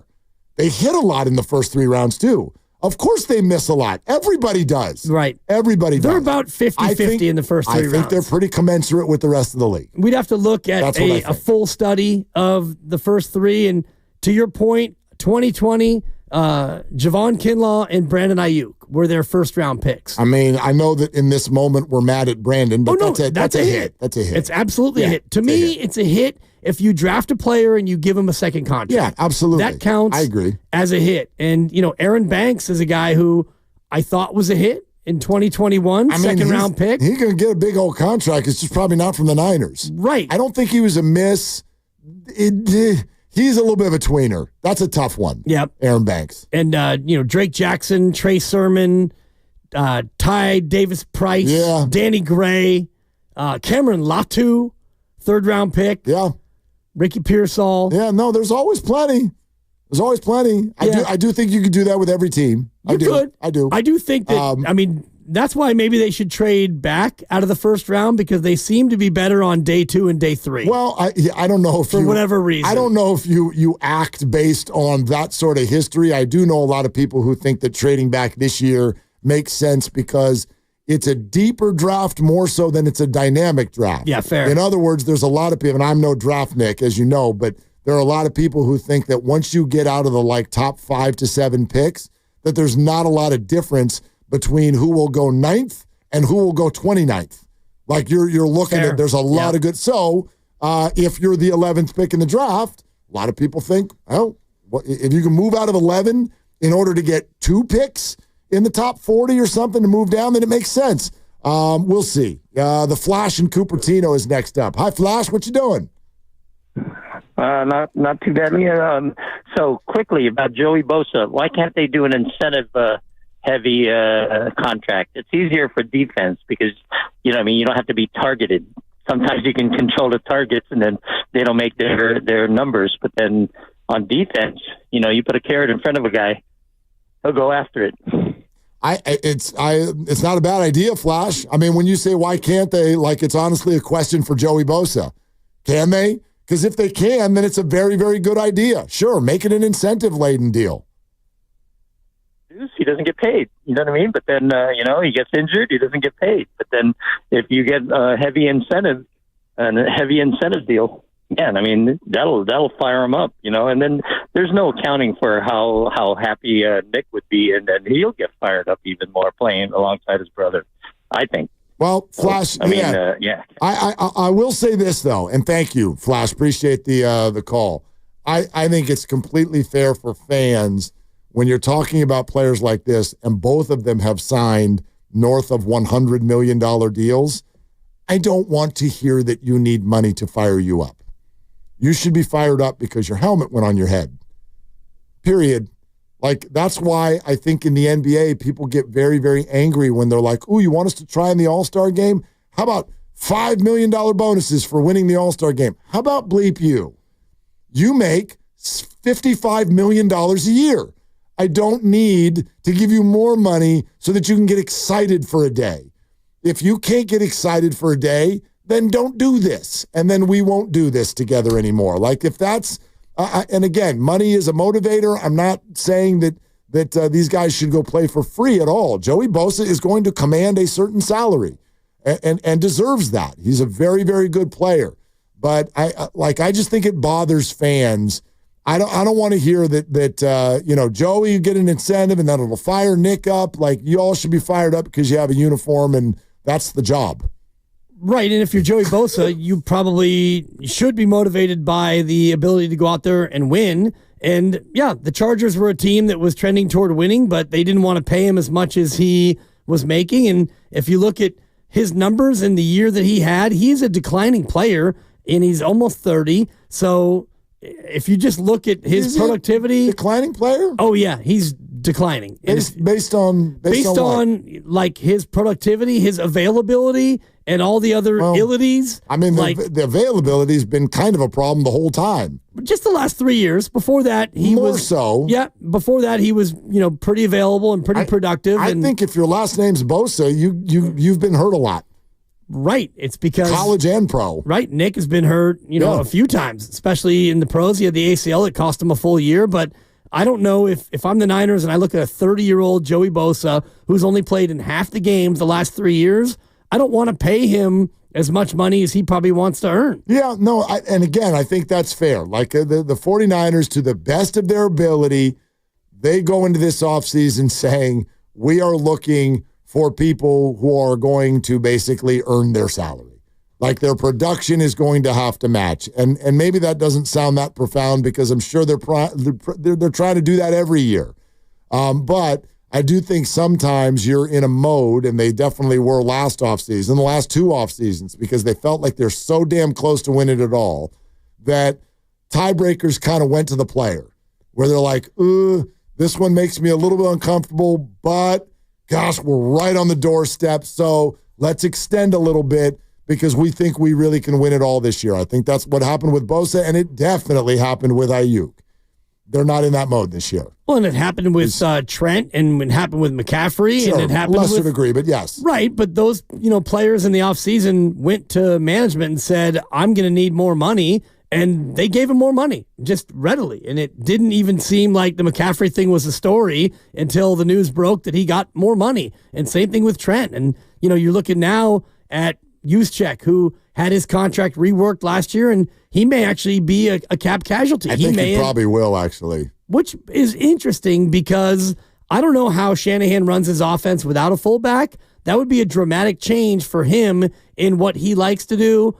And I know you start to glaze over when I talk about personnel groups, but they do run a lot of 21 with the 2 running backs, and Juszczyk is the one who is part of the 2 in the 21. So if you don't have a fullback, then you're going to have to change a lot of what you do offensively. I am of the opinion that those coaches change what they do offensively a lot more than we think they do. Kyle Shanahan did not start coaching and running an offense when he came to the Niners. He has not had some superstar fullback everywhere he's ever been. He's been to multiple teams, Cleveland, Houston, Atlanta. We could go through the whole league where he's run offenses. Then that's not always been the case. So, again, I think they look at each player this offseason and they're like, dude, is this worth it? And Juice has probably arrived at a point where he's not, unfortunately. Love the guy.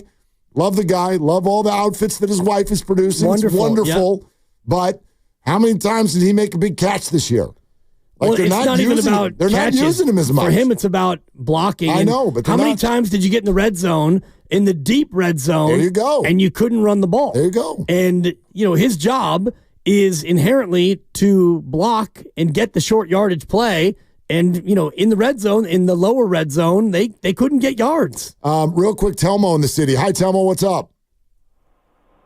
What's up, fellas? How you guys doing today? Good, man.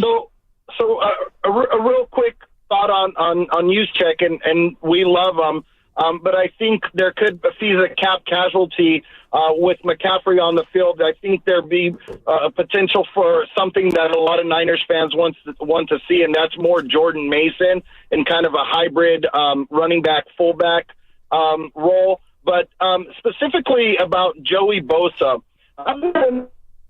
he's only played in about 55% of the games in the last 3 years. As they were somebody was just talking about how they work out together and they're buddies and they're like stepbrothers, but actual brothers, and who gets the top bump. I don't want them on the same team, because if somebody gets disgruntled, if one of them's not happy, how's that going to affect the other one? If Nick gets disgruntled or he's not performing and the team gets on him, or vice versa, I don't need 2 brothers being upset and having that much money invested into them. First of all, me personally, I'm ready to move off of Nick Bosa. I thought if the Niners could trade him for Myles Garrett straight up, that's a win-win for both of them. He's given the Niners like 19 or 19 and a half sacks over the last 2 seasons, being the 3rd highest non-quarterback paid player in the NFL at like $35 million. He's just not giving the Niners their money's worth. Yeah, Telmo, I get it. We'll respond to that coming up next. We got to run, or else we would have heard more from you. I'm of the opinion, I made the comparison earlier of Nick Bosa and Steph Curry first half of this season. I think Nick's fine. I really do. I know y'all want sacks, but I think that Nick it will put up the numbers that 49er fans want if the concoction of the defensive line were a little bit different. They're bad defense last year. Right. He had no help. Fred Warner's words. They were bad defense last year. Brought to you by Fremont Bank, here for you, here for good. More on that coming up. Plus, what Steve Kerr said about the idea of tonight being a letdown game. We'll have that for you around the bend as well. 888-957-9570, Willard and Dibs. And Dan Dibley here to tell you more about Fremont Bank, and I'll share with you my experience today.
San Francisco on Odyssey Sports Station. Always live on the free Odyssey app, Twitch, and YouTube. Powered by First NorCal Credit Union.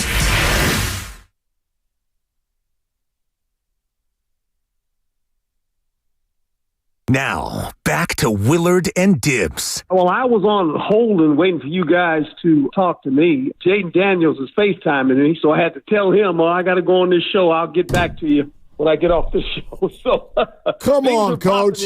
On 95.7 The Game. If we had known at that moment what Herm was saying, that if he was talking about the next big damn thing. Dude, Jaden Daniels. He was talking to Jaden Daniels. Just some draftee. Just some quarterback who was trying to FaceTime him. What if he was like, actually, guys, I was just on the other line with Debo's next quarterback? Right. I mean, or, I was on the phone with Patrick Mahomes. We would have been like, wait, what? Because right now, Jaden Daniels, if you wanted to do your quarterback rankings right now, recency bias and all the rest of it, he's not only top 10, he's top 7. And he's top 5. Exactly. No he doubt. might even be top 5. No doubt. I mean, I don't know if you're talking at all about the fantasy perspective, but Jaden Daniels might be top 2. Well, yeah. When it comes to that, maybe certainly top 3. Anyway, Dubs are in Brooklyn here in a little bit over an hour. Warriors Live is 25 minutes away. We invite you for an entire evening of Warrior basketball, and there's going to be a lot of Niners next week as free agency and the legal tampering period and all of that gets started on Monday, and so we expect things to start moving and shaking. I do not expect a Brock Purdy deal as early as maybe I originally thought, but we'll see. I don't know exactly the way that thing is all going to go. I do think this, and this is something we wanted to play with a little bit with regard to our conversation with Steve Kerr yesterday, because I said this earlier today. If you're really a good basketball team that's actually like ready to ride, it's not the Knicks game where you go look impressive.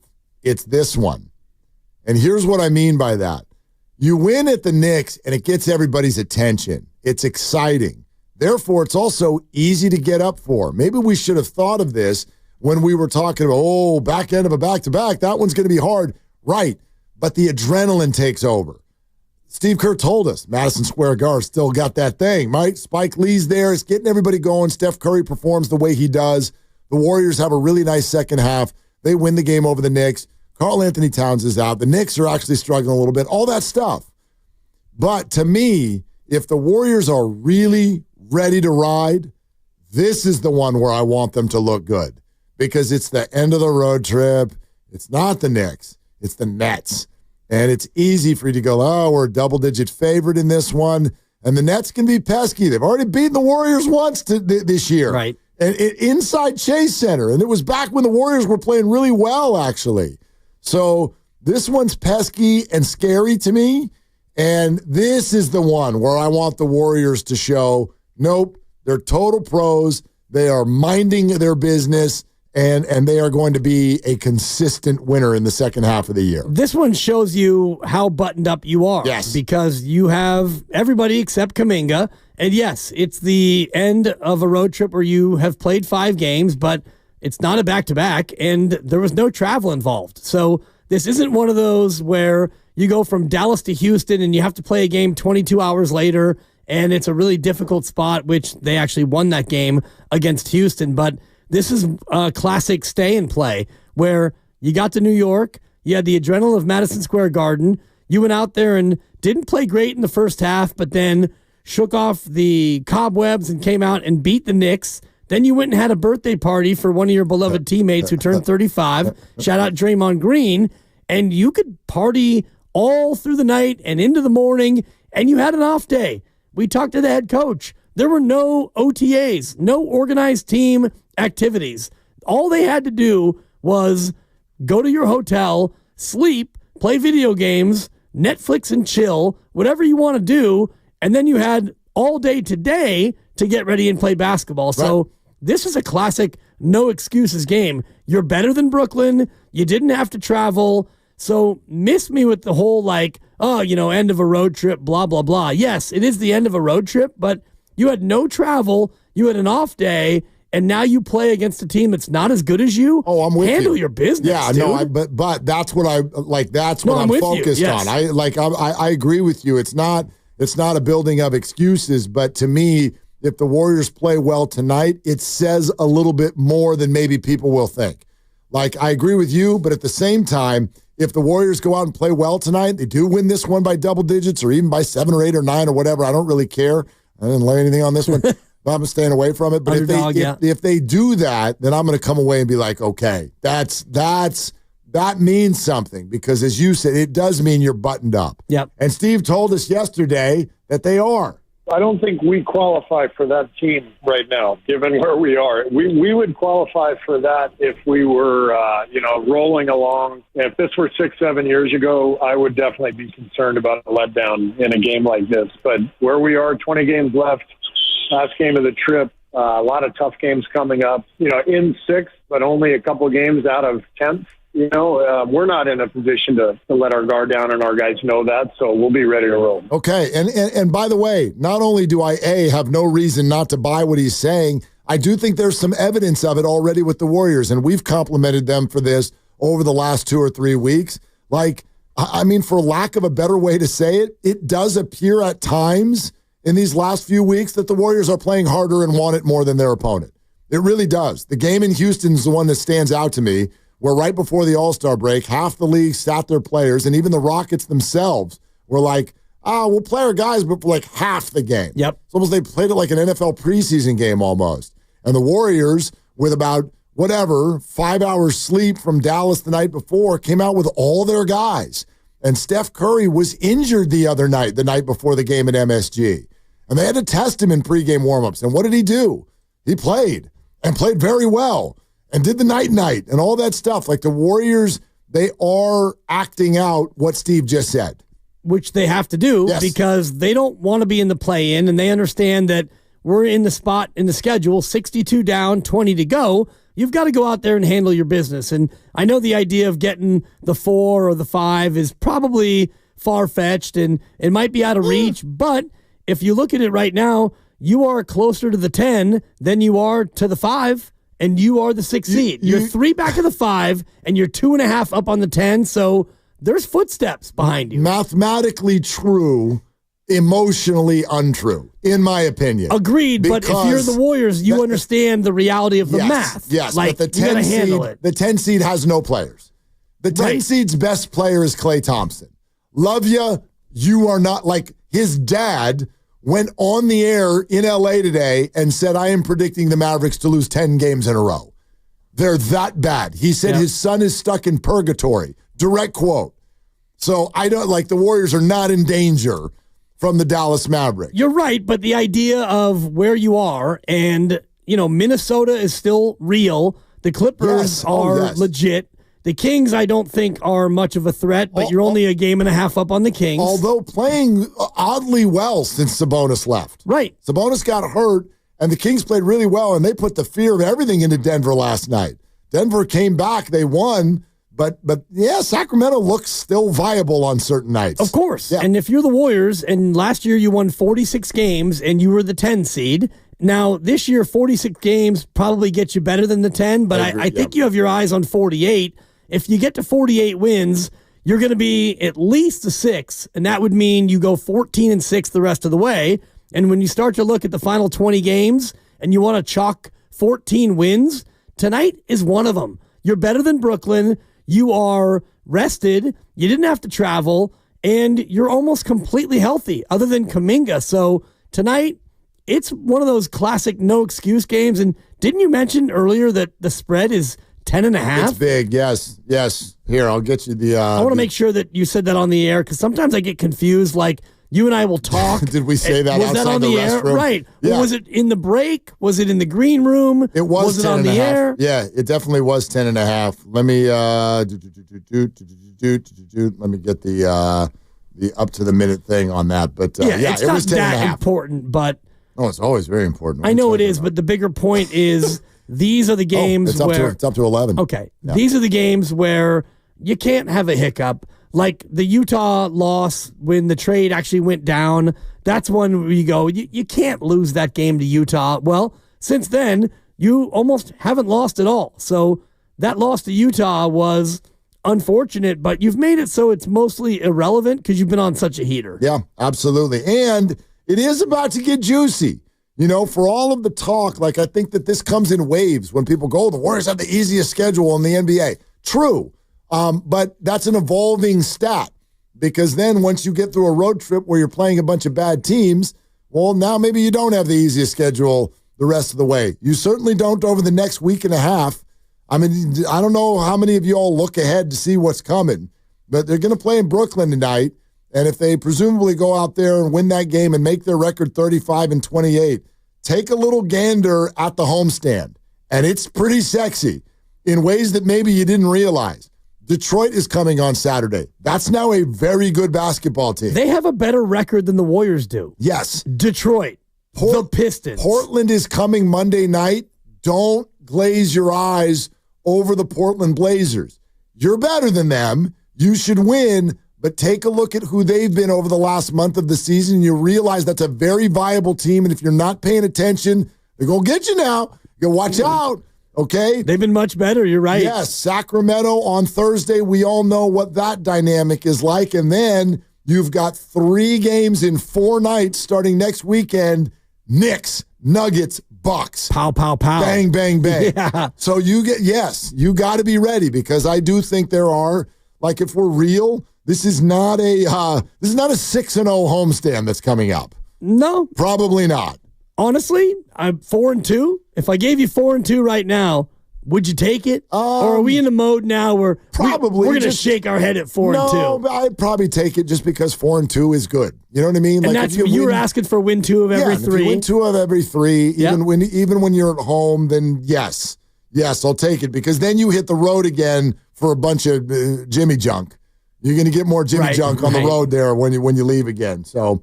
I think I would. Well, I mean, if I give you a 4-2 homestand and a win tonight, then you'd be 39-30. Let's ride. Right. Yeah. 39-30. You're at least in the 6. And you'd have 13 games left, and you'd be at 39 wins. Yeah, I think that's more than acceptable. Exactly. Yeah. Exactly. And I don't want to go too deep with the schedule game, but you're right about the upcoming homestand because Detroit, better record than you right now by a half a game. You have the same number of losses, but the Portland one is really interesting because they were 13-28 at the halfway point, and since then they've won 15 of 22. Yeah. They've gone 15-7. Dude, they can play. Yes, and they can play, and they're beating a lot of teams on the road and at home, and Portland is not the same laughingstock that they were earlier in the year. Yeah. I mean, they're still a take care of business type of team when they're in your gym. Right. Like they went to Boston last night and Tatum didn't even play and Boston still handled them pretty much with ease. Peyton Pritchard scored 1,000 points or something in that game. I don't know if you saw that. But did he hit 10 threes? Did he hit the Grandy now is flashing he had 41 though. 41 points, right? 10 threes? Good Lord. Bet his under tonight. Add him to the list. No, bet his under. Because that's the kind of game that makes his over-under get totally inflated. Lock for 6th man of the year right there. Is he? Oh, yeah. Lock? Actually, he had 43 points, 10 for 16 from deep. Good Lord. Also 10 rebounds and 5 assists. But be careful. Boston's sitting like everybody tonight. Boston is sitting everybody tonight. Tatum is questionable, but there's no Brown. There's no Kristaps. There's no a bunch of guys. A bunch of guys are all sitting out. But anyway. So Peyton Pritchard with more games with 10 or more threes than Reggie Miller. Go ahead and Reggie's never had one? Never. Yeah. Ray Allen has one. Yeah. And again, this goes back to yesterday's conversation about Steph Curry and changing the game. The game has changed so much that Peyton Pritchard, good player, I'm being told possible 6th man of the year he's a good player. He's averaging 14 or 15 a night. He's a good player. 10 threes. 10. Right, 10 threes. Ray Allen did it once. Reggie Miller never did it. So nowadays, anybody, and no disrespect to double Ps, but you have the ability to go out there and shoot so many threes that you can hit 10. You can get hot. Pritchard currently minus 220 on the 6th man of the year. Odds. Oh, okay. Yeah, bet 220 to win 100. That sounds like a lock. Who else are even the candidates? Malik Beasley of the Pistons, plus 250. Then you get into the plus 1,000 range. Who is the Warriors' sixth man? Exactly. He's been absent the last 2 months. Is it Jonathan Kuminga? Yeah. I mean, is that what you would say? Yeah, I mean, that's probably, although there's still, it's funny that all died down about, like, is he going to start when he comes back? Like, that just went away completely. If you believe NBA Rumorville, tonight is the last night without Jonathan. Yeah. If you believe the NBA rumor mill, Shams was on this, and he's pointing to Detroit Saturday night for Jonathan Kuminga's return. That whole conversation got quiet real fast. Yeah, super quiet. And if you're the Warriors and you look at tonight in Brooklyn, and that game will get over at about 11 o'clock New York time, and so it's a long flight home, no doubt. And tomorrow you're not gonna practice tomorrow. You're not gonna scrimmage. And then you get ready for a game on Saturday. So they've already made the decision, I would imagine, about Kuminga internally. I would think. They know. And if it's not Saturday, I would bet that it's Monday against Portland. It's going to be one of those two. Maybe you just wait and see how much swelling he gets on the flight home, because you know how those airplanes can get you. If you have a little inflammation, they'll get you in the air now. You know what that would be? It'd be an inflammation sensation. Yes, it would. Okay. No doubt. So, by the way, this is interesting. This just popped up on the screen. I want to know what you would do with this, okay? I don't know if you're... I saw you smiling. I wasn't sure why. Are you an analytics person or not? And, are you a Farhan person or not? Like, there's two, right, two kinds of people in this world, right? Analytics have to be at least part of what you think about in sports. At least if you're running teams, they certainly do. Remember when you asked me yesterday whether or not I would take the over or the under on 4.5 playoff wins for the Warriors? And I said I would still take the under, which emotionally is a little bit of a surprising answer, right? Shocker. Right, except for I didn't think it was that shocking, because it's like in this moment, we can be totally you can be excited about what the Warriors are doing, but as we sit here today, you're the 6th seed, and you're headed for Denver. You're headed for Denver, round 1. That's where you're going. That's scary. That's terrifying. And I would argue you are unlikely to win the series. I'm not saying you can't, but unlikely. Are they allowed to? They're allowed to. Okay. Would you like to know the up-to-the-minute analytics on the Warriors making the second round? Let's do this. Because ESPN just flashed it on the screen. And this is their percentage chance that the Warriors will just make the conference semifinals. So this isn't even really the number 4.5. This is just the number 4. Can you win 4 playoff games and move to the second round? Most Warrior fans right now, oh yeah, come on. 9-1, Jimmy Butler, here we go. 36.9. Okay. That's pretty good odds. It's good odds, but it's well less than 50. It's about 2 and 5. It's between 1 and 3 and 2 and 5. Exactly. It's between the two. Right. Like it is significantly less than 50-50. The Warriors remain in this moment a very clear first round underdog. And I know emotionally it does not feel that way, but it is that way. It is that way, at least right now. You know, now you said a few minutes ago, 4 the 5 seed still kind of far-fetched. I don't think the 5 seed is far-fetched at all. I mean, they've picked up 3 games on the Rockets in the last 10 games. They can do it in the next 10 games. Yep. Or the 10 games after that. Like the Rockets are not playing very well right now. They've picked up 5 games on Memphis the last 10. Memphis is hosed. Tom Petty. Yeah. Free falling. Yeah, that's my guru voice. Well, I mean, Jaren's out. You weren't playing well to begin with. And now Jaren Jackson's out, probably the majority of the rest of the regular season. Yeah. So I watched them last night host Oklahoma City. They are not a threat. You're 4 back of Memphis with 20 to go. So you would need to, play. If you go 14-6, you would need them to go 10-10. And yeah, that might be the way that goes. Now, Denver, the Lakers, and OKC, I do think that they're a little bit out of reach. Yeah, you're 6 back of each with 20 to go. That becomes tall cotton to try to climb all the way up there. But, agreed. You mentioned Memphis with their injuries, and Houston's really kind of come back to earth. So is it possible that you get to the 5? Well, yeah. And then I wonder what those cute little ESPN odds would be. If you're the 5, I don't care who the 4 is. you're favored to win that series. Well, let's see. If yeah, probably, unless it's Minnesota. Even then, you'd probably if you're be the 5 favored. and Minnesota's the 4? No, if you're the 4 and they're the 5.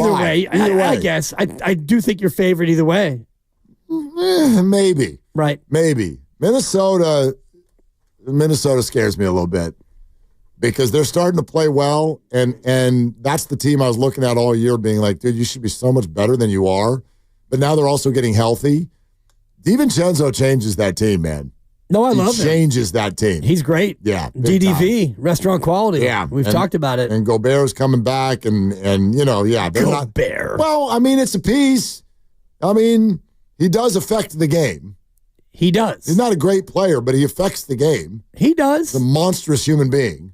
He going to get choked out if they face them in the playoffs. All right. He get choked out again. I mean, Gobert. I'd sign up. That would be, for me, moving past like the Laker and Nugget thing, which seems like those are the matchups nobody wants for the Warriors. Yeah, Minnesota, that would be fun. That'd be a fun first-round matchup. I'd sign up for that right now. If that's the 4-5 matchup.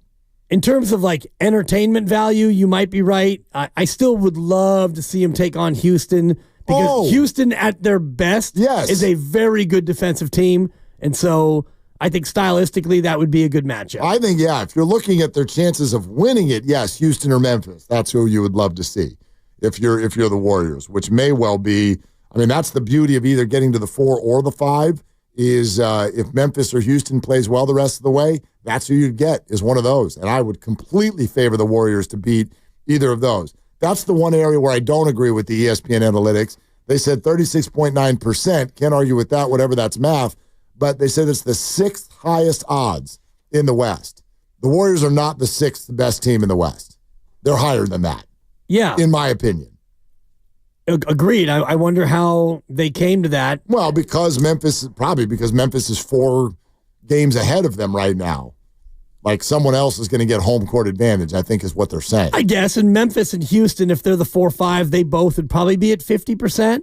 So based on just that, if it's 50-50, if it's a coin toss, and OKC, the Lakers, and the Nuggets would be higher because those are the 3 best teams, I guess that's where you come to the Warriors being the 6th. All right, here we go. The Warriors are in the Big Apple for another one. We're sponsored by Safeway, and with Willard and Dibbs, Warriors Live is next. Head to Safeway this week for this.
The road trip wraps up tonight with the now 34-28 Golden State Warriors on the road in New York one more time, but this time they're playing the losing franchise. That would be the Brooklyn Nets, who come in at 21-40. Warriors Live is presented by Xfinity. Stream sports from the best seat in the house with Xfinity. Bring on the good stuff, and we hope the good stuff is exactly, Dibs, what I asked for at the beginning of this trip.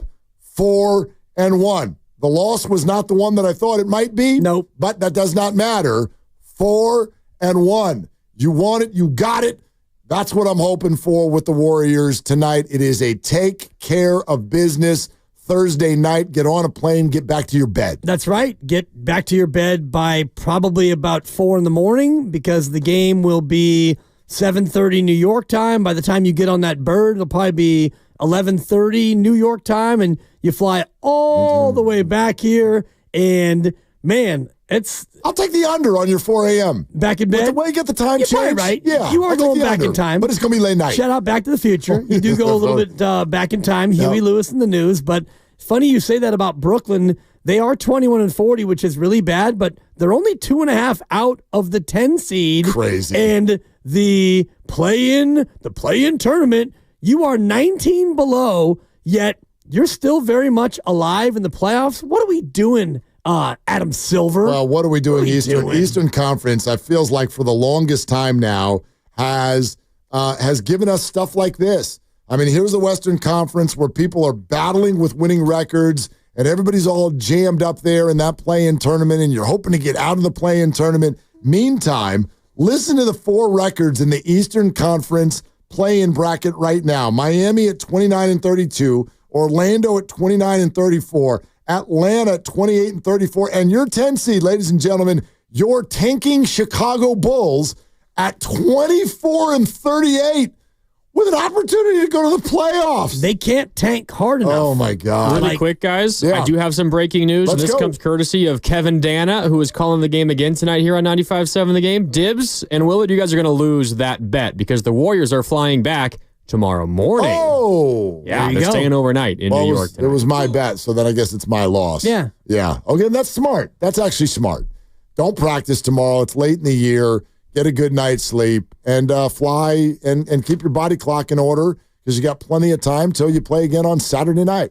Yep, and it is New York, too. So, if you left any boxes unchecked last night, you can go ahead and check those boxes tonight. Day, if you still got a little more energy, got one more night on the town. Yeah. All right. I do like that. It's kind of a veteran move where, the team has been playing well, and I'm not saying that they're throwing the guys a bone, but you get done with your game and you shower up, and New York City is the city that doesn't sleep, so you get a chance to get after it one more time before you come on back to Cali. No more, no doubt about it. And then on their way back for what we told you a short time ago was a really interesting homestand with some good teams on the way in. We'll give you the injury report in just a few. There is kind of an interesting wrinkle to tell you about with that because Steve Kerr was just talking about Jonathan Kuminga short time ago, pregame in New York.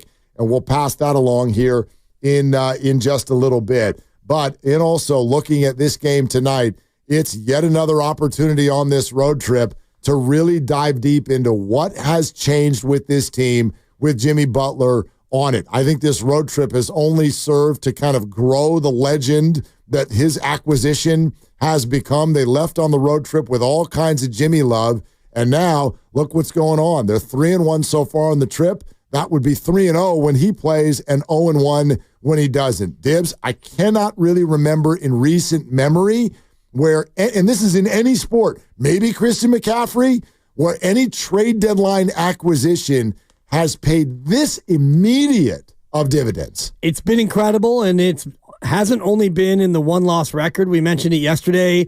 Moses and Quentin and Pods, how much better they've been playing, and part of it is they've gotten healthy. Pods has gotten healthy, but I do think the Jimmy Butler effect, and even Draymond Green has played better, and he's playing much more like we remember, where it's a triple single or it's a near triple double. He's getting close to where he used to be, and Steph Curry, forget about it, averaging almost 30 a night since Jimmy's come. Everybody's been better. They all are playing better, and they're winning a lot more. 9-1 with Jimmy Butler in the lineup. 9-1 with Jimmy Butler in the lineup, and Jimmy Butler is in the lineup. Today's injury report is brought to you by Boxer & Gersten, Northern California's premier workers' compensation law firm, helping injured workers get their lives back for over 40 years. For more info, visit boxerlaw.com. GP2 is the guy we were looking at in this one. We knew as of yesterday that he was listed as probable. He's good to go. Nasal bone fracture a couple of games ago. He will wear a mask and become the third Warrior to wear a mask this year. So, man. All right. Kavon and Pods. Oh, that's right. Pods with the mask. Yeah. Now, the interesting one is Jonathan Kuminga. We knew he was out tonight, but Steve Kerr a short time ago, I don't know what this means for Saturday, but said, quote, nothing is imminent with regard to Jonathan's return. He needs to feel, now I'm paraphrasing, he needs to feel explosive. He needs to feel all the way back before we put him out there, and the Warriors are not ready to say that they've reached that point as of yet. We had heard before that it would be mid-road trip, and it's a 5-game trip, and this is game 5, so we know that ship has sailed, and he's not playing tonight. And you mentioned it before, the homestand that they do have coming up, it's not really a gauntlet of a lot of games in a row in the beginning. It's a Saturday, Monday, Thursday, Saturday. Yep. So 4 games in 8 days. You don't have a back-to-back until the tail end of it. So you do have a spot where you can maybe sit him on Monday against Portland. Sit him on Saturday against Detroit. Even if you sit him Monday against Portland, then you have 2 more days to work him out, to scrimmage him, to get him ready for a Thursday a week from now against Sacramento. Yeah, full week before they play if you did want to sit him out those 2. Here's what Steve told us yesterday with regard to Jonathan Kuminga's health. No setback. It's just the injury itself was, I think, more serious, than anybody realized, and some of these things you just can't predict. I mean, that's one of the things I've learned during my time as coach working with Rick and the performance staff. There's no exact recipe for these injuries, and everybody heals differently. And I think as it's turned out, JK's injury was, more of a setback than we realized in the beginning. And he's working hard. He's working every day. Had a really good workout today. And it does feel like he's getting close, but, you just got to do the right thing, and that's what we're all trying to do. Yeah, so here we are at the 20-game mark, 20 to go, and he won't play in this one. So as far as the bigger picture with Jonathan Kuminga fitting into the new look Warriors and getting something out of that before contract extension talks, running out of games.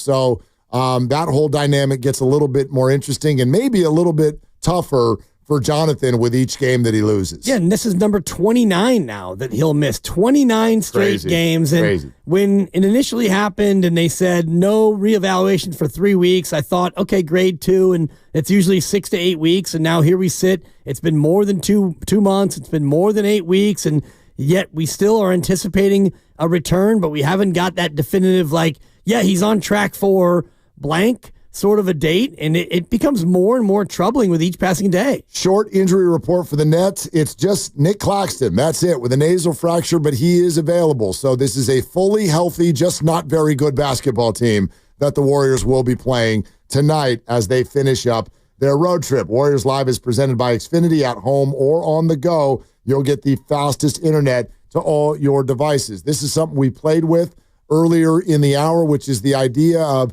at the end of a road trip, is this kind of a letdown? To me, I'm a little scared by how big that number is. 11-point spread tonight. I think that speaks to the fact that the Warriors are coming off an impressive victory, and people are really starting to trust the Jimmy Butler Warriors that they are going to put out a consistently good effort each and every night. But this is classically what you would call kind of a letdown game.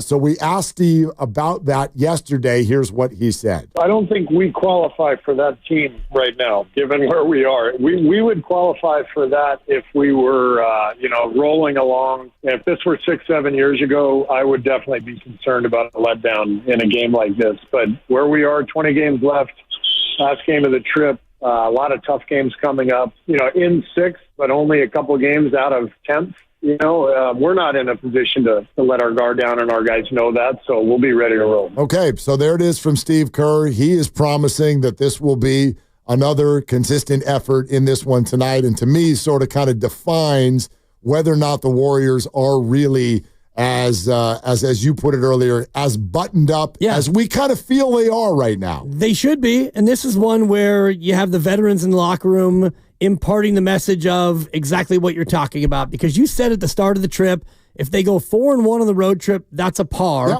And I thought that was a little bit aggressive, and here we are, they're 3-1, and now you go 4-1. You beat a Brooklyn team you're heavily favored against. If you wind up going 3-2, that's a long flight home to stew over the fact that you let one get away against Philly, and if this one gets away too, well, now that wasn't really a great road trip, you right? Can't afford to do stuff like that. Like that's kind of what I'm getting at. Like right now, you'd go, 3-2 road trip, not that bad. Look, this is situational and circumstantial. You are in a situation now where you are a heavy favorite against a bad team that's not playing well, and the bottom line is, with the teams that are coming on this homestand, from Detroit to Sacramento to Denver to Milwaukee, and all of the difficulties that are coming up here in the next couple weeks, the Warriors, and I think this is what Steve is saying, you're not in position to mess around with any games, especially with sort of what Jimmy Butler has brought to the program. I think this is my favorite part, and maybe the part about Jimmy Butler that I did not know. I knew how wonderful of a basketball player he was. I knew that he's a bucket getter. But Jimmy's disdain for turnovers, his disdain for not being that buttoned-up player, taking care of business, I don't know that I had fully experienced that before. The Warriors really needed that. He's brought that to the fold.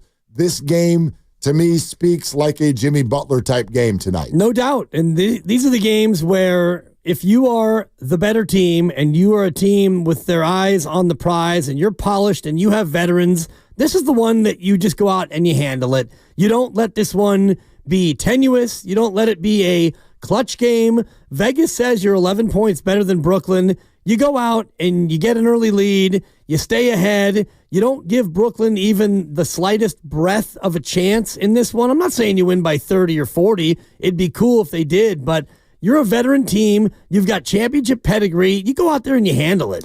Time for the Take It to the Bank prediction, brought to you by Fremont Bank, full-service banking, no compromises. I don't know why I'm so fascinated by this recently, but in the Jimmy Butler age, and especially with Kuminga not back, it just feels like Brandon Pajemski, for a number of reasons, A, has a lot more confidence, but B, has become a much more key figure in the puzzle that the Warriors put out there. There's so much focus on Steph at the three-point line and Jimmy Butler inside the paint that Pajemski, who does a good job, at least right now, on all areas on the floor, he gets a lot of minutes. He gets a lot of looks. If he's hitting at all, I got to think he's going to hit his over tonight. He's at 12.5 points.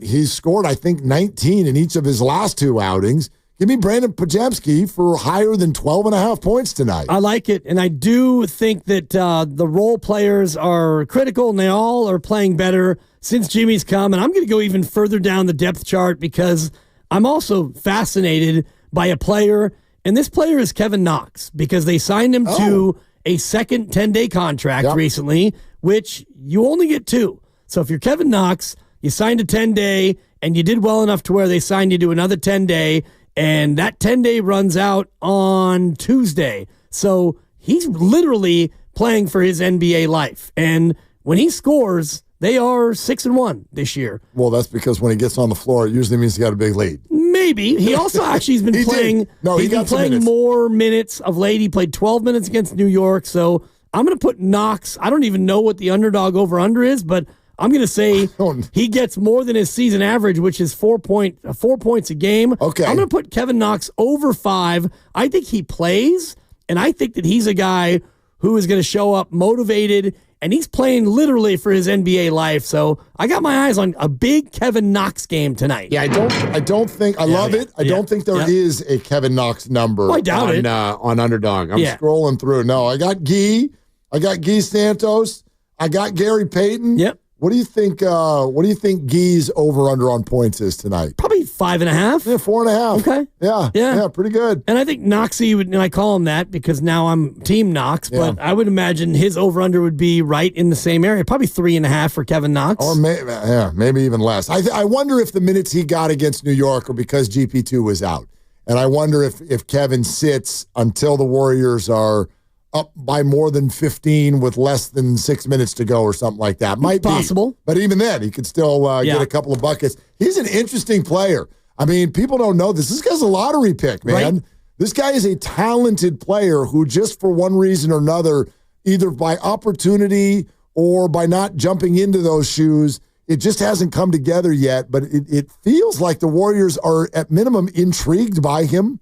No doubt. Yeah. And, on a team that could use some additional bodies, I think that Kevin Knox is going to be playing for exactly what I was describing, where you're running out of days and they either have to give him a full contract the rest of the year or let him go. And I don't think they want to let him go. So I think that he's going to play his way into making sure that they keep him. Speaking of those role players, many a Warrior fan has stated, boy, with Jimmy Butler, these guys look a lot better. And they look a lot more confident. Here's Steve Kerr on that idea. There is a great vibe in the locker room and a lot of confidence, in on the floor. You can just feel it. There's a maturity to our approach that I think Jimmy has helped bring out of our team, just in terms of taking care of the ball, making every possession count. He seems to make everyone around him better. I think Moses and BP, it's not a coincidence that they're playing their best basketball of the season since Jimmy came back, and Draymond's been fantastic, and I think he's got a lot more confidence now in just having Jimmy next to him, and the momentum of the group that we have right now. It's you can see it in Draymond's eyes that he's believing, and that matters. I love that quote because I've long thought this is for every human being in life. The hardest thing to get, but the most important thing to have, is confidence. And Steve Kerr talked earlier this year about the crisis of confidence the Warriors were experiencing. And, the analogy I always use, especially with you and me because we love to play golf, is on the golf course. Like, you can't fake that. If you're hitting the ball every which direction, when you get to the next tee box, you cannot stand over the ball and go, be confident. Just do it. You can't. It's that thing that's just out there that you can't have because you want it. You have to organically get it. So I don't know how the Warriors approached the, quote, crisis of confidence. Obviously, the acquisition of Jimmy Butler was a huge piece of this, but the bottom line is they've shaken it. They have shaken that crisis, and you can watch it, man. When you see the Warriors play right now, they walk into the room and you can feel it. This team believes they're going to win the basketball game. And you look at the individuals, like Buddy Hield and Pods are two great examples for me of the confidence. And Quentin Post, you talk to Kevin Dana and you talk to other people who've seen him, and this is the way he's been. This is the way he was in training camp in Hawaii. He's a guy who plays with that confidence. And, Pods himself going up to Draymond and last year, kind of telling Draymond what to do and this and that. He's got that confidence, but for some reason they lost it. And maybe Jimmy's arrival combined with winning helped them get it back. But it's a team that has a certain amount of swagger going right now, which is partly why I think tonight is one where you go out there and you showcase it. You've been playing well. You've been playing confident. You've been rolling over just about everybody. And you go ahead and polish off a good trip, stay the night in New York, and have a good time. And Kevin Dana will be on the call again tonight right here on 95.7 The Game. And what was it he said yesterday he wants his broadcasts to sound like? What was the I think that line? He said he wants the listeners to think that he's really, exuberant and into the moment. That's exactly what he said. That's the way I remember it. Or something a little further than that. But anyway, if you've never heard a Dana broadcast, stay tuned because it's an experience. Buckle up. Absolutely. He's going to bring it. There will be some rain dance and some Gucci. We hope.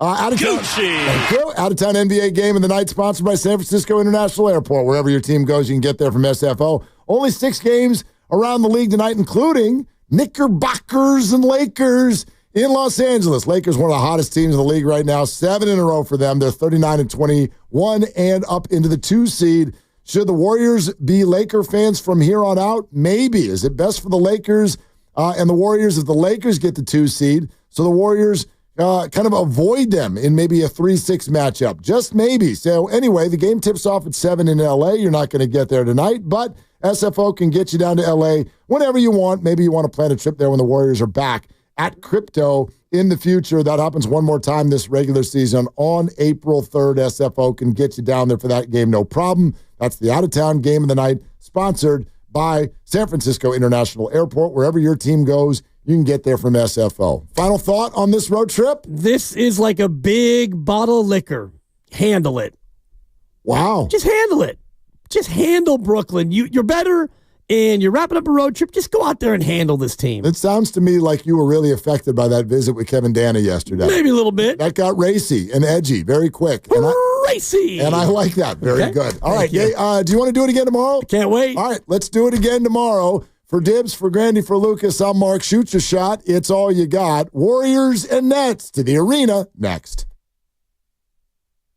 All fans, whether you're flying